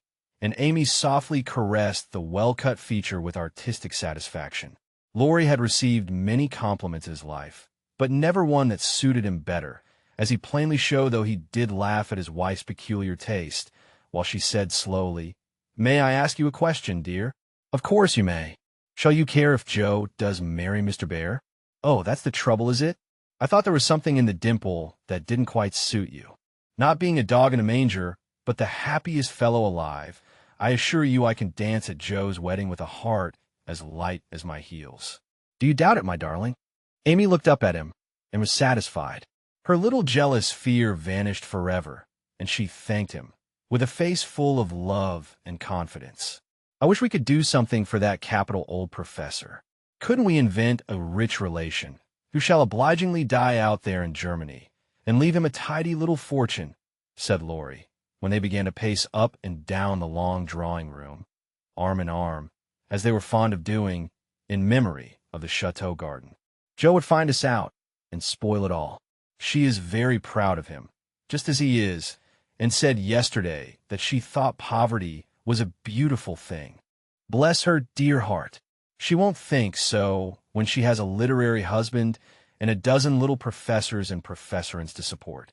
We won't interfere now, but watch our chance and do them a good turn in spite of themselves. I owe Joe for a part of my education, and she believes in people's paying their honest debts, so I'll get round her in that way. How delightful it is to be able to help others, isn't it? That was always one of my dreams, to have the power of giving freely, and thanks to you, the dream has come true. We'll do quantities of good, won't we? There's one sort of poverty that I particularly like to help. Out-and-out beggars get taken care of, but poor gentle folks fare badly because they won't ask, and people don't dare to offer charity. Yet there are 1,000 ways of helping them, if one only knows how to do it so delicately that it does not offend. I must say, I like to serve a decayed gentleman better than a blarneying beggar. I suppose it's wrong, but I do, though it is harder, because it takes a gentleman to do it, added the other member of the Domestic Admiration Society. Thank you. I'm afraid I don't deserve that pretty compliment. But I was going to say that while I was dawdling about abroad, I saw a good many talented young fellows making all sorts of sacrifices and enduring real hardships that they might realize their dreams. Splendid fellows, some of them, working like heroes, poor and friendless, but so full of courage, patience, and ambition that I was ashamed of myself and longed to give them a right good lift. Those are people whom it's a satisfaction to help, for if they've got genius, it's an honor to be allowed to serve them and not let it be lost or delayed for want of fuel to keep the pot boiling. If they haven't, it's a pleasure to comfort the poor souls and keep them from despair when they find it out. Yes, indeed, and there's another class who can't ask and who suffer in silence. I know something of it, for I belonged to it before you made a princess of me, as the king does the beggar maid in the old story. Ambitious girls have a hard time, Laurie, and often have to see youth, health, and precious opportunities go by, just for want of a little help at the right minute. People have been very kind to me, and whenever I see girls struggling along, as we used to do, I want to put out my hand and help them, as I was helped. And so you shall, like an angel as you are, cried Laurie, resolving, with a glow of philanthropic zeal, to found and endow an institution for the express benefit of young women with artistic tendencies. Rich people have no right to sit down and enjoy themselves, or let their money accumulate for others to waste. It's not half so sensible to leave legacies when one dies, as it is to use the money wisely while alive and enjoy making one's fellow creatures happy with it. We'll have a good time ourselves, and add an extra relish to our own pleasure by giving other people a generous taste. Will you be a little Dorcas, going about emptying a big basket of comforts and filling it up with good deeds? With all my heart, if you will be a brave Saint Martin, stopping as you ride gallantly through the world to share your cloak with the beggar. It's a bargain, and we shall get the best of it. So the young pair shook hands upon it, and then paced happily on again, feeling that their pleasant home was more homelike because they hoped to brighten other homes, believing that their own feet would walk more uprightly along the flowery path before them, if they smoothed rough ways for other feet, and feeling that their hearts were more closely knit together by a love which could tenderly remember those less blessed than they. Chapter 45. Daisy and Demi. I cannot feel that I have done my duty as humble historian of the March family without devoting at least one chapter to the two most precious and important members of it. Daisy and Demi had now arrived at years of discretion, for in this fast age babies of 3 or 4 assert their rights, and get them, too, which is more than many of their elders do. If there ever were a pair of twins in danger of being utterly spoiled by adoration, it was these prattling brooks. Of course, they were the most remarkable children ever born, as will be shown when I mention that they walked at 8 months, talked fluently at 12 months, and at 2 years they took their places at table, and behaved with a propriety which charmed all beholders. At 3, Daisy demanded a needler, and actually made a bag with 4 stitches in it. She likewise set up housekeeping in the sideboard, and managed a microscopic cooking stove with a skill that brought tears of pride to Hannah's eyes, while Demi learned his letters with his grandfather, who invented a new mode of teaching the alphabet by forming letters with his arms and legs, thus uniting gymnastics for head and heels. The boy early developed a mechanical genius which delighted his father and distracted his mother, for he tried to imitate every machine he saw, and kept the nursery in a chaotic condition, with his sunshin, a mysterious structure of string, chairs, clothespins, and spools for wheels to go wound and wound. Also a basket hung over the back of a chair, in which he vainly tried to hoist his 2 confiding sister, who with feminine devotion allowed her little head to be bumped till rescued, when the young inventor indignantly remarked, "Why, Marmar, that's my lily waiter, and me's trying to pull her up." Though utterly unlike in character, the twins got on remarkably well together, and seldom quarreled more than thrice a day. Of course, Demi tyrannized over Daisy, and gallantly defended her from every other aggressor, while Daisy made a galley slave of herself, and adored her brother as the one perfect being in the world. A rosy, chubby, sunshiny little soul was Daisy, who found her way to everybody's heart and nestled there. One of the captivating children, who seemed made to be kissed and cuddled, adorned and adored like little goddesses, and produced for general approval on all festive occasions. Her small virtues were so sweet that she would have been quite angelic if a few small naughtinesses had not kept her delightfully human. It was all fair weather in her world, and every morning she scrambled up to the window in her little nightgown to look out and say, no matter whether it rained or shone, "Oh, pity day, oh, pity day." Everyone was a friend, and she offered kisses to a stranger so confidingly that the most inveterate bachelor relented, and baby lovers became faithful worshippers. "Me loves everybody," she once said, opening her arms, with her spoon in one hand and her mug in the other, as if eager to embrace and nourish the whole world. As she grew, her mother began to feel that the dovecot would be blessed by the presence of an inmate as serene and loving as that which had helped to make the old house home, and to pray that she might be spared a loss like that which had lately taught them how long they had entertained an angel unawares. Her grandfather often called her Beth, and her grandmother watched over her with untiring devotion, as if trying to atone for some past mistake, which no eye but her own could see. Demi, like a true Yankee, was of an inquiring turn, wanting to know everything, and often getting much disturbed because he could not get satisfactory answers to his perpetual what for. He also possessed a philosophic bent, to the great delight of his grandfather, who used to hold Socratic conversations with him, in which the precocious pupil occasionally posed as teacher, to the undisguised satisfaction of the womenfolk. "What makes my legs go, Drampa?" asked the young philosopher, surveying those active portions of his frame with a meditative air, while resting after a go-to-bed frolic one night. "It's your little mind, Demi," replied the sage, stroking the yellow head respectfully. "What is a little mind? It is something which makes your body move, as the spring made the wheels go on my watch when I showed it to you.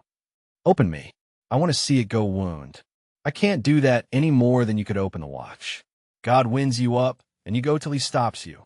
Does I?" And Demi's brown eyes grew big and bright as he took in the new thought. "Is I wounded up like the watch?" "Yes, but I can't show you how, for it is done when we don't see." Demi felt his back, as if expecting to find it like that of the watch, and then gravely remarked, I dessay does it when I's asleep." A careful explanation followed, to which he listened so attentively that his anxious grandmother said, "My dear, do you think it wise to talk about such things to that baby? He's getting great bumps over his eyes, and learning to ask the most unanswerable questions. If he is old enough to ask the question, he is old enough to receive true answers.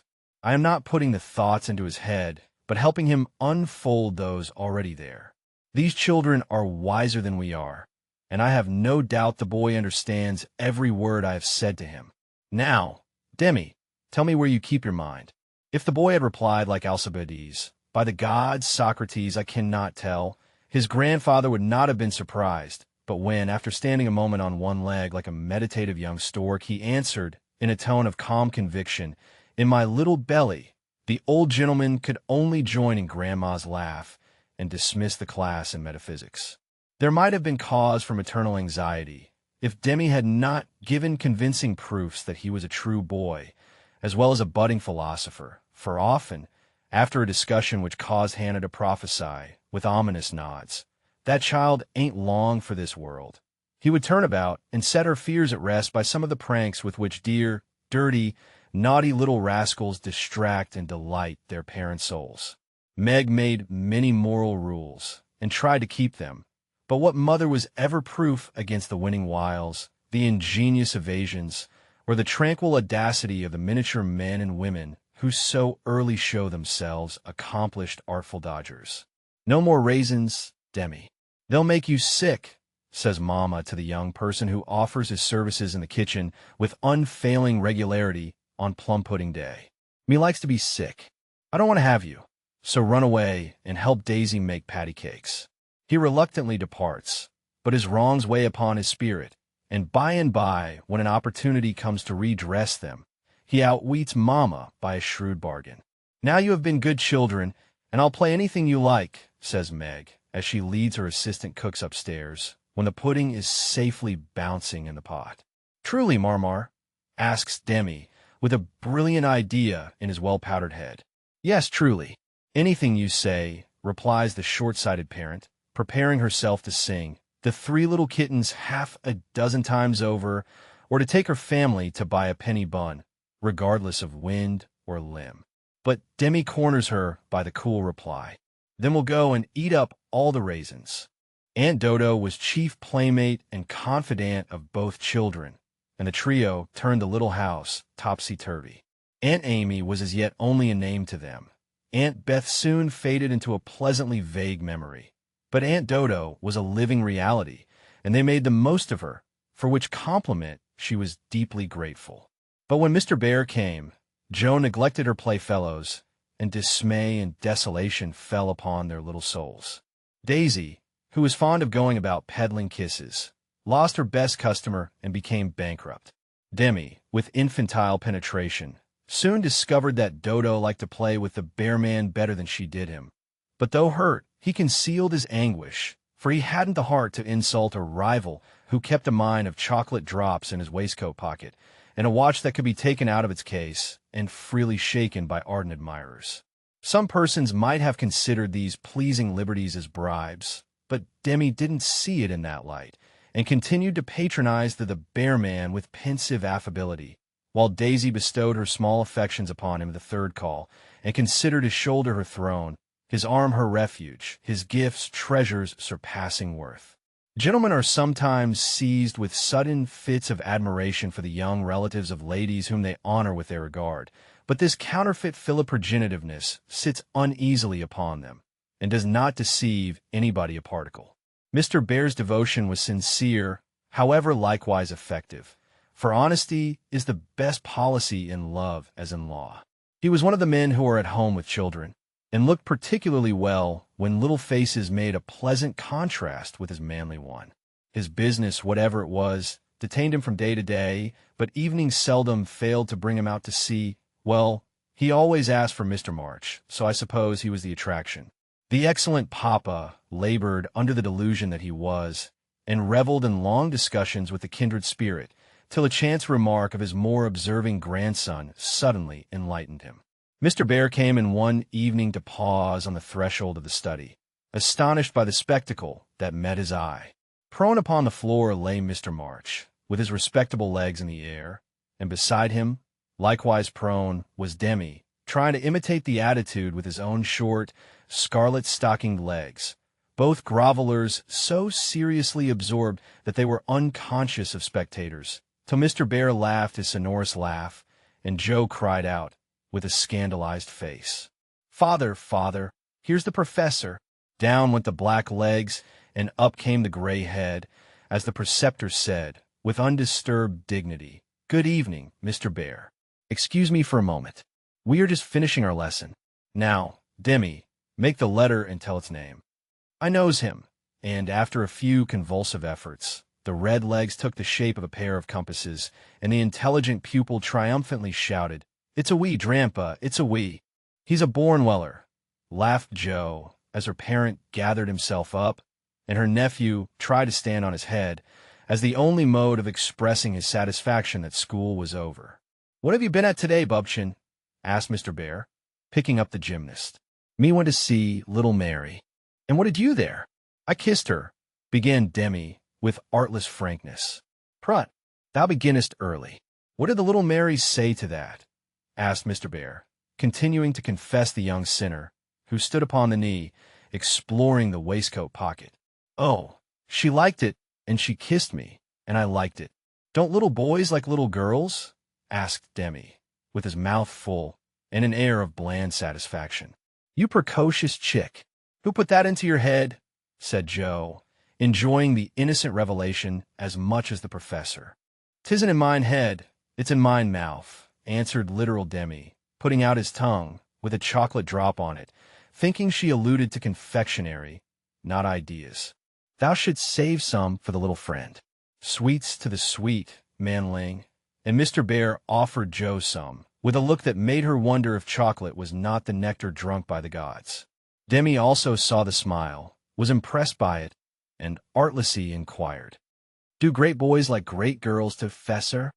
Like young Washington, Mr. Bear couldn't tell a lie, so he gave the somewhat vague reply that he believed they did sometimes, in a tone that made Mr. March put down his clothes brush, glance at Joe's retiring face, and then sink into his chair, looking as if the precocious chick had put an idea into his head that was both sweet and sour. Why Dodo, when she caught him in the china closet half an hour afterward, nearly squeezed the breath out of his little body with a tender embrace, instead of shaking him for being there, and why she followed up this novel performance by the unexpected gift of a big slice of bread and jelly, remained one of the problems over which Demi puzzled his small wits, and was forced to leave unsolved forever. Chapter 46. Under the Umbrella. While Laurie and Amy were taking conjugal strolls over velvet carpets, as they set their house in order and planned a blissful future, Mr. Bear and Joe were enjoying promenades of a different sort, along muddy roads and sodden fields. "I always do take a walk toward evening, and I don't know why I should give it up, just because I happen to meet the professor on his way out," said Joe to herself, after 2 or 3 encounters. For though there were 2 paths to Meg's, whichever one she took, she was sure to meet him, either going or returning. He was always walking rapidly, and never seemed to see her until quite close, when he would look as if his short-sighted eyes had failed to recognize the approaching lady till that moment. Then, if she was on a Meg's, he always had something for the babies. If her face was turned homeward, he had merely strolled down to see the river, and was just returning, unless they were tired of his frequent calls. Under the circumstances, what could Joe do but greet him civilly, and invite him in? If she was tired of his visits, she concealed her weariness with perfect skill, and took care that there should be coffee for supper, as Mr. Bear, doesn't like tea. By the 2nd week, everyone knew perfectly well what was going on, yet everyone tried to look as if they were stone blind to the changes in Joe's face. They never asked why she sang about her work, did up her hair 3 times a day, and got so blooming with her evening exercise. And no one seemed to have the slightest suspicion that Professor Bear, while talking philosophy with the father, was giving the daughter lessons in love. Joe couldn't even lose her heart in a decorous manner, but sternly tried to quench her feelings, and failing to do so, led a somewhat agitated life. She was mortally afraid of being laughed at for surrendering, after her many and vehement declarations of independence. Laurie was her especial dread, but thanks to the new manager, he behaved with praiseworthy propriety, never called Mr. Bear a capital old fellow in public, never alluded, in the remotest manner, to Joe's improved appearance, or expressed the least surprise at seeing the professor's hat on the March's table nearly every evening. But he exulted in private and longed for the time to come when he could give Joe a piece of plate with a bear and a ragged staff on it as an appropriate coat of arms. For a fortnight, the professor came and went with lover-like regularity. Then he stayed away for 3 whole days and made no sign, a proceeding which caused everybody to look sober and Joe to become pensive at first, and then, alas for romance, very cross. Disgusted, I dare say, and gone home as suddenly as he came. It's nothing to me, of course, but I should think he would have come and bid us goodbye like a gentleman, she said to herself, with a despairing look at the gate, as she put on her things for the customary walk one dull afternoon. You'd better take the little umbrella, dear.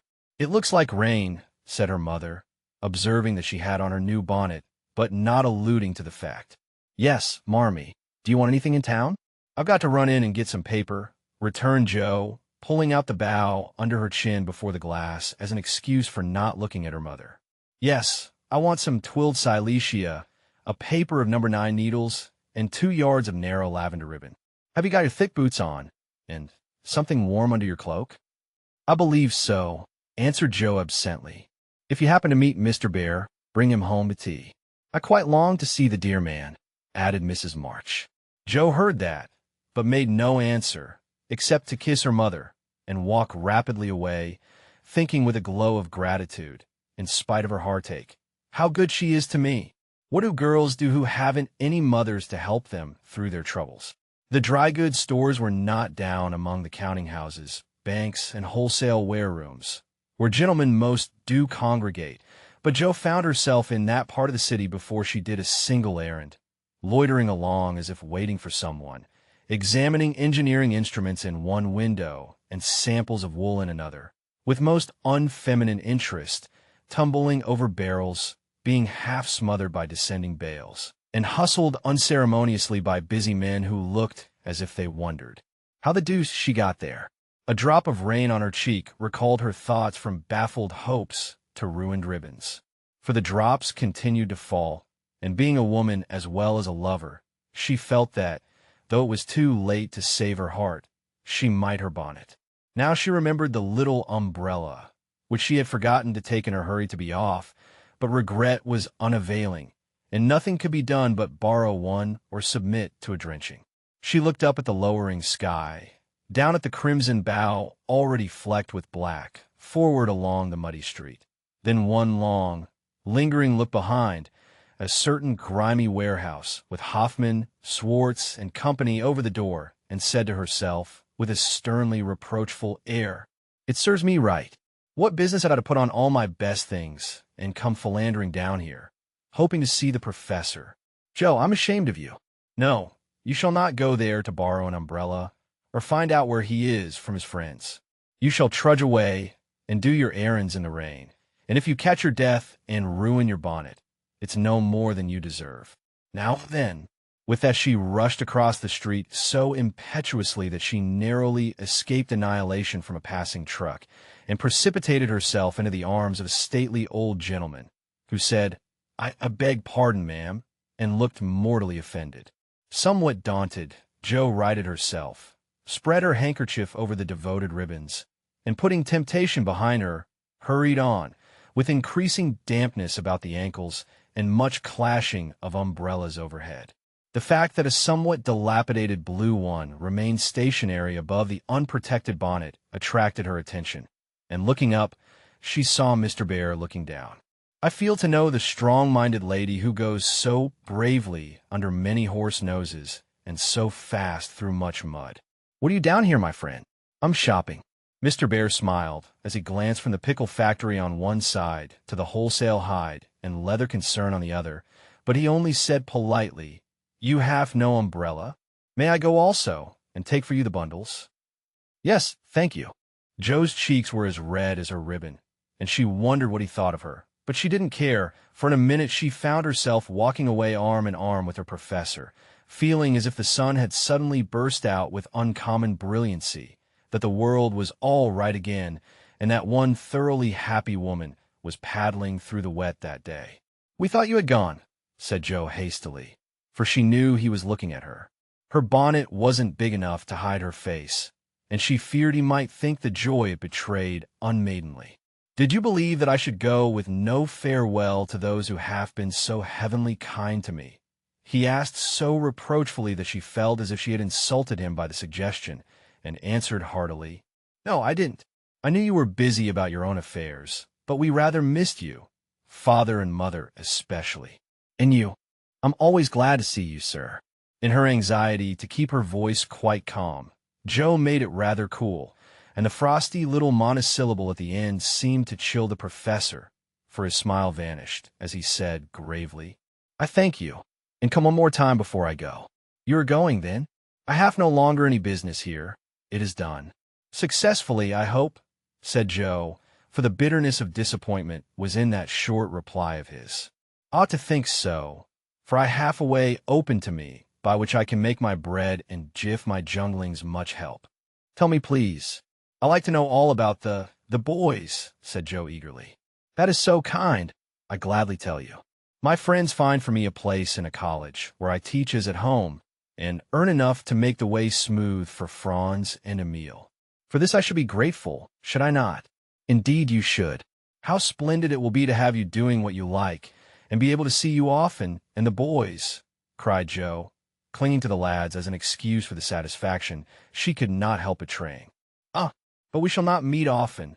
I fear this place is at the west. So far away." And Jo left her skirts to their fate, as if it didn't matter now what became of her clothes or herself.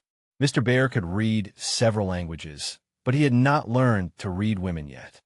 "Should we no do a little what you call shopping for the babies, and half a farewell feast tonight if I go for my last call at your so pleasant home?" he asked, stopping before a window full of fruit and flowers. "What will we buy?" asked Jo, ignoring the latter part of his speech, and sniffing the mingled odors with an affectation of delight as they went in. "May they have oranges and figs?" asked Mr. Bear, with a paternal air. "They eat them when they can get them. Do you care for nuts?" "Like a squirrel. Humboldt apis. Yes, we shall drink to the fatherland in those."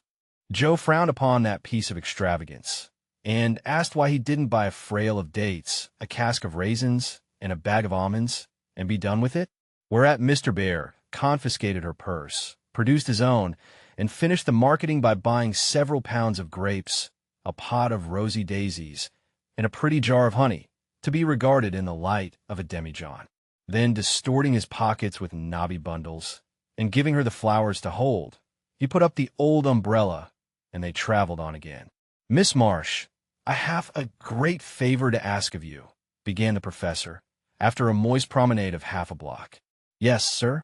And Jo's heart began to beat so hard she was afraid he would hear it. "I am bold to say it in spite of the rain, because so short a time remains to me." "Yes, sir." And Jo nearly crushed the small flower pot with the sudden squeeze she gave it. "I wish to get a little dress for my Tina, and I am too stupid to go alone. Will you kindly give me a word of taste and help?" "Yes, sir." And Jo felt as calm and cool all of a sudden as if she had stepped into a refrigerator. "Perhaps also a shawl for Tina's mother. She is so poor and sick, and the husband is such a care." "Yes, yes, a thick, warm shawl would be a friendly thing to take the little mother." "I'll do it with pleasure, Mr. Bear. I'm going very fast, and he's getting dearer every minute," added Jo to herself.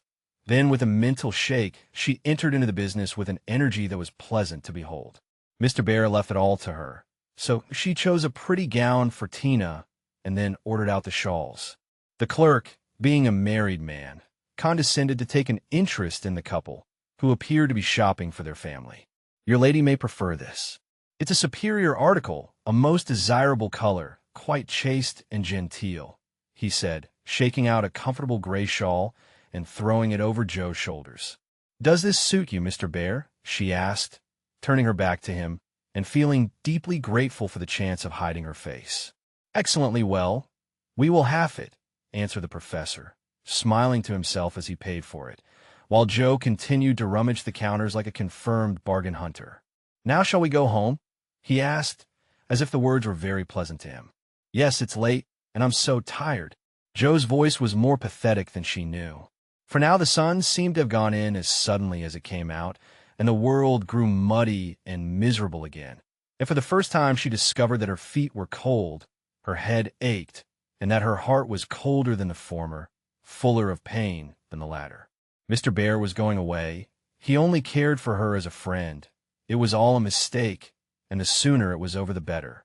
With this idea in her head, she hailed an approaching omnibus with such a hasty gesture that the daisies flew out of the pot and were badly damaged. "This is not our omnibus," said the professor, waving the loaded vehicle away and stopping to pick up the poor little flowers. "I beg your pardon. I didn't see the name distinctly." "Never mind, I can walk. I'm used to plodding in the mud," returned Joe, winking hard because she would have died rather than openly wipe her eyes. Mr. Bear saw the drops on her cheeks, though she turned her head away. The sight seemed to touch him very much, for suddenly stooping down, he asked in a tone that meant a great deal, "Heart's dearest, why do you cry?" Now, if Joe had not been new to this sort of thing, she would have said she wasn't crying, had a cold in her head, or told any other feminine fib proper to the occasion. Instead of which, that undignified creature answered, with an irrepressible sob, "Because you are going away." "Sich, mein Gott, that is so good!" cried Mr. Bear, managing to clasp his hands in spite of the umbrella and the bundles. "Joe, I have nothing but much love to give you. I came to see if you could care for it, and I waited to be sure that I was something more than a friend. Am I? Can you make a little place in your heart for old Fritz?" he added, all in one breath. "Oh, yes," said Joe, and he was quite satisfied, for she folded both hands over his arm and looked up at him with an expression that plainly showed how happy she would be to walk through life beside him, even though she had no better shelter than the old umbrella, if he carried it. It was certainly proposing under difficulties, for even if he had desired to do so, Mr. Bear could not go down upon his knees on account of the mud. Neither could he offer Joe his hand, except figuratively, for both were full. Much less could he indulge in tender remonstrations in the open street, though he was near it. So the only way in which he could express his rapture was to look at her, with an expression which glorified his face to such a degree that there actually seemed to be little rainbows in the drops that sparkled on his beard. If he had not loved Joe very much, I don't think he could have done it then, for she looked far from lovely, with her skirts in a deplorable state, her rubber boots splashed to the ankle, and her bonnet a ruin.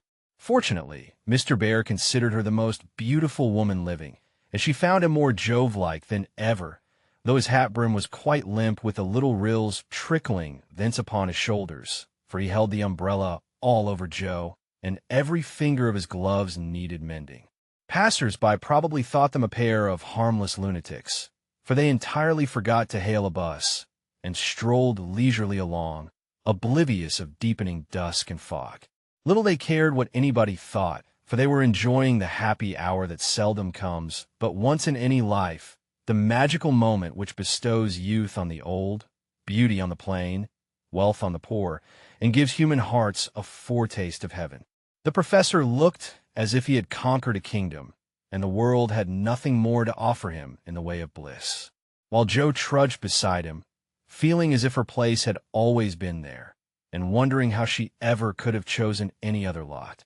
Of course, she was the first to speak, intelligibly, I mean, for the emotional remarks which followed her impetuous, "Oh, yes," were not of a coherent or reportable character. "Friedrich, why didn't you?" "Ah, heaven, she gives me the name that no one speaks since Minna died," cried the professor, pausing in a puddle to regard her with grateful delight. "I always call you so to myself. I forgot, but I won't unless you like it." "Like it? It is more sweet to me than I can tell." "Say thou also, and I shall say your language is almost as beautiful as mine." "Isn't thou a little sentimental?" asked Joe, privately thinking it a lovely monosyllable. "Sentimental? Yes. Thank God, we Germans believe in sentiment, and keep ourselves young MIT it. Your English is so cold, say thou, heart's dearest. It means so much to me," pleaded Mr. Bear, more like a romantic student than a grave professor. "Well, then, why didn't thou tell me all this sooner?" asked Joe bashfully. "Now I shall have to show thee all my heart, and I so gladly will, because thou must take care of it hereafter. See then, my Joe, the dear, funny little name, I had a wish to tell something the day I said goodbye in New York, but I thought the handsome friend was betrothed to thee, and so I spoke not. Wouldst thou have said yes, then, if I had spoken? I don't know. I'm afraid not, for I didn't have any heart just then. Prut, that I do not believe. It was asleep till the fairy prince came through the wood and waked it up. Ah, well, die erste Liebe ist die best, but that I should not expect. Yes, the first love is the best, but be so contented, for I never had another. Teddy was only a boy, and soon got over his little fancy, said Joe, anxious to correct the professor's mistake. Good, then I shall rest happy, and be sure that thou givest me all. I have waited so long. I am grown selfish, as thou wilt find, Professorin. I like that, cried Joe, delighted with her new name. Now tell me what brought you, at last, just when I wanted you. This, and Mr. Bear took a little worn paper out of his waistcoat pocket. Joe unfolded it, and looked much abashed, for it was one of her own contributions to a paper that paid for poetry, which accounted for her sending it an occasional attempt. How could that bring you? She asked, wondering what he meant. I found it by chance. I knew it by the names and the initials, and in it there was one little verse that seemed to call me. Read and find him. I will see that you go not in the wet, in the garret, for little chests all in a row, dim with dust and worn by time, all fashioned and filled long ago by children now in their prime. For little keys hung side by side, with faded ribbons, brave and gay, when fastened there with childish pride, long ago on a rainy day, for little names, one on each lid, carved out by a boyish hand, and underneath their leaf hid, histories of the happy band, once playing here and pausing oft, to hear the sweet refrain, that came and went on the roof aloft, in the falling summer rain. Meg on the first lid, smooth and fair, I look in with loving eyes, for folded here, with well-known care, a goodly gathering lies, the record of a peaceful life, gifts to gentle child and girl, a bridal gown, lines to a wife, a tiny shoe, a baby curl. No toys in this first chest remain, for all are carried away, in their old age, to join again, in another small Meg's play. Ah, happy mother! Well, I know, you hear, like a sweet refrain, lullabies ever soft and low, in the falling summer rain.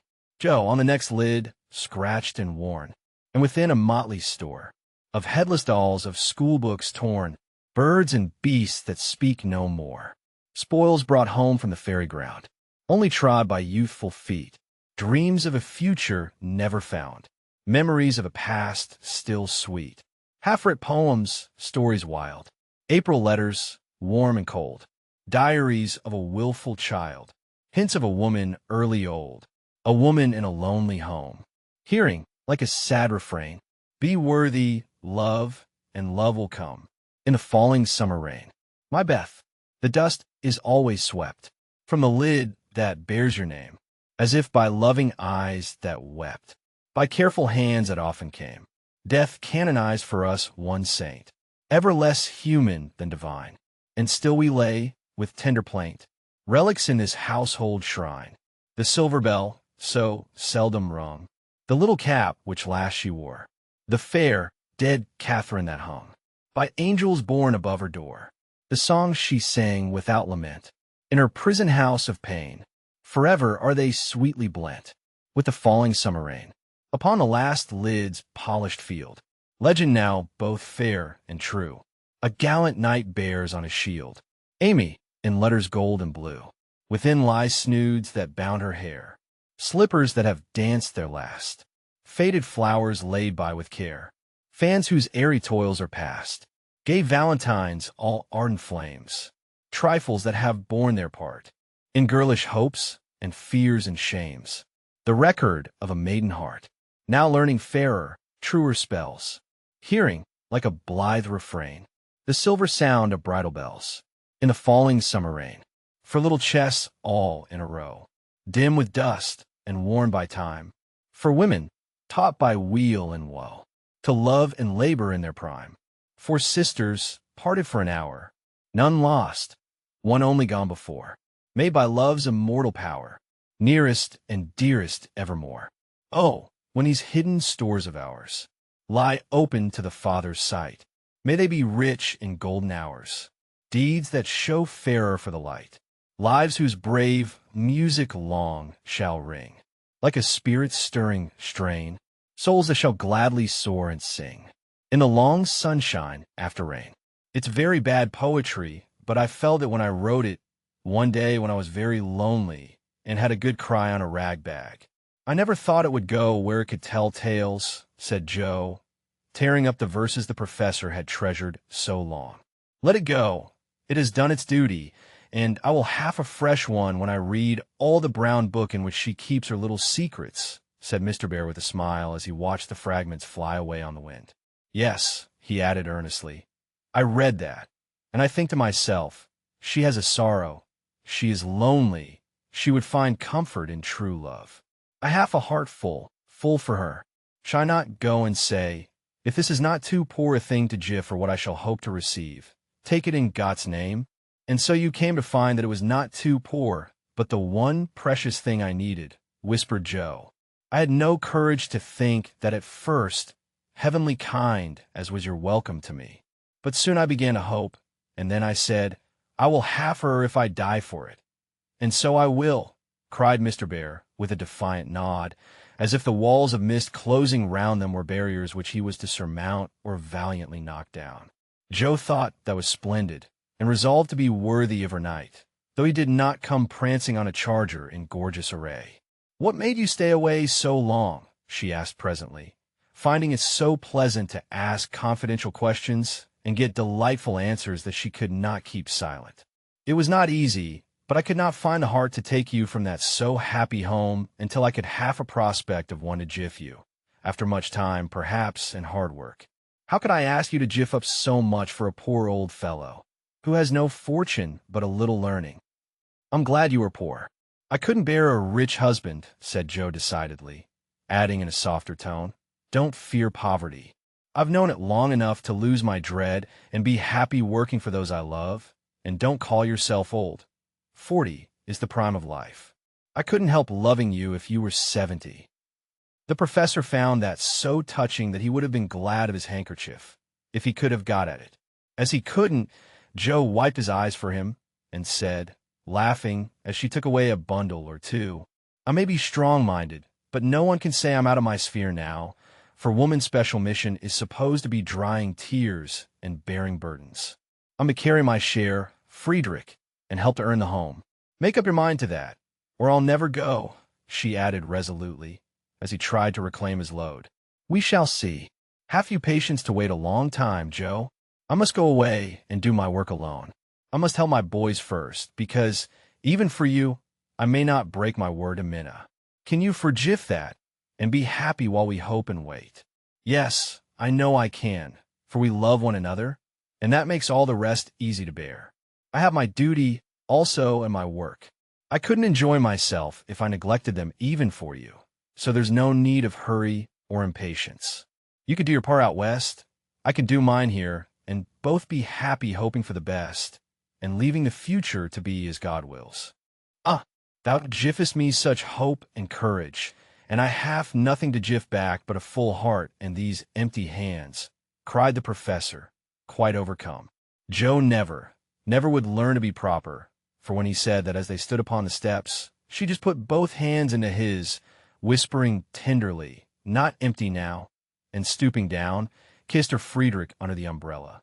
It was dreadful, but she would have done it if the flock of draggle-tailed sparrows on the hedge had been human beings, for she was very far gone indeed, and quite regardless of everything but her own happiness. Though it came in such a very simple guise, that was the crowning moment of both their lives, when, turning from the night and storm and loneliness to the household light and warmth and peace waiting to receive them, with a glad welcome home, Joe let her lover in and shut the door. Chapter 47. Harvest time. For a year Joe and her professor worked and waited, hoped and loved, met occasionally, and wrote such voluminous letters that the rise in the price of paper was accounted for, Laurie said. The second year began rather soberly, for their prospects did not brighten, and Aunt March died suddenly. But when their first sorrow was over, for they loved the old lady in spite of her sharp tongue. They found they had cause for rejoicing, for she had left Plumfield to Joe, which made all sorts of joyful things possible. "It's a fine old place, and will bring a handsome sum, for of course you intend to sell it," said Laurie, as they were all talking the matter over some weeks later.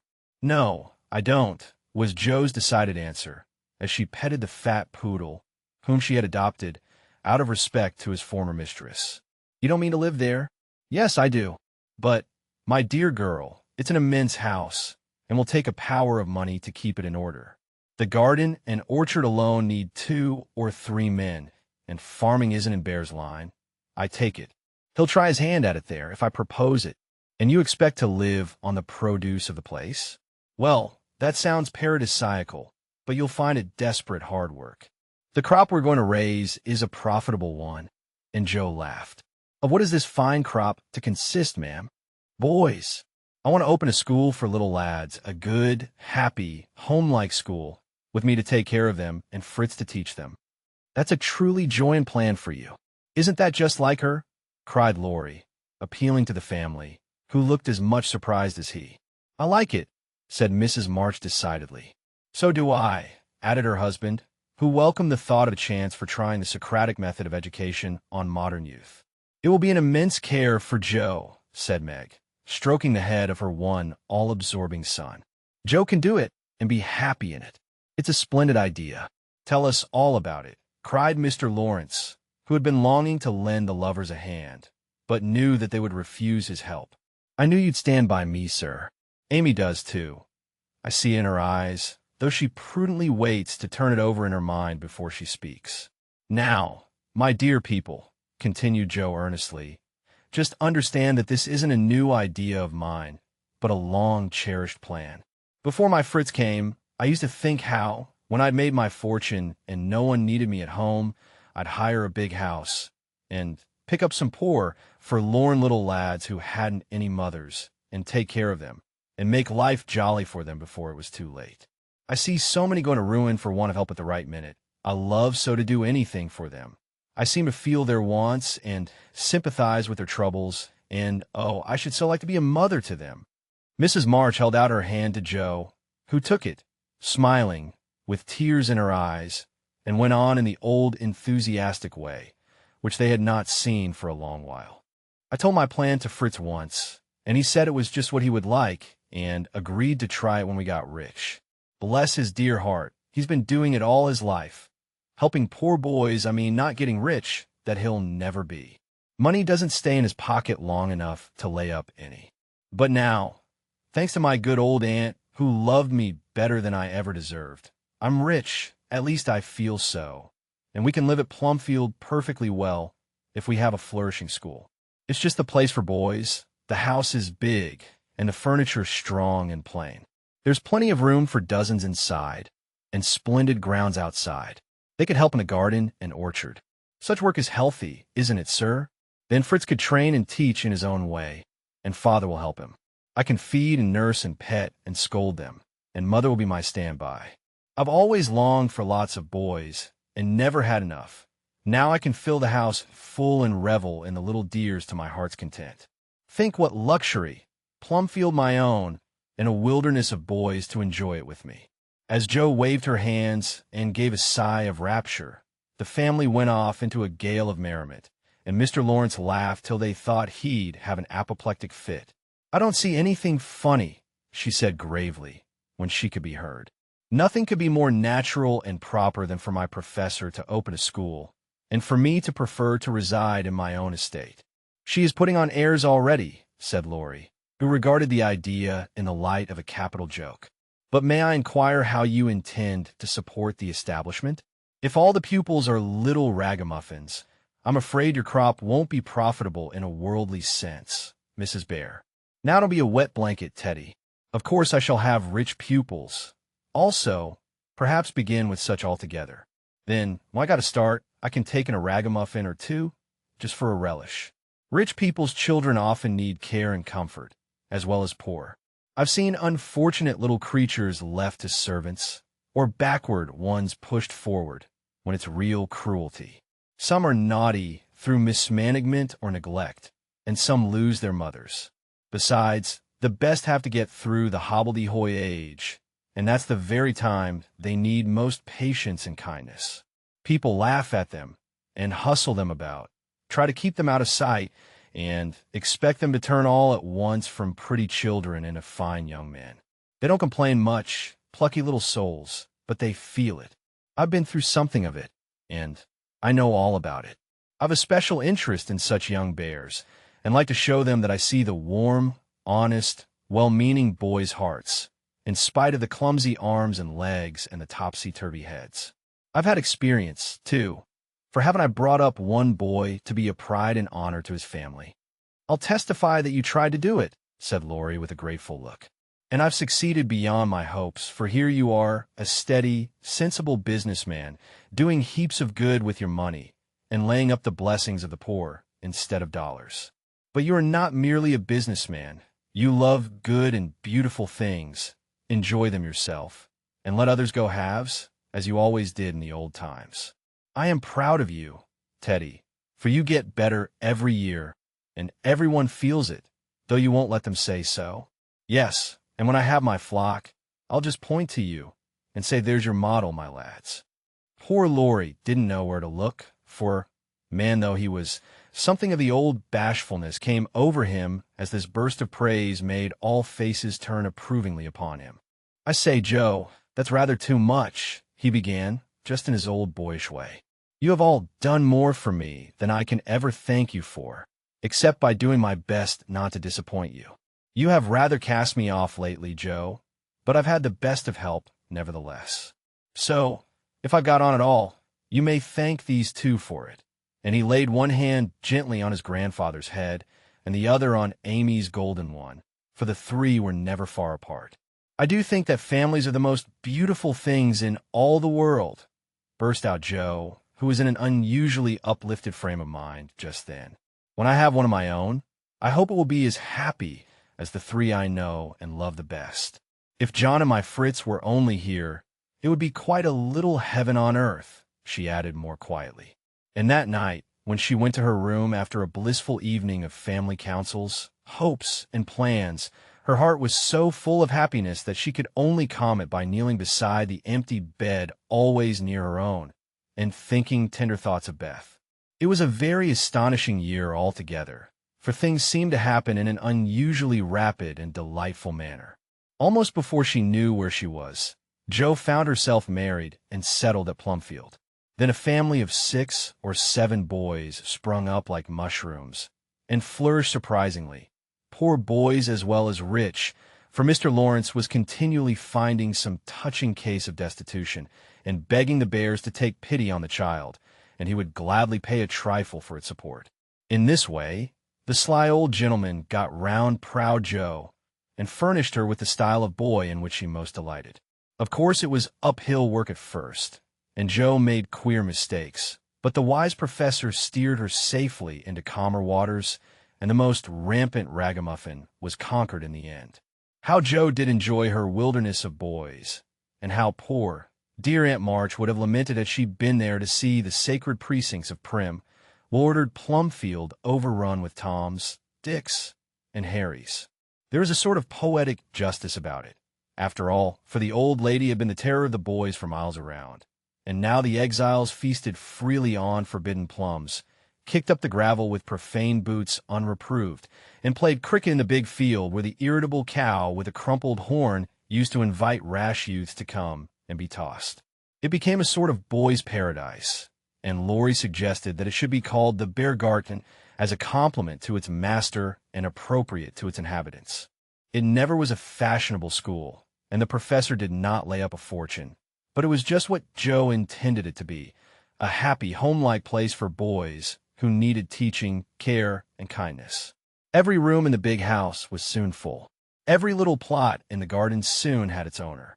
A regular menagerie appeared in barn and shed, for pet animals were allowed. And 3 times a day, Jo smiled at her Fritz from the head of a long table lined on either side with rows of happy young faces, which all turned to her with affectionate eyes, confiding words, and grateful hearts, full of love for Mother Bear. She had boys enough now, and did not tire of them, though they were not angels by any means, and some of them caused both Professor and Professorin much trouble and anxiety. But her faith in the good spot which exists in the heart of the naughtiest, sauciest, most tantalizing little ragamuffin gave her patience, skill, and in time success, for no mortal boy could hold out long with Father Bear, shining on him as benevolently as the sun, and Mother Bear forgiving him 70 times 7. Very precious to Joe was the friendship of the lads, their penitent sniffs and whispers after wrongdoing, their droll or touching little confidences, their pleasant enthusiasms, hopes, and plans, even their misfortunes, for they only endeared them to her all the more. There were slow boys and bashful boys, feeble boys and riotous boys, boys that lisped and boys that stuttered, one or two lame ones, and a merry little quadroon, who could not be taken in elsewhere, but who was welcome to the Beargarten, though some people predicted that his admission would ruin the school. Yes, Jo was a very happy woman there, in spite of hard work, much anxiety, and a perpetual racket. She enjoyed it heartily, and found the applause of her boys more satisfying than any praise of the world, for now she told no stories except to her flock of enthusiastic believers and admirers. As the years went on, 2 little lads of her own came to increase her happiness. Rob, named for Grandpa, and Teddy, a happy-go-lucky baby, who seemed to have inherited his papa's sunshiny temper as well as his mother's lively spirit. How they ever grew up alive in that whirlpool of boys was a mystery to their grandma and aunts, but they flourished like dandelions in spring, and their rough nurses loved and served them well. There were a great many holidays at Plumfield, and one of the most delightful was the yearly apple picking. For then the Marches, Lawrences, Brooks, and Bears turned out in full force and made a day of it. 5 years after Joe's wedding, one of these fruitful festivals occurred, a mellow October day, when the air was full of an exhilarating freshness which made the spirits rise and the blood dance healthily in the veins. The old orchard wore its holiday attire. Goldenrod and asters fringed the mossy walls. Grasshoppers skipped briskly in the sere grass, and crickets chirped like fairy pipers at a feast. Squirrels were busy with their small harvesting. Birds twittered their adieus from the alders in the lane, and every tree stood ready to send down its shower of red or yellow apples at the first shake. Everybody was there. Everybody laughed and sang, climbed up and tumbled down. Everybody declared that there never had been such a perfect day or such a jolly set to enjoy it, and everyone gave themselves up to the simple pleasures of the hour as freely as if there were no such things as care or sorrow in the world. Mr. March strolled placidly about, quoting Tusser, Cowley, and Columella to Mr. Lawrence, while enjoying the gentle apple's winey juice. The professor charged up and down the green aisles like a stout Teutonic knight, with a pole for a lance, leading on the boys, who made a hook and ladder company of themselves, and performed wonders in the way of ground and lofty tumbling. Laurie devoted himself to the little ones, rode his small daughter in a bushel basket, took Daisy up among the birds' nests, and kept adventurous Rob from breaking his neck. Mrs. March and Meg sat among the apple piles like a pair of pomonas, sorting the contributions that kept pouring in, while Amy, with a beautiful motherly expression in her face, sketched the various groups and watched over one pale lad, who sat adoring her with his little crutch beside him.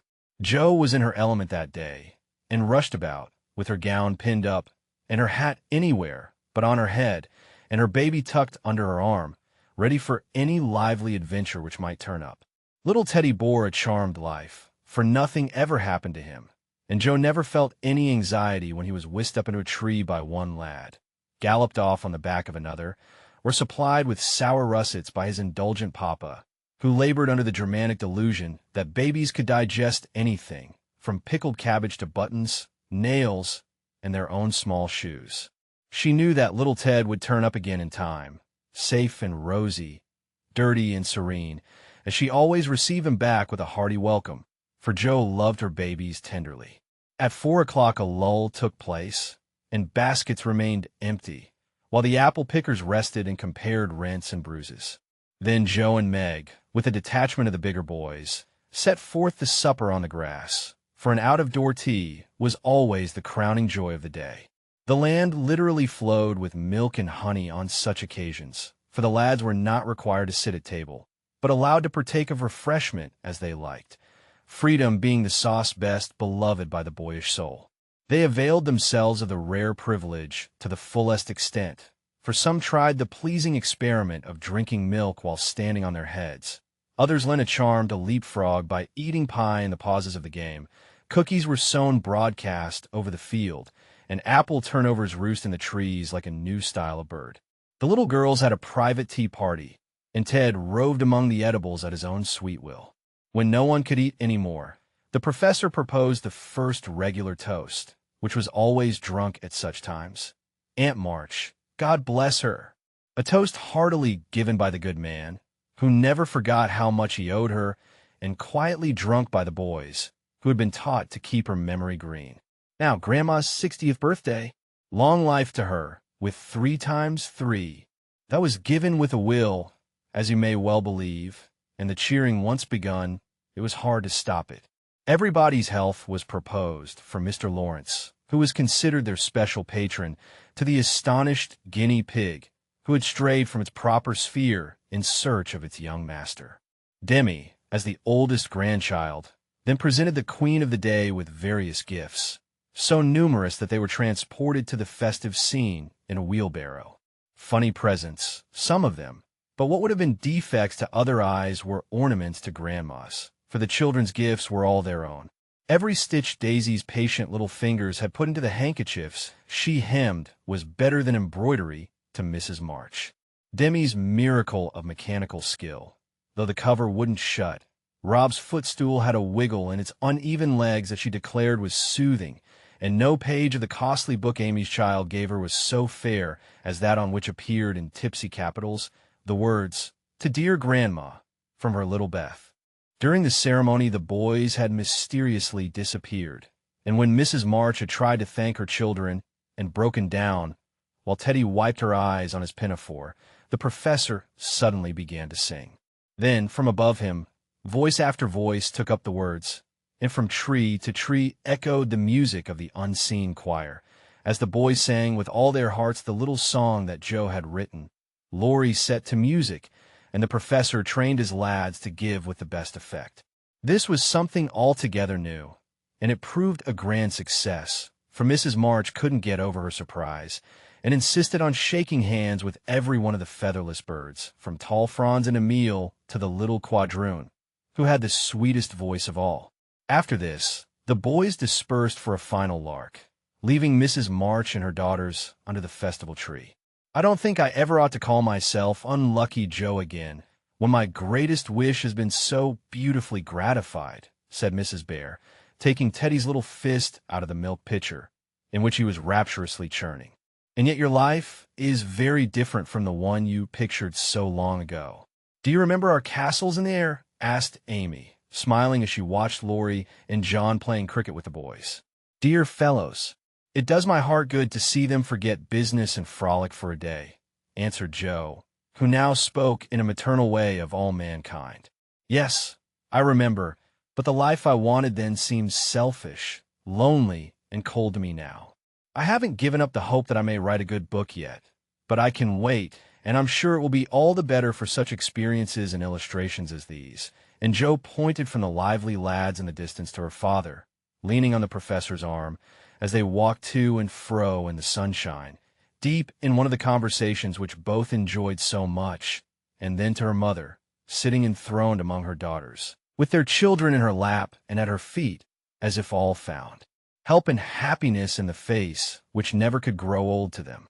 My castle was the most nearly realized of all. I asked for splendid things, to be sure, but in my heart I knew I should be satisfied if I had a little home, and John, and some dear children like these.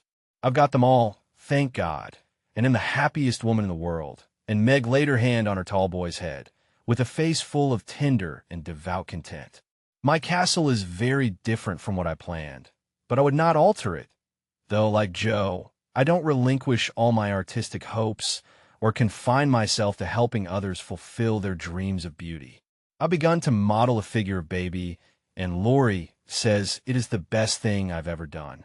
I think so myself, and mean to do it in marble, so that whatever happens, I may at least keep the image of my little angel."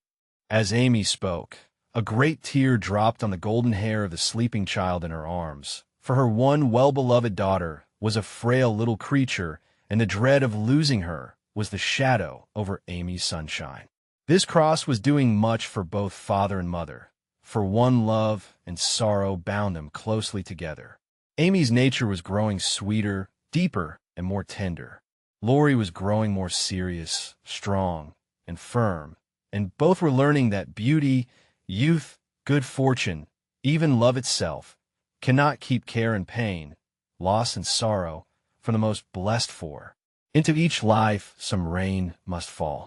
Some days must be dark and sad and dreary. She is growing better, I am sure of it, my dear. Don't despond, but hope and keep happy, said Mrs. March, as tender-hearted Daisy stooped from her knee to lay her rosy cheek against her little cousin's pale one. I never ought to, while I have you to cheer me up, Marmee, and Lori to take more than half of every burden, replied Amy warmly. He never lets me see his anxiety, but is so sweet and patient with me, so devoted to Beth, and such a stay and comfort to me always that I can't love him enough. So in spite of my one cross, I can say with Meg, thank God, I'm a happy woman. There's no need for me to say it, for everyone can see that I'm far happier than I deserve, added Jo, glancing from her good husband to her chubby children, tumbling on the grass beside her. Fritz is getting gray and stout. I'm growing as thin as a shadow, and am 30. We never shall be rich, and Plumfield may burn up any night, for that incorrigible Tommy Bangs will smoke sweet fern cigars under the bedclothes, though he's set himself afire 3 times already. But in spite of these unromantic facts, I have nothing to complain of, and never was so jolly in my life. Excuse the remark, but living among boys, I can't help using their expressions now and then.